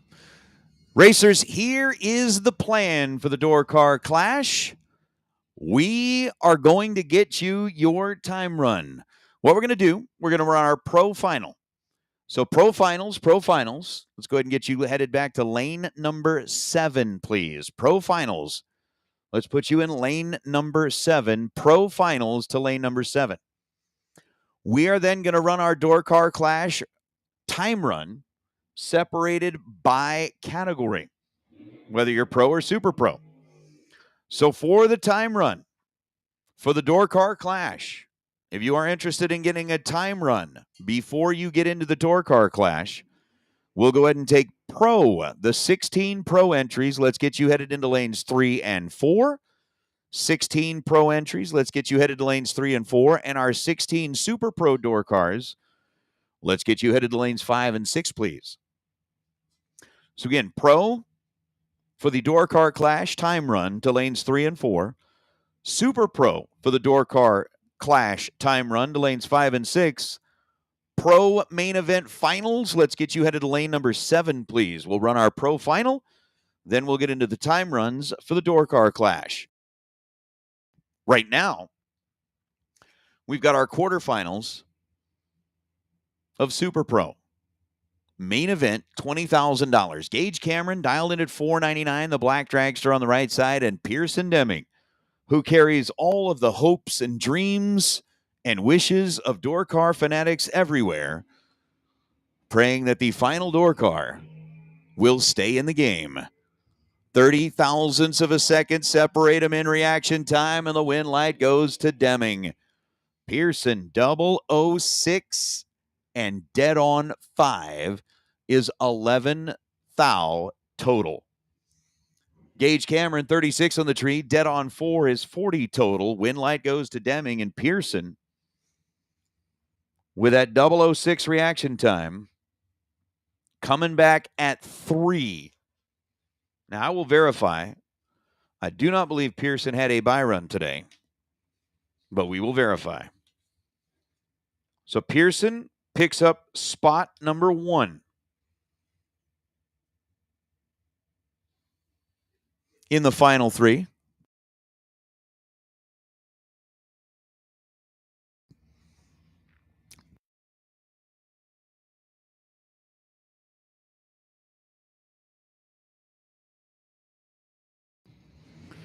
So our next 2, Dave Mazier, Riley Learcamp. Riley out of the left lane was 23 on the tree, goes 461 on a 460, and is no good. Winner's going to be Dave Mazier, 15 green, dead on 3 is 18 total. Down the racetrack this time. So Mazier and Deming advance. Gabe Torres, who was last night's winner in Super Pro, sitting on the potential bye. If he wins, he will carry it through. If he does not, Rob Neighbor is going to have to be better than 006 on the tree to have a shot at it. Neighbors dialed in at 456. Torres dialed in at 465. They're in, set, and on their way. 17 thousandths of a second is the difference in reaction time, and Rob Neighbor prevents Gabe Torres from moving forward. Neighbor 30 green goes 457 on a 456. Gabe Torres was 47 green and goes 465 on a 462. Gabe 49 total. Rob Neighbor 46 total. Win light to Neighbor with that 030 light. And unofficially, what I'm looking at is we're going to have the dragsters paired up and the door car on the bye. Unofficially. We'll verify that, but that's what we're looking at. Looks like Pearson Deming may be making his way into 2 finals. All right, pro finals. We are missing, well, it's not Dennis that we're missing. We need Steve. We need Alanak in the Mach 1 Mustang. So we need our pro finals. We got one. We need two. We're getting our door car clash cars rolling into the staging lanes for their time run. Again, pro for the door car clash time run to lanes 3 and 4. Super pro for the door car clash time runs to lanes 5 and 6.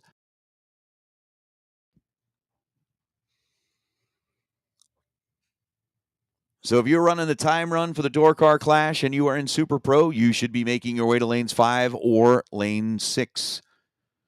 If you're going to be using the time run for the door car clash and you are running in Pro, you're going to need to make your way into lanes 3 or 4. If you happen to be driving a blue Mach 1 Mustang and your name is Alanak, we'll need you to the front of the staging lanes. Come on down lane number 7. It's wide open. We've done everything but roll out the red carpet.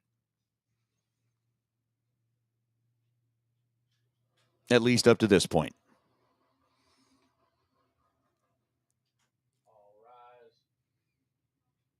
So with 32 cars, going to be shooting it out for $10,000. We've still got 3 cars alive in Super Pro looking for 20 grand and 2 cars in Pro looking for $7,500. Dennis Paz is out there eagerly. And I'm going to use the word eagerly, not anxiously, but eagerly awaiting the arrival of his competitor.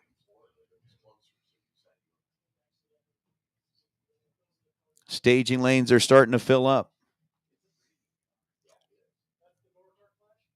We are going to run through.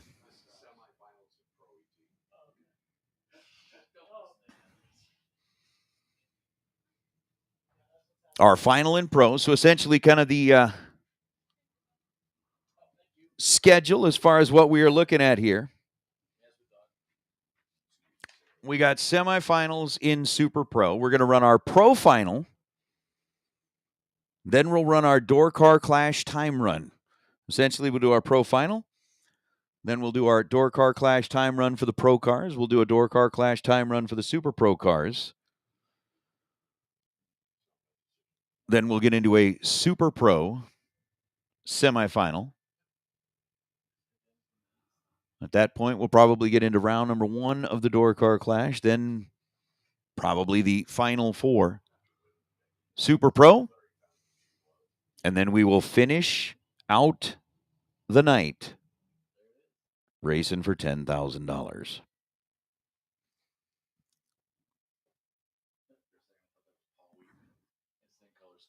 I dig this stuff. I am not going to do that. Just definitely not.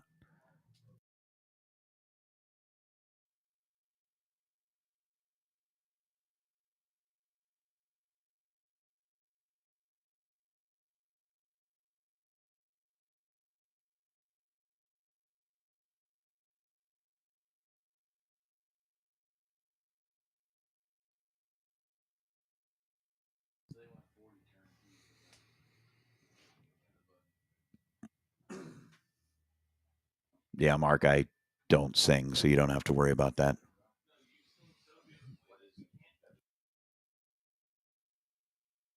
Nope. Not going to happen. Don't do that.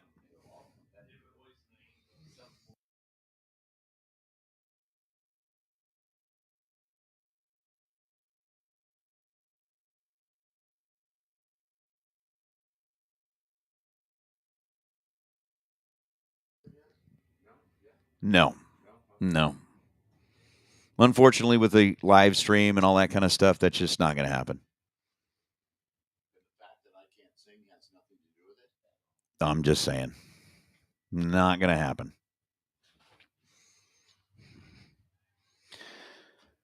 So as everybody loads in, it looks like our final decision as far as the pro final has been made. And that decision was, well, which lane are you going in?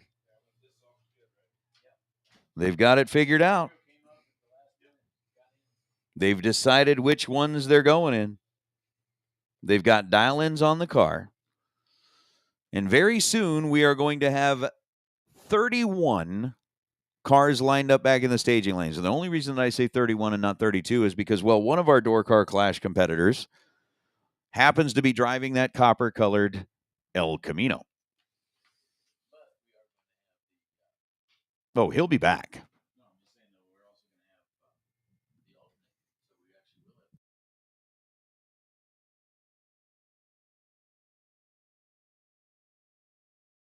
Okay. We'll go with that. Yeah. Well, yeah. Yeah. Okay. Drugs are bad. Okay. Mm-hmm.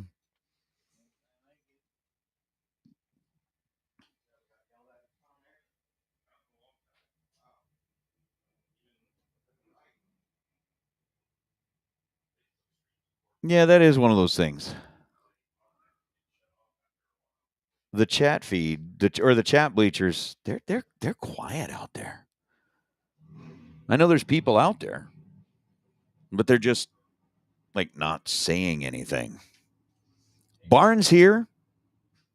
You know, Barn, that makes your job really, really easy. Because wielding a wrench, Rapid Transit's got the wrench. I don't think I have a wrench for this group. I have a wrench for the other one, but I don't have one for this one.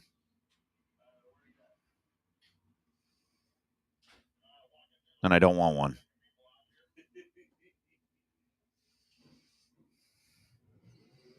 I'm not saying I want one. I don't want one. That's all I'm saying. So the pro final for $7,500 on a Hughes Performance Saturday here at Famoso Raceway. Famoso Drag Strip in Bakersfield, California. Dennis Paz dialed in with a 6.58 second expected elapsed time on the right side, and Steve Alenak with a 6.50 anticipated elapsed time over on the left side. 0.08 of a second head start.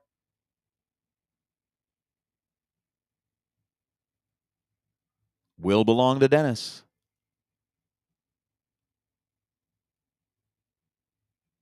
Stephanie's back here, but I don't think I've ever seen Stephanie like pacing.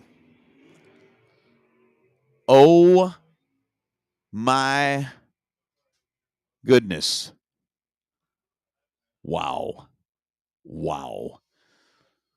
Dennis Paz was 26 thousandths of a second behind the green light, runs dead on 4 to be 30 thou total, and comes up 6 thousandths of a second short at the finish line. Steve Alenak was trip zip perfect on the tree and runs 6:52 on a 6.50. Paz comes up 6 thou short at the finish line, and in an absolutely spectacular side-by-side race, Dennis Paz comes up a little bit short. And for Steve Alenak, how about a first ever trip to the winner's circle? Not just a first ever trip to the winner's circle at a West Coast race, like bracket race, but a first trip to the winner's circle ever, and did it for $7,500 on a Hughes Performance Saturday here at the Silver State Refrigeration and HVAC West Coast Classic. That's not bad for your first win.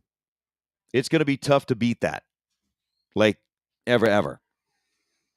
But you will get the trophy. You will get the hat. You will get the big check. You'll get the provisional entry to the capped 200 car race that's coming up here in September, the Twin 20s. That is going to be very, very interesting. Why is that not right, Barn? Why is that not right? I'm not sure. I'm not sure why that's not right. Did I say something wrong, or are you talking about the fact that about the wrench thing? I'm just curious. So congratulations, Steve Olenek. Man, you start talking about needing to nail down your first win. You've been racing for about a year, wanting that first win so bad. To roll up here and goes trip zip to have a 26 thou advantage over Dennis Paz, one of the best in the West. Dennis ends up dead on 4 to be 30 total. Steve Olenek is 24 thou above. Trip zip tightening up the stripe to just about 7 thousandths of a second.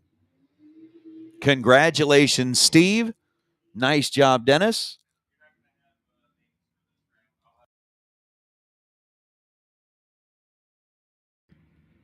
I believe that's Randy Stanley and Alan Brown.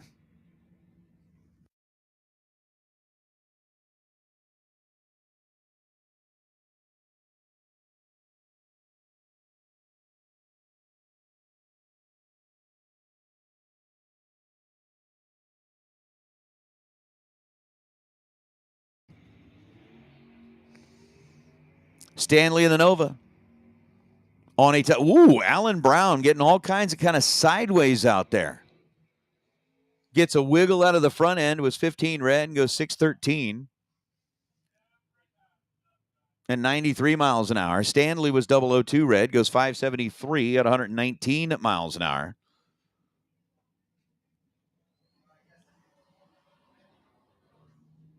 And I see that, Chad. I see the comment about me not singing.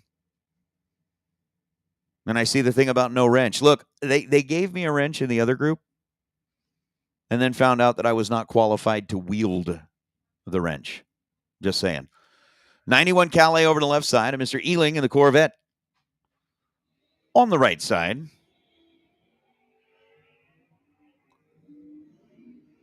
I believe in that. Is that Jody?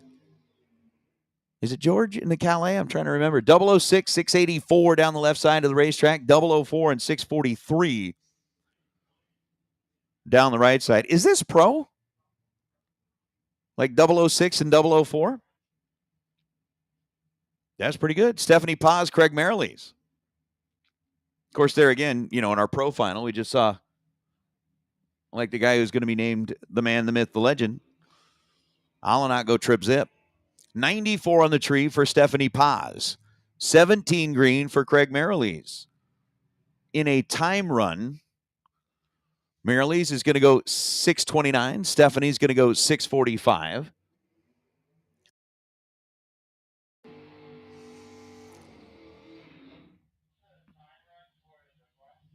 And we'll bring up, I believe, Pedro Valdez, who, at the last minute, last second, the guy has been just going crazy back in the pits trying to get the car fixed. Ever since, he was still alive in 2. The car broke, ended up not being able to show up for the round of 32, and has been scrambling back in the pits trying to get it rolled and ready for the $10,000 shootout. He's got Butler over on the other side in their time hit. 005 for Butler, 15 red for Pedro Valdez. Pedro's going to go 707 at 95 miles an hour. Mr. Butler, after being 005 on the tree, goes 623 at 110 miles an hour.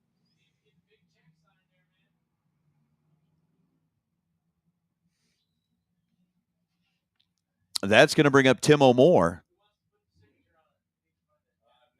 And Andy Schmall. Neil, how are you going to fix chat without a wrench? Swear at it.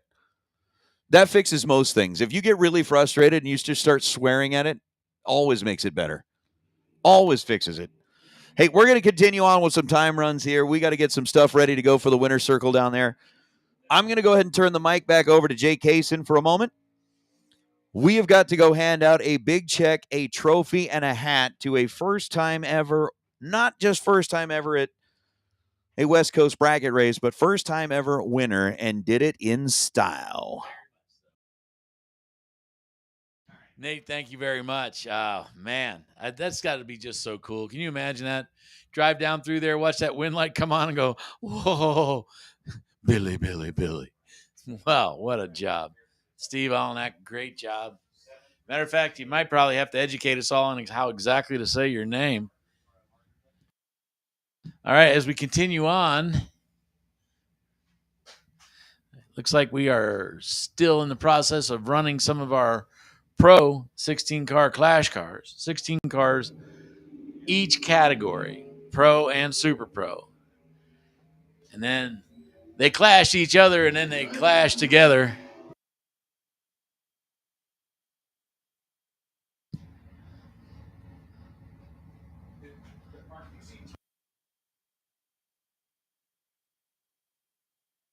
Here's Sasha Hofer alongside Tony Marconi, I believe.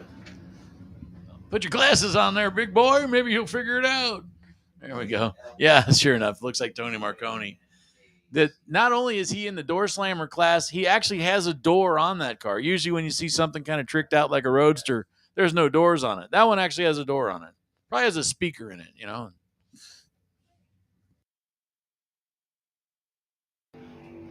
.024 to .022. Marconi out with .024. Sasha out with the .022. 740 with a 9 at 90 miles an hour for the Firebird. Tony goes through with a 592 with a 6 at 116 miles an hour.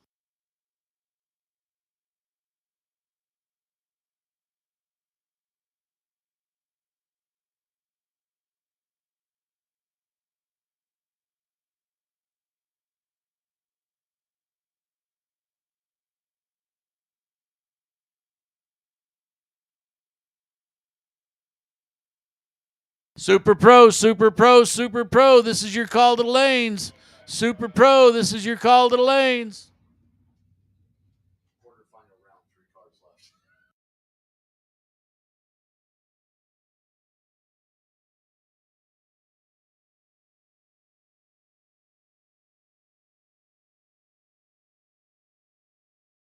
left. Stan Deming in the blue Nova and Steve Williams. 03's a pair. Stan's with a 0. Steve's with a 2. The 08 Pontiac goes 584 with a 1 at 118 2 miles an hour. Stan, the Idaho driver. You know, have you ever seen that guy without a smile on his face? He goes 624 with a 7 at 109 miles an hour. Yeah, because Pearson's dragging home big checks. All right, that's true. Thanks.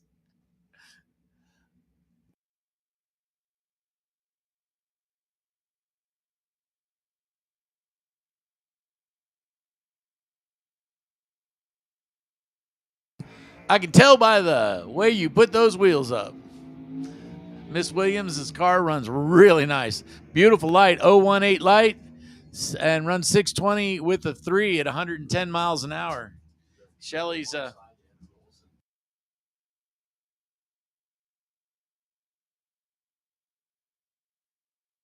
Olson's Camaro, I just found this out, is a fuel-injected LS. It's not a Holley-equipped 350, as you may have thought, alongside the Tunamobile. Matter of fact, this little buggy is for sale.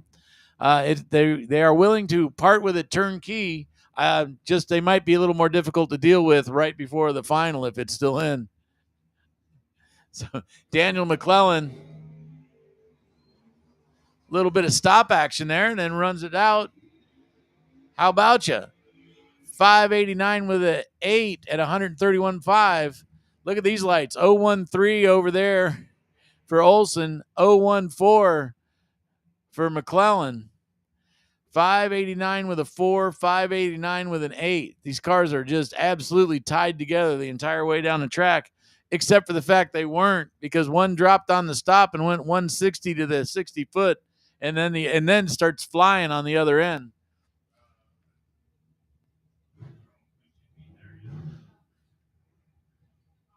I think it's got a Hemi in it.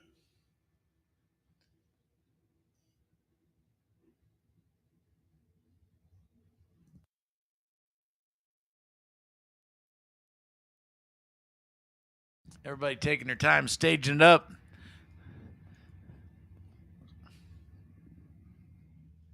Super Pro, Super Pro, Super Pro. Excellent lights both sides of the track. A Hemi Cuda goes 010. That's near perfect. Then 691 at 99 miles an hour. Running through on the Michelob Ultra side, starts out 028, goes 542 at 125 miles an hour. Mr. Pads Mikado. Love Truck. Actually, not quite sure. I have to check the optional equipment and to see whether or not the Mikado actually is one of the options on board the Love Truck. I actually worked at a Chevy dealer that year, and it was so cool. First one came in, everybody's like, look at this. What, this is crazy. It's got flowers on it.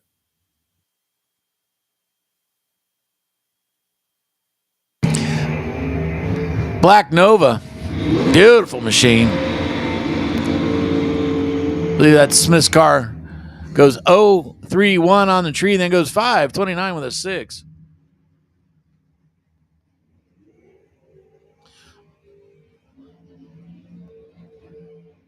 Oh, on 8 for Pad. 596. Super Pro, Super Pro, third call. Super Pro, third call. Super Pro, third call.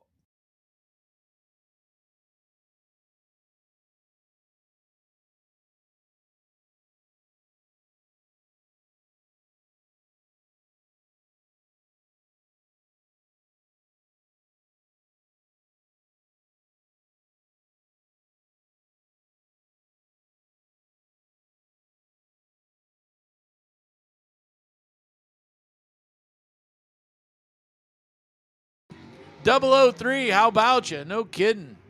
019 over here on the Michelob Ultra side. Made that look easy. Wow.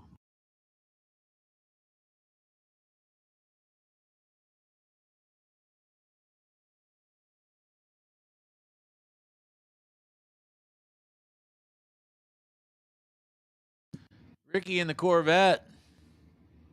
I think that's Beckwith's Nova.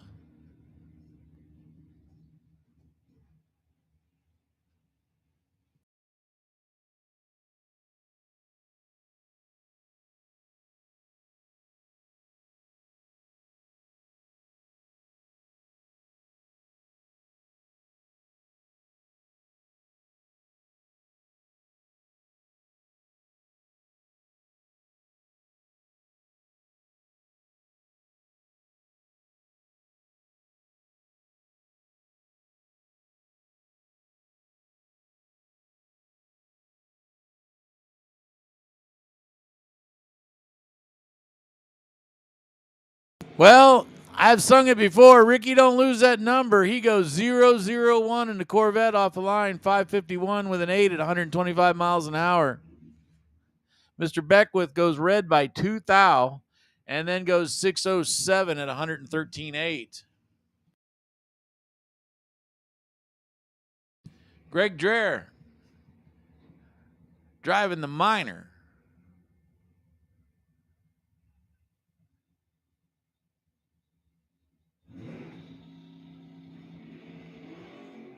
Big wheel stand on the El Camino.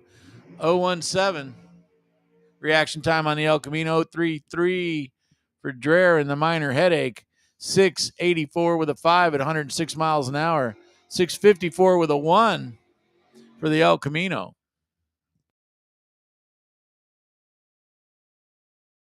So here's Chuck Hawk. Never thought I'd ever hear the day he said he was going to be driving a car with a GM engine in it, but there it is. I was figuring for sure he probably had some big 460 or some other monster Ford motor hiding underneath that S10 sheet metal. Alongside Dennis Paz. Dennis wanted to take this shot as he ran all the way to the final and almost won pro. Now he's going to try to win the shootout in Super Pro. Or the Clash, excuse me.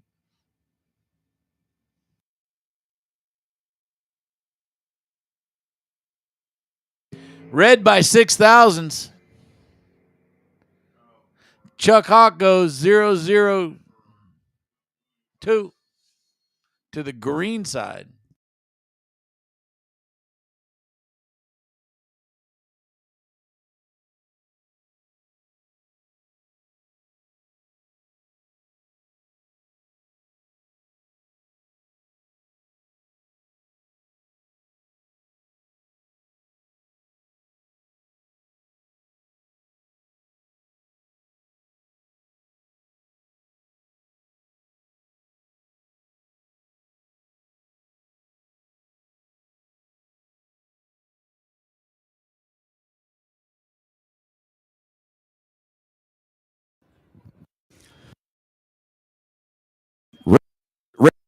We are standing down here in front of the tower with your pro here on a Hughes Performance $500 to win. Let's scoot over here a little closer so the mic picks us up. There we go. With a $7,500 to win Hughes Performance Saturday. And the man who ended up breaking through, we're going to set this down right there because the wind's blowing it around a bit. The man who ended up breaking through for not only his first win race, but his first win ever. You told me as we were back there taking pictures, this has been a family thing for a long, long time. You've been driving cars off and on 3 years, but this last year, you've really been focused on it. Rolling into the final round, it was the deepest you had ever gone at any race. Tell me what that pressure felt like, man. Felt great. Felt great? Yeah.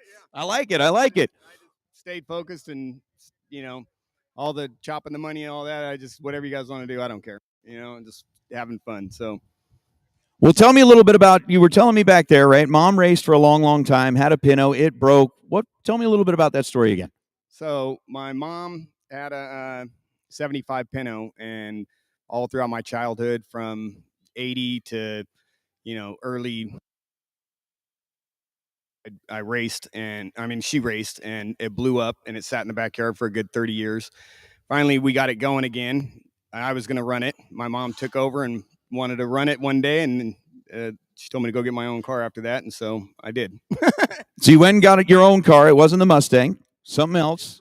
It was the Mustang. Okay, so you were off and on for 3 years, got serious about it in the past year. Yeah, my mom was, we were switching back and forth. I was running Super Pro in the Pinto, and she would run Pro, and eventually I had to get my own car, and so I did. She was supposed to be here this weekend, and she probably would have kicked some ass if she was here. So, well, I'll tell you what, you were the one that ended up kicking some, today. No, it's all good. It's been a breakthrough day. A breakthrough day. First of all, first win for $7,500, big trophy, big, champion's hat, the whole deal. Never before he'd had a perfect reaction time. This morning, 2 of them today. First one this morning, and I lost with that. CW put it on me, went 44 dead on, and I broke out. So I ended up losing with the trip zip, and then I just won with the trip zip. So to start it off the day, that was in the first run was the trip zip, and I ended up losing, had to buy back, and I ended up winning with the trip zip. Well, there you go. Bookends on the day. Bookends on the day. The thing that matters is you are the last person standing here in pro holding a check for $7,500, the trophy. Everybody's watching online. Do you have anything to say? Like, is mom watching at home? Who helped you out here? Yeah.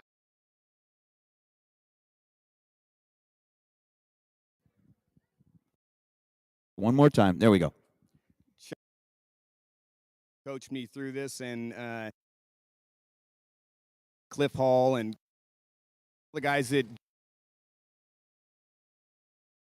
get better, and I listen.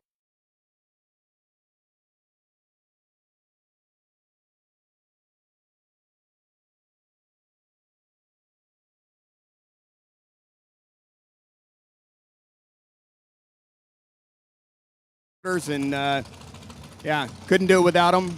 And it's great. So. Well, congratulations to your pro winner, Steve Olenek, here today. $7,500. We got Super Pro semis rolling into the water box. Ladies and gentlemen, make some noise. On All right. First time winner, Steve Olenek. Awesome way to go, man. And check this out. What about a semifinal? Here's a pair to draw to. Robert Neighbor out of Miraloma. 2017 American chassis. We're in American chassis. 457. The dial-in's actually going to give a little bit of a head start over to Dave Mazier. Dave Mazier, an engineer out of Escondido. For those of you that kind of hang around drag racing, might have seen this name once or twice before. Dave Mazier was winning championships when not very many of you were old enough to think you were going to go driving. Dave Mazier's been at this a long, long time. Robert Neighbor, not exactly a kid at this either. Been doing this a while. So, two guys squaring off in these dragsters.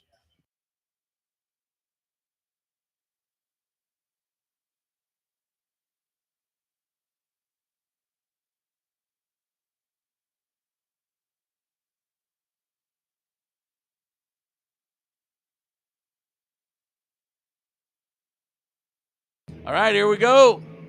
Check this out. 6 thou separate them on this end. Down at the other end, Winlight comes up Neighbor. He goes 457 with a 3 on a 457, missing the dial by 3 thou. Down at the other end, the stripe is 4/10,000ths of a second. Dave Mazier better by 6 thousandths on the tree. Goes a 62 with a 9 on a 62. And he needed to go a 62 with an 8 to win the round.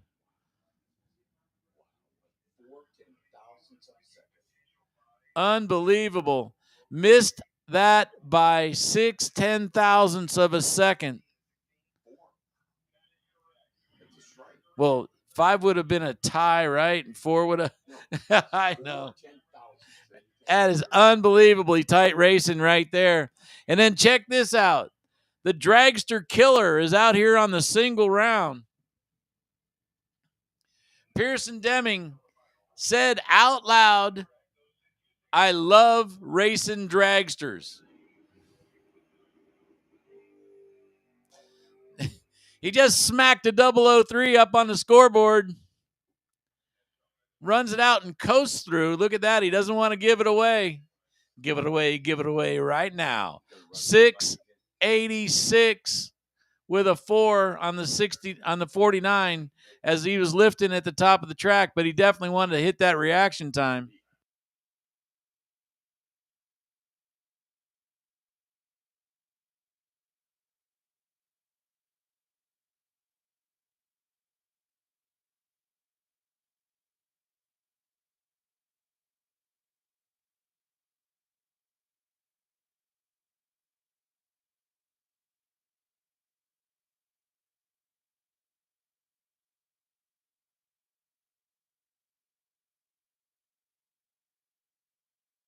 So Robert Neighbor versus Pearson Deming in the final for $20,000. Used performance Saturday night.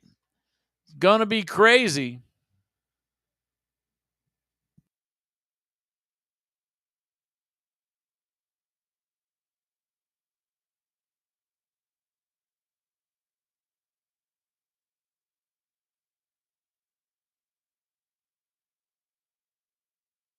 Pretty soon we'll be calling the Door Car Clash up here for their first round. So Door Car Clash contestants, stand by. We will be calling you in just a couple minutes.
Okay, so we have 3 winners left to figure out here still tonight. 2 winners, I should say. Yeah, 2. How cool is that, though? First time winner, and of all the things in the world, first time winner on the big night on the big bucks race. Can't go any better. Yeah. Was he?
All right, Super Pro Finals. Super Pro Finals. Let's get you headed to the staging lanes, please. Super Pro Finals. Let's get you headed into the staging lanes, please.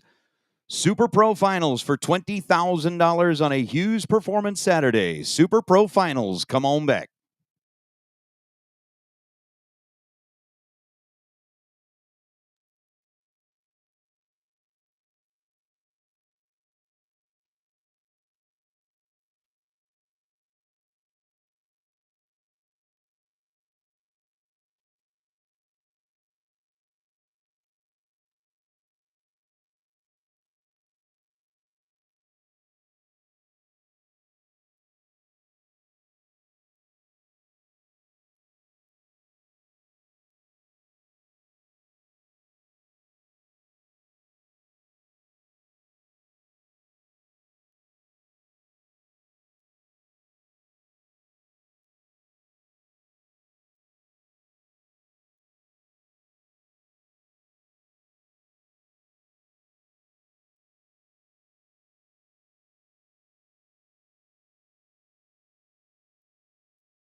All right, race fans, here's where we're at.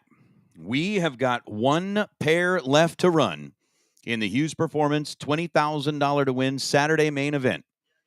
That is our Super Pro Final, which is going to be featuring Pearson Deming, who is returning it to the final round, just like he did last night. So back-to-back final round appearances for Pearson Deming here at the Silver State Refrigeration and HVAC West Coast Classic. Pearson's going to be coming back to take on Mr. Rob Neighbor in the final of Super Pro. And then we are going to get into our door car clash, a $10,000 shootout with 16 pro cars and 16 Super Pro door cars, all going at it for their chance at $10,000 here tonight. So even after we run the Super Pro final, we are not done yet. Oh, no. That is the good news. The good news is we get to run a final, hand out another check for $20,000, and then we get to do more racing. 5 more rounds.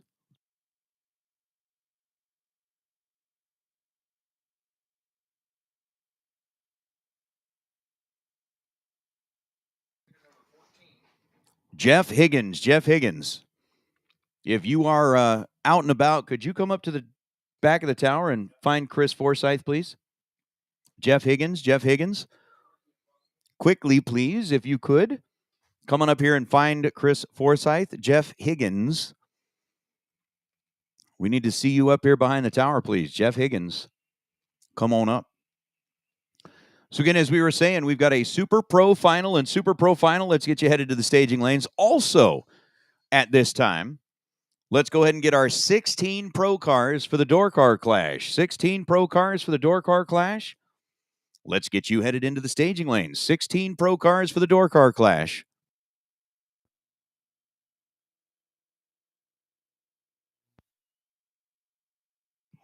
So our 16 door cars for the Pro side of the door car clash, let's get you headed to lanes 3 and 4, please. 16 Pro door cars for the clash to lanes 3 and 4, please. Come on down. Super Pro Finals, let's get you headed this way as well. Super Pro Finals, let's get you headed this way as well. Again, dragster versus door car. Last night, the dragster came out on top. Tonight, we'll see what happens between Rob Neighbor and Pearson Deming. Let's get those two into the staging lanes as well, please.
All right, so it looks like we got one of our Super Pro finalists headed into the staging lanes. Need to get the other half of our Super Pro finals headed this direction, please. I think we got the dragster. We're just in need of the door car. Again, our 16 Pro cars for the door car clash have been called. Super Pro door cars, you're still on standby. But let's get our 16 Pro cars for the door car clash lining up in lanes 3 and 4. We're going to get our Super Pro final for the Hughes Performance $20,000 main event all decided, and then we're going to go door car clashing for $10,000. So Pro door car clash, that is all that has been called, at least for now.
Super Pro finalist contestants on Hughes Performance Saturday at the Silver State Refrigeration West Coast Classic.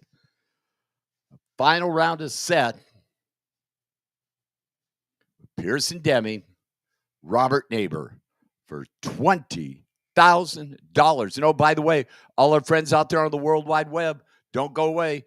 We're still going to give away $10,000 in the Door Car Clash.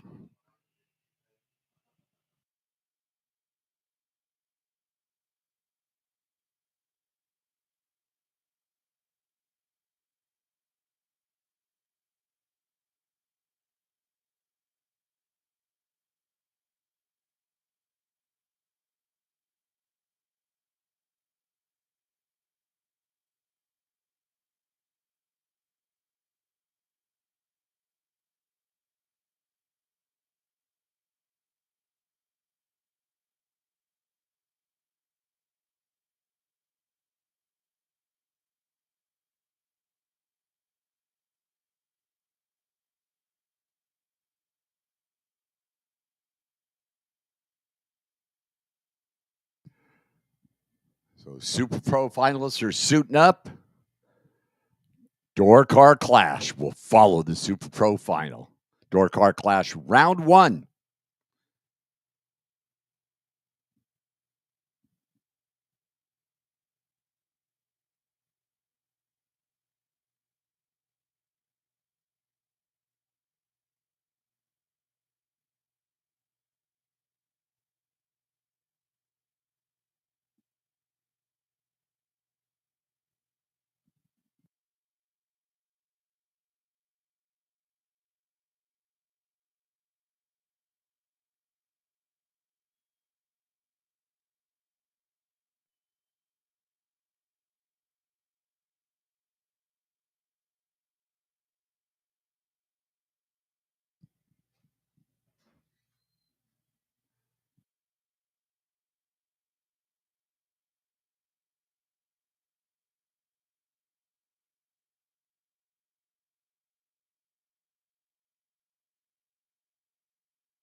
Robert Neighbor will be at 457. Waiting on Pearson Deming to turn on the dial-in board there.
Pearson dialed her down to a 647. Robert Neighbors going to stick with that 457 for $20,000 in Super Pro on Hughes Performance Saturday, the Silver State Refrigeration West Coast Classic. Just waiting to finish up a little bit of track prep here. And don't forget, the Door Car Clash follows the final round of Super Pro.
So just about done with the track prep there.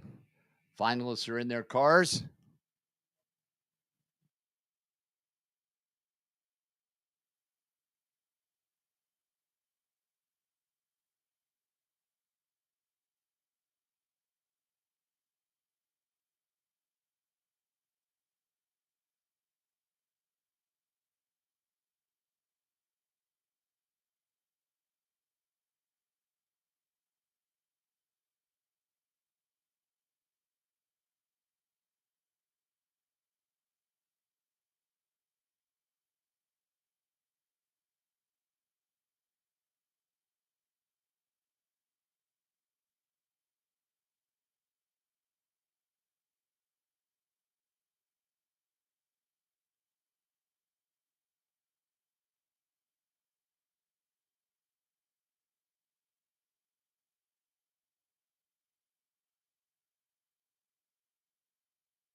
Word is from Chris Forsyth that we are ready to go. The final round, Super Pro. Hughes Performance Saturday night, the Silver State Refrigeration Classic with Pearson Deming. Dialed it down to 647, and Robert Neighbor, a door car dragster matchup. Pearson Deming ran yesterday for $10,000 and runner it up to G Money, Gabe Torres. Today, taking on another dragster in Robert Neighbor. Robert coming in out of Mira Loma.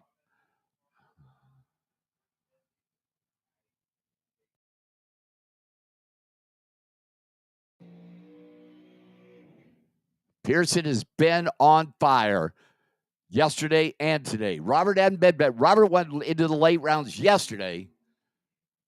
Pearson, well, we know he went to the final round yesterday to redeem himself and take $20,000 back to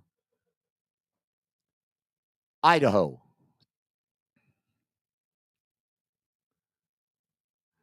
Robert Neighbor is pre-staged, waiting on that Kid Performance Nova in that three-way Chevrolet lane. Getting the head start.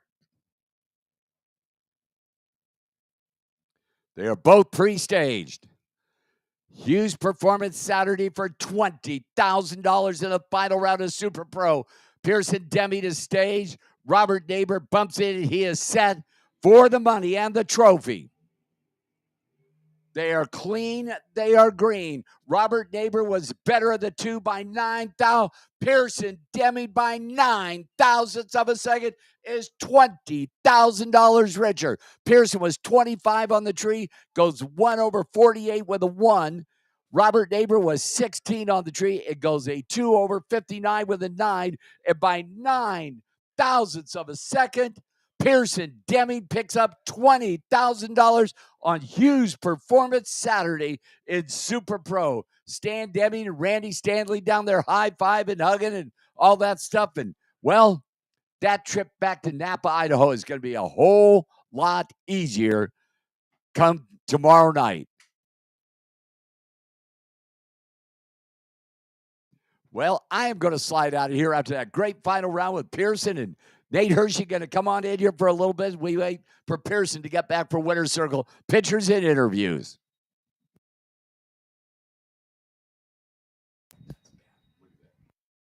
Actually, Mike, we're going to forego pictures and interviews for Pearson because not only has he just secured himself a nice $20,000 payday, he is also going to get that car ready to roll back for round number 1 of the Door Car Clash. He's got a a 1 in 32 chance of adding another $10,000 to his winnings here today because Pearson is not done. Hey, nice job, Rob Neighbor. Jumping back in the car after not being in it for a while, racing your way all the way into the final round, 16 green, and then goes 459 on that 457. Pearson Deming, back-to-back final round appearances. Win one. The other one didn't quite go that way, but he is your Hughes Performance $20,000 main event winner here today. Super Pro Door Car for the Clash. Let's get you headed into the staging lanes, please. Super Pro Door Car for the class to 5 and 6. Super Pro Door Car. Let's get our 16 contestants into the staging lanes. We're not even going to make you put on those price tag shaped name tags either. But you have been called. Come on down. We'll get you into the staging lanes for the Clash. Because you have to.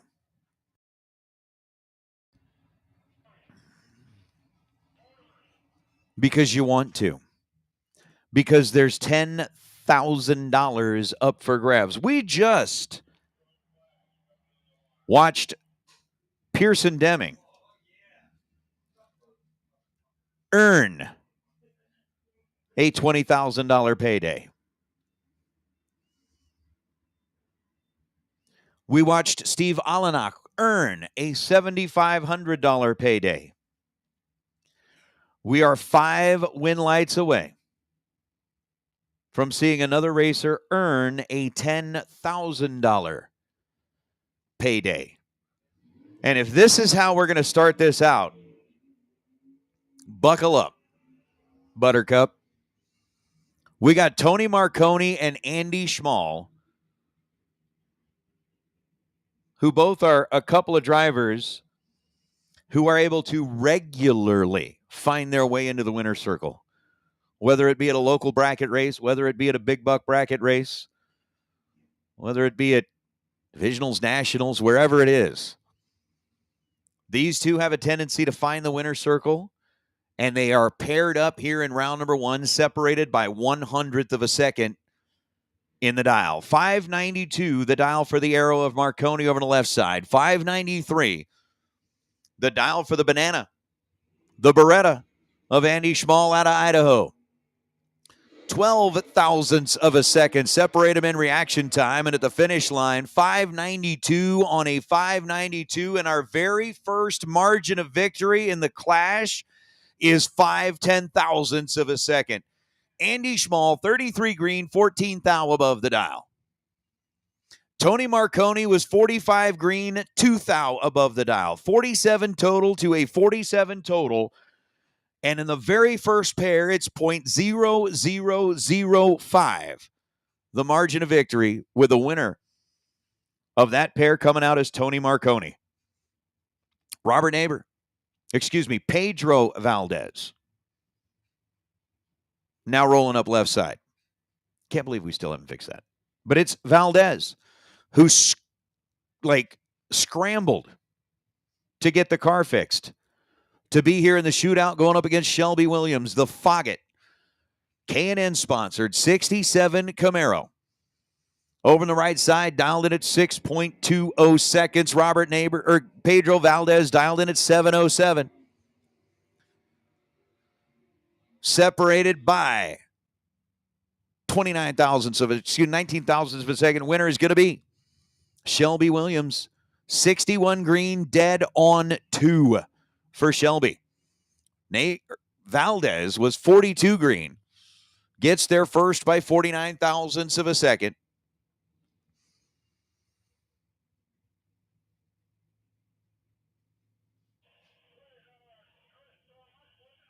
And breaks out with a 7:04 on a 7:07.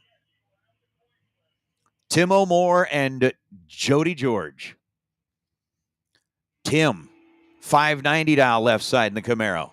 Jody, 684 dial right side, 2 thousandths of a second, the difference in reaction time. On the brakes for Tim O'More, drops the nose and tightens up the stripe to 1.5 thousandths of a second to get the win light.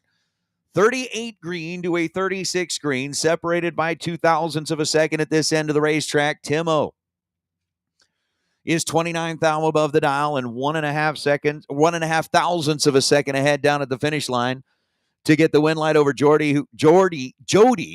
I'm saying like Jody and George all in the Jordy. This isn't Star Trek, dummy. And I'm saying dummy to myself. Jody George was 36 on the tree and comes up 1.5 thou short at the finish line as the machine goes up against Mike Ealing. Sean. 008 to an 032. Ealing, 008, 4 above the dial. How about another margin of victory of less than 1 thou? 3 pair have been down the racetrack, and the widest margin of victory has been 15 10,000ths of a second. Ealing gets the win light by 4 10,000ths of a second. 008, 40 thou above the dial to be 48 total. David Meyer was 32 green and 16 thou above the dial to be 48 total. So our first margin was 6 10,000ths or 5 10,000ths of a second. Second was 1.5 thou. Third was 4 10,000ths of a second. Are you ready?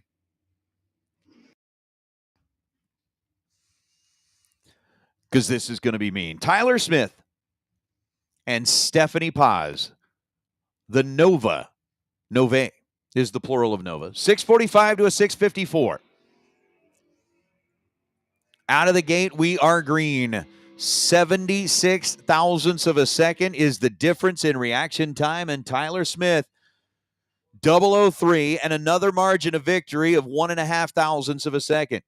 Second 15 thousandths margin we've seen in 4 pair of cars. 662 on a 654 for Tyler Smith. Stephanie was 79 green and then goes 646 on a 645. You believe this? In pro, round number 1 of the Door Car Clash, we have yet to have a margin of victory greater than 2 thousandths of a second. Robert Butler and Steve Williams. Butler left side dialed 621. Williams right side dialed 585. 1 thou the difference in reaction time. And there's our first one that's more than a thou. Robert Butler gets there first, takes 56 thou at the stripe. Needed to take 46 thousandths or less as he breaks it out by 10 thousandths of a second. Steve Williams was 43 green, 4 above the dial, goes 589 on a 585, and gets the win, cutting Butler loose down at the finish line. So Steve Williams and Shelby Williams both advancing out of round number 1, as we'll bring up Sasha Hofer and Craig Merrilees. Sasha left side. 7.40 seconds is the dial for the bird. Craig Merrilees dialed in at 6.29 seconds in the Camaro. I believe we should have all of our Super Pro competitors back in the staging lanes. The Door cars are there. The Pro cars are here. Oh, my. Craig Merrilees is going to be beating himself up over that one. Sasha Hofer is 10 green, goes 742 on a 740. Craig Merrilees had a reaction time that started with a 1. 152 on the tree and runs 628 on a 629. Merrilees is going to be looking at that one going, oh my. Alan Brown, Stan Deming. Deming, right side, dialed 625. Brown, left side, dialed 570. 26 thou, the difference in reaction time. Alan Brown, 003 and 571 on a 570. He's 12 thou above the dial, being 003 is 15 total. Stan Deming was 29 green, runs dead on 4, and had no chance to light up the scoreboard out of that right lane. Those were your 16 Pro cars that entered, and we have now whittled it down to 8 on the Pro side. We're going to roll into Super Pro. Greg Dreher and Dennis Paz.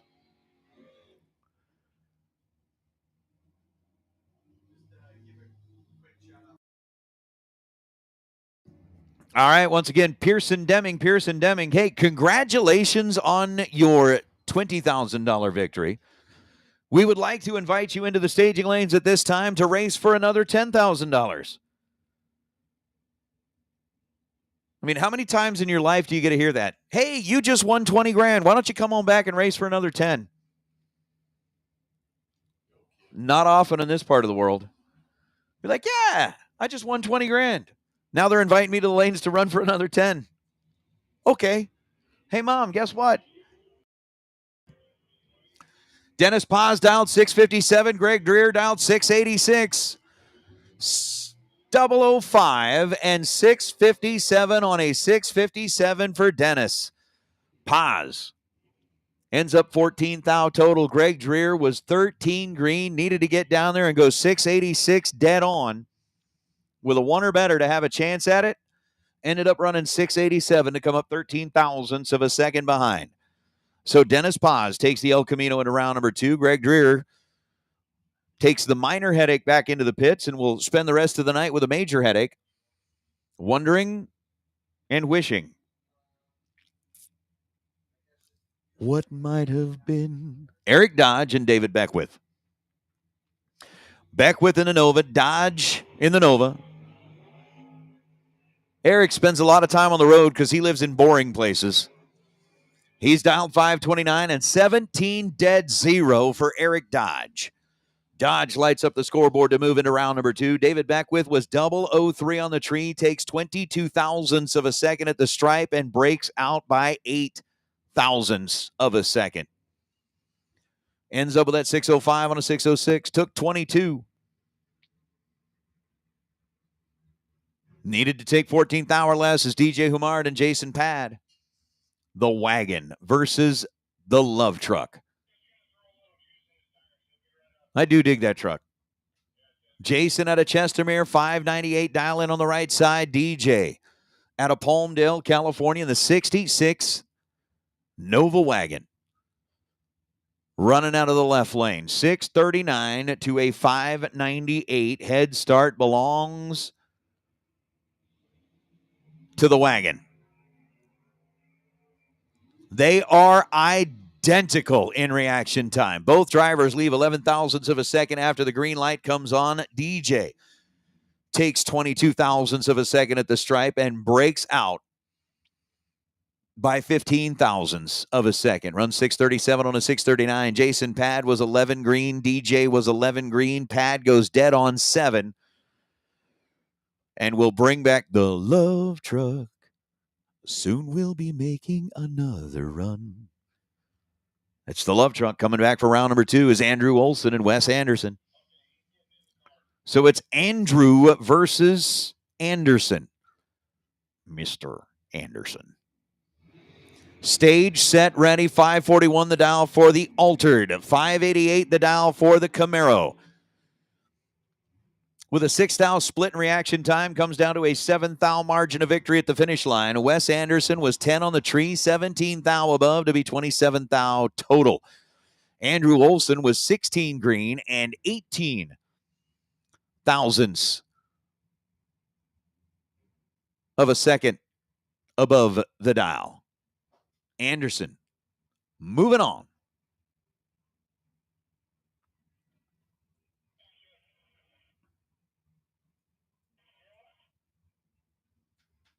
As David Pohl and Dan McClellan. D-Mac in the Big Mac. Davis built Ford. Dialed in at 590. Pohl getting a second and a little bit more head start. Dialed in at 691. Away goes the Barracuda. Here comes the Ford. Finish line going to be McClellan. David Pohl was 68 on the tree. McClellan was 38 thousandths of a second better than that, leaving the line. Goes 593 on a 590 to get there first by 57 thousandths of a second and light up that Michelob Ultra scoreboard down on the right side of the racetrack. David Pohl goes 696 on a 691 and comes up short in round number 1 as Ricky Duschel and Jeff Higgins. Ricky left side, Higgins right side. Ricky, for the folks at Mike's Transmission, dialed in at 5.50 seconds. Higgins dialed in at 5:54. Red light start for Ricky by 4 thousandths of a second. 004 on the wrong side. Goes 5:52 on a 5:50 to end the run. Higgins puts up 8 thou total. 002, dead on 6 for Jeff Higgins. To move into round number 2. Again, it is random pair all the way through. In the door car clash, AJ Cameron, Dustin Wirtz. Dustin, 518 dial. AJ in the El Camino, dialed in at 6:54.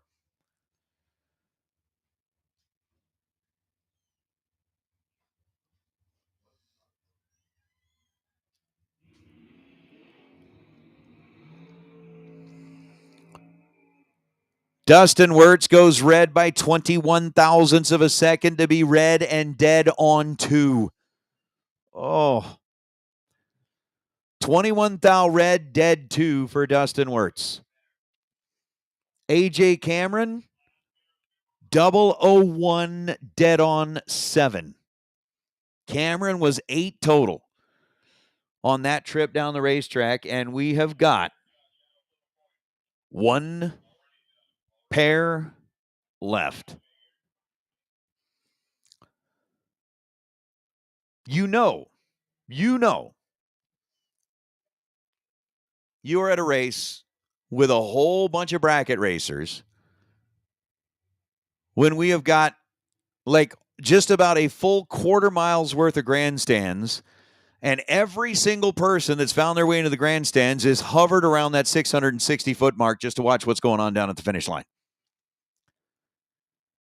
Be like, we are all going to sit right here together as a group. It's not that we're huddling together for safety. It's not that we believe that if we all stay here like this, we're not going to be attacked by the wild feral cats that are running around the property. It's just we know where the best place to watch a bracket race is, and that is right there at the finish line.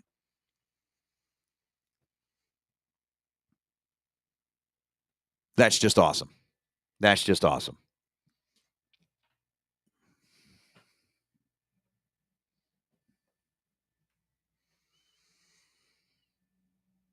So our final pair in round number 1 of the Door Car Clash. Rolling out of the lanes, it's Chuck Hawk and it's Pearson Deming.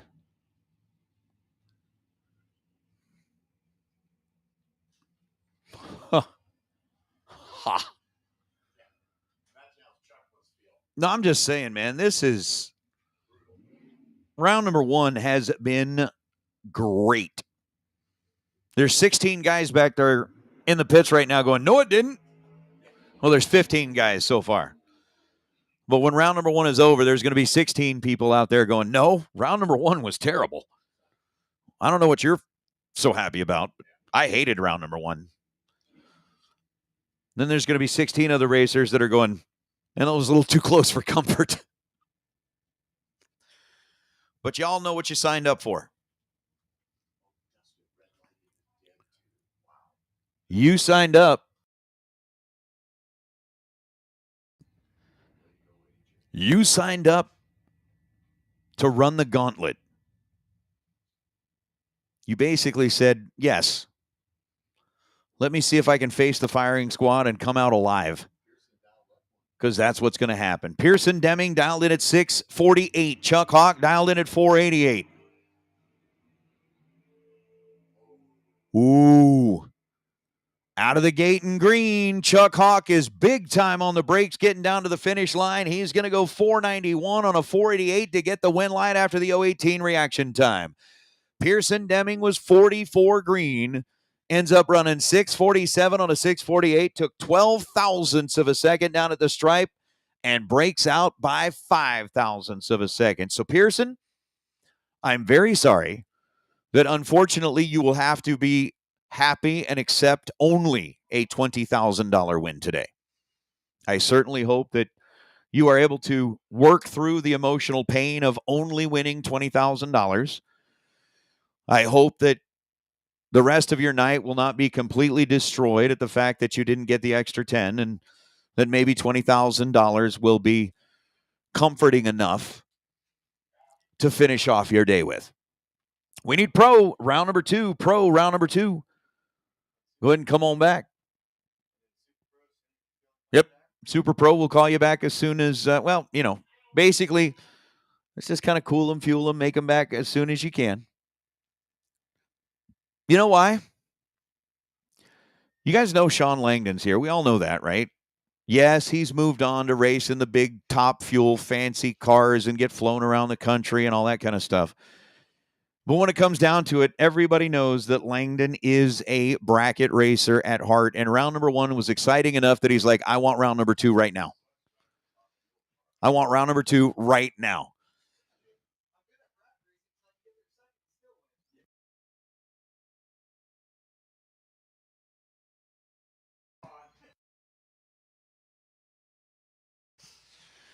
Oh, man.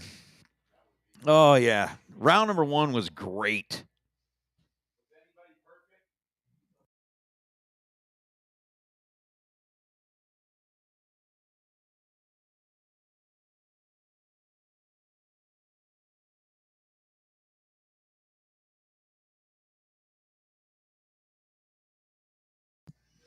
Oh, my. All right, I'm going to catch my breath here for a minute because that was exciting. I liked it. I can't wait for round number 2.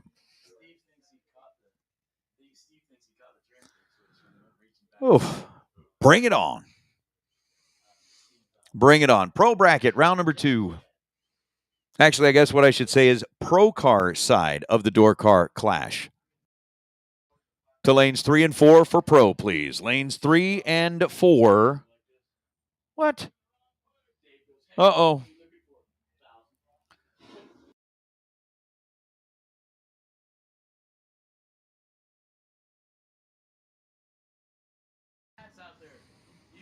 All right, pro to 3 and 4, pro to 3 and 4. Super Pro, when you're ready, let's get you headed back to lanes 5 and 6, please. Super Pro, when you're ready, let's get you headed back to lanes 5 and 6, please.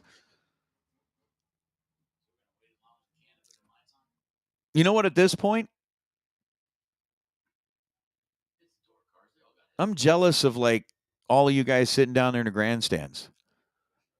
I want to turn the mic over to, like, Jay and Mike English, and I just want to go down there and sit with you guys.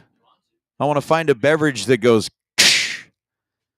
and watch from the finish line. I don't usually ever get to watch from the finish line. No, I'm just, we got jobs to do. We got jobs to do. Now, I want to go down to the finish line where everybody else is. All of the bracket racers, we're all bracket racers. They're all sitting down there at the finish line watching what happens. I'm just saying. They are, that looks like the party place to be. I would love to be down there. Like I said, finish off the night with something that when you open it goes, that'd be good. All right, so we're starting to get our pro cars back in here for round number 2.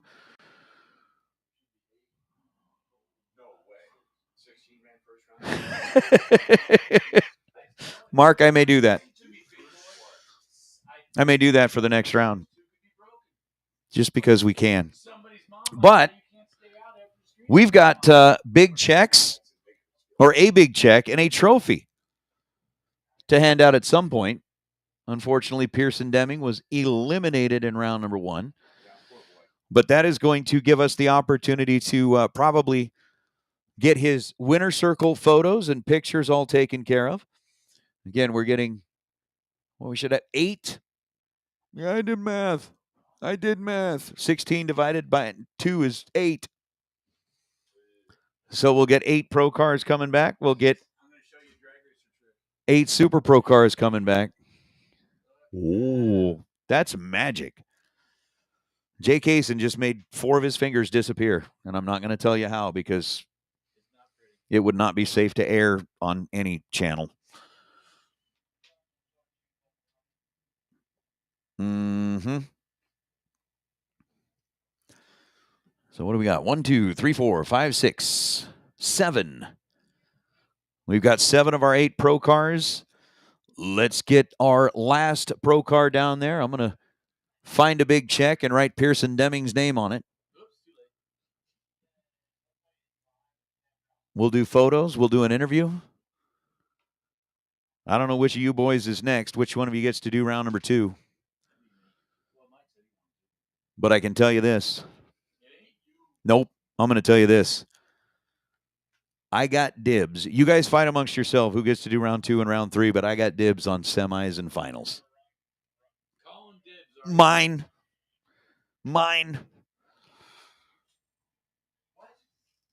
Yeah.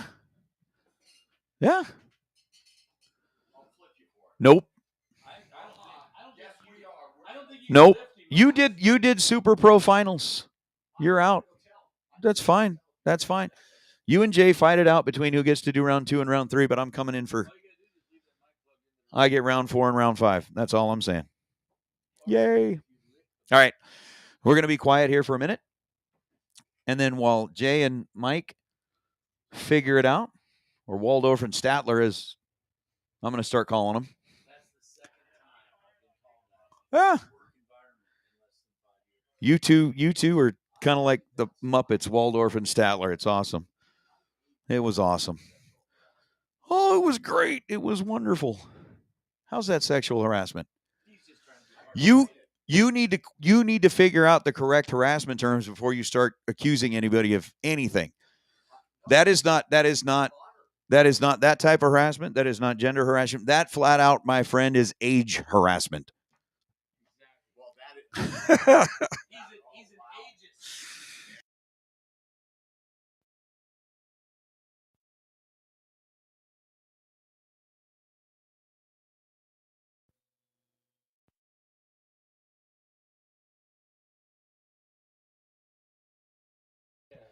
All right, once again, Super Pro. Let's go ahead and start getting you headed this way, please. Super Pro round number 2.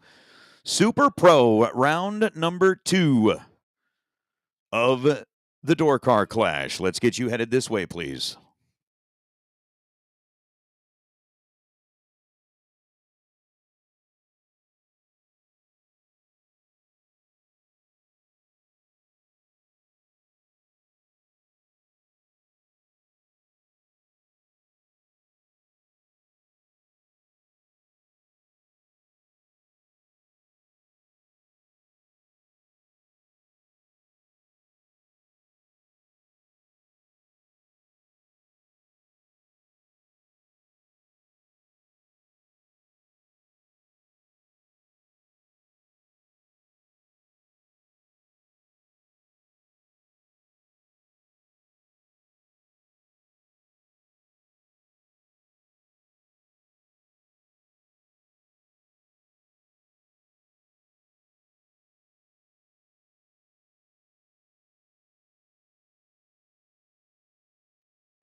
Door Car Clash Saturday night here on Huge Performance Saturday night for $10,000.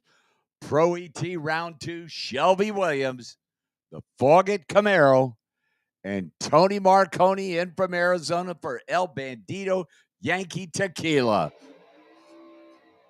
Marconi 592. Shelby Williams 620 in the Foggett K&N Camaro.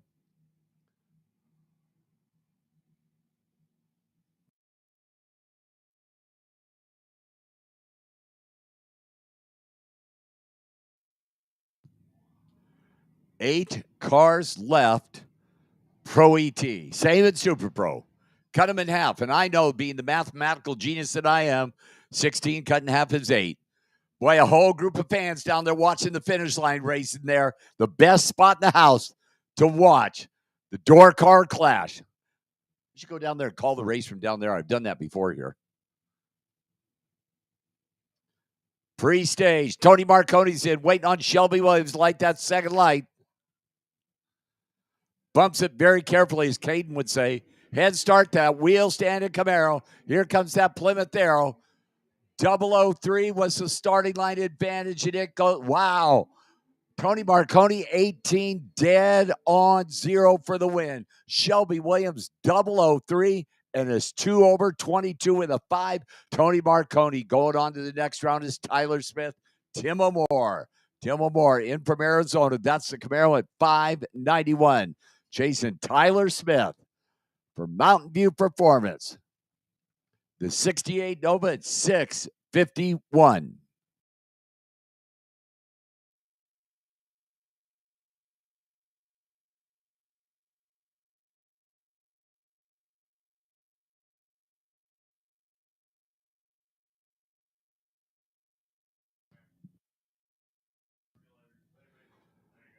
Both of them pre-staged.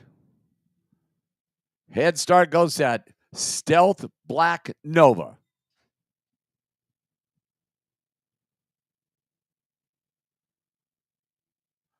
Tyler tickles that second light. Clean green here. Itty bitty little advantage going to Tyler Smith in the Nova at 025. Tyler goes dead on to 025 for the win. Tim O'More got down there. He was 34 on the tree and then parked that Camaro in that three-way Chevrolet lane at 593.9. And Tyler moving to the next round is Sean Ely and Steve Williams. It don't get much better than these two.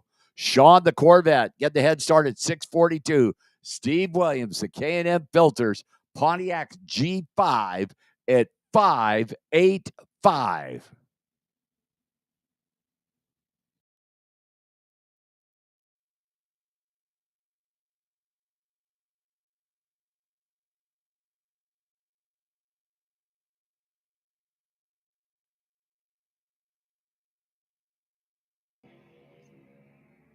That Corvette with the head start. Corvette was 008, drops that nose. Sean Ely, 008, 44 with the 2 on that 42 dial for the win. Stevie missed it at 62 and then goes to 90 on that 85. Get down there and said, Sean, I'm going to give you the stripe and hope you break out. And it did not work out for that Pontiac G5. Is Alan Brown, 571. Chasing Sasha Hofer, Silver Platter Racing Firebird, 741 Sasha. 571 Alan Brown.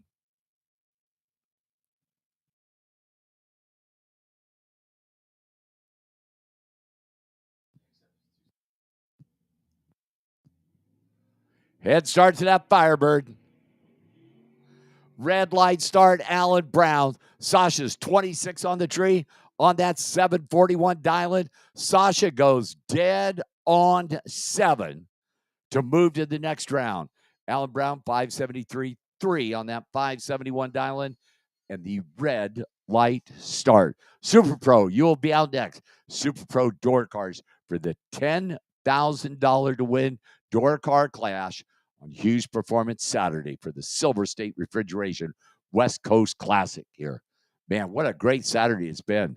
It's been a real good Saturday if your name's Pearson Deming or Steve Alenach. Both them already picking up some cash.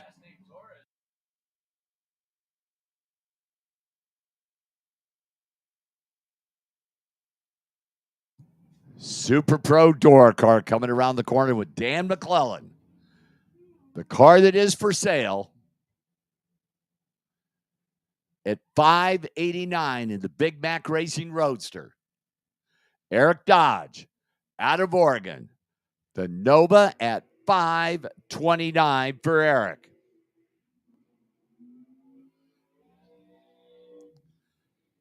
Super Pro Door Car. When they get more than 2 letters, I'm in trouble. The Door Car Clash Saturday night. Under the lights from most of the drag strip. Hughes Performance Saturday.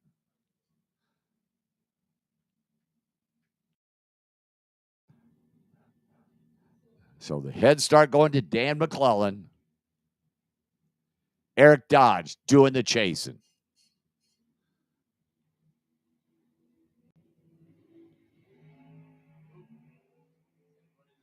O13 moved second. Down there, top end, Dan McClellan by 11 ten-thousandths of a second. Dead on 5, O13 for the win. Eric Dodge was 009, goes 5,300 on that 29 dial-in, and by 11 ten-thousandths of a second, Dan McClellan going to the next round of the Door Car Clash. Dennis Paz, Wes Anderson. The legend, Wes Anderson, 542, chasing the El Camino and Dennis Paz at 656.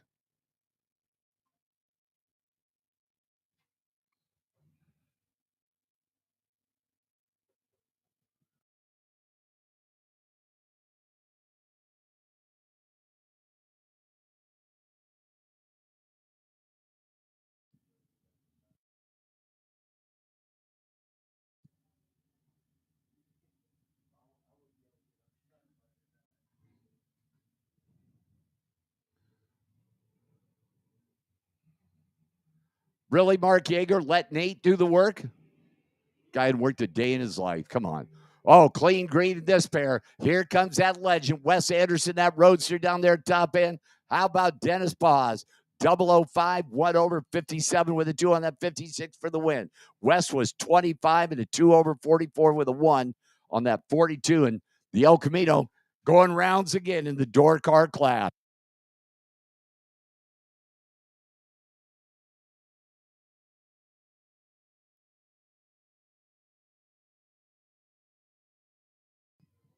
Jeff Higgins, Chuck Hawk.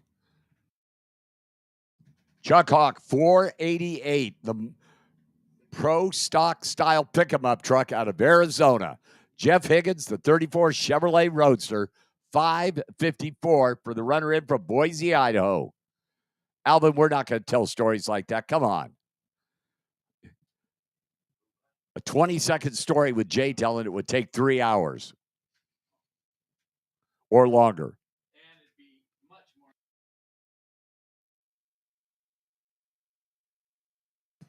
Head start to that Roadster. Chuck Hawk doing the chasing.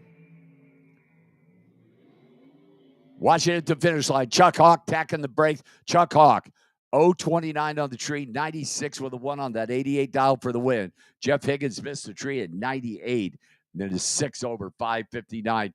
AJ Cameron, Jason Pad. Wow, AJ put up an 8,000s package, round number 1. Jason Pad, the love truck out of Alberta, Canada, 594 for the light utility vehicle.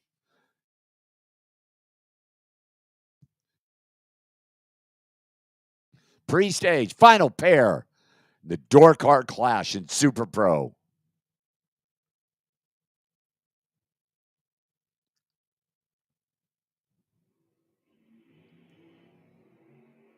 Couple of green light starts in this pair. Move to the El Camino, 10 on the tree. Chuck Hawk, Jason Pad, dead on 1, 20 for the tree. AJ, 10 on the tree, 1 over 55 with a 2. That was 14 10,000ths of a second